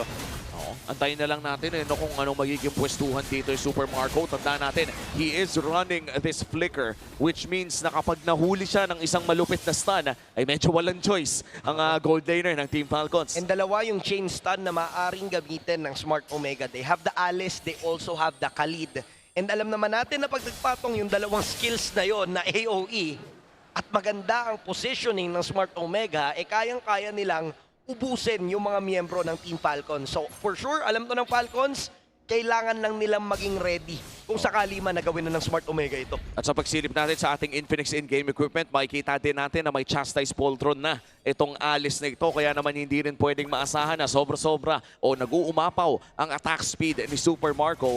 Bagamat napakaganda ng laro niya so far, 2-0-2 sa larong ito. A perfect game para dito kay Super Marco. Halos actually lahat ng kills ng Team Falcons ay nahawakan niya. Exactly. And this will also mean na yung parang momentum dito ng Omega, sakaling may panalo nila tong game na to, ay mag-uumapaw na nga. Let's just say the Falcons eventually will get to the first pick. Parang isipin nila dito, do we give the Freya, do we give the Pakito? First pick na natin yun. Magkaroon ng Eve. Tingin ko sobrang mababalasa yung pickings natin kung sakaling mag-game number 5 dahil sa kung gaano kabaliw ay yung mga nangyayari in the past few games. And now in the second Lord, Team Falcons behind by 7,000. Napakaganda na naging early game dito ng Omega at kitang-kita na swak sa power spike ang kanilang mga galaw. And now with this Lord, nariyan din naman si Flap. Ogwen ready na rin magbato ng kanyang carpet dito. And Omega, pinapagalan nila yung Lord Take Alam nila na may mga minions sila sa opposite lane at mukhang gusto nilang gamitin at sulitin iyon. And the moment na may mag-react doon, tsaka ata sila mag-all in. But si Kyle, sobrang tapang, mamamataan siya dito ni Perksiba. So now, Smart Omega has the info na nandiyan na si Kyle. Tumama yung Raging Sandstorm. Napakasakit ng combo together with James. At yun na nga yung sinasabi natin na Super Marco ang nandito rin naman ang trabaho ni Super Marco na magdila ng damage. Flicker in with some danger. And what an outplay coming in from Team Falcons. That is gonna be Haji taking kills as well at mababaliktad ang sitwasyon. At kung akala natin ay lamang na ang barangay, sa maliit na iskinita na iyon, ay naibaliktad pa ng Falcons ang tanong paano? That's exactly what happened. Parang napunta sila dito sa isang spot kung saan dikit-dikit sila at nasulit yung damage output at control ni Flap. At syempre, nandun din si Haji na dumating na doon sa point na yun. Siguro in-assume ng Omega na hindi na makakahabol pa doon si Haji. At nung sabay-sabay silang na-deal ng damage, coming out from Flap, coming out from Haji, nagmukhang itong si Super Marco nasulit yung kanyang Trinity na kakakuha lang din niya. And biglang nawala na ang lamang ng Omega. At this point, it's now an even game. Masasabi pa nga natin, baka Falcons pa ang abante. Oo, at with that Lord ay potentially pwede pa nilang makontrol ulit yung mapa na nawala sa kanila several minutes ago. Itong mid lane ay dedepensahan pa ng Omega pero isang kalapit na lamang ito ng mapaminion man o mapasiege. Kaya naman mapupunta na ito sa kamay ng Team Falcons at may Lord pang poproblemahin ng barangay sa baba. Wow, just a flip of the switch and it's really commendable kung paano na hanap ni Haji yung opening as well as Flap. Here they go again. Napakaganda ng ginagawa ditong pressure ng Team Falcons. Smart usage of this Lord on their side. Nabalanse na nga nila halos yung lagay ng mapa. Bumabasag na sila ng mga tore. naabot na nga tayo sa punto na sila na yung may map control na kung saan kanina lamang na lamang yung Smart Omega all throughout the game. Right now, sila pa ang maaaring ma-corner. At kailangan natin i-lay down ang stakes para dito sa Omega. This is an elimination game. Team Falcons ay currently match point. Hindi pwedeng matalo ang Omega dito. Kung hindi, tapos na ang kanilang journey in Season 17. Yung bundok na binuo ng Omega doon sa kanilang gold lead na paangat bigla na lang bumaba ng sobrang bilis in a span of a minute. And now, Falcons are leading by 1,000 gold. And even itong si Super Marco nakapag-catch up na doon sa kanya katapat na Freya. At makikita natin na kahit itong si Alice coming out from James ay hindi na tatagal sa damage output na meron itong si Super Marco. Siyempre, plus points na merong mga malefic gun na pinili dito si Super Marco to aid into the damage dealing purposes at positioning. Siyempre, mula para kay Super Marco. Magiging sobrang crucial ang susunod na Lord ng laro na ito dahil wala pang inhibitor turrets na bumabagsak on both teams. Kahit nung nakalamang ang Team Falcons ay hindi sila nakakuha ng isa at nung lamang ang Omega na depensahan yung doon sa may bandang ibaba. In the upcoming Lord, dahil wala namang lamang sa lanes, sa pindutan na ata tayo magkakatalo. You know, I agree with you sa pindutan, pero parang gusto ko idagdag dyan yung motivation, yung mental fortitude. Kasi yung Omega, imagine, we're in a position na lamang sila. They're controlling game, they have this Freya. Gano'n sila kalupit sa pag-reset sa in-game mismo? Kasi nakita naman natin yung Omega, magaling sila kapag nakahanap sila ng good vibes nila around the Netski, pag nababarang nila yung kanilang kalaban. But how good are they in this particular spot? Elimination round sa most important part ng playoffs. Tapos lamang ka, bigla ka nadali ng Falcons. How good is your mental game, Omega? And this is their rite of passage against a Titan of the game. 3 Titans ang natitira na nakapalibot sa barangay ngayon dito sa playoffs. 3 organisasyon na napatunayan na ang marami sa international stage. And meanwhile for Omega, isa sa mga Filipino orgs na umaasang maging Titan din. Kailangan nilang manalo dito para magpatuloy ang serye against Team Falcons. Kinakalmahan lang ng Omega ang pag-setup around this Lord area, but for Team Falcons, pwede na nilang pabagalin to anytime. Pwede nilang i-trigger itong carry para i-burst ang Lord. Dahil nawala na nga yung Valkyrie Descent dito ni Netski, maaari na mag-force ang Team Falcons. Ando na nga yung Glorious Pathway. Lord ang kanilang pinag-aagawan. Perxiva dito makapag-setup na mula doon sa kanan. Pero ngayon tuloy pa rin ang paghampas ng Bravest Fighter. At dyan yung Throne of Ruin. Pero yung real world manipulation ay tuloy pa rin sa pagbitaw. At dalawa ang unang tutumpa. Team Falcons pa ang makakakuha ng Lord. Mamong problema ang Smart Omega sa kanilang depensa. 30 seconds ang kailangan bilhin ng 3 ng Omega sa mid lane. 5 ang buhay para sa Team Falcons at gusto na nilang tapusin ang larong ito. Binitawan na yung Glorious Pathway, ubusin nila lahat ng mga minion waves upang umangat nga ng tuluyan ang mga minions from their side. They have this Lord on the bottom lane. They have the map control. Medyo mabilis pa naman na makakabuhay itong si Perxiva at James. 5v5, full on ang makikita nating team fight. Ang ganda pa ng rundown nila dun sa may gitna. Dahil alam nila sa bottom lane pupunta yung Lord. Which means na pwede nilang bilisan yung pag-take dun sa may gitna. Sabay dalawa yung kanilang lanes na atakin ngayon. Depensa. Penguin, Netski, papasok pa rin, Valkyrie Descent! At dito na nga yung huli na kanilang gagawin, pero yung real world manipulation pa rin talaga ang magiging susi. Pinipilit dito ni James, intahin lahat ng damage, pero mukhang hindi nagiging enough. Team Falcons tuloy sa pagbitaw. Lahat na pwedeng ibigay ay kanilang ibinibigay. May mga minions pa naman silang kasama. Pilit dumedefensa ang barangay, pero mukhang hindi magiging sapat.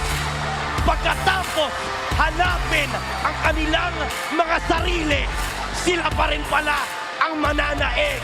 Let's give it up for Team Falcons! Tuloy ang libad ng Team Falcons, punching their ticket to a rematch against ONIC Philippines. At patutunghayan natin yan bukas, ang huling ticket patungo sa Pinas. Womi Santi, game number 5 na yung tinitignan ko dahil sa lamang na meron to ng Omega. At tama naman din kasi yung mga moves na ginagawa nila. However, in the end, the experience of Team Falcons, yung clutch factor ay nasa kanila. And they were able to find the win Unfortunately, para sa Omega, nag-crumple sila sa dulo at hindi na sila nakabangon afterwards. And that was a great start mula sa Smart Omega. And I just want to say, total huling beses na rin naman natin makikita ang iteration ng Smart Omega na to sa playoffs ng Season 17 na napaka-entertaining nilang panoorin during the regular season. Ang dami nilang sorpresa na nalabas. And if I'm being honest, nag-a-agree ako sa iyo, Wolf, na akala ko talaga ay aabot na ito sa Game 5. Pero ngayon ay kakausapin na natin ang Falcons sa main stage. Marami silang team na nalason, marami silang players na nabarang. But it's sad to see, it's very hard to see Smart Omega and their run for MPL Philippines Season 17. Through triumphs and defeats, mga kabarangay, palakpakan nating muli ang Smart Omega. Coach Mura, I would like to ask, anong masasabi mo sa naging run ng team mo for this season? Well, sobrang, kung akong tatanungin, yun nga, sobrang saya nung naging run namin kasi nag-start yung season, ang prediction sa amin is number 8 kami, pero ito ngayon, number 4 kami. So, sobrang proud ako sa team and sa buong Smart Omega na ayun nga, at least na exceed namin yung expectations sa mga tao. And exceeding expectations talaga, Denise. And now, Netski, grabe yung naging suporta pa rin ng barangay despite the loss. Anong gusto mong sabihin ngayon sa rami ng supporters na patuloy na nagstay for Smart Omega? Sobrang saya namin na sinuportahan nyo kami hanggang dulo. And sobrang thankful kami kasi isa talaga kayo sa reason kung ba't nilaban namin na sobra to. And masaya ako sa narating ng team namin. And grabing puso at tapang yung pinakita. We want to thank you guys for showing us a commendable fight. You may now take your bow. Once again, Barangay, let's give it up for Smart Omega!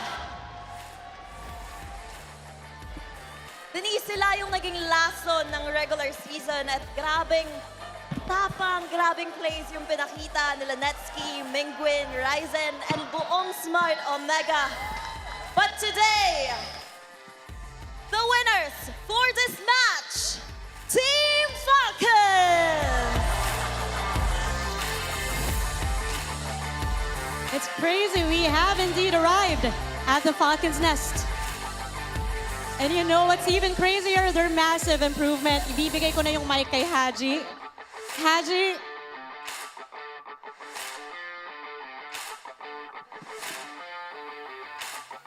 Haji, unang-una, congratulations. You are this season's most improved player. At ngayon, gusto kong malaman, coming back from that 3-0 match against ONIC Philippines, anong masasabi nyo mo sa naging improvement nyo ngayong nakaharap nyo ang Smart Omega? Siguro yung, actually po parang disaster po laging early namin, so yun po yung kailangan namin i-improve po para bukas. Para bukas. He is already looking forward to their match tomorrow. And now I want to ask Flap. Yes, Flap. Alright, Flap. Mukhang grabe yung kaba mo kanina nung Game 2. Nung nakuha ng Smart Omega yung panalo. At alam natin na napaka-crucial ng match-up na to dahil do or die. Paano nyo minanage yung pressure at yung kaba para makuha yung panalo? Ano po? Ano to? Pressure?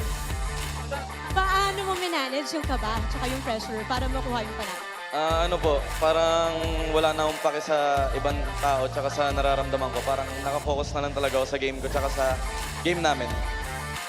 Yun ang mindset nila ngayon. And sabi mo nga, Denise, napaka-crucial na game. And what a comeback, especially for Super Marco, one of the key players na naging susi talaga para dun sa pagbalik. Now, Super Marco, once again, congratulations to your award earlier. All-Star Best Gold Laner in the Team 1. Nung regular season, ang sabi mo sa amin, wala kang pake kung sino ang tatawaging Best Gold Laner. But earlier, you got the award. Ngayon, I wanna ask, nakadagdag ba sa confidence mo yun going into this do-or-die game? Opo, nakadagdag. And what can we look for? Talagang gusto ko yung direct to the point na lang na nakadagdag talaga ng confidence. And going forward to this do or die game, ano yung maaasahan namin from Team Falcons? Sa tingin ko pa, mas malinis na laro. Kasi nahihirapan kami buong series eh. And ngayon, Kyle, bukas, makakaharap niyo muli ang ONIC Philippines. Parang rewind lang sa nangyari kahapon. But this time, anong balak at anong preparation ang gagawin nyo? At may message ba kayo sa ONIC Philippines? Siguro yung magiging preparasyon po namin sa ONIC, hindi po kami magpapabugbog sa kanila. Tsaka babawi po kami sa kanila kasi siniro-3 po nila kami. Naman. I'm Talagang excited. aabangan natin yan bukas. I'm very excited, Thea. And that, Ogwen, ano ang masasabi mo sa Green Falcons sa sumuporta sa inyo ngayong araw? Sa mga sumuporta ngayon tsaka pumunta sa venue, maraming salamat. Pati na rin sa Omega fans, maraming salamat sa pagsuporta sa laban na to. Mas gagaling pa namin bukas. Yun. Maraming salamat, Team Falcons! And we can't wait to see more of you tomorrow. You may now take your bow. And you may now take your walk-up victory!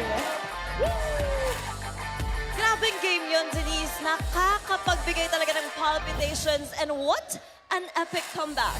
That is indeed a very palpitating game. I can't wait for their matchup tomorrow. But I know our casters can't also wait. Casters, Palag Na To. Maraming salamat, Denise and Thea. Nagbabalik po tayo dito sa ating casting desk para i-dissect ang ating elimination match na napanood natin kung saan Team Falcons ang nakaangat. It's a sad day for Omega after a glorious regular season run. Pero patuloy ang paglipad ng Team Falcons.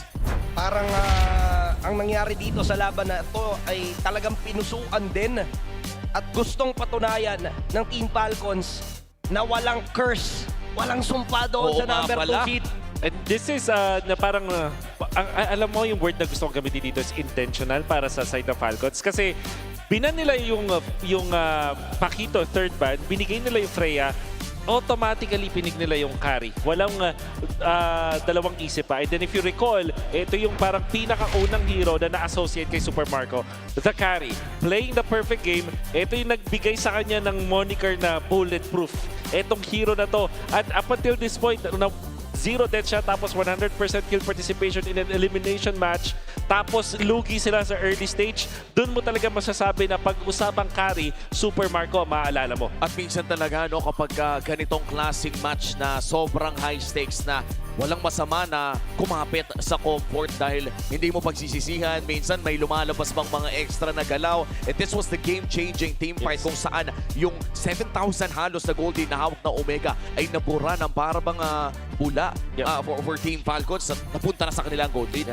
Unfortunately, yung initiation coming out from Persiva only catching 1. Yung back-to-back na highlights na nakita ninyo, Haji ay free hit dun sa kanyang real-world manipulation. Obviously, Super Marco is a threat pero tingin ko equal threat dun kay Haji kasi siya yung nagsusupplement talaga ng damage na hindi makasasagot ng Omega. And they drafted this Khalid para i-counter sana itong Eve. Unfortunately, hindi nila nagamit to that regard. Whereas itong Falcons, ang galing ng pagkagamit nila kay Flap tsaka kay Ogwen. And kung mapapansin nga natin yung draft ng Falcons, centered siya ng makukunat na mga heroes para maprotektahan din talaga sa backline. Etong si Super Marco, siya na lang tatrabaho sa damage, lahat ng nasa harap, tatanggap din ng damage.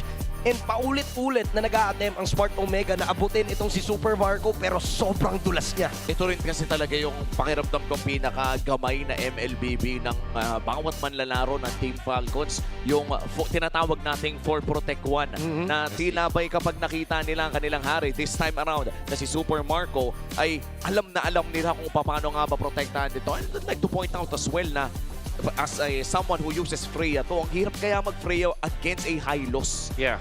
Kasi yung lagkit tapos yung stun na target na madaling hindi ka magbimitis, basically. That's what I'm trying to say. Tapos yung healing na nagbibigay mo sa inyong teammates. At tingin ko kasi sa usapang pro, yung mismong MPL, parang pag nag-Freya ka, kailangan tanggap mo na may counters sa'yo. So in fact, in this one, there is this high loss, there's this carry. Eventually, itong Fredrin, hindi naman totally counter, pero parang panggulo lang din siya. So parang when you play this Freya, kailangan tanggap mo yun. And with all due fairness, Netsky naman played well. Siguro may isang play na nakita natin na parang tatlo yung kinatapat niya tapos namatay siya. Pero yung kasi yung tinignan natin, but if you look at it, nakuha kasi yung turtle sa side ng Omega. So parang yun yung kasabay na trade-off. 1 kill for 1 turtle. Actually, for Smart Omega, good start nga eh. Ang ganda nung aggression ng early cut lane ni Netsky. Yes. Ang ganda rin ng mga early game na mga objective takes nila. To the point na masasabi mong game 5 na nga eh. At some point, masasabi mo, ay parang game 5 na. Yeah. Pero yung Falcons, alam nila kung sino yung bida dun sa lineup nila. And nung binigyan nila ng oras si Super Marco para makapag-ipon ng items at mag-online, yun na yung nangyari. And Falcons, we asked kung gaano kaganda yung mental fortitude ng Omega, but Falcons showed us how it's done really. Imagine being down man 6,000 in an elimination match, tapos yung composition ng kalaban is built for the mid-game, pero makagawa ka ng ganong play na patient, looking for the right targets. Kyle, level 3 siya ng first turtle. Sobrang, I would say even buong game, lugi siya, pero nakagawa pa rin ng magandang play itong si Kyle. And that's how you can say na itong Falcons, they have that mental fortitude. And for Team Falcons, dahil sa mental fortitude na yun, ay na-earn nila ang right to rematch ONIC Philippines. Punta na muna tayo sa ating on-ground panel. Maraming salamat mga casters, and this time around, dalawang mga kasama natin from Team Falcons. It's going to be none other than Super Marco and Haji. Kumusta naman kayo? Anong nararamdaman nyo ngayon? Sabihin natin nag-lower bracket, pero buhay pa at may lower bracket finals bukas. Oo, kamusta naman yung boys? Ikaw, Haji, kamusta? Masaya. Kasi may life pa kami para bukas. Ikaw, Mark, kamusta? Masaya din kasi may chance pa kami mag-LSC. Wow, iba-iba yung sagot. I like it, ha? I like it. Good expectations. Pero, boys, walk us through this play na ipapakita namin right over here. Sa ngayon, you're looking at a possible lineup. Yung nangyari dun sa try-push kanina lamang. So, this was the moment. Nandun ka, Mark, sa pinakadulo, and then all of a sudden, burst down nyo lang. So, ano yung comms na nangyayari during this time? Parang sinabi ko lang kay Kel na mag-focus lang siya sa amin dalawa ni Mark. I mean, wag na siya tumingin sa iba, sa amin lang siya tumingin. I-protect niya lang kami, ganun. Okay. So Mark, ganun din ba yung tumatakbo sa isip mo noon? Ano yung idea? Kasi syempre, sobrang dami ng mga nakapaligid sa inyo during that time. Ano lang yun, parang miracle crush lang yun eh. Kasi luging-lugi kami, di namin expect na mananalo kami sa crush. Oo. And sobrang aggressive. Sumubsub talaga kung sumubsub yung Smart Omega. Siguro, naging helpful na lang din na hindi sobrang nadamay agad si Haji at kakapasok pa lang niya doon sa pinaka-naging fight natin. Pero right after this, nitong clash na to, na-feel nyo na ba ulit yung confidence at yung momentum na parang kaya na magtuloy-tuloy to? Opo, kasi na-meet na namin yung winning condition namin, which is magpa-late game lang. I see it. Now, we're gonna go back to a certain point in time dun sa nangyari kahapon. You were probably shocked with what TLPH had to offer, kaya kayo bumaba sa lower bracket. How were you able to mentally handle that situation para makapagpakita kayo ng ganitong performance? I mean, paano nyo na mentally prepare yung sarili nyo para makuha nyo yung panalo na to? Or anong usap ang nangyari after nung naging pagkakatalo kahapon? Sinabi na namin na bigay na talaga namin yung lahat. Tsaka no regrets na talaga. Yun lang yung mga napag-usapan namin eh. Tapos maayos sa tulog. Ayos sa tulog. Kompleto ba? Tulog nyo? Kompleto tulog, Mark? Ano po? Kompleto tulog? Kompleto. Okay, kompleto daw. Sige. Parang kami nag-chat, no? Like yung dalawa. Magto-double message. Oo. Pero ito, may isa rin akong tanong para kay Haji once again. Kanina lang, in-award natin siya as our regular season most improved player actually of the season, to be exact. Anong thoughts mo dito? Anong nararamdaman mo? Or message sa lahat ng bumoto at sumuporta sa'yo na manalo nitong award? Para sa akin, thoughts ko siguro nung pagka-join ko talaga sa Falcons, sobrang laki ng in-improve ko and nung team. Kaya siguro yun. At makikita pa namin kayo bukas That's for sure, right? It's all smiles para sa Team Falcons as they're gonna be facing up against ONIC Philippines tomorrow. Pero sa ngayon, we're gonna be taking a look at the Infinix Liquid Cooling Beast Mode tactics. Or should I say, the mic check. Kalmadong comes lang. Carry tayo. Tsaka Ib. Wait natin sila magkamali, pre. Wait tayo window. Isang mali nila, punish natin. Oracle. Yan Mike, pre ah. Tara, alala natin. Dito Mike, dito takbo. Wala pa skill to. Patay niya. Parito. Nice. At kayo. Dip nga mid. Tan ka, pre. Meron pa divide dad. Maribeo. Dito mo sa akin niya. Right. Shoot down. Nice. Oy, kayo pa. Saan ka? Nice. Nice one. Babawi mga lodi ko. Papata, pre. Okay. Pro-15 ka rin. Protect at all cost lang tayo, tsaka carry. Palagyan tayo sa mid lane. Wait lang, i-clear ko muna mid kill. Allow na Lord ah. Sige, try mo lang. Talit. I-back nila, tara dito. Wait lang sa akin. I-back nila. Tan ka. Tara pre. Suyo. Kita mo harapan lang. First kill Kimi. Ulti ako dash. Okay na, ulti na ka rin. Pre. Dalawa sa akin. Go lang. Alis lang. Dalawa. Suyo, dadashin mo ka. Harapan lang. Hero lang.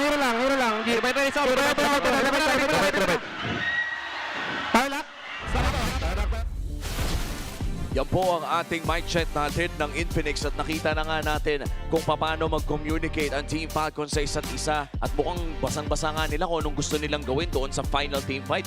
Parang tumatak sa akin doon, protect, carry at all cost. Din yung verbatim na sinabi nila doon.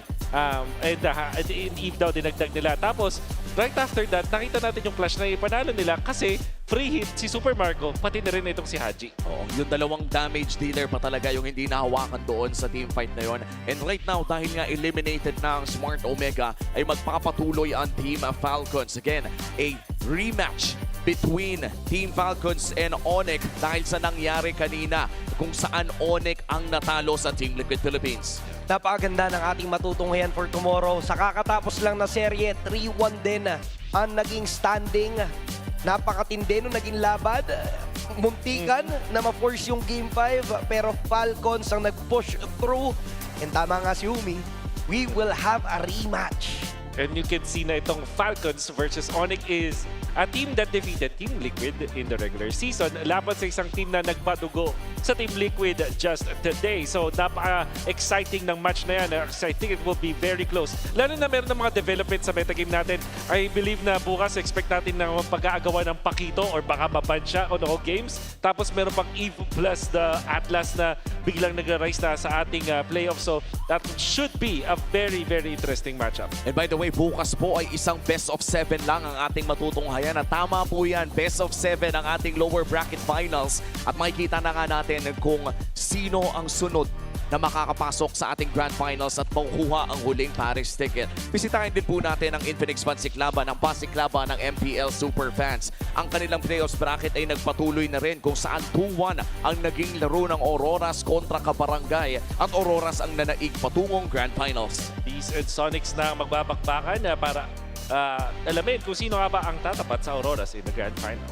Napakaganda rin na avenue nitong Pansiklaban ng Infinix para nga mabigyan ng chance ang mga fans na makapaglaro nga at magpakitang gilas din katulad din ng mga teams dito sa mismong MPL. Oo, ilang linggo nag-remind ng mga fans yan, mga community members ng kani-kanilang mga fan bases para umabot dito sa ating grand finals ng Pansiklaban. And the stakes have never been higher for the Infinix Pansiklaban. Teams are fighting not just for glory but for an absolute haul of epic rewards. You heard that right. Our grand champions will walk away not only with trophies and medals, but also 5 Infinix GT Watch 5 Pro smartwatches and 25,000 MLBB diamonds. Meanwhile, runner-up takes home 15,000 and 10,000 diamonds respectively. The Infinix Pansiklaban playoffs run from May 27 to 31st. Support your fandoms and don't miss out. Palag na to. At sana maging maganda din ang kanilang grand finals dahil recently naman ang ating mga matches dito ay talagang absolute cinema. In fact, ang 2 matches na napanood natin ngayong araw na to ay talagang pinakilig tayo ng todo-todo at hindi lang yung mga laro mismo. Napakaganda nung mga natunghayan natin. Parehas nag 3-1. For more games tayo. Napaka-enjoy ng MLBB today. Ito na ang hand signal natin today. Yan. Okay. Kami nga pala, Umi, Santi, and Wolf. Pupunta na po tayo sa main stage. What a legendary day 3 here at the Champions Arena, Denise and Odin. You got that right. Saya Team Liquid Philippines ang unang nakakuha ng ticket papunta sa Grand Finals. Gayon din sa MSC at EWC. Samantala, kasado na rin naman bukas ang rematch sa pagitan ng Team Falcons at ONIC Philippines. At iba talaga ang taas ng energy dito kanina. And if you haven't watched live, then you're definitely missing out. But you still have the chance tomorrow dahil maraming inihanda ang MPL Philippines para sa ating lahat. At antabayanan din natin ang ating performances from our UMG artists and our fun and exciting games and activities at the Super Fun City. At syempre, malalaman na rin natin kung sino nga ba ang kahaharapin ng The Cavalry sa Grand Finals. Gayon din ang makakatuwang nila papuntang sa Paris. At marami pa tayong aabangan, lalo na bukas. Maraming salamat sa pagsama sa amin today. This is your host, Thea. At ako naman, si Denise. And this is your very own Odin. Makita-kita tayo muli bukas dito lamang sa tahanan ng pinakamalalakas. Ito ang MPL Philippines Season 17 sa playoffs. Palag na to!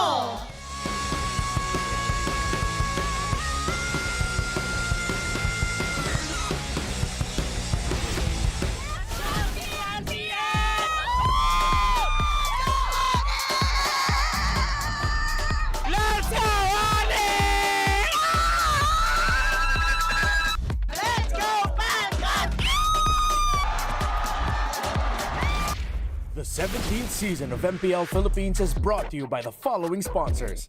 Infinix, the official gaming phone partner, the power behind every madlang gamer. Smart, the simply reliable connectivity partner of the MPL. Our partner in esports, Clear Men. And our strategic partners, TT Racing, Theory, and SIP.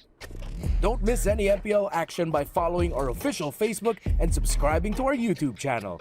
Follow MPL PH on TikTok for more content. Catch the MPL PH Season 17 playoffs live at the San Juan Arena. Grab your tickets now via the official MPL PH website, Palag Na To. MPL Philippines is monitored and supervised by the Games and Amusement Board.